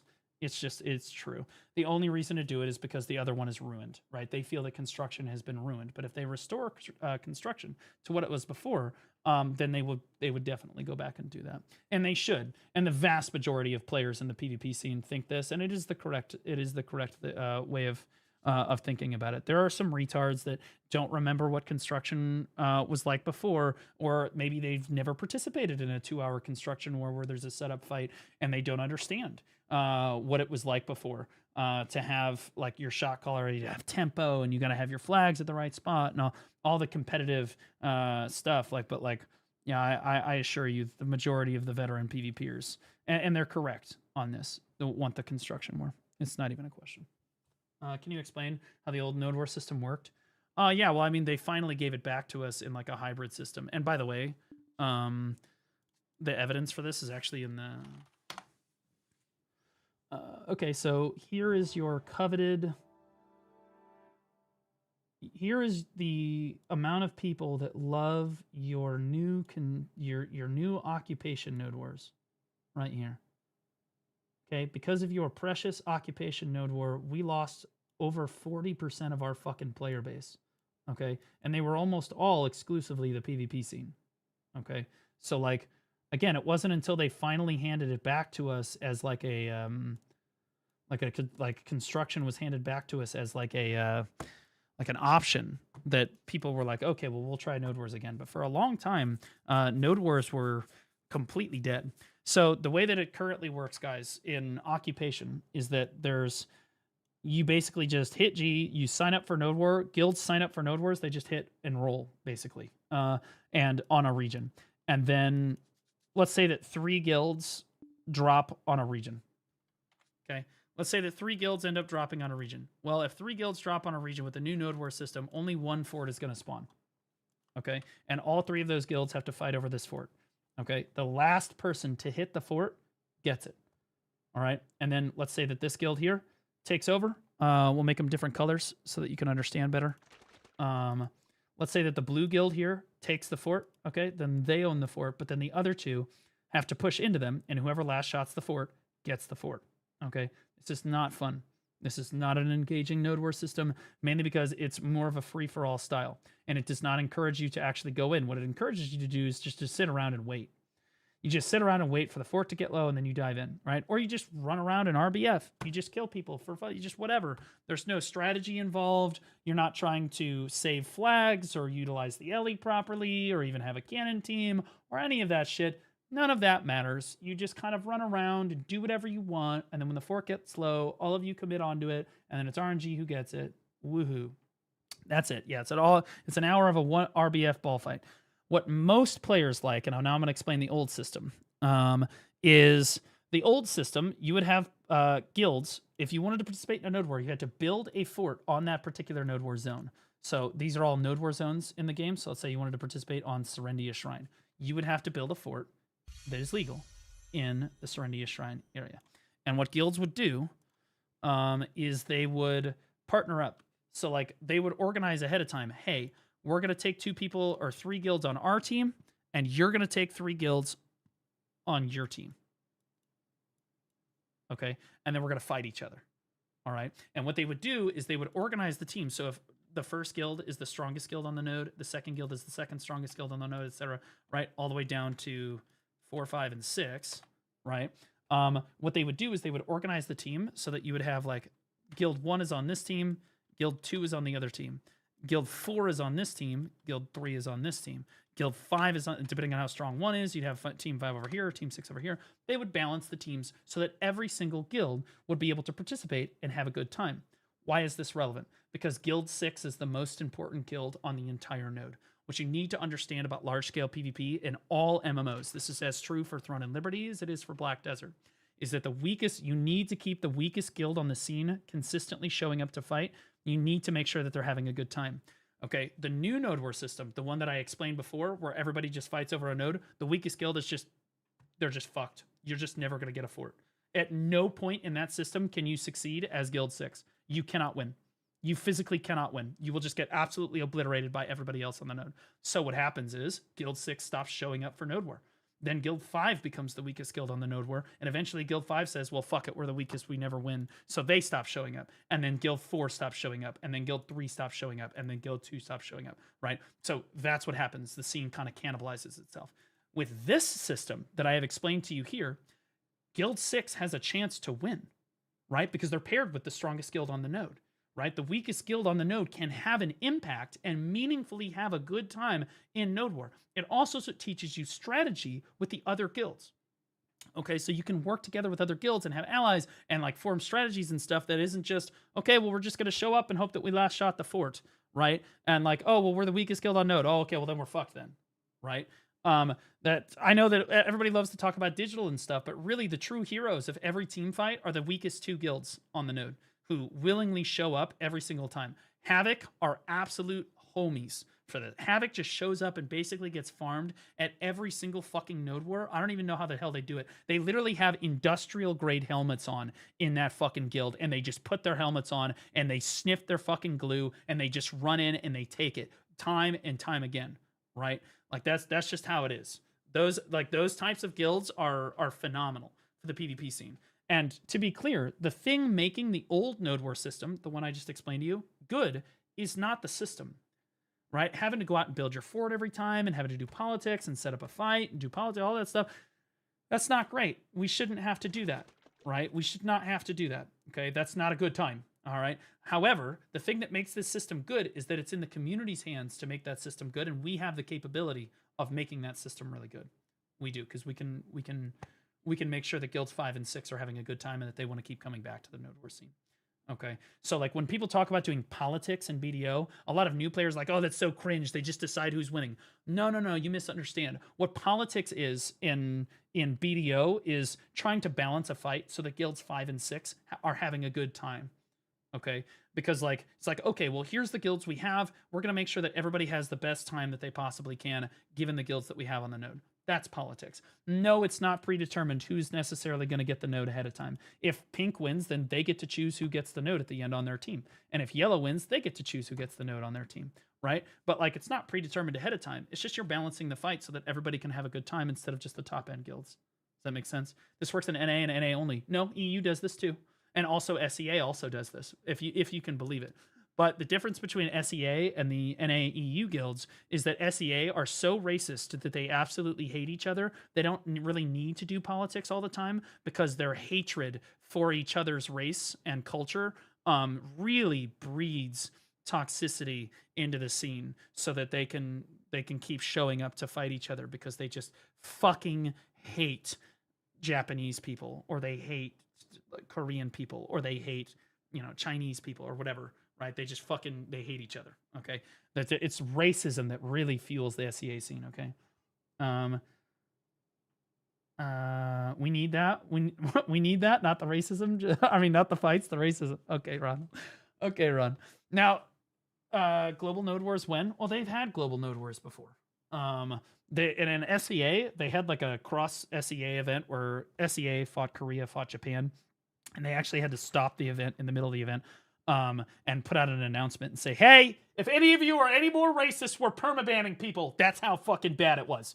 Because you got the Japanese people shitting on the fucking Korean people. The Korean people are shitting on the SEA people. Like, bro, they fucking hate each other. They fucking hate each other. I mean, we talk about how racist NA is, but like, I'm going to be honest with you. As far as racism goes, America is not very racist. Okay? Maybe if you have some left-wing delusional take about how racist people are. Fuck no, man. You got Japan banning Muslim people from their country, okay? These people fucking hate each other, okay? These people just hate each other. Honestly, that's their business, whatever. But when it comes to being in-game, it does not stop, bro. That's just how it is. But like, believe it or not, a lot of regions do this. And SEA absolutely does it too. It's just that they're so racist, they're not necessarily coordinating with the enemy team. They have 2 mega alliances or 3 mega alliances of guilds, and they're like, okay, so we're going to show up. It's politics within your own alliance. You're like, okay, so they're bringing 4. We need to bring these 3 so that we can be competitive. That's what they're doing. They're trying to beat each other. But there is politics, and in its own way, it kind of balances itself. And it's not always as balanced as what we have. We have a great thing going in NA, but like, or we did. But like, yeah, it definitely happens in all regions of the world, and this is how guilds work. My proposition to Perlibus to fix the node war system was, okay, well, you can have guilds just sign up for a node war. Just to have it like it is in the new system where you just click a button and you just sign up. You don't have to go build a fort. And what the system knows, the system should be able to tell which guilds are stronger than the other guilds. The system should be able to tell Which guild is stronger than the other guilds? Okay, so I just had to check. Okay, because so here's the thing, Jenny. I want you to understand that there's a lot of people in the BDO community that hate Jenny. They do. That not you though. It's the one without the vowels. Okay, they fucking hate that woman. Okay, and understandably, she basically viewbots out of her fucking mind. Okay, she's not somebody that plays by the rules. Okay. You're great, though. Jenny, we love you. You're so fucking great. Wow, what a great streamer. Slay Queen. Yes. But guys, that's not the same person. I just started my video community, my journey. Yeah, exactly. I'm just being honest, dude. I'm just being honest. Guys, hold your fire. Hold your fire. I saw her raid me, and I could tell, bro, I got my shotgun over here. I would do it, but there are people that are like, oh, hold up, bro. How much time we got? They're like loading shells into the fucking canister. I'm like, oh shit. Like, no. Different person. Hold your fire. Yeah, Jenny's great. I'm like 50% sure she's dating Canon. But all of that being said, she's a fantastic streamer. She has super engaging content, makes really good, honest videos about games. You guys should check her out. She's awesome. She's great. She's fantastic. Open fire, sir. No, I'm gonna tell you right now, you do not want this smoke.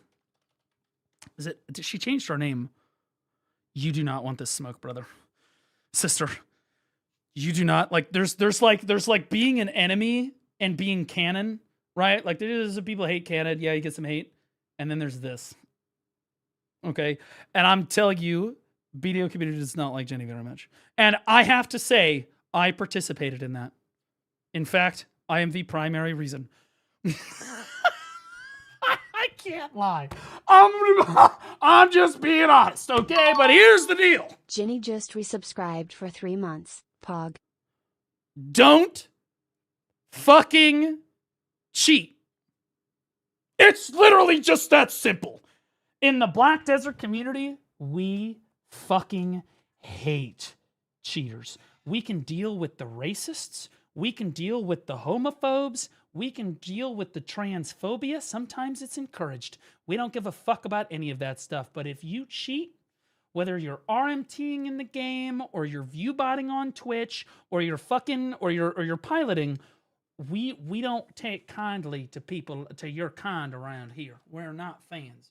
Okay, we excommunicated the top Black Desert streamer from the category. Blade Boquest was literally, this guy made hundreds of guides. Okay, streamed for thousands of hours. Top BDO streamer got caught with 2 workers on 1 node, and the community gunned him down like a dog. Ended his career immediately.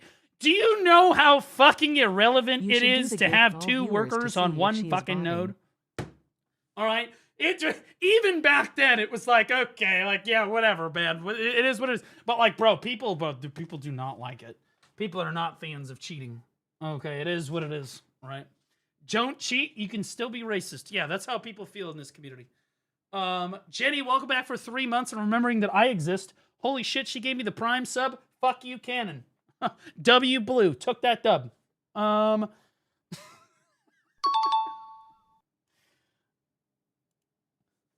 Why do we hate Jenny? She cheated. No. Different Jenny. Different person. Although, honestly, Jenny, what? It's such an unfortunate name. So, and the worst part is you're going to have these people that are blaming Canon for the state of the PvP scene. And then they're like, why is Canon in Jenny's chat?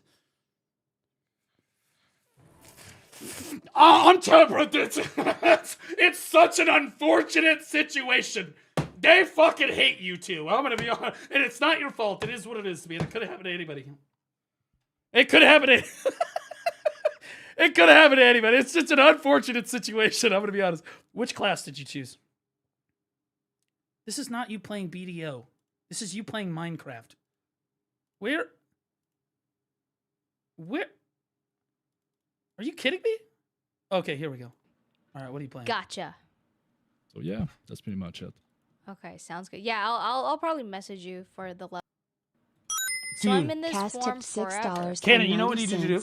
Hello, Mr. Squadron. It is I, the person from YouTube comments who asked, when you wash your face, how far up do you go?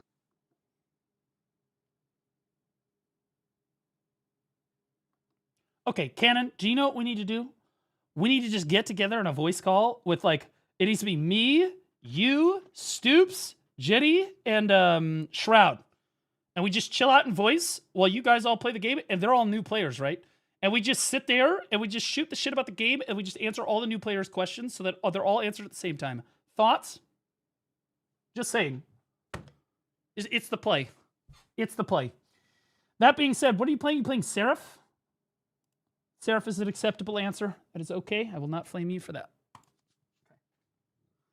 Sounds good to me. Do it tomorrow. I'd love to. I'd love to. Sadly, Cannon is the only person that's actually legally allowed to talk to Shroud. And Jenny. I'm not legally allowed to speak with any of these other streamers, so I'm going to need him to literally do all of the work so that I can strictly profit off of his hard work. Would be great. Okay, so as I was talking about the old PvP scene, which Cannon ruined, okay? Just kidding. My proposition to Pearl Abyss to fix the old PvP scene, okay, was to take, you remember how I talked about the team system before? And how the community had to set up all these fights and they had to coordinate which guilds were stronger. Pearl Abyss could easily make a system that tells which guilds... Kanong so just gifted... Stop fucking gifting me subs. I'm trying to explain something that you already ruined for everybody else. Could you please? Thank you. Now, if I think that Pearl Abyss is more than capable of making a system that places guilds on each team based on how strong they are. So in other words, everybody would just sign up for a node war. You just click the sign up button. You don't have to go build a fort. You just click the sign up button, and then it puts guild 1, 4, and 6 on the same team against guilds 2, 3, and 5. Right? Or whatever. Right? It balances the teams. Right? And it automatically places the fort and makes sure that you guys are always on the same side of the node with each other. Right? So it puts the one team on this side and the other team on this side. Very simple. I do think that Pearl Abyss could pull off a system like that, and I think that that is the best way to improve the PvP scene currently. Right? It's super doable. That being said, Cannon, thanks for the 5 gifted subs. Holy shit. Thanks, buddy. Stop. Could you... Guys, I am explaining something that I have thought out over years of fucking not having sex. Do you understand how much sex I had to sacrifice in order to come up with that idea? I needed to have an integral knowledge of the PvP scene, which means I needed to lead a BDO PvP guild for years across all different specs and have integral knowledge of the old system and the new system put together. Again, the combined amount of time is like 33 years. The sacrifices I've made.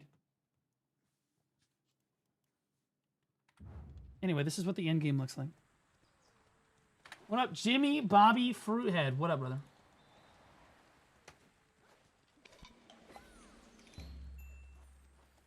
Anyway, Jenny's a great streamer. Cannon's a great streamer too, but we love to call him the MMO street hooker of Korean MMOs.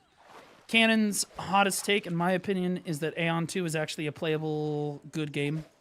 And my take on that is that it's complete fucking dog shit. Was sacrificed. Your hand must be lonely. What are these drop rewards? They're actually really good. The first time you cash them in, you can get like outfits and stuff from it. I don't remember exactly what it is. Is it in the managed currency UI? I haven't done it in like forever.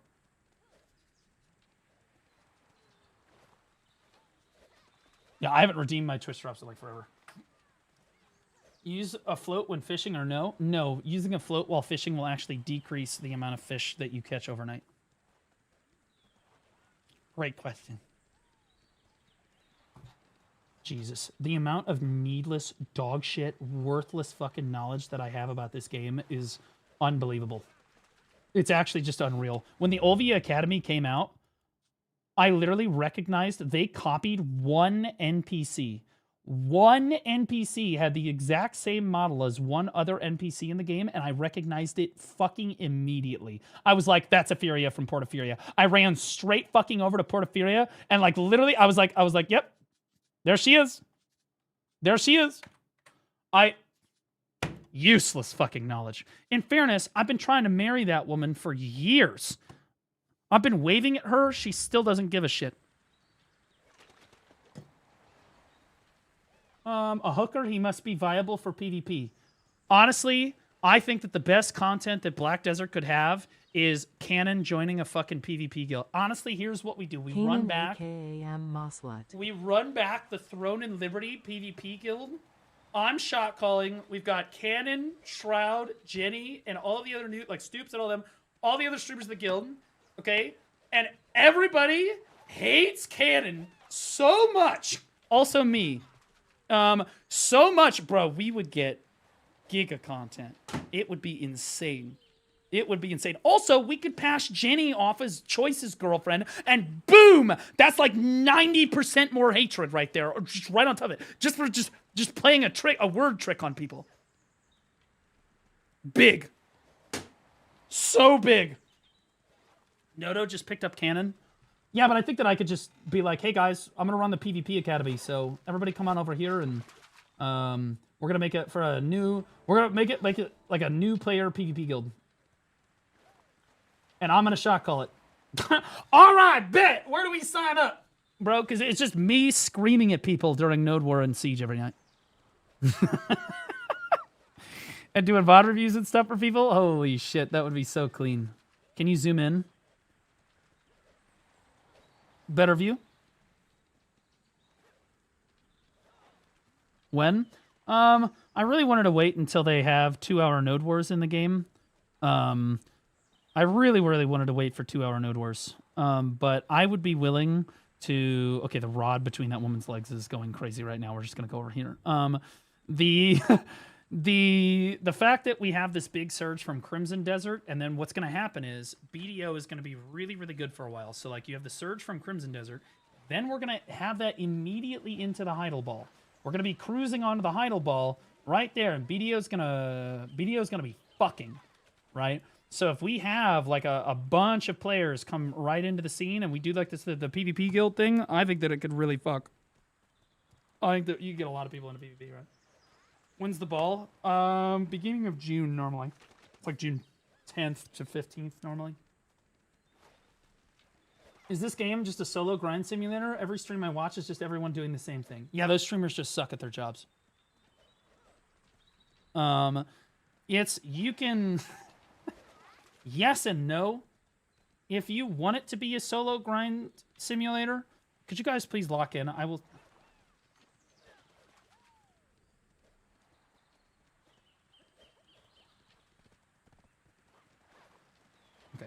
If you want it, why does she keep moving so much? What does she have, ADHD?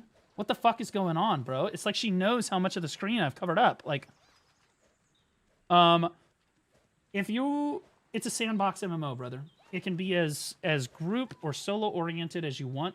Inevitably, what ends up happening is people like to play solo for like 90% of the time, and then they like to play with people for like 10% of the time. Whether that 10% of the time is PvP or grinding at Deki and Miramok or whatever, people are more than happy to play, or doing even like your weekly boss splits, right? Like all of that stuff, you can do as much of that or as little of that as you kind of want to. I'm going to be honest. There are a few instances in the game where you really don't have any group grind zone options, but for the most part, you can make it be a solo grind, or you can make it be plot. Deki and Miramok, yeah, that just came out like last patch, 2 batches ago, something like that.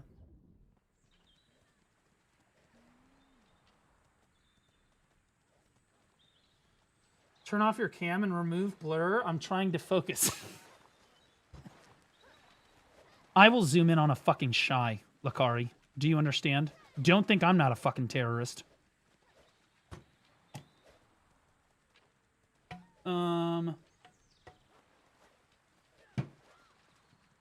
What are your thoughts on Awakening Ranger? I already gave my thoughts on Awakening Ranger. She has the biggest thigh slider in the game. She's also amazing at 1v1 PvP. The more people you add to the equation, though, the worse she gets. That's the TLDR of it. But I did talk about it before in much more detail. If you want to. Is there a Discord for BDO? Yeah, it's discord.gg, and write this down because you're going to need it. /BDO NSFW. No spaces, no underscores, just all one word, lowercase.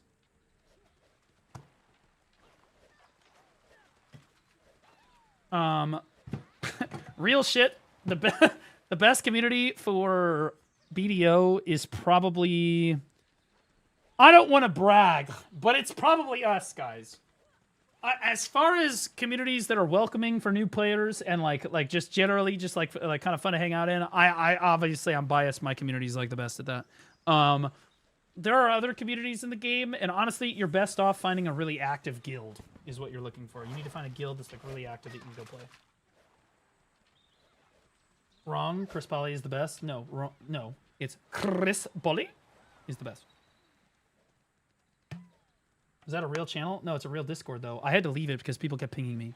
I would never use the BDO NSFW channel, BDO NSFW Discord server. It's important that you guys believe that. But I was in it, and so people would ping me and be like, why are you here? And so I eventually just had to leave. Is it Blues Hangout? No, it's discord.gg/1HP.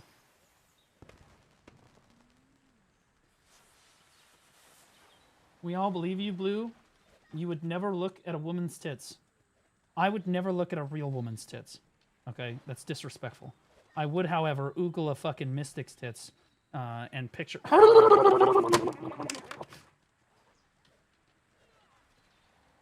There's a big difference, though.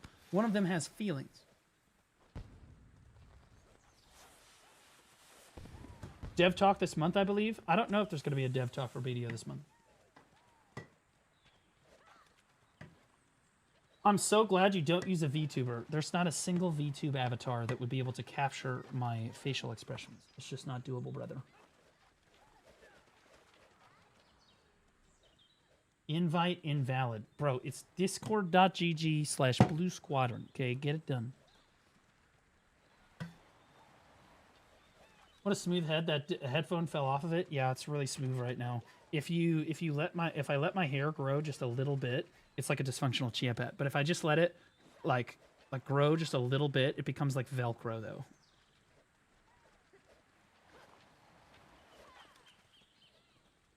It's better to see the dent. I don't have a dent. Chat, we've been through this. Look. No dent. Look at that. Perfect. Perfect. Perfectly smooth. Okay, let me go to the bathroom real quick.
Okay. Chat, let's talk about something that really matters. Okay. So, chat, we can talk about the differences between the classes so I can just field questions. Or... for 3 months. I still remember that beer you bought me in France. While we don't agree on a lot of things, and though ultimately we all want this game to be better. Much love. Who are you? I'm just... I'm totally joking. Totally joking. Welcome back for 3 months, bro. But also, on a completely unrelated note, I gave you that beer, like... 2 years ago, and you've been subscribed for 3 months. Okay, so you can't get mad at me. All right, but I do know who you are.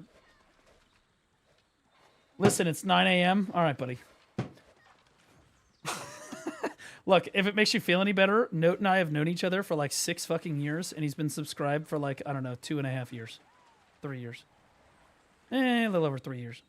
So, you know, what are you going to do? All right, chat, what do you want me to do? What content in the game do you want me to showcase? Okay, I can either go showcase literally any content in the game, or I can just answer questions for players. PvP. None of you want me to do that. Those 3 months were the price of the beer. True. Those 3 months were the price of the beer repaid. Leifonda, thank you for pointing that out, you fucking retard Corsair.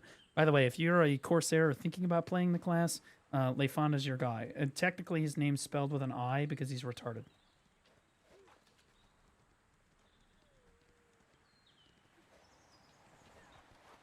So it's IA Fonda. Black Shrine bosses? I can do Black Shrine bosses if people want me to. I'm doing you never said which Calamity level, bro.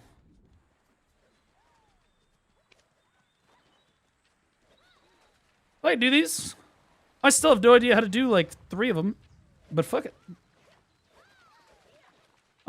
Is there a class similar to Purga Seraph? So you want a class that has like, she's like low key. She's a super baddie, but her body is being taken over by like a symbiote, and it's low key like consuming her entire body.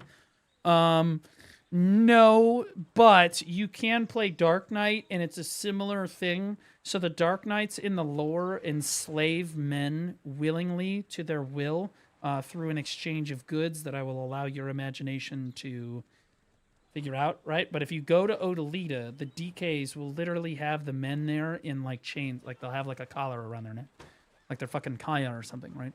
And so like sexually, Dark Knight probably.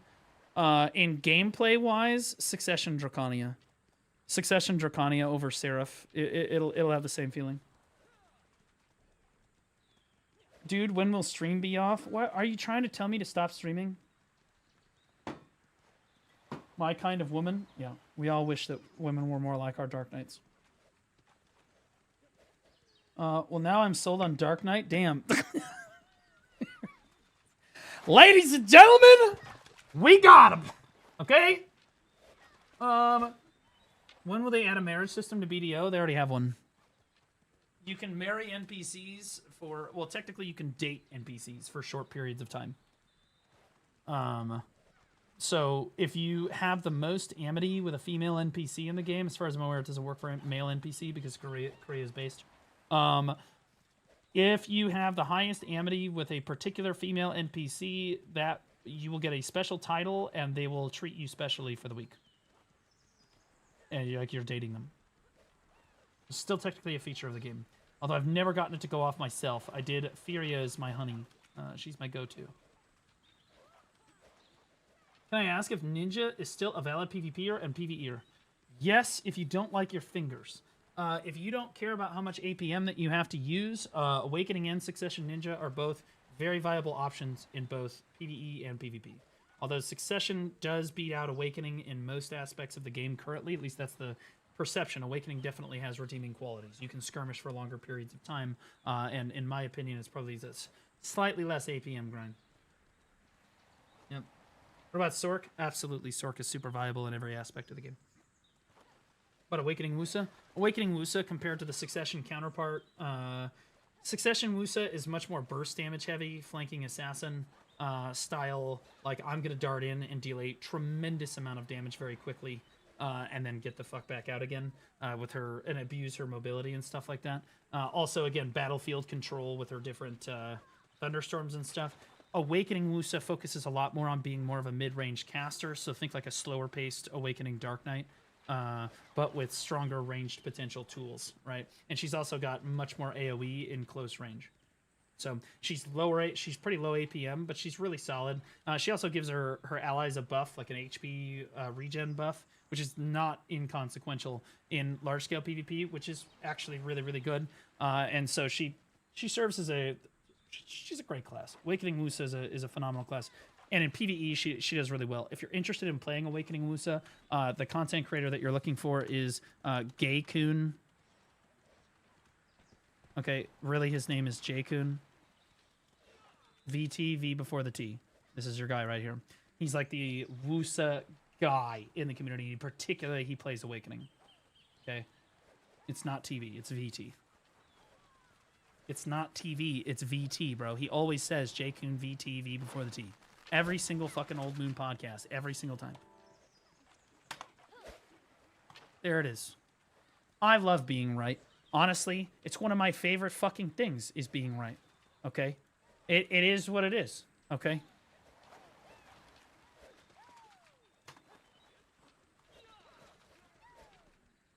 There it is again. There it is again. Stop being so confident about being a retard. Okay, you are confidently retarded. We're aware. This is why I'm here. Okay, this is why I make the guides on stuff. This is why I make the gear guide for shit too. Does anyone need to know a content creator to go to for a specific class? Because there are not every class in the game has a content creator that you can go to, but some of them do. Is Succession Draconia good? It's extremely fucking good. Extremely good. Sage Awakening. Awakening Sage, you're going to my boy. This is your guy right here, okay? This your guy. This your guy right here, Zethian. Okay? He's live in the mornings normally. He doesn't do a whole lot of YouTube, but he will absolutely answer every single one of your questions. He is your like sage on this class. Okay? And I'm not saying sage like the class sage. I mean like the old man. He's married, he has kids. He's a total fucking loser. Like he's just a hopeless fucking degenerate. He sits there and he grinds all day and he answers questions in chat. It's perfect. Striker Awakening. Okay, so who's the guy in? Is it Kaj? Right? How do I? The EU guy, Pig. Yeah, Pig doesn't stream as consistently anymore, but I'll suggest him. How do I? Is it Kaj? All right, no, it's Eskmag. That's right. Eskmag. This is your guy right here. This is like this guy is incredibly fucking good. This guy plays on EU. He plays Striker, and you'll see him streaming a lot. Also, Divios. This is the best Black Desert Online player of all time. It's not up for debate. This guy is the faker of Black Desert Online. He has won every single major Pearl Abyss tournament he has ever entered. This guy is, if he is on your team, you just win the fucking game. Kind of like level of good. Sadly, Divios doesn't stream as much as we might like him to, and S-Bag has been much more consistent lately, so he's your go-to, right? Mystic. Mystic doesn't have a whole lot of really good content creators to go to. You know, you think about Verdict, but I'm not willingly going to send people to fucking Verdict. Honestly, you're looking at me probably for Mystic, and that's sad because, like, I'm not the person that people should go to. Trav is good. Yeah, this guy. Travesty is the best Awakening Mystic in the North American server, hands down. The problem with Trav is that he's not super great at the whole streaming thing. There's also this guy.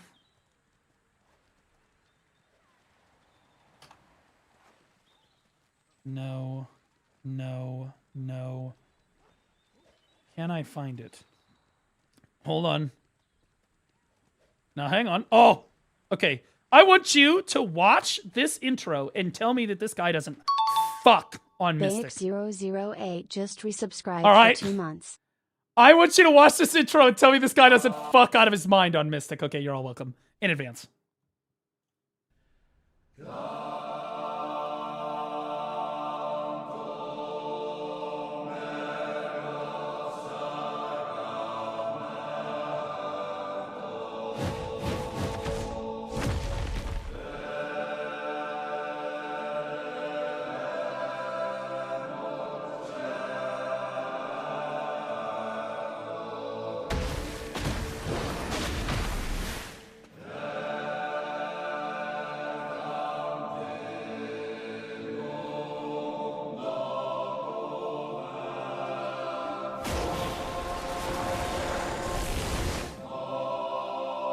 This is the person you want to take advice from on your class, by the way.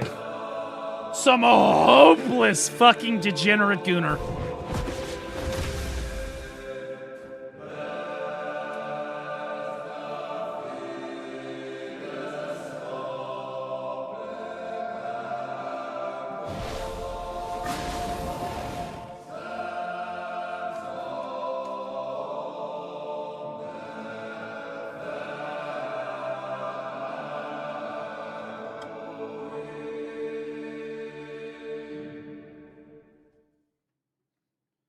ASMR.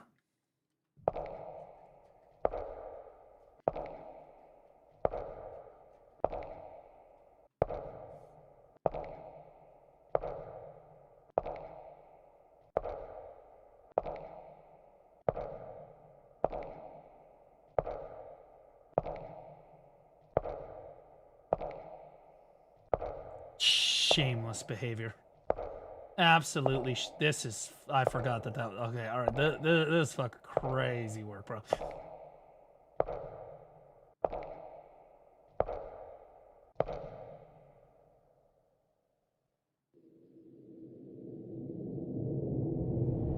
I wish I was that sure. So anyway, this guy knows what the fuck he's talking about. There's a whole guide here and stuff, but like the 42-minute Mystic guide, this is exactly what you want, bro. I'm gonna be honest. And it's a little out of date, but Clone is really good. Travesty is the best Mystic. If you can get for up-to-date information, this is your guy. I don't even know if he has a YouTube. There he is. Yeah, I'm sub to him. This is your guy for Awakening Mystic 3 weeks ago. So this is him showcasing like the different grind zones. And if you comment on his videos, he'll respond to it. And then also if you need to be linked up in the community, I think he's in my Discord, so you could technically DM him. But that's Awakening Mystic for you guys. Awakening Kuno. We don't have very many options, so this is the best that we can do. It's important that you understand that this guy peed himself live on the inner while playing Kunoichi, and so he is most notably in the community known for being Piss Yeti, or LV Piss. But he is very knowledgeable on Kunoichi. Yeah, we lost Frosty, we did. Suck Kuno, same person. Same person. You suck Sork, still Isaac? Yeah, but he doesn't really play anymore. Are there any Sorks actually playing the game that can answer questions? Things that come to mind, Kisuni, or Yasuni, is great. Yasuni is a unit. This guy is really good.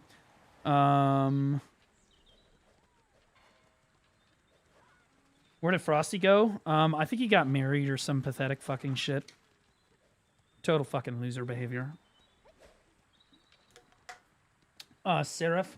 For all new classes, Kendaya is a really great source of information. Like if you're like if I go whatever the newest class is, but this guy is primarily a Dracania main, but he's a content creator. So he makes content for the new class when it comes out. So he's got some really good guides for like Wukong, Seraph, etc. He just doesn't play them necessarily like super long term. Also, do not mention Jewish people or being Jewish or whatever, or the fact that he might be Jewish. No, just don't even bring it up. Okay. Awakening DK. Sadly, the best source for Awakening DK is not myself. It's actually Lua, in my opinion. Lua is the best Dark Knight in my opinion, in PvE at least, not in PvP, but he's a really good PvPer too. Lua is a fantastically good, and keep in mind I main Dark Knight, so is this him? Yeah, this is him. I main DK, so I can answer all your questions on DK, no question. But this guy is just objectively, he's just really good. This guy is really, really fucking good. Okay, he also plays Deadeye. If you guys like Deadeye. He's a big Deadeye fan. He's really good at that too. He'll show you his combos. He's got like quick guides and stuff that you can see, like the weapon combos and stuff. He doesn't go into crazy, tremendous detail, but Lou is kind of the go to the Dark Knight community. If you want like general answers or just like class knowledge and stuff, you can absolutely just come ask me. I know everything there is to know about DK. This guy's just like way better at it. And he's perfected it. Musa. Technically Musa, there's Ronald Jed. I don't know if Ronald was in my chat earlier today, but Ronald doesn't. He used to make content.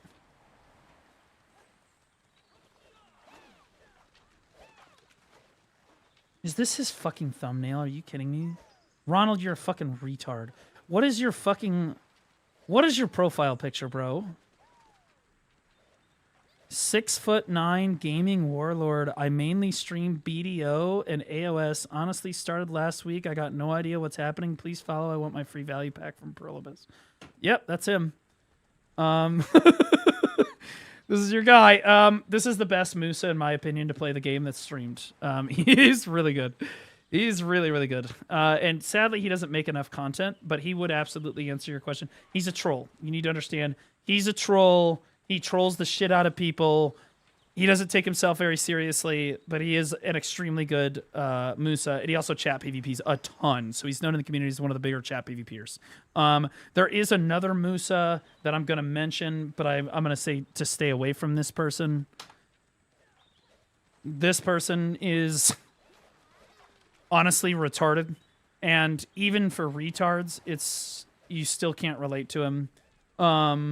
This is, without a doubt, probably the most controversial Black Desert Online content creator in the history of the game. All he does is he makes rage bait videos about, you know, like farming people or like montages that make you feel like he's good at the game, and then he gets farmed out of his mind. But if you watch the Shaky Bay versus Neptunes, which has 48,000 views on it, for a BDO video is crazy. He gets absolutely turbo fucked, and honestly, it's just complete cinema. This drama video is complete cinema. I pulled him into voice because him and Neptunes is one of the top Mewas, and Shaky always says he's the top Musa, like the best to ever play the game. And they always shit on each other for being terrible at the game.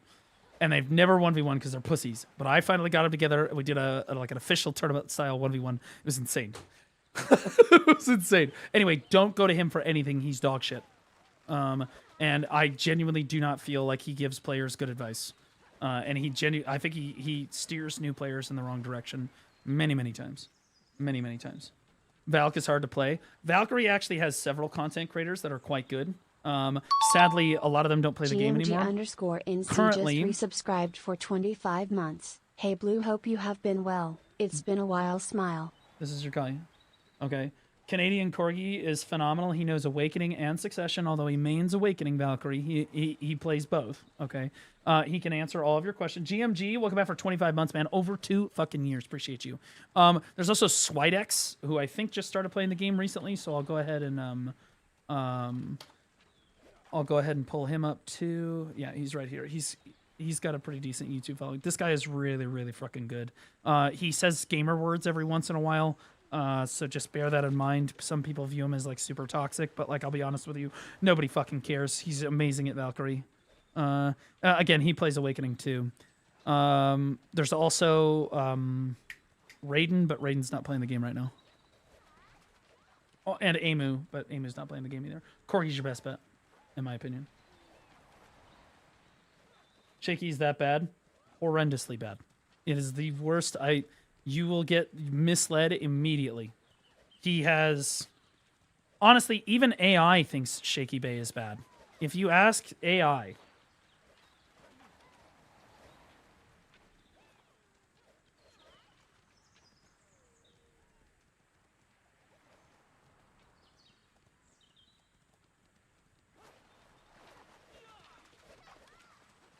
I'll just pull it up. And I was like, fuck. Even AI knows this dude is a fucking retard. I have to scroll for a second. Hold on. It's like way the fuck up here.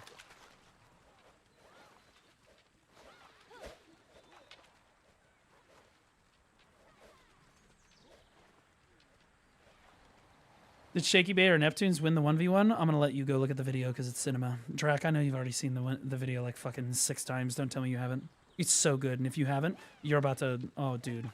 You better be alone, brother, because it's going to turn you the fuck on. I'm going to be honest. Honestly, I don't want to say it's my best work, but I'm pretty good at farming people for drama. And they are 2 drama queens. Here we go, right here. So this is AI being asked who the most iconic streamers in BDO are. And you can write me off at the bottom. Nobody gives a shit about me.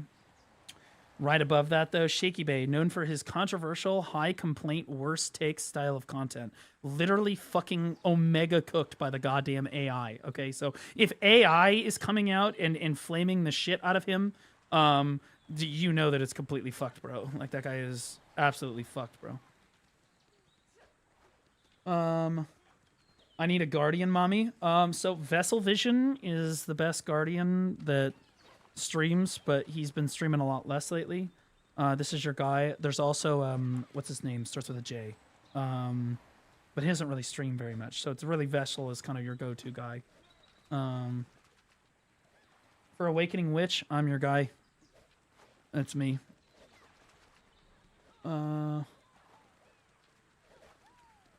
Shaky is the OG Vinceris. True. Awakening Draconia, you're looking for flowers, which I think it's I'm flowers. Let me double check that though. Flowers.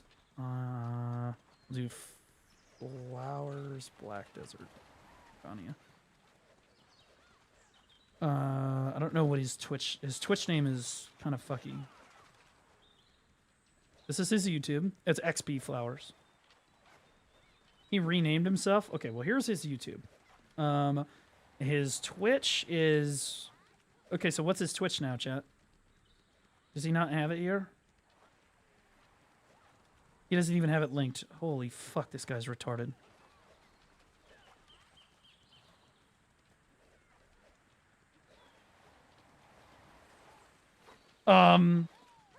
Did he rebrand or did he get banned?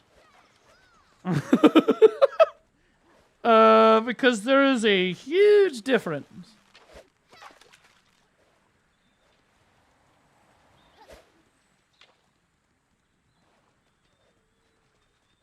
Yep, that's him. Okay, so he just rebranded. He's got follows. Okay, we're good. Yeah, so this is his Twitch stream right here. I didn't know he rebranded to Wolves. That's a good name. There you go. You want an Awakening Ranger? The only Awakening Ranger that really plays the game in any capacity was Anfield. Anfield W, let's see. But he doesn't really play anymore. There he is. So Anfield is great, but he hasn't made videos in over a year. That being said, the videos that he does have, Awakening Ranger hasn't received a crazy amount of changes. So, like, pretty solid. There's also somebody named Rylock, which is really good, but Rylock is also... Rylock is also difficult to catch when he's live, because he's not live super common. However, if you join these people's Discord servers and DM them, all of these people that I've recommended to you so far are super down to earth. You can just DM them and they will answer your questions. Okay, so here's Rylock here. Yeah, Rylock is one of the best. Also Ludi. Well, Ludi's a Succession Ranger, but I'm pretty sure he knows how to do both. Ludi is, honestly, in my opinion, the best Ranger in the game. It's not actually an opinion anymore because he won the Best in Class tournament. This is my boy right here. But he hasn't streamed in forever. I used to review this guy's VODs all the time. You might be able to find one of my VOD reviews of him on YouTube.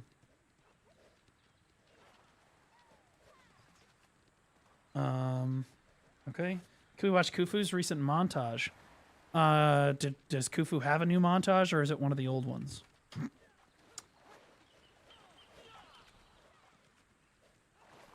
No, this is one of the old ones.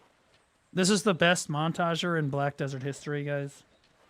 If I'm being honest, Khufu kind of clears on the whole montage thing. If you want to get gassed up about PvP, whether it be on Wusa or LAN or whatever, like this is it, bro. This guy fucks, or quite frankly doesn't, and that's why he's so good at making montages.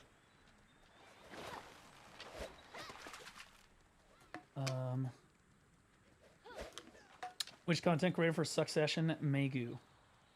Suck Megu. God, is it me? Fuck, dude.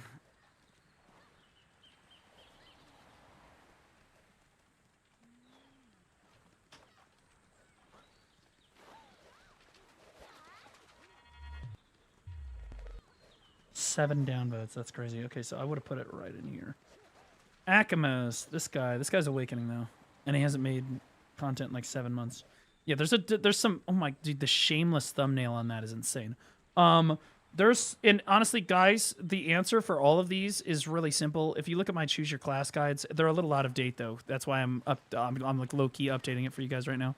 My Choose Your Class guides have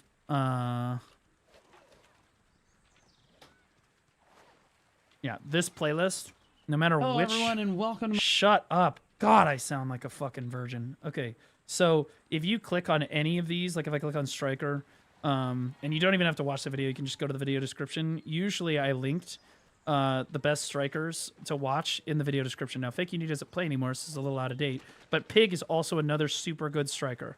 This guy, the CP guy, this guy is amazing at striker. Absolutely incredible. But again, he hasn't played in like a little while. But like, yeah. Well, honestly, no, he's playing. He's playing. This is your guy. This is another guy right here. Corsair. I'm not sure if IA Fonda is in my chat right now, but it's. Oh wait, did he change his name to Lay Fonda? Wait, pause.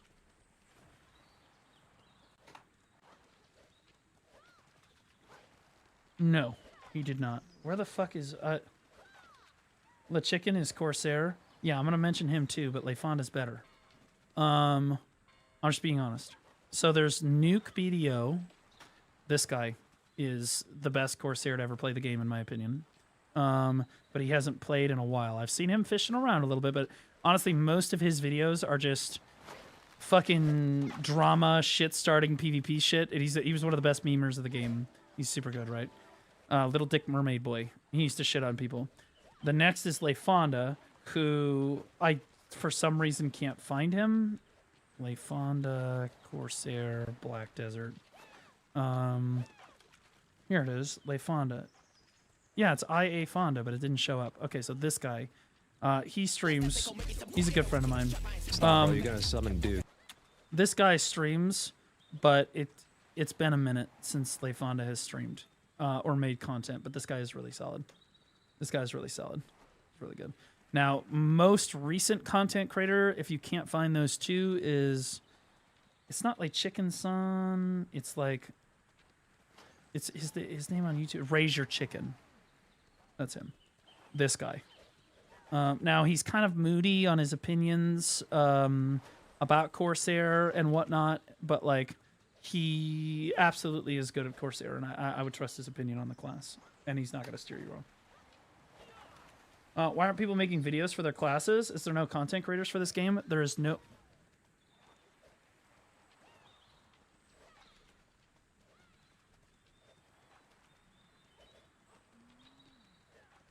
Okay.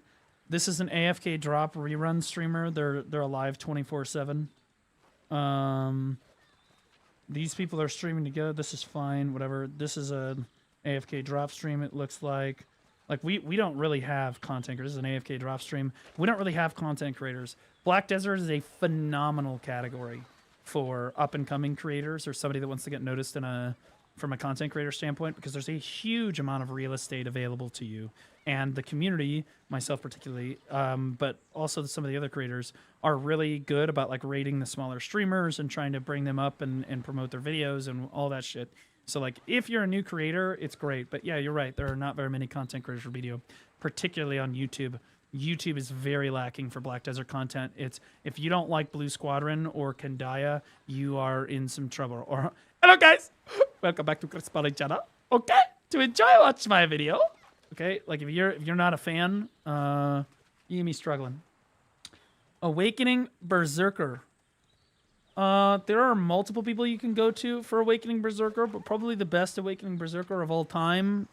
I'm just kidding. But I think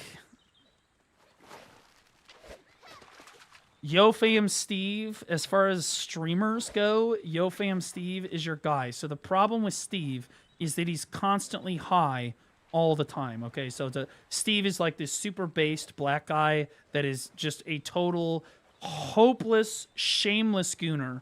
Okay, and he sits in his fucking room and he just plays. He plays Berserker absolutely baked off of his fucking ass. So, like, if you can get him to answer your questions, it's perfect. He also doesn't stream as frequently as I'd love him to, as well. Rapolis, yes. Rapolis has played a lot of Berserker, but he is only PvE Zerker. I would trust Rapolis' opinion on most things outside of PvP. He does not do PvP, but if you're interested in, like, PvE Awakening Berserker or just getting tips on the class and stuff, Rapless is going to be your most consistent streamer on this. Really, really good. Your cam is off. My bad. I was fucking jacking off. I finished like 10 minutes ago, so my bad. Keelthy on EU for Awakenings. Keelthy's great. He just never streams. I never see him live. You can learn what not to do from Norelio. He's great. Anyone for Archer? Yeah, so we have, fortunately, in the Black Desert community, we have tons of versions in the BDO community. And the most important ones, okay, all watch C-Zane. This is your guy right here, okay? There are a couple other Archers, but they're much less consistent about making content. C-Zane's opinion on Archer, in my opinion, like clears. He's your guy if you need advice on the class or whatever. He's super down to earth. He streams very frequently. He's a really nice fucking guy, and he's an absolute super Giga Chad gamer. This is your guide. He's so loud. Well, I'm loud too, so it's not like you can complain about that. Hercules, if you want to be the best sage of the game. No, I don't recommend watching Herc. For like questions about your class. One thing I do not recommend that I used to recommend is going to the Black Desert class discords. I strongly recommend you stay away from the BDO class discords. They are basically just run by a bunch of freaks, okay, that are just power hungry on the internet. They're basically Reddit mods, okay? You really don't want to be anywhere near them. And usually they give very opinionated and negative takes on their class to new players, which discourage people from wanting to continuing to try the class, whatever class that might be. AKA they banned Blue. No, I'm not banned from them. In fact, a lot of them like having me in there because, you know, it's like, oh, we're a streamer or Discord. I'm thinking about leaving them soon, though, because I'm in too many Discords. But, like, I mean, you asked the Dark Knight Discord, bro. I posted my DK guide in the Dark Knight Discord and just to rile them up. You know, because sometimes I like just go like a fox entering the hen house. I love just riling them the fuck up. They get so mad. They get so opinionated. Like, if you go into the Sork Discord and you're like, hey, guys, I'm interested in playing Sork. And they just keep screaming at you until you play Dark Knight instead. That's it. That's all you get. It's fucking worthless people. Worthless people. Or you'll go into the Valkyrie Discord and you're like, hey, guys, I'm interested in playing Succession Valkyrie. And they're like, ha, what an idiot. Suck Valkyrie 2026. What a retard. Okay, they're dipshits. Okay, they're not going to help you. They're wastes of life, dipshits, okay? The only class Discord that holds any value at all is typically the Warrior Discord, and that's just because they're super fun to watch them be racist with each other. Like, the Warrior Discord is a Discord server for, like, men, and I'm saying, like, bro, these guys are, like, the ultimate, like, if you show any weakness at all, these guys will pounce on you like jackals and run you into the fucking ground. Okay, but like aside from that, you know, didn't Suck Off become good? Wasn't there a buff? There was, but like they still, you know, people have their opinions on it. Difference between grinding with good crystals versus welfare ones is like night and day. Holy shot. Yep, that's it. Yep. 30 build difference, but still, yep, that's why my crystal guide is organized the way that it is. Hey, here's your early game crystals, here's the ones you want to transition to, and here's your end game crystals, and you want to get those as quickly as possible. At the end game, if you don't have your crystals equipped, you actually just cannot grind, regardless of what your gear score is. It's literally not possible. Evanescence in the background 24/7 of the Sork Discord. Yeah, they love cutting themselves. It's great. In-game. I get the most bot DMs from the BDO class Discords. Yeah, they're not very well run.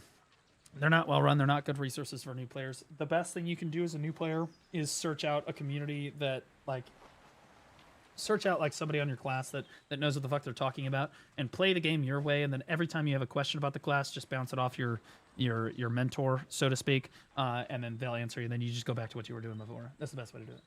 Yeah, there's always outdated stuff in the class Discords too. Yeah, I mean, that's not necessarily a problem. It's one thing to have outdated information. It's another thing to discourage people from playing the game, right? You go into the Striker Mystic Discord and they get mad at you for playing Black Desert. Like, no shit. Like, they'll just flame you for playing.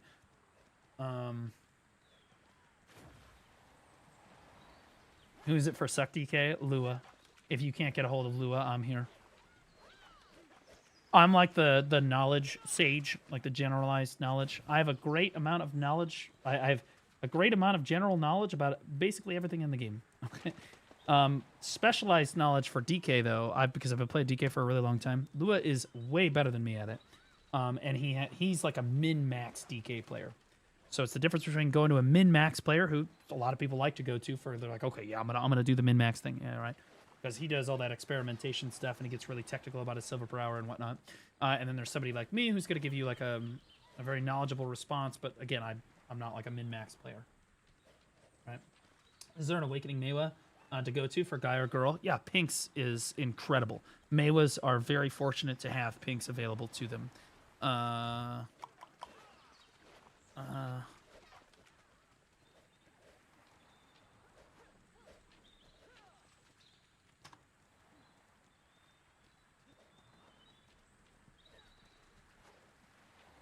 Yeah, this guy's Mewa like preset is the best in the game, by the way. This guy's Mewa is cute as fuck. Yeah, I promise he streams. Yeah, I was gonna say he streams very frequently. This is your Mewa research for both Succession and Awakening Mewa is really, really good. I tentatively will tell you that Neptune's is pretty good at Suck Mewa too, but only Suck Mewa, and he's got a bit of a reputation. You know, I like Nep, but Nep he's had some bad run-ins in the BDO community. He's very self-destructive. That's the way that I'm gonna phrase that.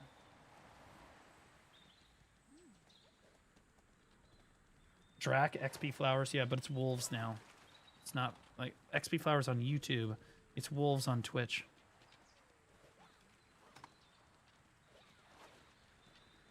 See, he changed his, yeah, he changed his name. Who is it for Succession Wusa? If you want, okay, you guys want to get your dick hard watching a Succession Wusa? Do you want to get gassed up to play Succession Wusa? Because this shit's crazy, bro.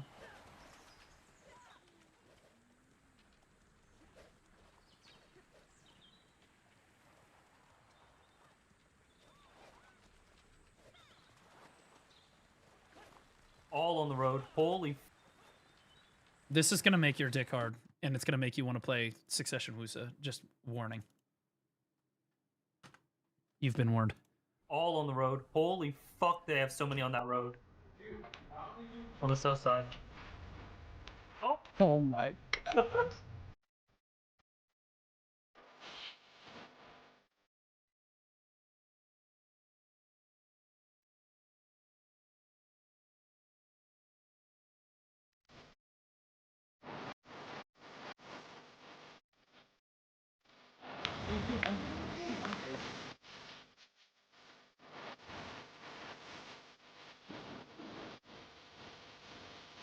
Damn, that was fast. Oh, check this out.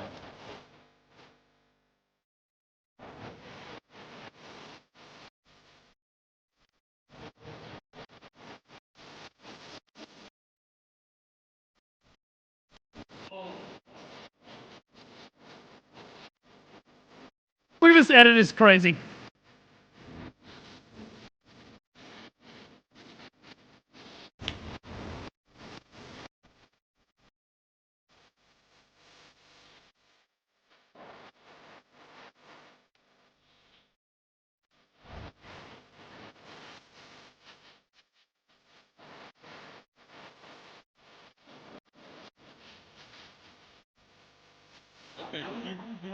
Jesus. Damn!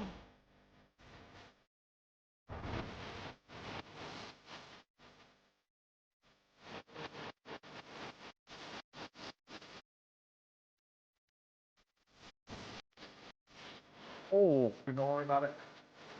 Come on, man. Thank you. Feel please. Boom! Oh, oh!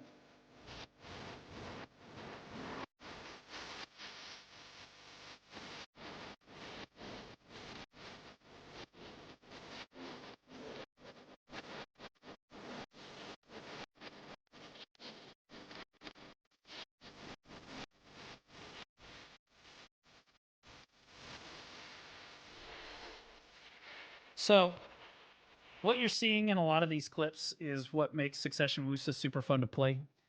There's a mechanic that only exists on Succession Wusa particularly, that allows you to basically, when people hit you for like 2 or 3 seconds, all damage that you take is stored as energy, and then you can expend that energy on the next skill that you pop off with. So for a decent amount of the clips in that montage, what you're seeing is that Wusa mechanic where he stores up a bunch of energy, then he jumps into a bunch of people and just one-shots literally everybody, right? But in a lot of the other clips, you're watching him use like pedal swirl and you know, like storm surge or whatever the fuck it's called, to great effect. Rujinx is probably the greatest, not probably, is the greatest Succession Wusa player that has ever played the game across any server. The dude is an absolute demon. Is one of the best players in the game, period, dot. I mean, you ask somebody like Divios, like, Rujinx is that scares, that's somebody that like scares even Divios. Rujinx is extremely, extremely good. Now, as far as Wusa content creators go, there's really only one. Okay, Jay is your guy. Now, Jay-kun is primarily a PvE streamer, but he has done a lot of PvP in like the last year or two here with AOS and stuff, so he's actually pretty knowledgeable on everything. He approaches everything with a PMA attitude. He's super knowledgeable about the class and can answer anything you need to know about Succession or Awakening Wusa. Is your guy. Okay. I used to play this game in a private server many years back. I'm wondering if it's the right name. How is it right name right now on the main server? Any takes? Is it pay to win? Can I progress to the end game for free? It is pay to win. It is super fucking pay to win. But like you sign up for that when you play the game. It is. That being said, you can absolutely play to the end game for free. I think there's probably some people in my chat that are free to play players. Right? Even if you only want to spend like $50, right? You don't need to spend money if you don't want to. You can absolutely hit the end game in the game without spending money. It's super doable, right? But like every MMO is pay to win nowadays, yeah. Every single MMO is pay to win nowadays. BDO is particularly pretty pay to win, but you can absolutely get through it. There's more quality of life things for a new player now. They give you 5 pets, they give you maids, they give you all kinds of stuff, dude. Like you're just not gonna have nearly as much of a problem. It's not nearly as much of an inconvenience thing. Also, items stack now. Inventory is a lot less important. They give you more inventory slots, stuff like that. Right. Hello. I used to. Oh, I already read that one. Dude, you got a Migaloo? Fuck you, Corgi. Guys, this is the Valkyrie I was talking about before. This is your guy right here. So if you have a question on Valkyrie, Succession, or Awakening, this is your guy right here. He's one of our most consistent Valkyrie streamers that I've ever seen in the community. Most of the time, the Valkyries that we have, whether it be Amu or Raiden or Swidex or whatever, they stream for like, I don't know, a few months, and then they just fucking stop, and then they just never do it again. Corgi is extremely consistent. He will answer all of your questions. He's super down to earth. He has a very solid take on the fucking game. He's rank 1 fucking Valkyrie in literally like the last 3 AOS seasons in a row. Guy's a goat. Corgi, do you have a YouTube channel?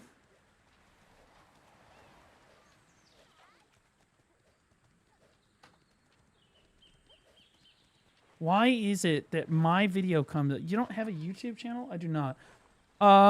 Chat, how many of you want to see a Canadian Corgi Valkyrie guide by show of hands?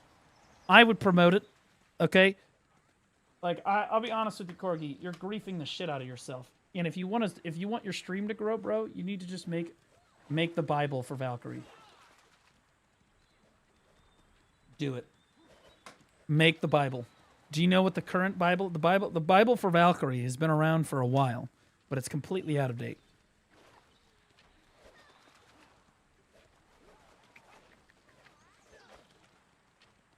This one right here. Do you see 116,000 fucking views? Corgi. Do you know how much discovery 116,000 fucking views is? I'll probably do it with Swidex and then disappear. Well, if this is all you contribute, then you should do it. Regardless. 116K for clickbait. No, this is not a clickbait. This is the Bible for Valkyries. This, for a long time, this is super out of date now.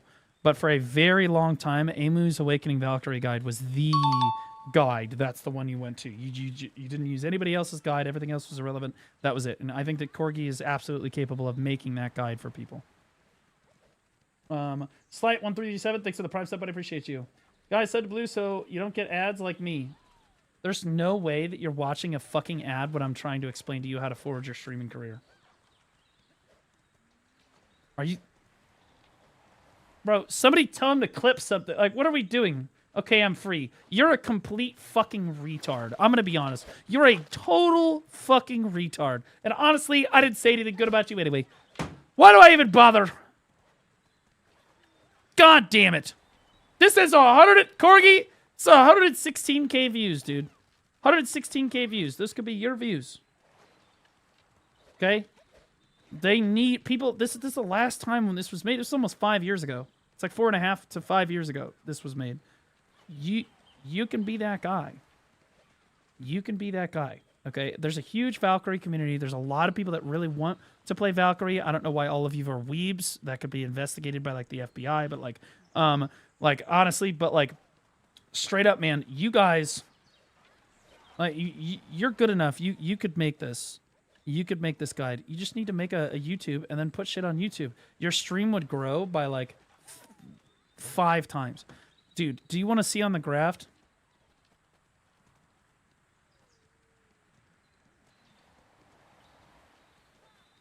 Point 2 on the graph where I started doing YouTube. Okay?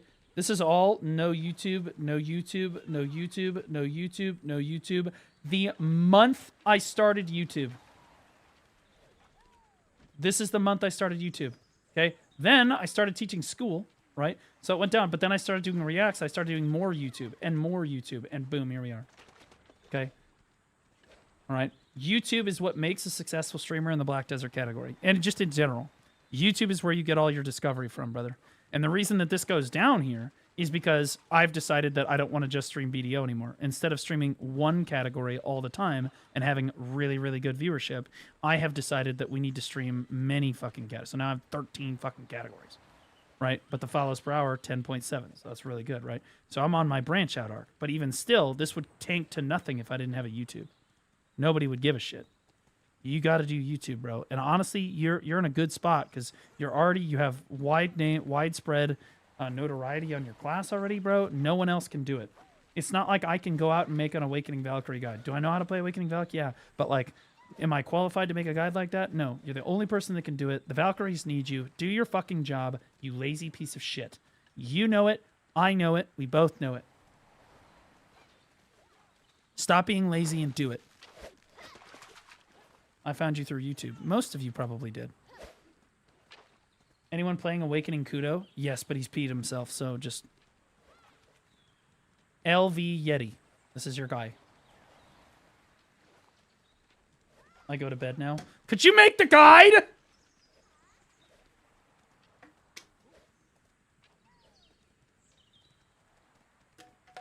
LV is extremely knowledgeable on Kuno, and in my opinion, the current foremost leading specialist on Kunoichi. Fortunately for you, he does have a YouTube channel because he's not lazy. Although I think that he hasn't done YouTube in a while. He did it he did it super consistently, like 7 months ago, and he got he started getting like crazy good views and stuff. Like, look at this Suck Kuno guide, 7.2k, right? And he just stopped doing it. I don't understand. Anyway, he just came back to streaming recently. Maybe he got into something. I don't know. Found you through Asmon Gold. I was on a break from BDO when it all went down. Yeah, Asmon helped out tremendously. But Asmon is not the reason that I am successful today. I am successful today because the YouTube and the community have made me successful. Asmon helped, but you can lead a horse to water, but you can't make him drink. Asmon features any number of streamers and content creators on his stream every single day, and very few of them see tremendous success in the gaming space, right? The ones that do YouTube. Oh, see, there's Elvie right there. Elvie, when's the next time you're gonna be live? I got a lot of people asking about Kuno.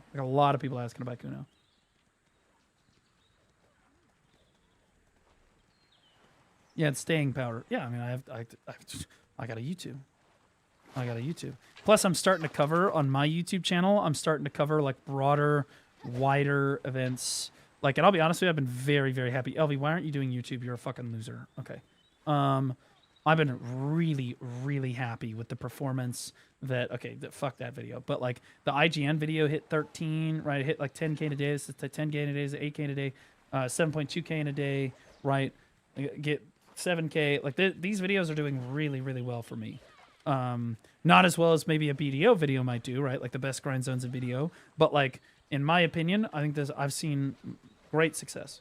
And I want to continue that success. So like, I continue to branch out from Black Desert and cover like gaming stories and stuff, and particularly I'm using YouTube as the engine behind that machine. I was watching other creators back when Blue was shouting at his mic, "Beard's weird." Yeah, I don't know, it is what it is. No matter how you found me, you're here, and that's what matters, right? Asmon's banned on Twitch right now, I think. Yeah, for 7 days for retarded stuff. When was the last time you streamed, Alvy? 13 hours ago. Yeah, this guy streams all the time. Alvy will answer all of your questions, and to be honest with you, I don't know why. Alvy's like an attractive guy, but he uses this fucking PNG tube model. I don't fucking understand it. So anyway, there's a just a little bit. Yeah, so like he's actually like a reasonably attractive guy. Sure, honestly, the goatee might make you look like you shouldn't be within 500 feet of a school, but hey, what are you gonna do about that? He's a super attractive guy, and he keeps using this fucking VTube model that I just don't even understand it.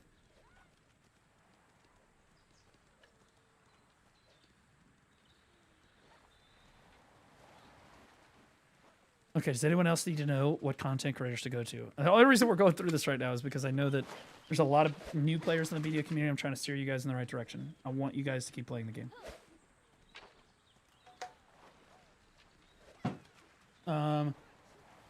I really love your live update video content. I'm gonna screenshot that and probably jack off to that comment later. Thank you so much, man. I appreciate that. I'm gonna be honest. The live update, I put so much work into the live update every week. It's hard. That is hard content. You're looking at 12 to 15 hours a week just for that 25 minutes of content. It's a lot of fucking work. So when I get really good feedback on it, like, hey, Blue, it keeps getting ever better every week. I really love it. Please keep doing it. Oh, thank God, bro. Because I'm going to be honest with you, it's really hard. It's hard. Mainly because, you know, you only get 7.3K in 2 days. But see, that's not the way that I look at it. Okay. I forgot that I stopped on that. But like, I think that like the like ratio on the video is fantastic. The amount of subscribers I get off the video is insanely good. Right, I get like 20 plus subscribers typically on each one of those, which is really good for a YouTube video. I'm 100% going to plan on keep doing this long. This is my long-term plan for the channel, is to be doing the live update, and then during the week I cover all the like the current events in gaming for the week while I sit in Black Desert and play BDO, or I play Where Winds Meet, or I play the new Resident Evil game, or I play Crimson Desert, or whatever. I can do gameplay, and then as things happen, I just kind of cover them as they happen, and they become YouTube videos that make people laugh. My whole big thing is comedy. When I cover events, I want people to laugh. I want people to have a good time. I want people to click on my channel when they want to feel better about their day. I don't want to... I'm not super big into the scary stuff or the doomer stuff, and I fucking hate doing political content. I hate it. Now, I will joke about politics 100%. I'll joke about Donald Trump. I'll joke about Joe Biden. I'll joke about all that shit. But, like, I hate politics. I want people to laugh, right? How much do you make from each video on average? Like the live update? Here, I'll show you.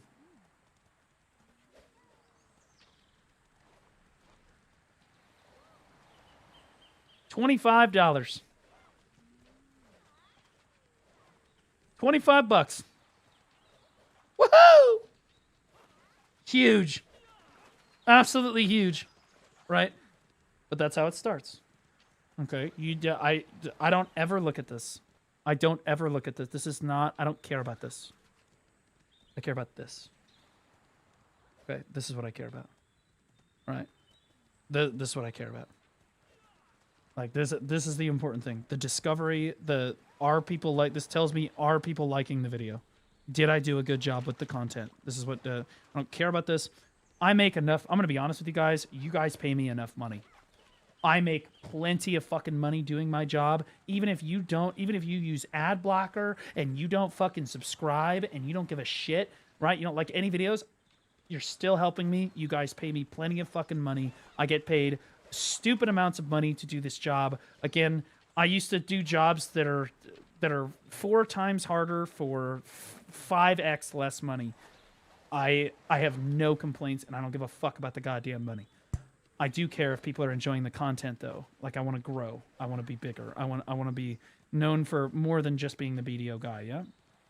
Right. I had your stream up all day. You're welcome. Lunch is on me. Well, if you're anything like Canadian Corgi, you've been watching ads for me, W. Honestly, Kick viewers, if I had 200 average viewers on Kick, I would be making over $60,000 a year on just Kick. On just that platform with 200 average viewers on Kick. That is how much money Kick makes. It's fucking retarded. So, like, even if you just have Kick open or whatever the fuck, this is the best way to support me. Especially if you can't subscribe or whatever, you're just like, oh, I want to support it, whatever. You just watch on Kick, bro. Kick's insane. Kick is insane money. It's like fuck you money. Now, I'm not telling you to move to Kick. I'm not doing that. I want, and you don't really ever hear me talk about it because I want you to watch on whatever platform you feel comfortable. If you like watching on YouTube for whatever reason, you watch on YouTube. You like how to Kick? I'm actually going to start streaming on, what's that, Rumble? I think it's Rumble. The one that nobody can get banned on. I'm going to start streaming on Rumble soon, I think. I've thought about starting to stream on Billy, but I do make the occasional political joke, and I'm really nervous of that they're going to ban me from that platform. I'd like to put my YouTubes on my YouTube videos on Billy at least would be great, right? Gambling sponsor when? I don't think that you'll probably ever hear me take gambling sponsorships, but I play Black Desert Online. I think we get enough gambling through that. It's not that I'm necessarily against gambling as like a fundamental thing, right? But like, I really don't want to promote like just raw gambling to the audience. Be like, hey guys, go spend all this fucking money when I know that you're gonna get scammed. BDO, there's a difference between promoting Where Winds Meet, Black Desert Online, and just flat out promoting gambling. I'm just not interested in scamming you guys. I'll be honest. That's why I get offers. I get offers for Bitcoin sponsors that are over $50,000 a month, every single month. They throw money at you to try to sponsor you to do the virtual coin, like shit, whatever the new coin is. But like I refuse to take them because they're all scams. They're all rug pulls. Yeah, crypto. You guys don't ever do crypto. Even if I promote crypto, it's because I'm scamming you. Don't fucking ever do crypto. It's always a fucking scam. It's always a rug pull. Do not ever listen to them. Do not get gaslit into doing it. It's worthless. Don't waste your fucking money. Where Winds Meet has gambling, so does Naraka, so does BDO, bro. Now, it's different, though, because you don't necessarily have to gamble as part of the content. I can promote Black Desert and be like, yeah, guys, don't spend any money. I haven't spent any money on BDO since August of last year. Okay, wrap your head around that, bro. I'm like 3, maybe 4 months away from having a full year of having a full year of no spending money, right? You can absolutely do it. It's super doable. Heard the new Squadron coin is coming soon? No, it's Bald coin.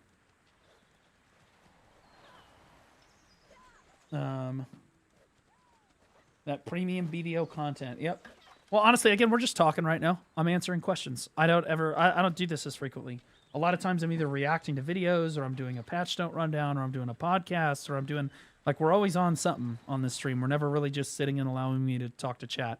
Most of the time I would be grinding, but I'm going to be honest with you, I'm exhausted right now. I'm completely fucking exhausted because I've been playing this out of my goddamn fucking mind all the time. I'm gonna be honest. Crimson Desert basically destroyed any free time at all that I had, period.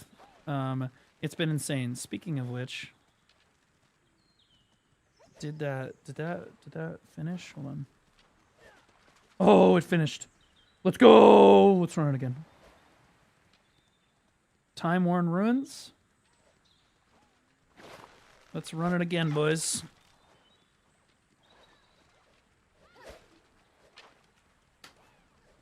And we go again. And we go again. How many? Hold on. How many Abyss tokens did I get?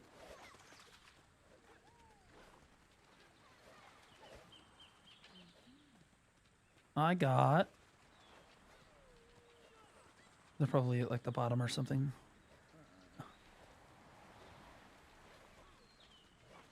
I got 1. You're supposed to get like 3 to 4.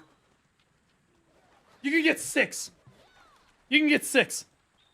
1 is bullshit. Holy fuck, I got scammed. Oh my god, I got fucking scammed. Anyway, I didn't do any work for it anyway. It was AFK, so whatever, who cares. That's a fucking strong PC. Yeah, I mean, like, you paid for it. You would know. You guys paid for all of this. You paid for the house that I'm sitting in. You paid for the setup. You paid for the... That's why the live update goes off every week. It's because you guys paid for it. That room... to refit that room to be the studio for the live update every week was over 10 fucking grand out of your pocket. Okay? So, enjoy it. All right? It's okay, that's it. All right? I don't spend my money on, like, I'm not XQC. I don't like go and gamble. I drive a 2011 Mazda 3. I don't give a fuck about having a nice car. I don't give a shit about any of that stuff. I do, however, want to deliver the best content possible. So when you guys give me a lot of money, I try to invest it in something that's actually going to make my content better, like a new house or a studio or whatever. That being said, I just did my taxes, and the IRS is about to bend me the fuck over and call me pappy. That being said, I made more money than I've ever made. Thank you, guys. You guys are heroes. Just dropped a follow. You're a hero. Thank you. He can't pay his taxes. I'm going to be able to pay my taxes. You got to understand, though. I make my gross salary every year. Okay? Twitch, YouTube, and sponsors do not pull out taxes when they pay you. So at the end of the year... Do you guys know how your paychecks, they all get, you pay the government, every paycheck you get taxed a little bit? That doesn't happen for me. So imagine if all of your fucking money at the end of the year, you're like, okay, now you have to pay everything at the same fucking time, okay? It's just, honestly, to visualize it for you guys, perforation, okay? That's where we're at. Okay? Absolute, total perforation. I went through, in order to do my taxes this year, I went through each individual because it's my business, right? It's Blue Squadron Entertainment LLC technically, which is not registered under my name. It's registered under somebody else. So if you try to look it up, it's not my address or number or whatever. So yeah, fuck you in advance to the doxers.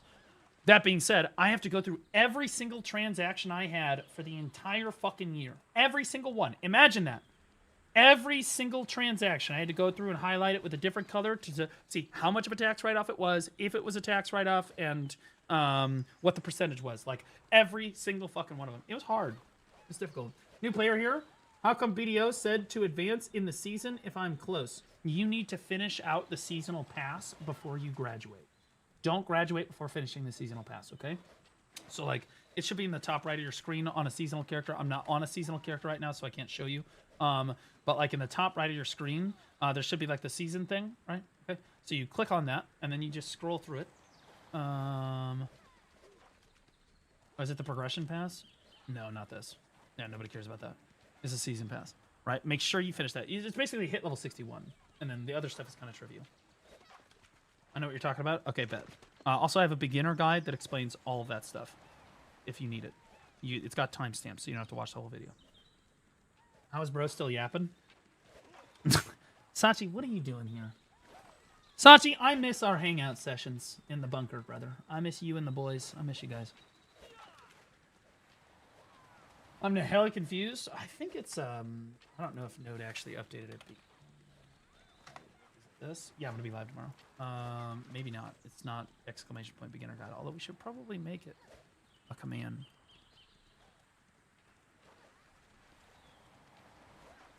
The benefit of being big in the BDO category on YouTube is that I can literally just Google. I don't have to go to my fucking channel. It's literally right here. It came out 2 weeks ago. Look at my 20. Shut up, me. Here it is right here. It's time stamped. You don't need to watch the whole video or listen to me yap or whatever. So you just go to where the fuck you need. Also, there's a gear guide. Strongly recommend the gear guide. The gear guide, this one right here from a month ago, this one is the ultimate set. This is it. This is it. You're not going to have a better gear guide than this. And again, you just go to the timestamp that belongs to you. You cannot fuck this up.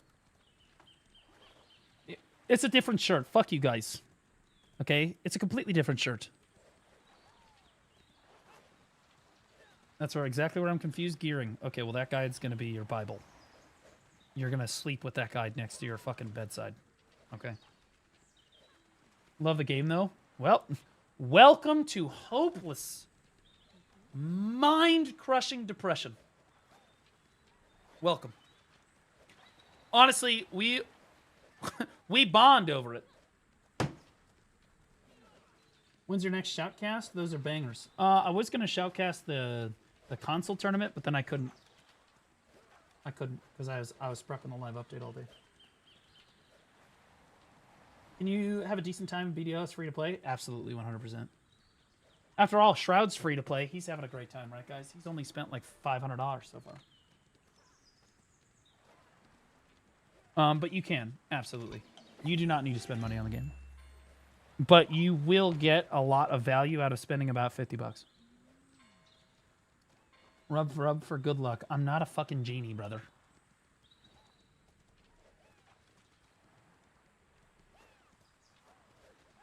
He said the N-word and was muted for 15 minutes. After that, I was hooked. Are you talking about me? I've never said the N-word on stream. I've never done that on stream. I've never hit a woman on stream. I've never hit a child on stream. I've never said the N-word on stream. All of it. None of it. Okay? You can't prove any of it.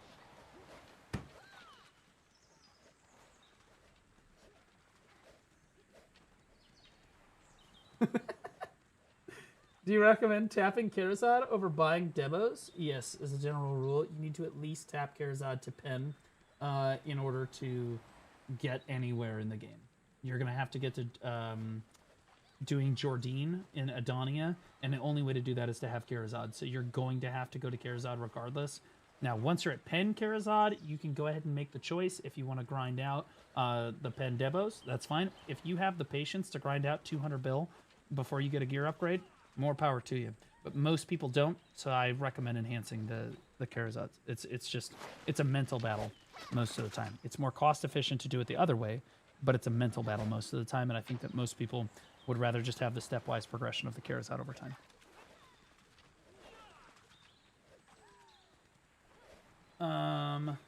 Until you put yourself in a lamp and let somebody rub your head hard enough, you'll never know. I don't even know why I read chat sometimes. You Wutaru shy, you hit a child. Well, I hit children in game all the time. In fact, in the Black Desert community, we strongly encourage you to hit children. That's where we're at as a community. Okay. Like we're big Al Shida haters here. Okay, this is not a safe space for shies and shy mains in general. Okay. Big fans of just shitting down their throat. Now, we are also at the same time in the BDO community, we are all about diversity, equity, and inclusion. Okay? It's very important. Why can't I pull my rod out of the water? There we go. We are all about being inclusive here in the BDO community. So we have all types of women here. We have women that want to step on you. Okay, very tall, muscular women that look vaguely like men but still would, you know. Then we've got guys that look like Adolf Hitler apparently, and then we have other men that are like super old age, right? We got super old age. We've got super hot chicks, okay, with legs and stuff. We've got beautiful women with big boobs, small boobs, even bigger boobs, huge boobs, honestly, and everything in between. We've got men that are transitioning to women, right? And then we and basically everything in between. And we hate the children. We hate them. We hate children. We've also got like super hot Dallas Cowboy cheerleaders. They're great, right? Mustache guy mogs everybody there for real. That's a bounce chatter right there, bro. Nobody comes in as a first-time chatter and uses the for real emote. That's great. Yeah. Children are terrorists. Yeah, we call them Al Shaida. The only people that play child characters in any video game ever are the people that are here to make your game experience worse. The fun that they get out of gaming is when you are not having any fun, and it's their fault. Okay? That's what you need to understand. And it's the same way in BDO as it is in League of Legends, as it is in World of Warcraft or whatever. Okay? These freaks, these terrorists, we do not negotiate with terrorists here in the Black Desert community. We're not fans of Al Shaida. We kill them. They die like dogs. They do. They die like dogs. We'll say, don't cry, Shies. Don't cry. Okay? Dog shit. Wastes of fucking human life. Nobody fucking loves you. You're all in game, of course. All in game, of course. Now, that being said, fuck all of those people. Because Bailey, again, their entire game experience is built around trying to troll you out of having a good time in the video game. We all know these people. Oh my god, I just told you. Oh my god, I just killed you to the mobs. Oh my god, you lost a crystal. Look how funny though. I'm having such a good time. Hate these people. Hate them. Fucking wastes of space, dude. Just don't die. My strategy against Shies, if a Shy comes out of your rotation and flags up, you kill them. I'm sorry. Shy comes into your rotation and flags up, and they have an elixir rotation running, you need to run. Okay, as quickly as you can. Get away. As quickly as you can, because they're not here. Oh, sweetie. You're not going to win this. They are here to clip farm you. They're... Chat. Don't... Guys, your orders, honestly, your orders for the... Yeah, your orders for outfits... Honestly, I would try the Ensolar outfit for Valkyrie. Really good.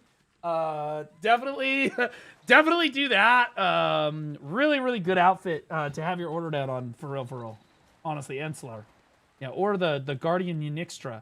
Also phenomenal. Unixtra, Guardian, Unixtra, let it ride, boys. Let it ride. I got 3 outfits this week. I also got a bunch of outfits this week. You know what I think's happening? All those people are coming over from Crimson Desert, and they're like fucking... Cha-ching! Woohoo! We're cooking. You know what I'm saying? I tag Guardian, she's so fun. I played Suck Guardian when I played her. She's great. Suck Guardian... I've also played a lot of Awakening Guardian, too. I did a lot of grinding on Awakening Guardian. Super fun class. Really chill. And by fun, I mean actually just the most chill class ever. Chat, do you think that I should put the outfit on my horse? The Crimson Desert outfit? I have it. I don't know where the fuck it is. I don't even know what the fuck it's called. I've got it. I just don't know. I'll be honest. I have no idea what the fuck it's called.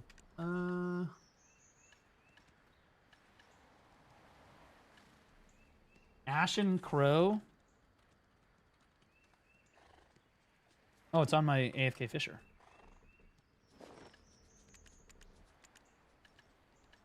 Okay, look, so I may have a problem. Okay, and the problem is that I need all of these outfits. I literally need every single one of these outfits. There's nothing I can do. My DK, I can't cron any of this stuff, okay? I am a big proponent that the end game of Black Desert is entirely fashion. I can literally showcase almost every outfit in the game on my DK. Okay? I have a problem. Get away from me, freak! What, I look like Lakari? See, this looks worse than the other one.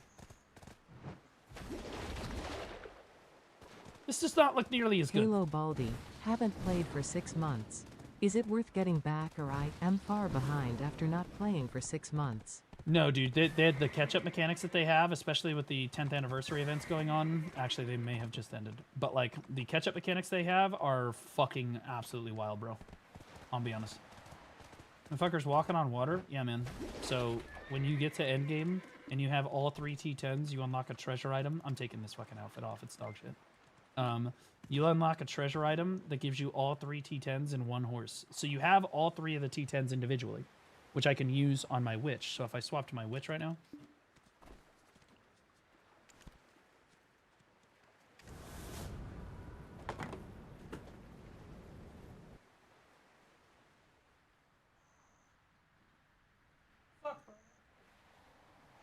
Fuck, man, I dropped my thing. I hate it when I drop my thing. Oh, there it is. Okay. Should make a life skill alt guide. I did make a life skill guide. I have multiple life skill guides. You're trolling me. Okay, so by the way, that's my maid right there. That's my Deadeye maid right there. She's kind of a baddie. Anyway. Anyway. So when I click on my mount for witch, I can switch between. I have all 3 T10 horses here. So if I want to use the run on water one, it's right there. If I want to fly, there's my Pegasus. I can also take out my Doom horse too. Okay, and this is an item that I can swap between characters, so all of my characters have access to this, for all intents and purposes, with some restrictions. Okay, but then when I switch to my DK, because when you unlock all 3 at the same time, you also get the ability to have the, we call it the Dad horse, Dine, Arduinot, and Doom. Dad. I hate it, but that's what we call it. You know, just made the sanctuary around? No, because I leave the horse out. And inevitably it leaves the horse stranded. Drives me nuts. But you can do that. So on my DK, okay, this is a Doom horse right here. It's not supposed to be able to run on water, but if I run on water, see, it turns into the... See, now I can run on water. See? And then if I want to fly, it spreads its wings and it flies. Right? And then if I run around on land, I've got the aspect of Dooms that I got Doom. Yeah. It auto does that with the Sanctuary? No. No, it does not. This is a separate horse. The Sanctuary is its own thing that you put all your T10s in. Okay? This is the Dad horse. That you only get once you get in the Crocodile Sanctuary. You only get once you have all 3 T10s too. You get both of them. You get both of them. I use them so that my tag usually has all 3 of the Crocodile Sanctuary, and my Dark Knight is running around with the Dad horse. Mainly because my Dark Knight is always my main character, and so she needs to have the best shit, right? But like my alt is running around with the Crocodilos, which can be traded.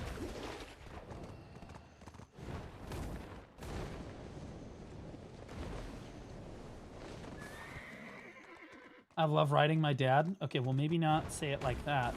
It's kind of like when people, Black Desert players are talking a lot about contribution points. They have a tendency to abbreviate contribution points to CP, which is probably not the best thing, right? But like, if we're going to talk about it that way, I think that Lakari probably had the most CP of any Black Desert player ever. Got him.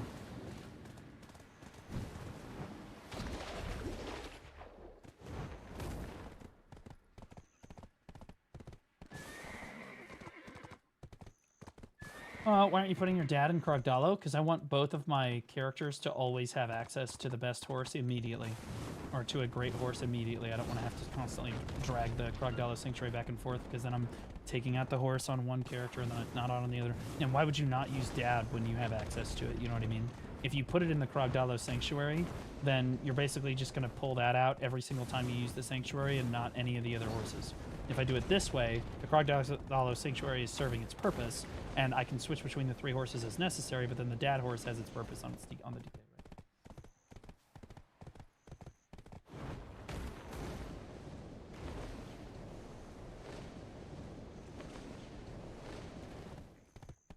Clean your room? I did clean my room. What do you mean?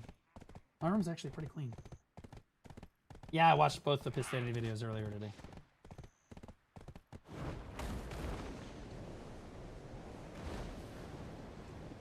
If you're wondering what I'm doing, guys, I'm going to like the super late game grind zone right now. And I know that there's a faster way to do this, but I just don't care. This is the way.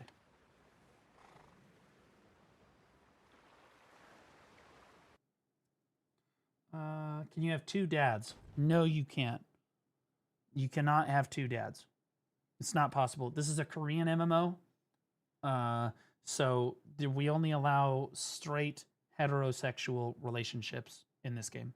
Also, all of the women are massively lewd. All of the adult women are crazy lewd. Okay? Very few amounts of gauge shit allowed in the game.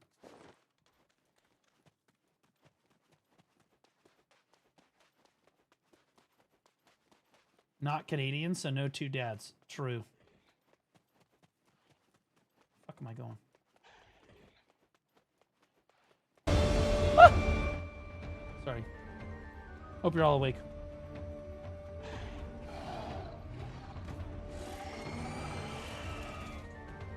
Okay, where did I... Oh, I'm turned around here. Where the fuck is the... Oh, there it is.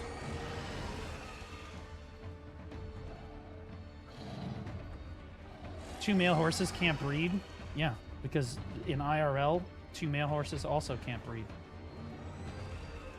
Neither can 2 human people that are both male. They can't breed either because the definition of breed is that you can reproduce.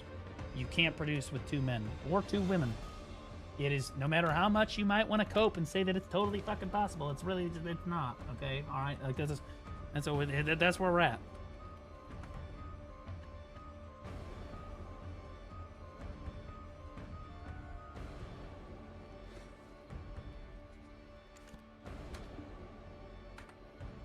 You've tested it?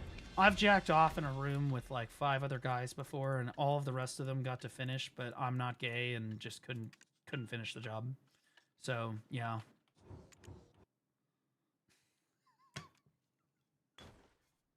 I know what a lot of you are thinking. That was so oddly specific. How? That was... Wait a minute. Hold up. Wait a second. Look, sometimes you give things the good old college try so that you can check and make sure that, you know, you're not gay. Because, like, you know, like, what are you, gay? You know, like, what if you won't do it? Like, you know what I'm saying? So, like, it's just one of those things. You know what I mean? Does it work that way? Sure it does. I did establish very firmly that I am not gay. Guys, I don't even like my own penis. Oh, I'm going to show you guys the life hack for not needing a villa buff, okay? So this is going to keep you new players from having to buy the Secret Book of Old Moon, okay? This is it. I'm going to teach it to you. This is how you get the villa buff, okay?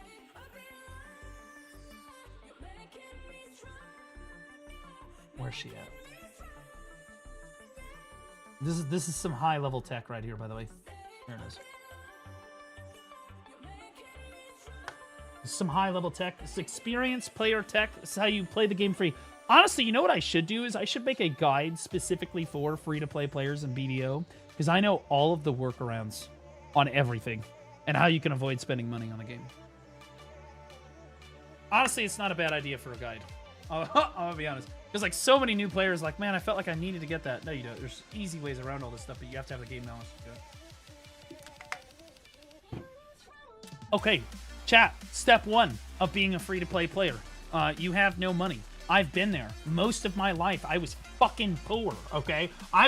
We're talking super debt, fucking negative $30 in the bank account. You're eating ramen noodles and macaroni and cheese, fucking poor, okay? I've been there, okay? I'm your people.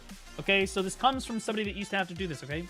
So, step 1, have an alt at a villa, okay? Now, this is the closest one to town. So here's where Alta Nova is. This is the closest villa to town. Okay, so this is Karashi's villa. And you can just right-click it on the map and auto-path to it, okay? This is an alternate character. Doesn't need to be level 56. Doesn't need to be anything. You can just park it here. You're never going to use it for anything other than this, okay? So, then you run up to the village keeper, Okay, Villa, you can buy any of these. It doesn't matter. I always buy the Gahaz one because that's the based OG PvP one that we needed back in the day. So this is just the one that I use. But these are every 7 days. You're gonna need one of these. Okay, this is your Villa invitation. Okay, and then you're gonna swap back to whatever character you actually want to play the game on.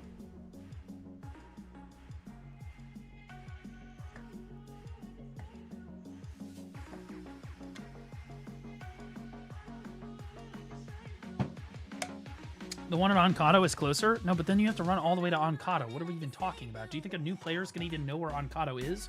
No, but they know where Alta Nova is. This is why I make the new player guides. Please, just shut the fuck up. Okay, now.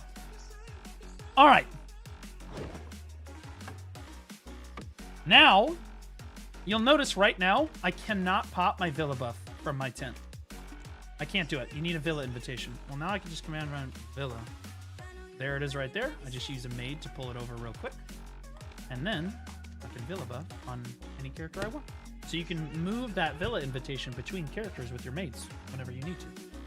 Bada bing, bada boom. 95 maids. Look, I've been playing the game for a long time, okay? It is what it is, okay? Honestly, they hand away maids. Usually we get like 2 free maids a month or so. So if you play the game for a long time, you're just going to accrue maids. Also, I went through a bit of a, how do I say, spending binge last year. And whenever I was spending money, they were giving me free maids like crazy. So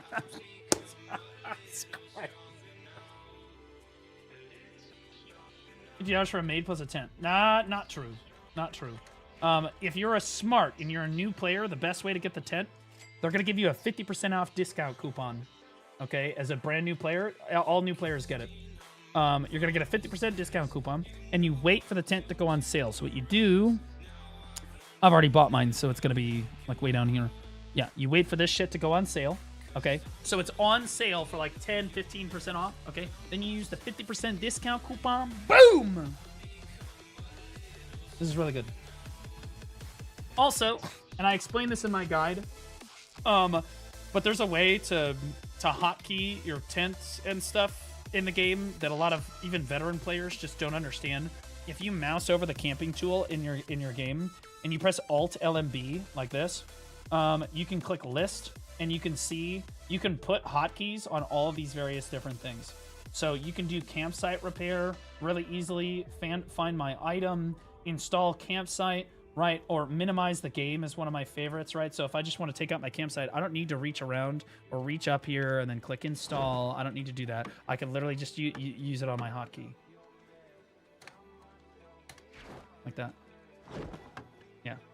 It's just that simple. And then if I want to minimize the game, I can just Alt M and it goes away. Bada bing, bada boom.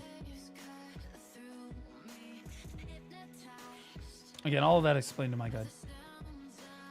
There's a newcomer package that has a tent in it. It's extremely discounted, if I remember. Yeah, so that's what I would do. I would put the 50% discount coupon on that thing, and then you're good to go. Yeah, and you only need to buy it once. Do you have a guide for the how to get Krogdalo set? Technically I do. Technically I do.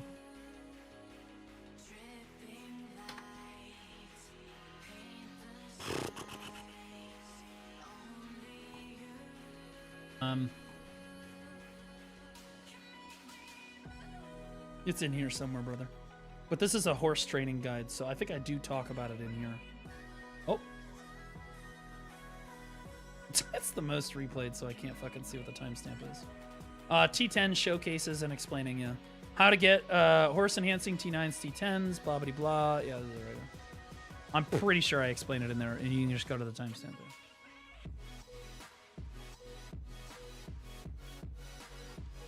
My guides are super long, but they are all time-stamped, and you will never need another guide for it ever again. That's how I approach guides. I don't like making like short little cheap guides that are just like, yeah, get the view and then walk away. I like making like the biblical guides where it's like, yeah, you don't ever need to have another fucking guide ever again.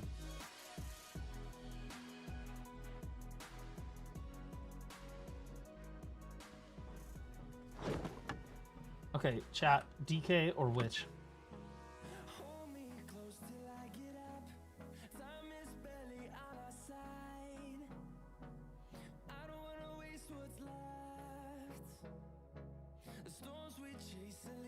you guys are split, and it's important to understand that your opinion matters, but not as much as mine, okay? I like giving you guys the perception that you have a choice on what class I'm going to grind on, because I believe that it makes you guys feel better about yourselves. But please understand that my vote counts for 1,000. So...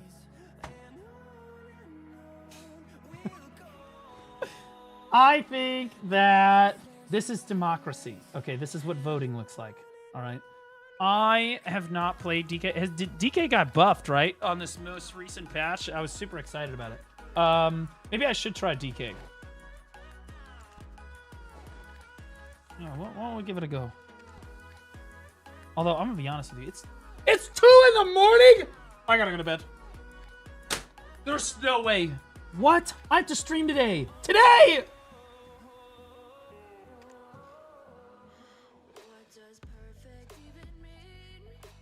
You stalled for hours. I was going to play Where Winds Meet, dude. That's why I was sitting there. I was just going to play Where Winds Meet. That's what I was going to do. And then I just sat here and did BDO all day like a retard. DK times 1001. We'll play Awakening DK. We'll grind on Awakening DK tomorrow. I'll test out the stuff. And then we're going to play Where Winds Meet tomorrow too, okay? What up, Kaj? What are you doing here? Didn't you raid me when I started today? The fuck are you doing here? Are you streaming right now, brother? Can I pay the favor back?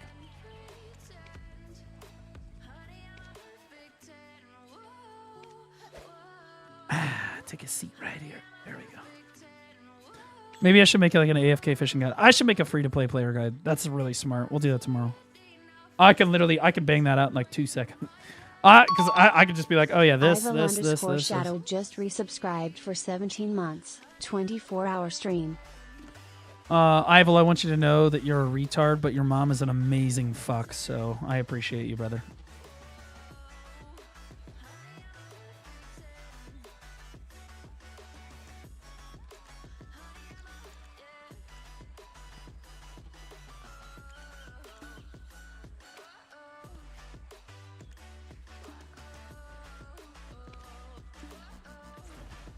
Guys, we got paid today. I want you guys to know that someone who I think is a Chinese honey came into chat and gifted 200 subs today. I'm kind of up huge. I might actually buy some... I might actually eat some fast food. Like, for real. Ival Shadow! Welcome back for 17 months, man. Appreciate you. Almost a year now. Don't ruin your diet. It's true. I haven't eaten anything all day except for like a couple of kernels of popcorn when I was trying to... I was memeing. Dude, I was at the store. I was like, I'm never going to eat that. But... content, though. You know what I mean? I was like, bro, if I can just bust that shit the fuck out. You know what I mean? I could just bust this shit the fuck out. Whatever the fuck we're doing. Like some like drama farm content. You know what I mean? I want this massive fucking thing of popcorn. It's a business expense. It's a tax write-off. It's a tax write-off, bro. It is. All right, guys. So tomorrow the plan is to gaming news and reacts and stuff. As the day goes on, we'll be covering all the newest stories and stuff. We'll probably do the free-to-play Black Desert Guide. And we'll grind a little bit on DK, okay? And then we're going to play Where Winds Meet to round out the day, okay? That's the plan. Now, is Cad streaming right now? Because I owe him. Of course, he's in my chat, right?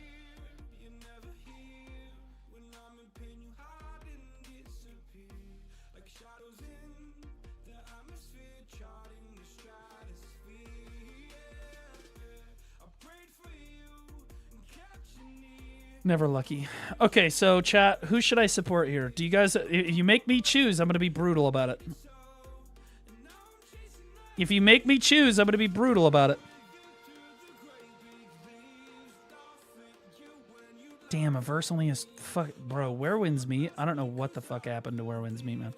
Oh, Bicep just started. He'll be fine though. So here's how I choose who I'm going to raid. And this is to all the new streamers in the chat, too. I click on your fucking stream, And then if you don't entertain me in the first like 15 to 20 seconds, I click off immediately because that's exactly what a fucking viewer is going to do. So I click this one right here.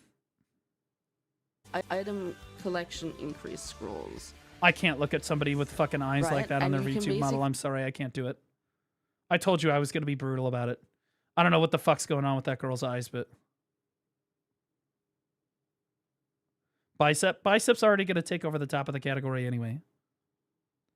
We've got Wutaru here. We've rated Kitty K not too long ago. Who is this? Ну есть же такие люди по-любому. I need them to be speaking American. Еще на фоне киселька.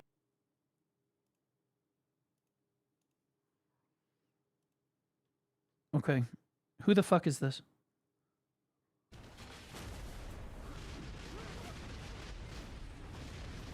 Okay, do you see this right here? I just want to be clear, chat. This is not somebody that I would raid. Not because I dislike this person.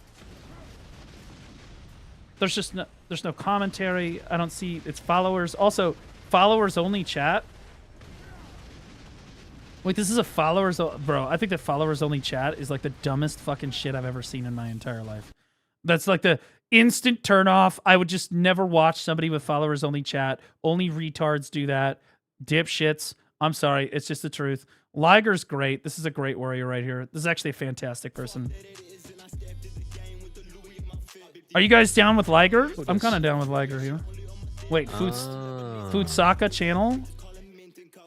Wait, Liger got rid of the Roman numerals in his name. Liger's phenomenal. He's great. If you're a PvPer, I strongly recommend going to Liger.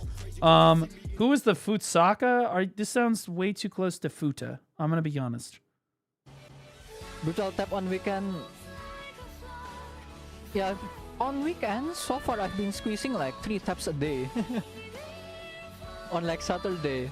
Chat, if Like I raid night, this person, you reset can't... tap. If I see a single one of you say, do not redeem, I will permanently ban you from my fucking chat. Do you understand? A single one of you. Now, it's an Awakening Dark Knight, so we're definitely going to raid this person. Okay?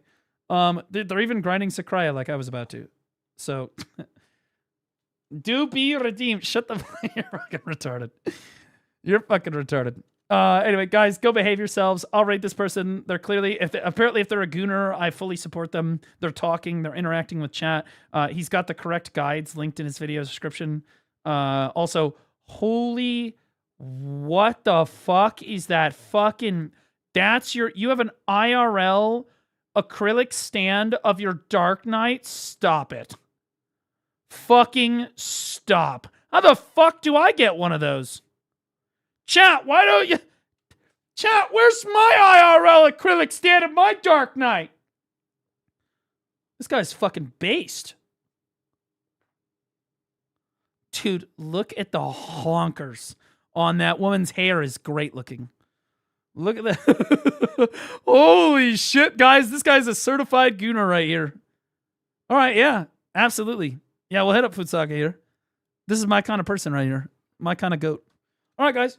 I'll see you tomorrow. Okay, I'm gonna be live early in the afternoon Central Standard Time tomorrow. Probably around 2 p.m. Central. Okay, and then we're also gonna cover the BDO patch note rundown at the end of the day too. So we'll do free-to-play player guides, some DK grind, where wins me, and then we'll do the patch note rundown at the end. Also, we're gonna be covering all the major gaming events for the day. So please, please, please, if you see something funny in gaming or a story that you think that you'd love to watch me to cover, please link it in my Discord in the reactions channel. That's where I get all my links anyway. Okay, like if you see something you want me to cover, you want me to talk about, please link it in there. That's the direction we're going with our content. I love all of you guys. Have a great rest of your night. Thanks for hanging out all day. The gifts, the subs, the chat, thanks for the subs, the gifts, the subs, the bits, I'm not leaving. I'm not fucking leaving! Honestly, you know what I should do is just run an ad in the ending screen. Nah, fuck that. It'll tank the raid. Okay, now, Kick, I want you to know that all those terrible, retarded, dipshit Twitch viewers, they're gone now, and I want you to know that you're way better than them.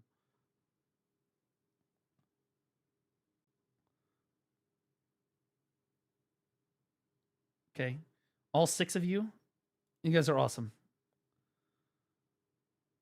I'm still here. No, you're not. Get out of here. What are you doing here? All right, Kick, guys, thank you so much for supporting me. I love you guys so much. I really appreciate everything you guys do for me. I'm going to throw you over to Bicep, okay? And honestly, we got like 20 people over on Kick. That's big, bro. We the top English streamer in that category for sure. That's big. That's big dick shit. I'm always here. You were not here at the start of the day because I didn't announce it in Discord, but fuck you. It's still your fault. Okay, YouTube. You guys know you're my favorite, right? You guys have the biggest penises. You guys are always the best.